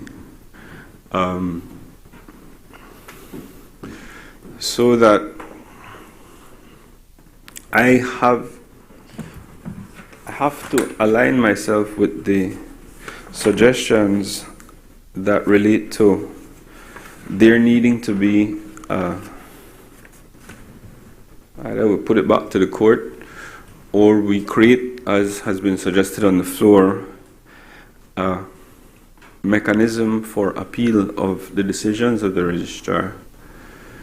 an administrative appeal so that people are not left to go to the High Court for recourse for a simple administrative decision that can be sorted out very quickly, so that decisions of the registrar are required to be in writing so that people can appeal to whatever the body is. AG, I leave that to your expertise to come up with, who could be that sort of tribunal. Mistakes are made by officers in the public service every day, and so this department being a department of high volume, I am sure mistakes are made many times over, and there needs to be recourse by people who are accessing the vital statistics unit. So while I commend the objects and purpose, I have to align myself also with the need for a mechanism to ensure that the data was first of all entered properly. This is a clerk entering this data. The clerk is on pay scale 4, making like $1,200 a month, qualifications, high school diploma and 3 CXC. They still need a recommendation from the minister, AG, or we do away with that? Sorry? Clerk at Vital Stats, they don't need minister recommendation no more, right? You know, in the bill, that's the. So it's a very low level, entry level, not low level, it's a very entry level position in the public service, Madam President, and it's prone to mistakes. And so what obtains now is that there's a verification process when the data is being entered, and that is double checked by somebody who is a little bit more, or ought to be a little bit more senior, and then that forms the electronic database. If we're going, I imagine you're trying to go paperless, AG, so if we're trying to go paperless, then it's very important that at the very beginning we have the double and triple checks, the verifications in place there, so that once the data is verified, it's locked in, and then you have to trigger the amendment mechanisms to get the change, but you would have had the benefit of 2 and 3 eyes on the data, so that people's data has a better chance of being correct. So you reduce the risk of corrections later. Clause 4B, AG, VSU is to, not R, 4B. They have a lot of functions, but I already said this one with the oversight mechanism.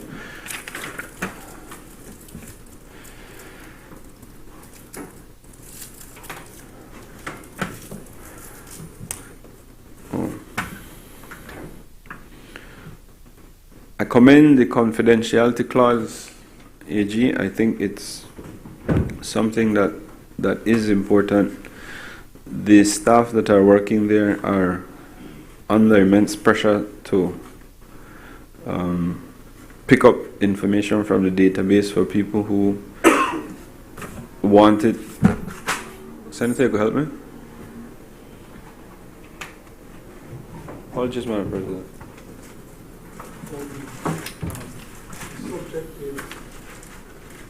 Yeah. Objects VSU means Vital Statistics Unit. Sorry, hold on. The objects of the VSU. Oh, yeah. All right, got you. So I stand corrected. So the bill makes a lot of the provisions cleaner, Madam President, and I can tell you I was very happy to see the 16C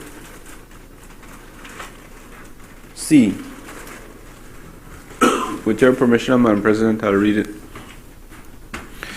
It says here, the surname of a child shall be registered as follows, and C says, if the parents of a child have different surnames and the father's name is entered on the register in accordance with this act, then the child's surname may be the father's surname or be the father's surname followed by the mother's surname.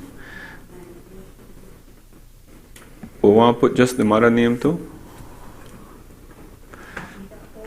So I think it's a step in the right direction because right now you don't have the option. AG, the women among us want to be able to put their child's name in only their name, sir.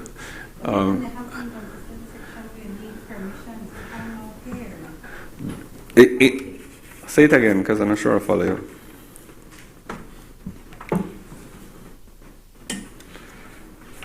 They have other provisions that deal with wedded and unwedded.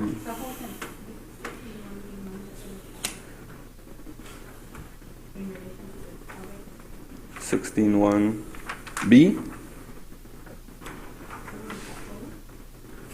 Okay.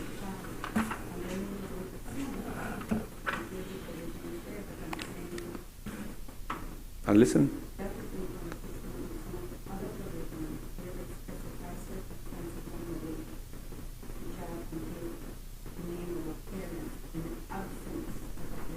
Oh, understand what you're saying.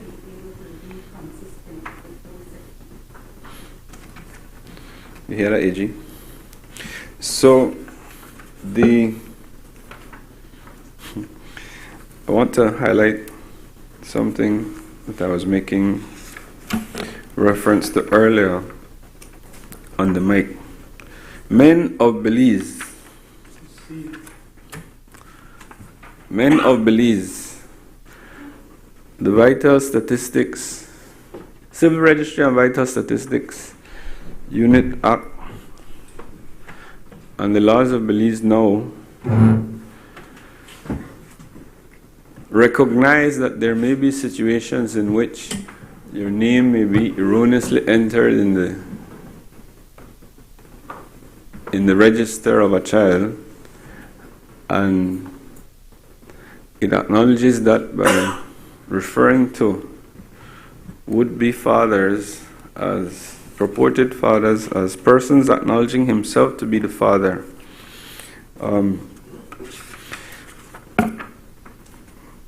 That language is intentional.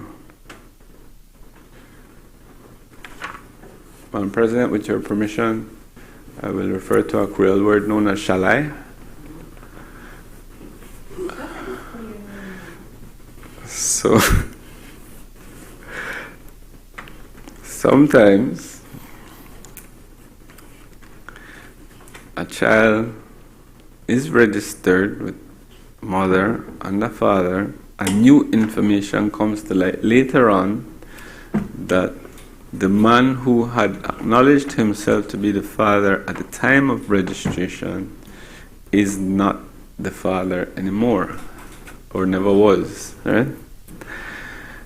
And so this bill permits the removal of the name, but by a High Court declaration. We are now, the DNA bill will come soon, and so I want to ask the AG if there isn't another mechanism possible there where when there is proof positive that I am not the father of the child, with DNA evidence, that I present my DNA evidence to the register and have it be amended without the burden of the High Court, or whatever mechanism we put in place for appeal, if perhaps they can consider the weight of the evidence to amend the register without need to go for a court order declaring it. superior court, paternity, declaration of paternity.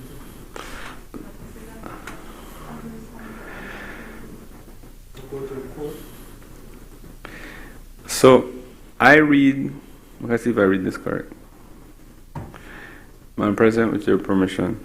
If at any time after the registration of the birth of a child whose father's name is not registered, the registrar is satisfied that a declaration of paternity in respect of the child has been made by the High Court, or that the father has assumed guardianship of the child under the Families and Children Act, two separate instances, the registrar shall authorize the entry in the register of the name of the father and such other particulars relating to the father as are supplied to the registrar.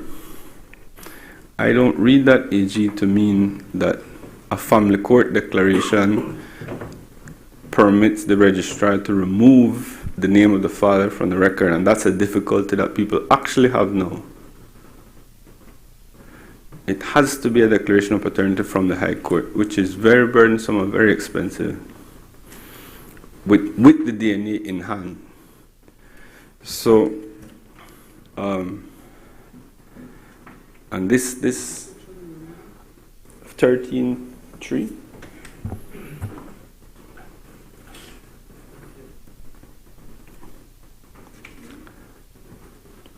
Because this is not a clerical error, so I don't think we can clean this up at the end.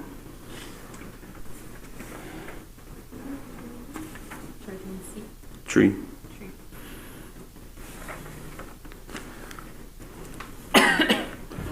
13.3.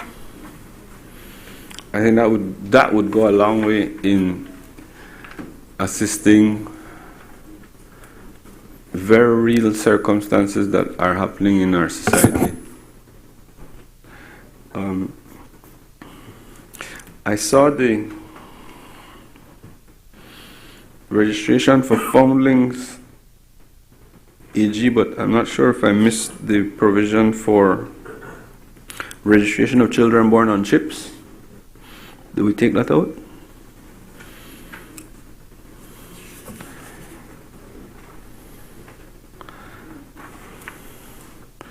Oh, and I had a question whether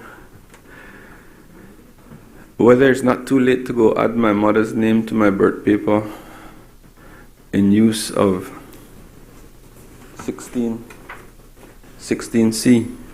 I don't want. I think we could have tried that now, or that is for new children going forward, new registrations going forward. I know, that's the ask. I mean, there are aspects of our society in which this is a real thing that that people really do wish it, you know. AG, I want to commend before I forget.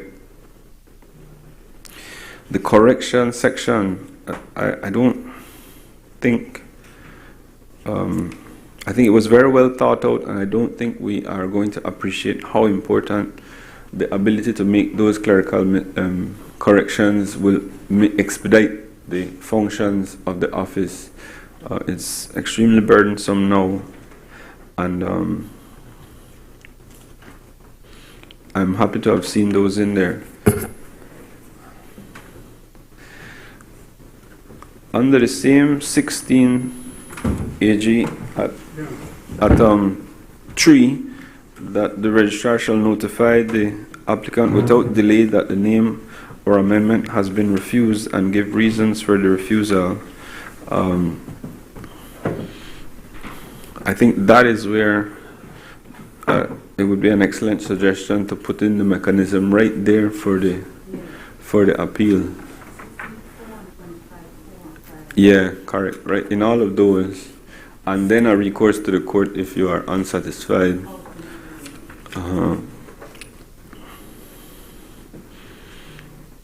Again, provided that the making of this mistake is reduced by having a qualified person make the decision in the beginning. Yeah. I guess that's why I won't lie, you know.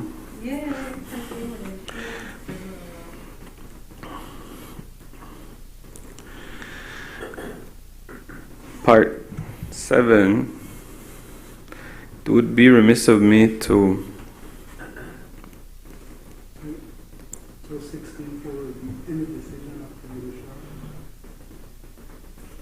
I'll leave it to you, AG, because I mean, your people could tell you more. What are some of the live questions that come up? Yeah. The licensing of agents.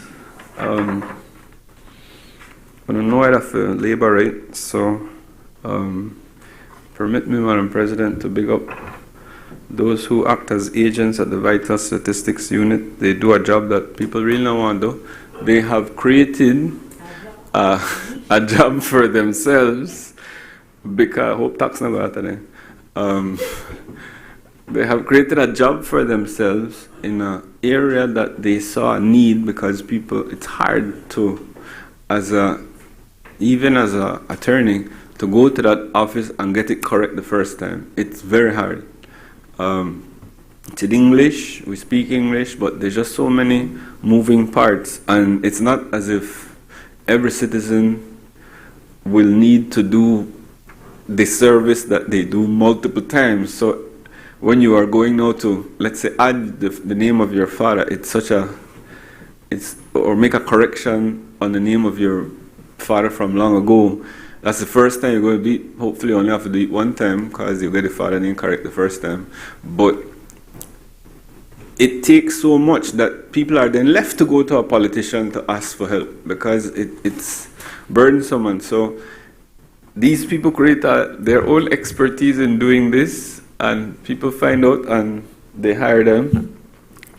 And so I want to big up people like Miss Alta Valerio, Miss Jenna Lamby, Mr. Nelson Young, Miss Novello, Miss Bennett, Mr. Rayburn, Shanda Petch, Anthony Arnold, Esmeralda Morales, hi Miss Morales, Tracy Arzu, Zane Gray, Darley Warrior, Myra Trapp, Blanca Domingo, and the list goes on. There are several more, but without them, if you think the line at Vital Statistics long, no. Make them can't do this service. The line all around the lane every day. Well, they're in a complex now. It's nice and sheltered. AG, congratulations, man. That dignity of the Belizean citizens. It's a big change being at the complex building than being at the corner of, and you know that street name, Queen Street. Oh, for true? That never went the hurricane?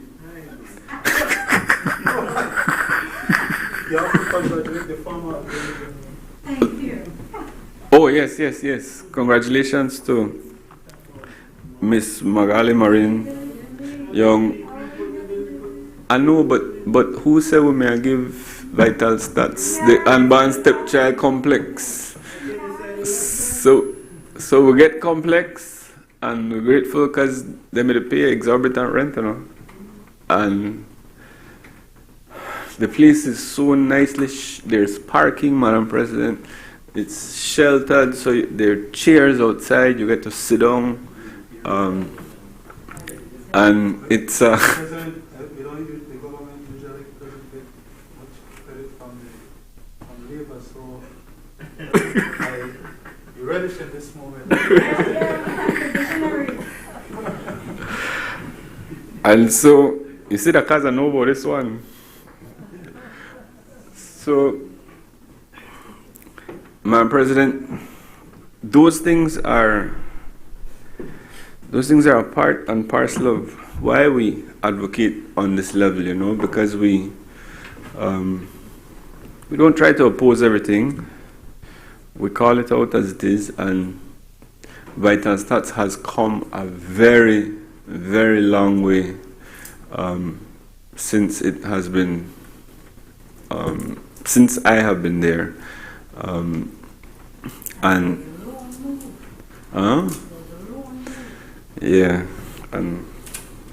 files. So I commend the government for having the Vital Stats have a proper home. It's very spacious. It's accommodating to people who are coming in. They got AC. It works. Complex. They got a whole spread, like half a complex. Yeah, they got a whole side of complex. I don't know how much floors, but there's ample space. You know, look crowded or nothing. You go in there and they're like, yeah. And the seating inside is adequate. You got different stations. It's well and nice inside there. So. Is it? Good then. So news there right now. So they must make sure I start 6 o'clock when news there so people know here. So agents, AG. I want to stick on agents a little bit. There's no clear criteria on how we will label people as agents. I could tell you who the agents. Like I could go to Vital Stats and I could show you the who. But there's no objective criteria for when somebody, Madam President, let's say for a law firm, the way the law reads, it's any person engaged in providing assistance or services related to the application. That would include a lawyer or a law firm who is helping somebody through probating an estate and that sort of thing. That thing could include a family member who is trying to do the same thing for their family themselves, having to apply for birth papers for all their siblings, their marriage certificate for their mom and pa, and death certificate for brother and sister who are dead. There's no qualification there. Under this reading, they require a license. But I don't think we're intended to capture them, AG. I'm pretty sure we didn't. I think it's people who are doing this for a fee. And so I think we really should clarify that so that no registrar, assistant registrar, deputy registrar ever has it in their head that when I show up to do 6 applications, well, right, I don't have to have a license. A figurative person or you as Me? But any person, people ask me to go. People call me and tell me, ask me to go to Vital Stats because they don't want. And because it's just so burdensome, like people get frightened when, oh man, my man name is spelled wrong, and then they get flustered and they don't know, they contact an attorney, and anyhow, so this is separate from the people who do it for business, and we need to draw that distinction so that there's no ambiguity who the agent and who is not. And I know that the agents have that problem because there are some quote-unquote agents who are attached to a law firm. That are not a business. They are not in the business of applying for birth paper, but because they work for a law firm or several law firms, that is one of the things that they are required to do in pursuance of their work for the firm. And so they would be captured as agents. And I don't know that that is what we intend to do. If it is, then fine.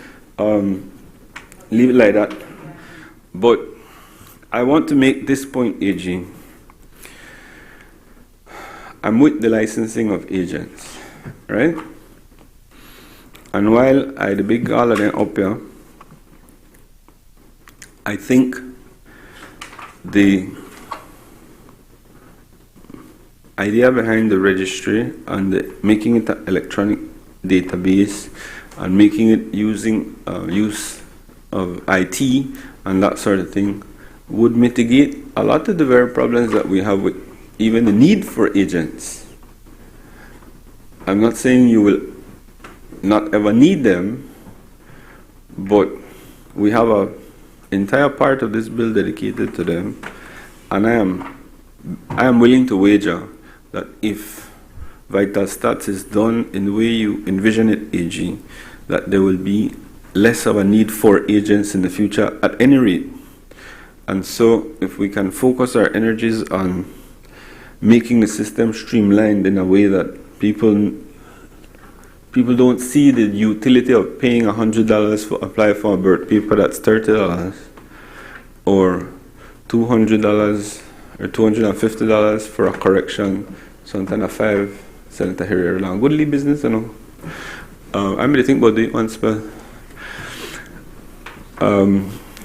for a correction of a birth paper and that sort of thing, that we won't need agents in the future. I'm excited for this AG. You want to clarify? Yes, if I may. So, 35B, Madam President. So, as crafted, the clause seeks to capture persons who are conducting this particular service.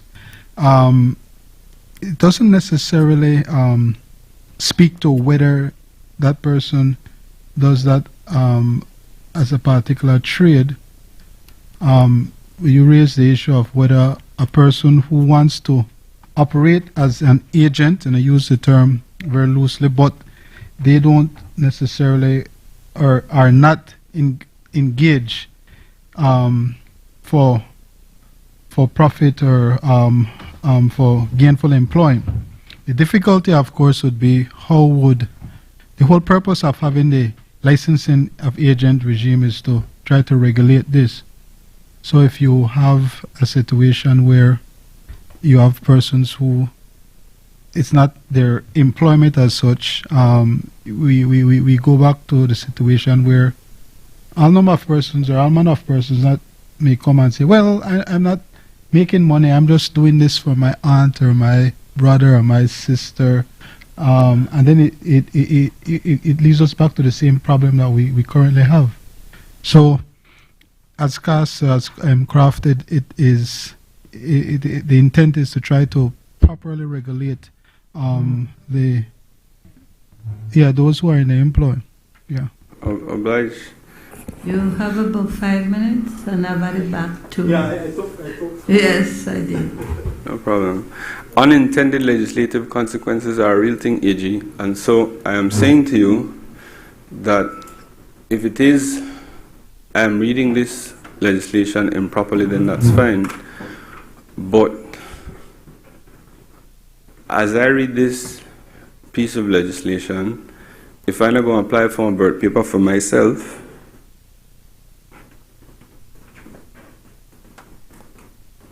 You don't need to be an agent.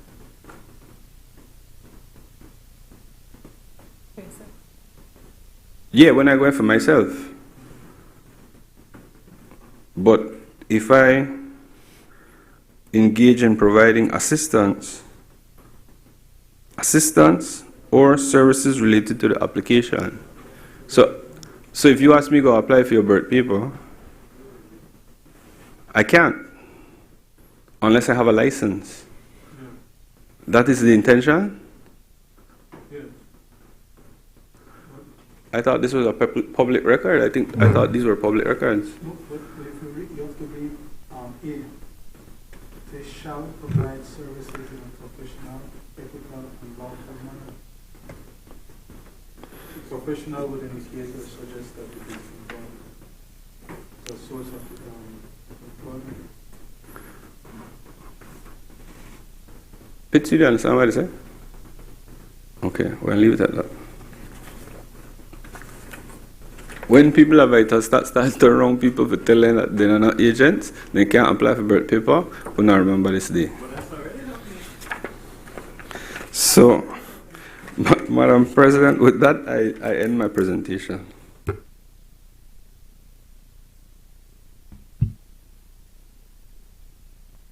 I recognize Senator Sheena Pitts. Thank you, Madam President.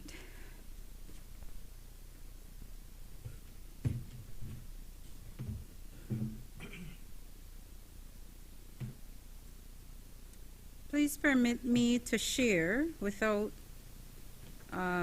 any hesitation that I associate myself with those senators before me who have recognized the commendable achievement of this bill. Let me tell you that I am particularly pleased because being a commissioner of the People's Constitution Commission and being a chair of the Judiciary Committee, it was one of my recommendations that this area be digitized, and I'm grateful to see that we didn't have to go all the way to reviewing that report to see it being done in real life.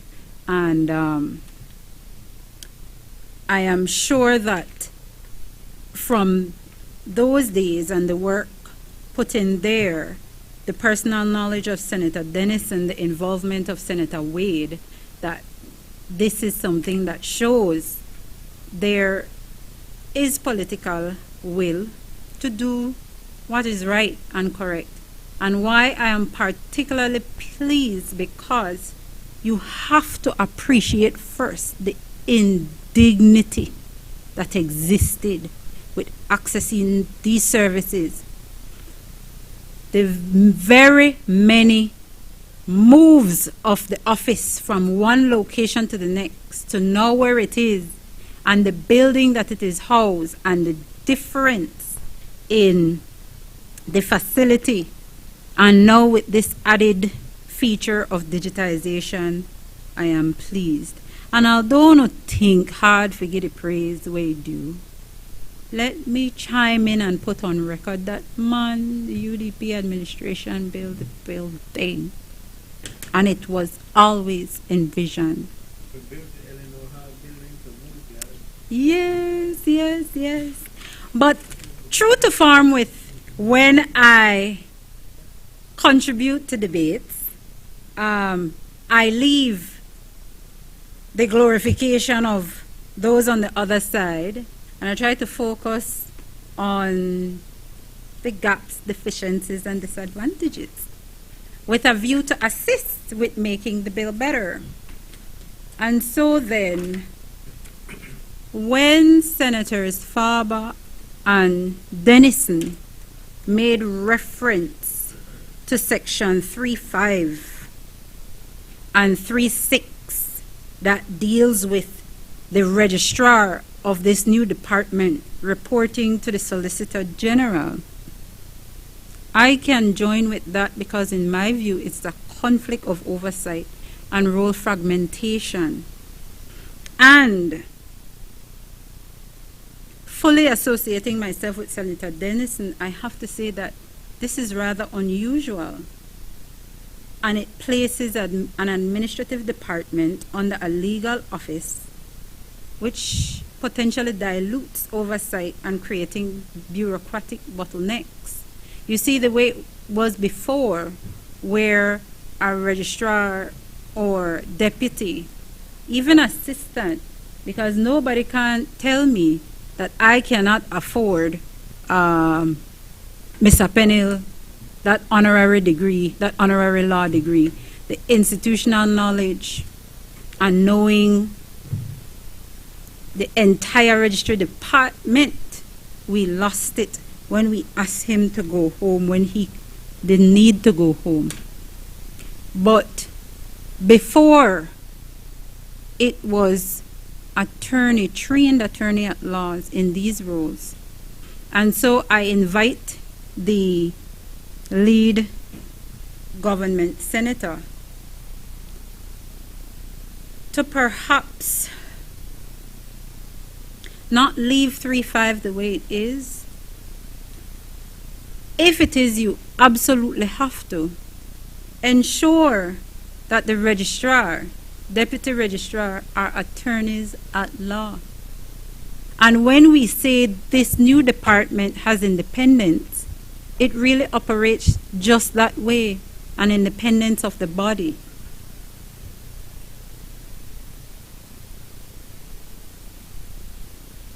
There is no explicit requirement for data protection compliance. We've heard senators speak on this. It references confidentiality under Section 11, but it does not reference Data Protection Act. or set standards for data retention period, encryption, data breach notification, audit trails, rights of data subjects, cross-border transfers. Now, what we have is a data retention of 7 years, I believe, by law. I read in the legislation that it appears to suggest that digital data is forever. But I also read in the legislation that contemporaneous with digital data, there is also paper data. So it's not like we're completely dispensing with paper data. Is it that we will keep the existing data, file retention, data retention, under other law as 7 years, or we want to address it here in terms of data retention period? So what I point out is that it creates privacy and cybersecurity gap, especially given digitalization. In terms of the platform of the data, I don't know how many of us stop to make inquiry about the ownership or the proprietorship of the data platform. For example, the High Court experienced their digital platform. It went down the other day, and it is then we learn, oh, well, the platform belonged to some foreign body and you have to go through this and that to get access. It's my similar experience with the tax department. IRIS is not ours. And so I would like to know seriously, most soberly, who will own or who is the conduit? What is the company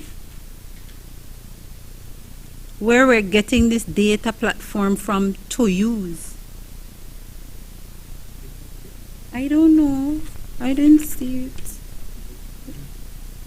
If it's in the bill, please tell me. Maybe I overlooked it, but I would like to know. Because when I learn about how we had this new passport system, I also learned that there were persons who were instrumental in securing the, what you call it, the contract, and from who we source the passport that we now use. And I won't get into that or the detail, save to say that there is business in the making when we get these things. And so I would like to know who or what, how, and where in terms of the digital platform. And what is it that the government envisages or can put in place in the event that there is any cyber attack or any data breaches? We've heard much about the Independent Appeal Tribunal. Again, I associate myself with both Senator Farber and Senator Dennison, because it can't be that in affording citizens dignity to access this service, that where there are errors or decisions made against them, that we send them to the High Court. That is expensive, slow, and inaccessible to ordinary persons. My proposal is that it should be a quasi-judicial administrative body that would be more efficient, and this being a public service, any discontent with a decision therefrom would be by judicial review of some sort. So I think it's really worthy of trying to see how we can remove hurdles from ordinary citizens interacting with this new department. the operational gaps and feasibility concerns. It mandates heavy use of the online registry system, and in post-2020, that is the way the world is going. So I don't really have concerns with keeping pace with the world. But is the government also ensuring that in areas for which this bill is to benefit, those remote areas, that those areas could have reliable, stable internet access? What are we doing to pair or always bridge that where you have this facility, you can actually access it? Whether or not we've done any assessment to know that hospitals and rural communities actually have the necessary infrastructure for a VSU office or officer to operate therefrom. And I don't see, and we shouldn't wait to discuss what fallback we will have if the digital system becomes unavailable due to outages or cyber attacks. I reference the hospital-based VSU offices. I would like for us to do a check and ascertain that the hospital facilities can accommodate a VSU office and that it would not be strained. Because Section 9 requires that an office of VSU is in every community, regional, and referral hospital. But the truth is that these facilities could lack physical space for permanent administrative stations. And perhaps this is for funding, policy and funding hereafter, but I don't see any funding, staffing, or infrastructure provisions accompanying the mandate.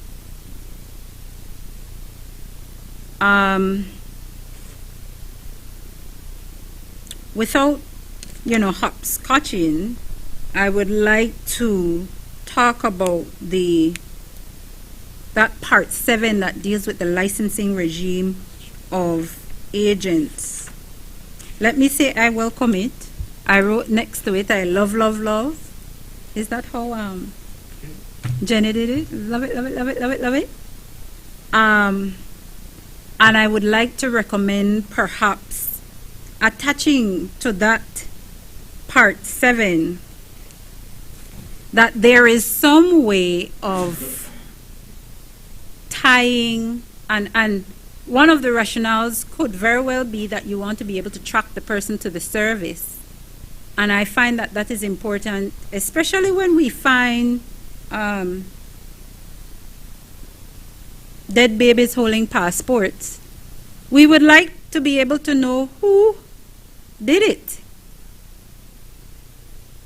What we should do also is digitize in such a way that the employee responsible for producing any document, there is a digital signature of the computer, the login and whatnot, so we could identify. So when we see these things, we know, it's person this from inside and person X from outside. I think that would tie well with the rationale. I would like for you to consider perhaps looking at how the Supreme Court, the High Court, appoints process servers, that you don't just walk up to the High Court and say you want to be a process server. By and large, it is an attorney at law, a firm, that writes to the registrar accompanied by a police report, and then submit the person for the consideration of the registrar to so appoint as process server. I think those things should be borrowed, and we should always be able to tack a licensed agent who is in the employ of these services to a law firm, because it ensures integrity, I believe. And you know why I also love this thing? They can like say no call no name, but I won't call name because I have experience in my practice. There's a fellow, I think his first name is Marlon, last name Samuels. And he interacts with these departments, passes off as, at one, my personal experience, I realize in the moment, in court, he passing off to a woman as if though he's an attorney at law. And taking money from this woman to get legal work done. And me being the sucker for justice and helping the needy, I just heard that this woman was in distress and that perhaps I could help. And that slowed me down to listen. But as I listened and I prepared to go and help, I realized this lady telling me, but Mister, how much money I have to give you because I don't give him so and so and so. And why I have to get a new lawyer? I said, what? So, Mr. Lead, government senator, yes, do the licensing. Because we need to weed out the bad apples. And where they survive, we need to be able to identify them and name shame them and hold them accountable. Which brings me to an observation that in section 34, the revocation of license, a failure to comply with the obligations of a licensed agent or convicted of an offense. What about putting something in there to enable the registrar the ability to recognize scrupulous activities to designate a person either of low moral turpitude or dishonesty? Because it's not all the time people in their employ day to day would want to be bothered with go down to police station and go make a report, especially from the office. The burden would be on the person who is aggrieved. So the registrar should be able to, short of requiring a conviction of an offense, the registrar should be able to so designate. But contemporaneous with that should be the ability of that licensed agent to be heard on whether or not the designation is sound.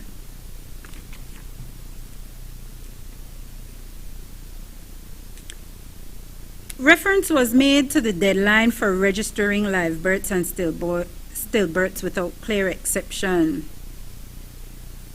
And in section 12 and 19, the bill mandates registration within a year. And I thought, that sounds reasonable enough if we're moving towards digitization. I do think, though, that the space for late registration, the evidentiary standards seem to be a bit too rigid, because the risk associated is where we could really have stateless persons, barriers for undocumented parents, and some measure of disenfranchisement. So I would invite lead government senator to look at perhaps considering some flexibility to the evidentiary standards attached to late registration. The powers of revocation in section 42, I consider they are a bit ambiguous, it allows the registrar to revoke any registration of birth, death, deed, poll, name change if obtained by fraud, duress, or misrepresentation. And that seems pretty straightforward. You should be able to do that. But I think we should never lose sight that there should be a formal inquiry process or safeguard. Provide a notice and a hearing for affected persons, because revocation could render someone legally non-existent without due process. And so where the registrar should enjoy powers of revocation, it is my recommendation that that be exercised with observation to the rule of law. Because if we don't do that, then for those who can, we could be exposed to constitutional challenges. We could have arbitrary decision-making process and, the little human rights risk. The provisions for error correction. Why I like that there is a provision for error correction in section 46. It doesn't cover substantive errors. It's just clerical errors. And I think if we can do error correction, it should be just error correction and not limited to clerical errors. And there's an area of that I am now experiencing in my private practice. Whether we want to admit it or not, at birth, there are the existence of what some may classify as anomalies in terms of sex. And traditionally what happens is either the doctor designates sex or the parents choose sex in circumstances where money might be too early. And so in situations where there is a child born with the benefit of both, and it is either the parents who choose or the doctor who designate, I don't see space here to address that, especially where that person grows up to not identify with that assigned or chosen for them, especially where, because science and biology is funny, no? They can later find out that one sex is more pronounced and operative contrary to the one assigned and chosen. And so I would like to see, because you can do name changes by deed poll, but what about addressing whether you want to call it a correction or a change that deals with the sex of an intersex child? And you see, that too, yes, Senator Farber, that invites the kind of sensitivity and confidentiality attached to it. And so this is not anything other than recognizing that this exists, and this is nothing other than directing our minds to situations like that present itself. Because for some, deed poll may very well not go far enough. And if I hadn't experienced it in my private practice, I think it would have been one of those areas where I never gave thought to.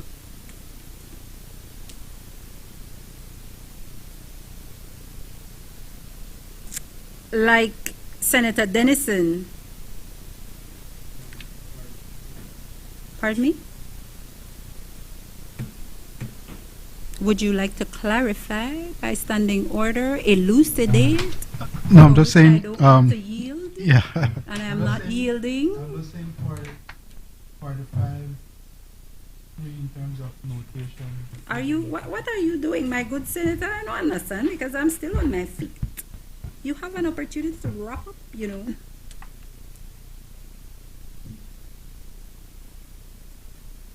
You? Other I LGB? don't know. Thank you kindly, Madam President. Now, I think what Senator Dennison was directing his attention to, there are persons who naturally are helpful to each other to access the services, and whereas I agree and I read clear what lead government senator is saying, that licensing applies to those persons who provide the service in their employ, I think it doesn't hurt us to clarify that it does not preclude community helpers or NGOs or even firms that provide services, because I can tell you that in my firm I would have an employee that goes to do this when I'm dealing with it for clients. And we have a way of applying things by rote, and then we get frustrated when sometimes we can't even understand that not everything is a catch-all. So to echo the caution from Senator Dennison, I don't think it hurts us to state expressly so that there may be persons who does these things outside their employ and they ought not be precluded. Now, I'm of two minds on it, because I do believe that there should be regulation for the purposes of tracking and being able to identify when untoward things happen. And it takes me to my point that silent in the bill, there is no interdepartmental use of the digitization. So, say for example, there's an application for a scholarship. The Ministry of Education should be able to access, refer to, directly department to department, to ensure that no toddler is asking for a scholarship. Yeah, it used to happen. No under your watch, but it used to happen. When I named the minister, it was uncovered under, because, you know, I like the fellow. But the truth is, some interdepartmental use of dealing with these things, it should be stated there. I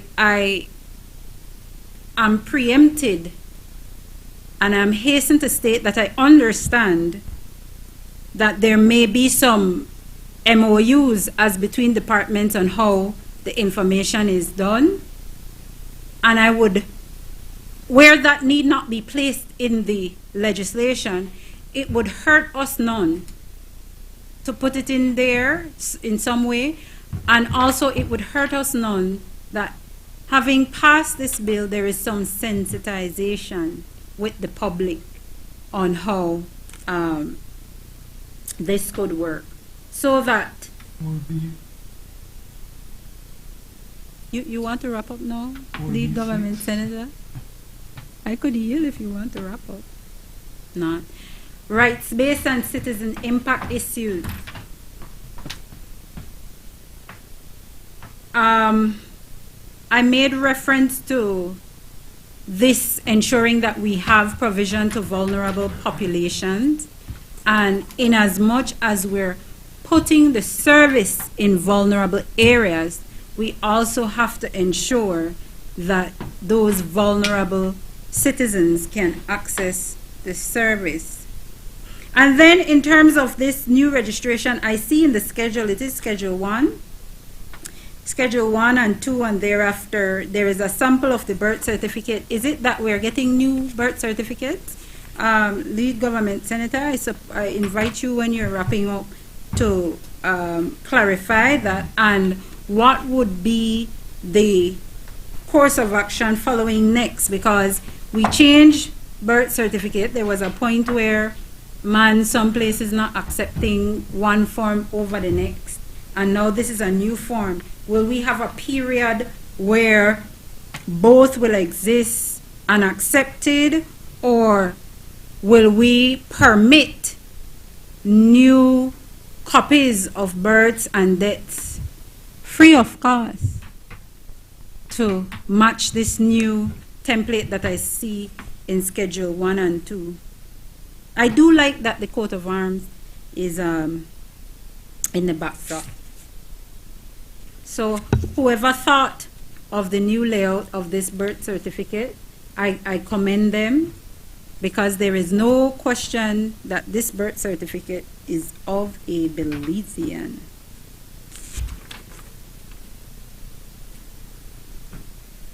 Now, there is a section that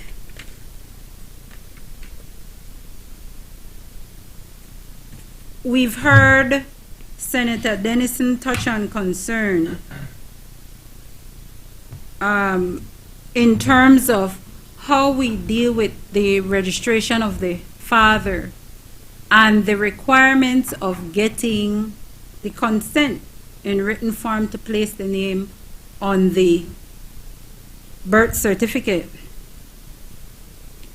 And although I don't subscribe to the Latinization of last names by adding your mother's title after your father's. Hyphenization, Pardon me? Hyphenization. Man, now where are you there?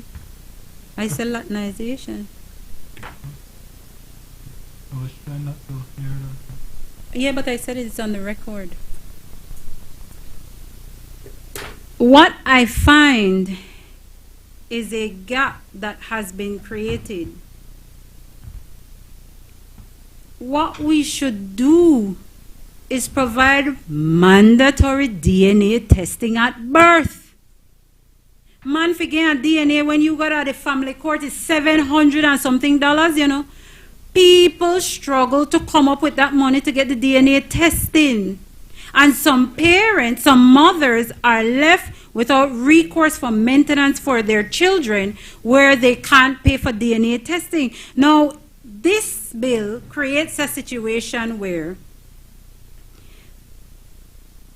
lead government senator, there is section 16(2) under the Families and Children's Act that gives custody to the unmarried mother of a child. But we have treaty obligations under the abduction of children that precludes the mother, who by section 16(2) has custody, from free movement with her child. Imposes an obligation to always ensure that the other parent provides authorized consent of the movement. Fine. But look at this legislation being proposed that is saying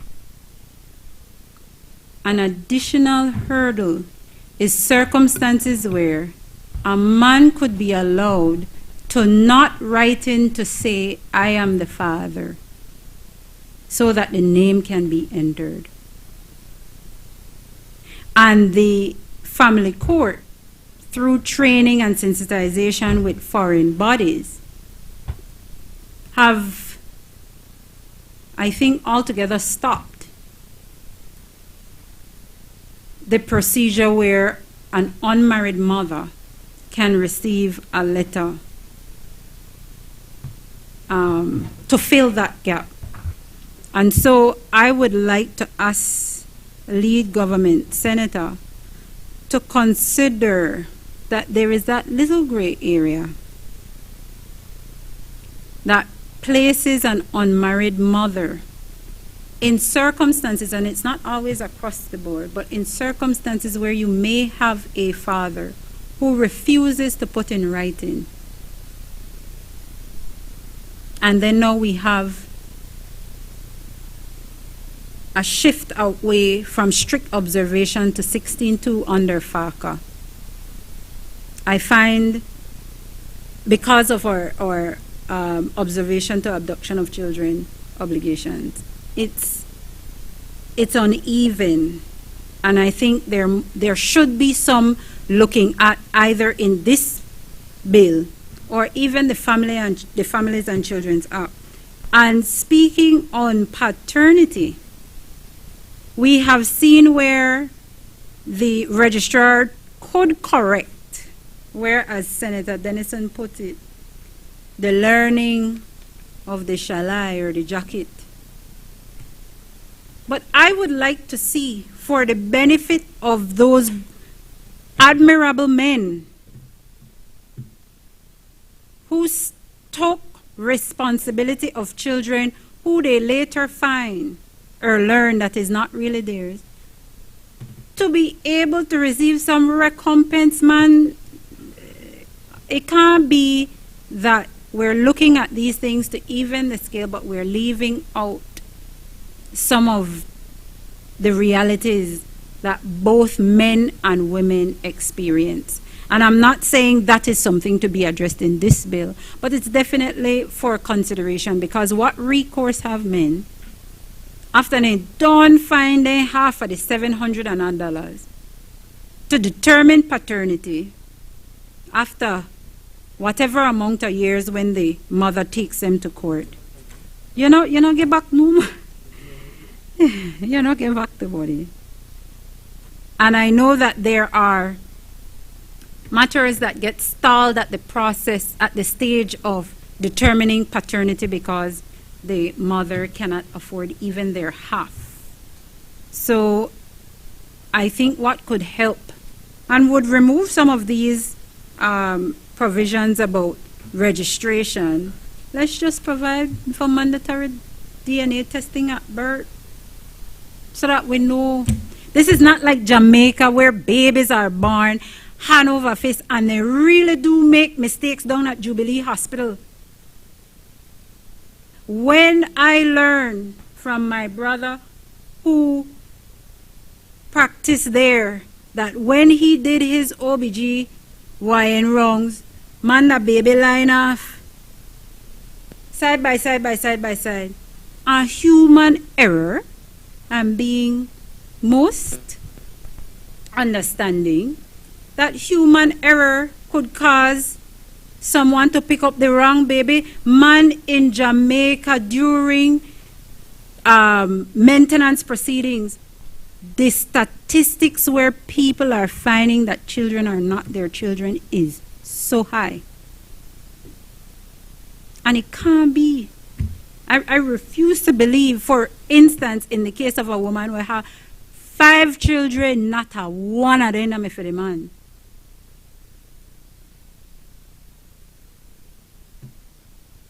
So let's I think this would be a convenient juncture to consider things like that, though it is not entirely within the remit of the bill. I absolutely am pleased with the bedside registration.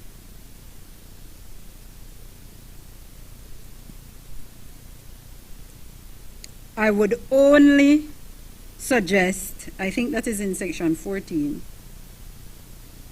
that there is some,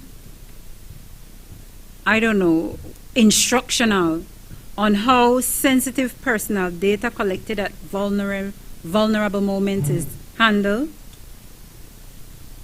or any absence of privacy protocols, how this is done.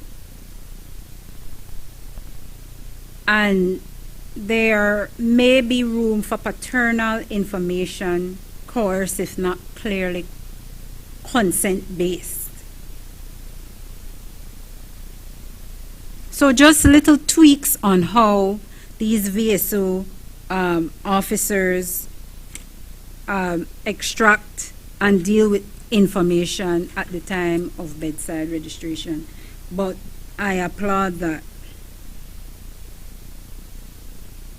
Senator Pitts, you have about 6 minutes. Guided, Madam President.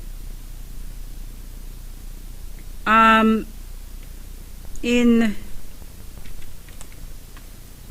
Part 3, Section 12, Sub 3, Sub C. I don't know if you could consider making clear the guardianship, proof of guardianship.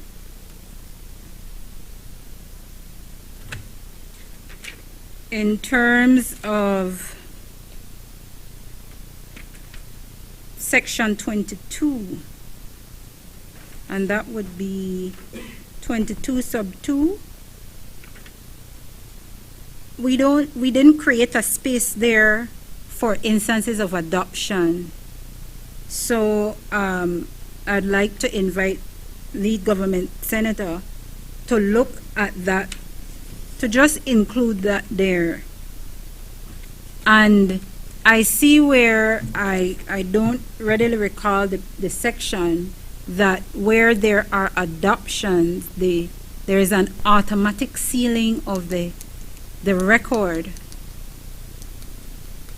I don't know that that should be automatic, especially if it was not requested. So I think any sealing should be expressly requested instead of an automatic sealing.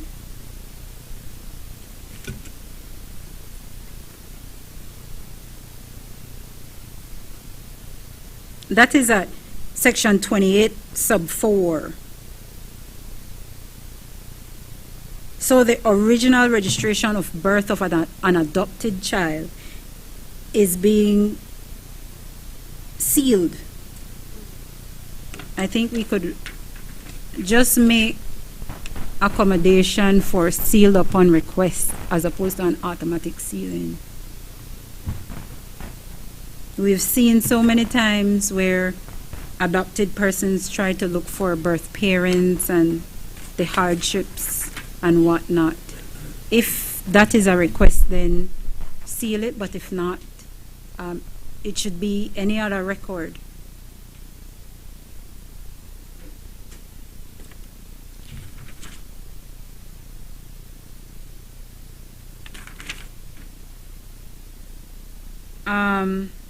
I've already given my view on the correction. What I wanted to know is in same section 46, clerical errors and how it is rectified.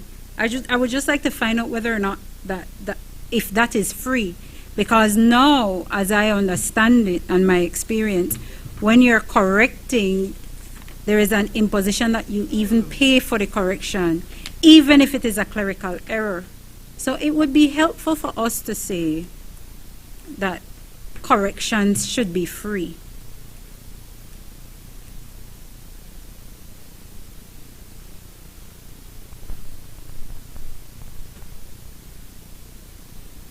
Many laws rely on birth and death registration, and so,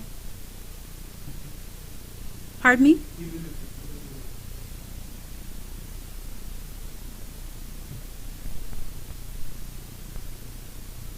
What are you referring to? The sealing that I spoke of?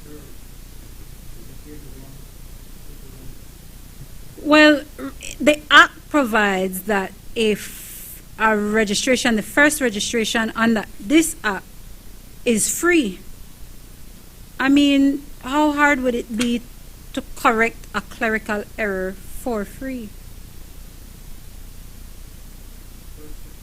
That first registration, just correct the thing for free, man. Not distance ourselves from the ordinary person. So the bill repeals the old acts, but the comprehensive modernization related laws. Only selected amendments are listed in Schedule 7. And like I was saying, many laws rely on birth and death registration, Social Security Act, Passport Act, Immigration Act, Education Act, Nationality Act. These may continue referencing outdated processes, so it would be important for us to ensure that in this one, We don't do that. I remember interdepartmental cooperation. I hope that that MOU, as I understand it, if there is one, there is interoperability standards, and that the digital records could integrate with hospitals, immigration, SSB, elections and boundaries, finance for estate administration, and police for verification. It doesn't mandate data sharing protocols, secure interagency integration, or governance rules for data exchange. I think we could tie that up. And like Senator Faber said, the accountability or oversight body for audits, review boards, independent complaint mechanisms, or ombudsman review. With that, Madam President, let me end. I don't want to end on a sour note, because I do very much commend the government for me to actually be able to see a bill that I believe in and I made a proposal on, that it's coming into fruition in my lifetime. And so it's really welcome.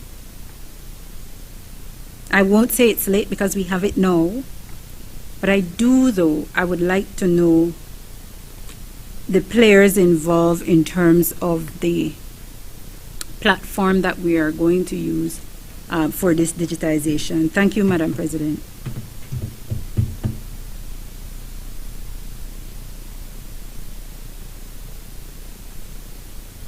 Leader of Government Business. Aye.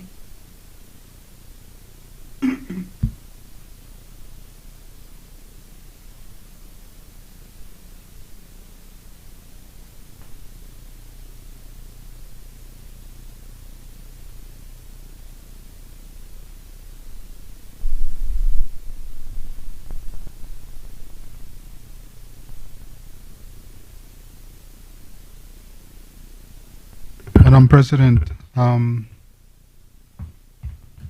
should thank senators for their very comprehensive review of the bill. I think I would like to, however, and I think the observations, as I understand, they were made in vein similar to Senator Dennison, that they are made with the support of the bill, and being mindful that, as you expressed it, Senator Dennison, that the perfect is not the enemy of the good.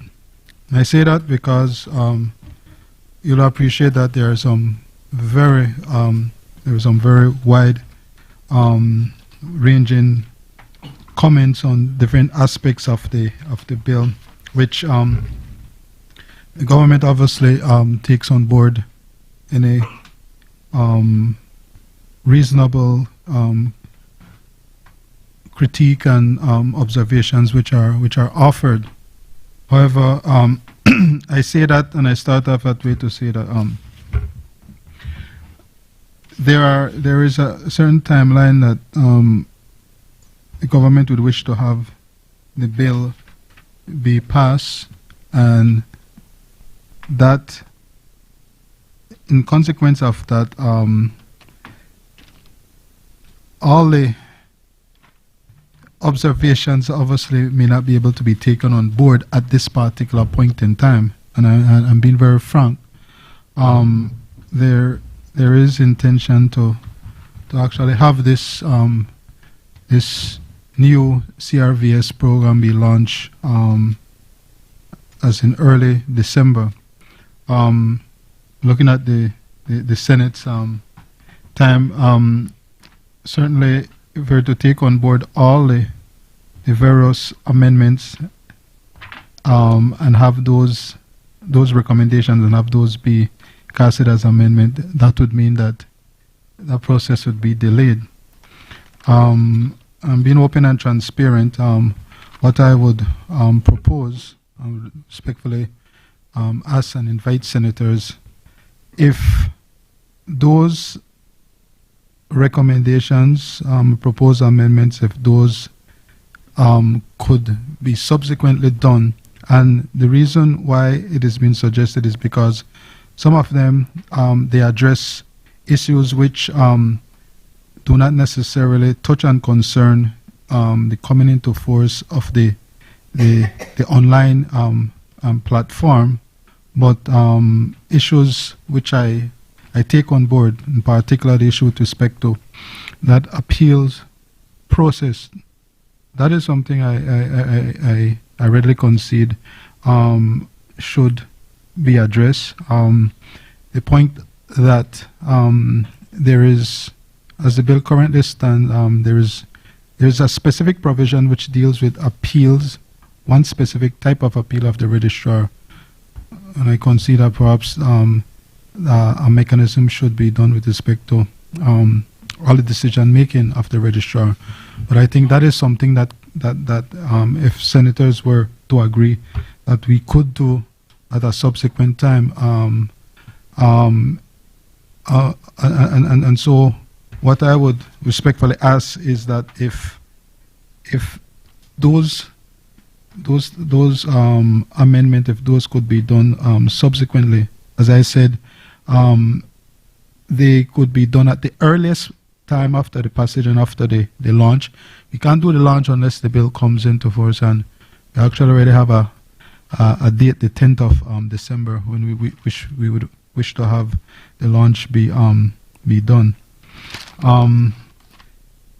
Then, if I may just answer some of the questions that you've posed, as it relates, Senator, in terms of correction of errors. So under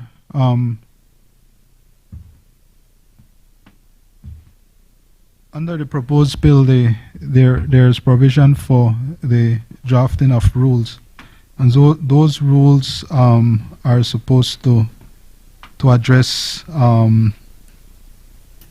all aspects relating to the various. So the minister, this is clause 48, the minister may from time to time make rules. Senator Guerra had made mention of it, for regulating the registration of deaths and births, prescribing the fees payable in respect of all or any of the matters required to be done by this act, for prescribing the rates for services by a person licensed to provide assistance or services related to the application, processing, or obtaining a certificate, and for prescribing any other matter necessary to be done. There are existing rules relating to payment of fees. Those rules would remain in effect. Suffice it to say, as it relates to correction of errors, there's an existing scale of fees payable for correction of errors. I take on board your point, and certainly as it relates to issuance of new birth certificates the first time, and those are ones which certainly can be done, but I don't think that we could just blanketly say all errors, correction of all errors. And the reason I say that is because, as I had intimated while you were on your feet, Senator, is that what if the error is not as a result of the department or the unit, but an error as a result of the applicant? And so those are things which have to be taken on board.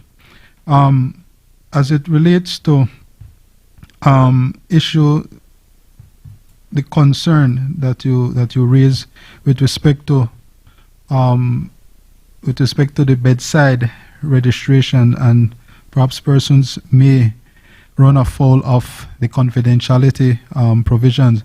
Suffice it to say that clause 11.4 does make a provision that it's a criminal offense, and so that certainly once it comes to the attention of the relevant authority, those being the registrar, the assistant or deputy registrar, certainly the necessary steps will be taken to bring that officer to account.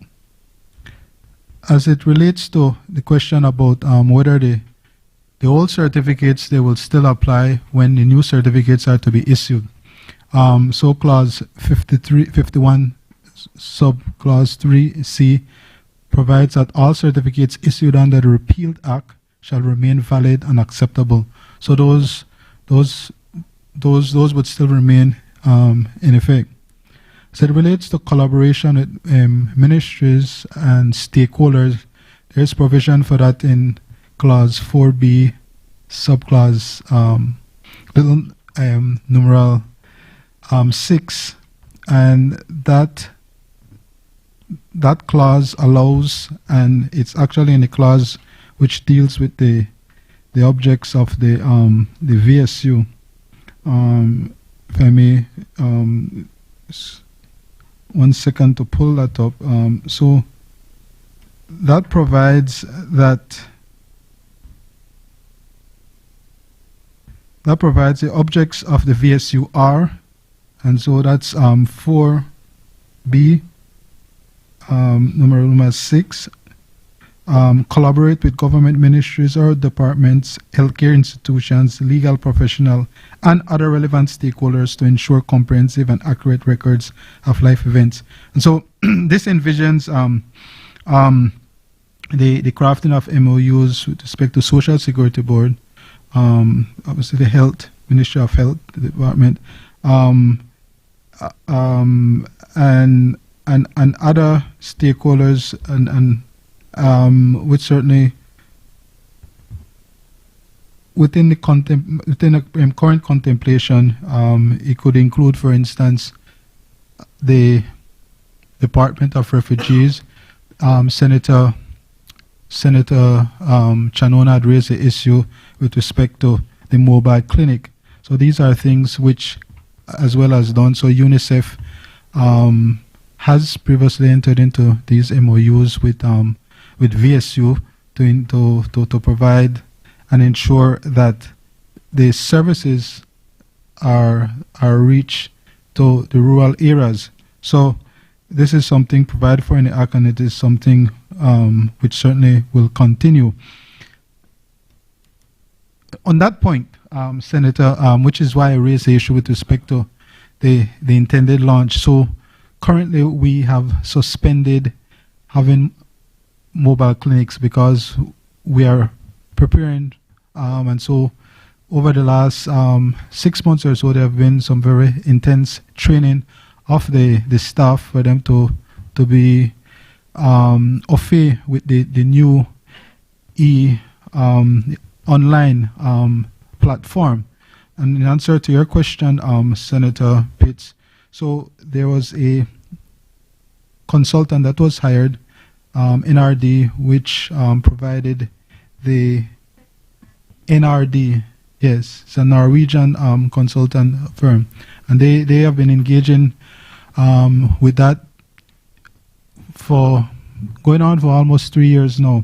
But allied to that, as you will know, the Government Digital Act makes provision for the Department and Ministry of E-Governance to have the remit, and so you'll find in the Digital Government Act, it makes provision for, amongst other things, fostering dialogue and facilitating collaboration and enhancing. This is the Department of E-Governance with respect to government departments to promote and develop innovative models, government departments, and determine the resource needs and requirements in collaboration with relevant ministries. So their remit allows, and this project has been done in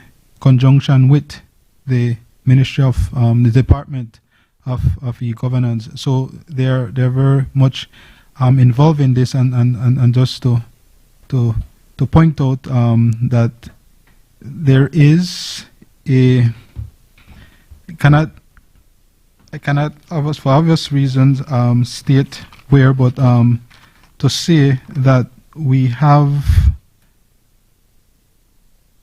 multiple servers and and we have private clouds, which these data are stored, and they're stored in separate location. For obvious reason, I can't disclose that, but suffice it to say that there is a mechanism in place to address the concerns that you raise. Sorry? Yeah, on the hardware. And of course, the hardware, the NRD as part of their project, so they of course they would continue to provide the service for a number of other years until we've been able to reach some modicum of stability, and then we'll be left on our own to basically address the issues on our own. You raise a very important issue in terms of part of the process, because experience has shown that you may have, fortunately, clerks, officers who may engage in fraud or other types of misconduct, and so it's very important to identify the source of these errors or fraud. And again, as part of the electronic process, so that's one of the absolute wonder about e-governance, Madam President. You're able to a couple of things. So no one person does multiple tasks, and so you're able to know at what point in time the error or misconduct would have occurred, and so that certainly augurs well for the new system that we will enact. Sorry, that we will see be implemented. In terms of the provisions relating to, as you characterize it, conflict of oversight, I would respectfully disagree. No, I will say that you did, as the lawyers will say, Senator Dennis, you did advance a very attractive argument as it relates to an alternative. But what I would say, however, is that there is nothing intrinsically of the that creates a conflict of interest or a potential for the specter of abuse or conflict of interest to arise. But that is something that can be that further thought. Sorry. Well, oversight. My words. You say a conflict of oversight. Yes. I am. My words. What as I understand, the concern was that perhaps if you have the registrar being responsible to the Solicitor General, that perhaps creates some specter of conflict of oversight. To my mind, it does not. On its face, it doesn't. But it is something that certainly it could give more further thought to. The qualifications for the registrar. So there is as part of the organizational restructure, there has been an approved organizational structure, new organizational structure, which Cabinet has approved. What I can do, in the interest of time, because obviously that there's no that can be shared with senators to see that organizational structure and how and how that actually works. So I'll commit to provide that to Madam Clerk so that that can be circulated.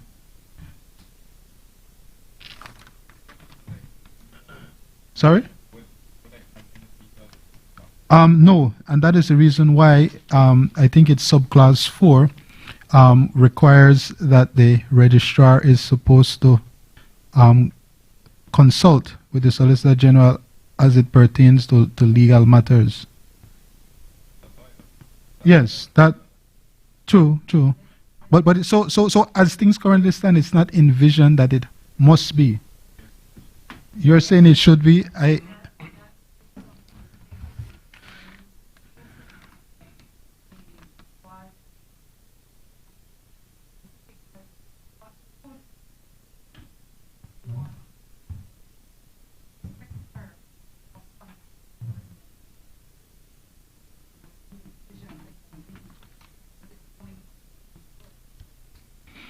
Yeah. So, as I indicated, that is something that some further thought and consideration can be given to. Senator Faber, you raise a number of issues.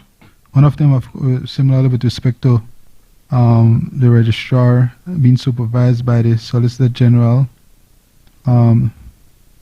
As I indicated earlier, to my mind, there isn't anything in and of itself which may create difficulties in having the smooth working of the office, the new constituted office department, of the Civil Registry and Vital Statistic. Suffice it to say that Solicitor General operates as the CEO of the Attorney General's Ministry, and so in many respects, everyone has to be answerable to somebody, and so in this respect, the registrar would be answerable to the titular CEO of the AGM, the Attorney General's Ministry.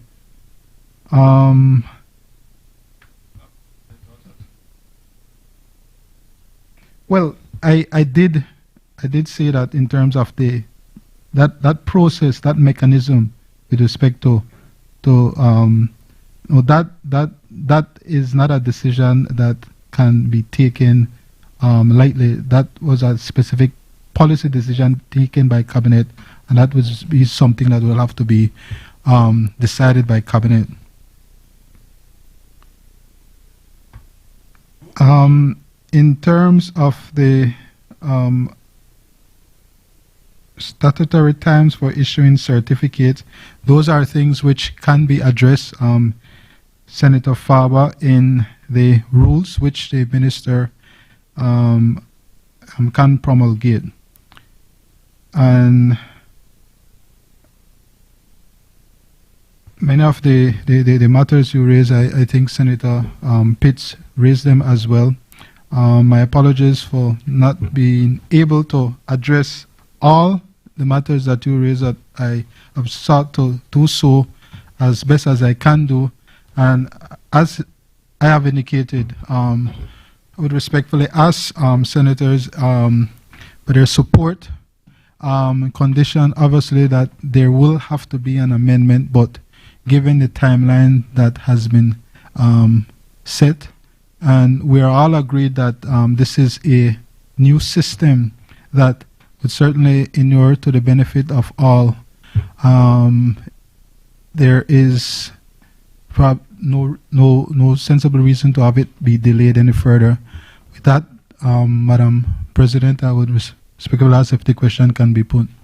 Honorable members, the question is that the bill for an act to repeal and replace the Registration of Births and Deaths Act, Chapter 157 of Substantive Laws of Belize, Revised Edition 2020, to provide for the digitalization of the Registry of Births, Deaths, and other life events, to provide for the organizational restructuring of the Vital Statistics Unit, to convert the office into a department, to support the new business operations and functions, to provide for registration and filing of life events, to provide for harsher penalties for offenses, and to provide for matters connected therewith or incidental thereto, be read a second time. All those in favor kindly say aye.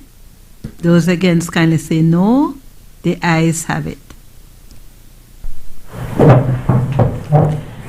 Bill for an act to repeal and replace the Registration and Births and Deaths Act, Chapter 157 of the Substantive Laws of Belize, Revised Edition 2020. Committee of the Whole Senate on Motion and Bill. Honorable members, in accordance with Standing Order 68A, the Senate will now resolve itself into the Constitution and Foreign Affairs Committee, a committee of the whole Senate, to consider the motion referred to it, and thereafter, in accordance with Standing Order 54, the committee of the whole Senate to consider the bills that were read a second time. Honorable members, I will now take the chair as the chairperson of the Constitution and Foreign Affairs Committee, and then as the chairperson of the Committee of the Whole Senate. Honorable members, I now call to order the Constitution and Foreign Affairs Committee. We have for that committee one resolution, which is the resolution authorizing the ratification by Belize of the agreement between the government of Belize and the government of the United States of America for cooperation regarding the examination of protection requests, motion 2025. If it is okay with all, I will proceed directly to the point to declare for the resolution rather than read all the recital.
Government business motion.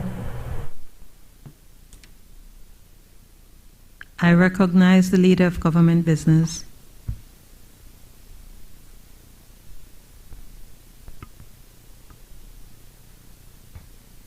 Madam President, I rise to report that the Committee of the Whole Senate has considered the civil registry and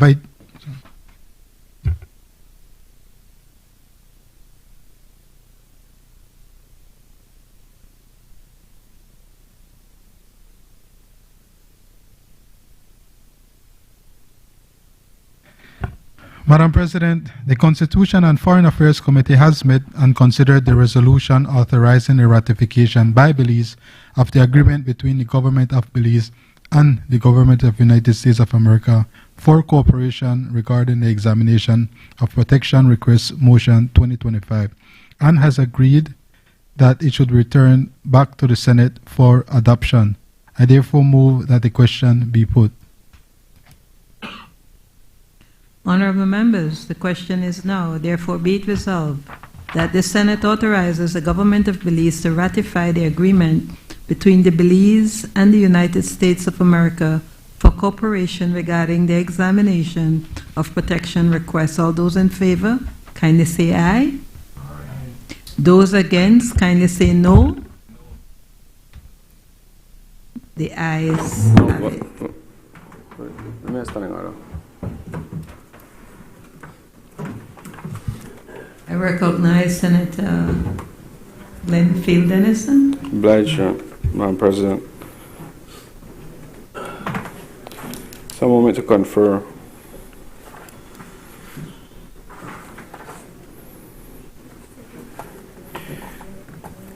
Madam President, just on a point of order, I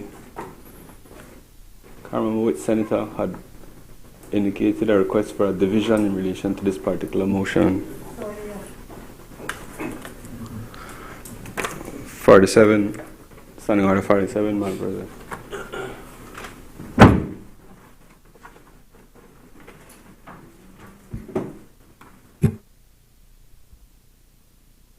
Asking for a division, Senator. If you need me to, yes.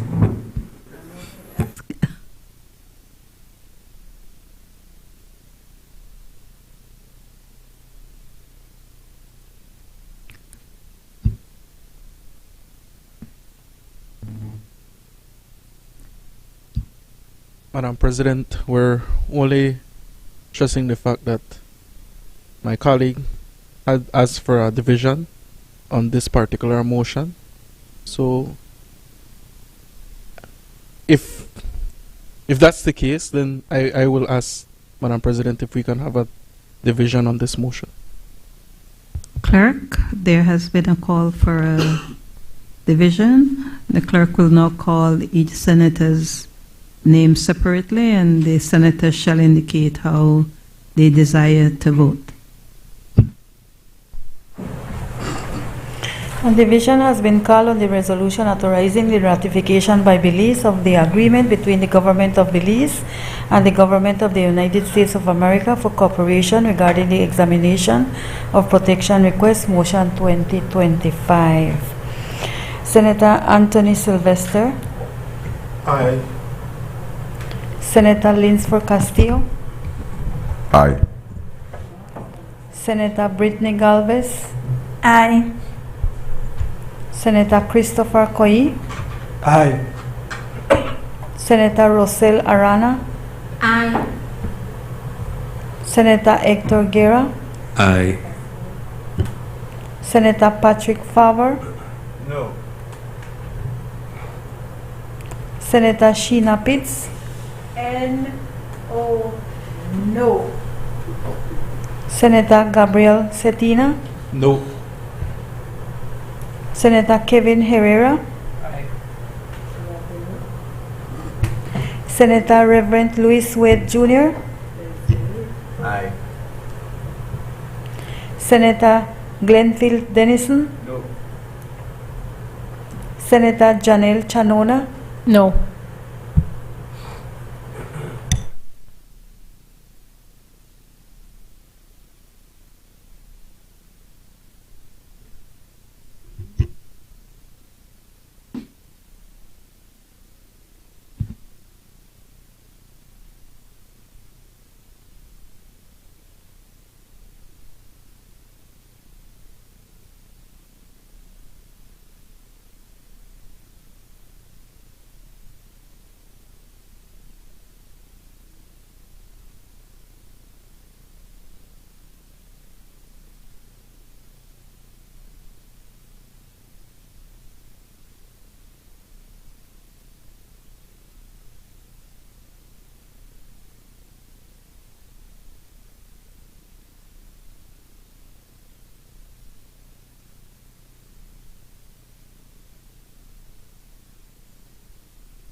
Honorable members, the results of the division is as follows.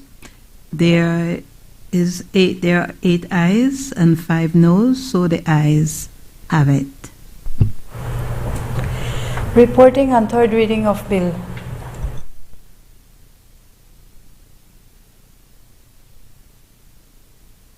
I recognize the leader of government business.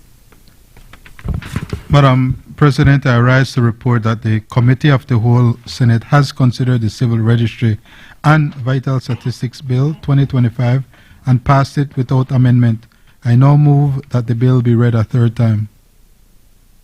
Honorable members, the question is that the bill for an act to repeal and replace the Registration of Births and Deaths Act, Chapter 157 of the Substantive Laws of Belize, Revised Edition 2020, to provide for the digitalization of the Registry of Births, Deaths, and other life events, to provide for the organizational restructuring of the Vital Statistics Unit, to convert the office into a department, to support the new business operations and functions, to provide for the registration and filing of life events, to provide for harsher penalties for offenses, and to provide for matters connected therewith or incidental thereto, be read a third time.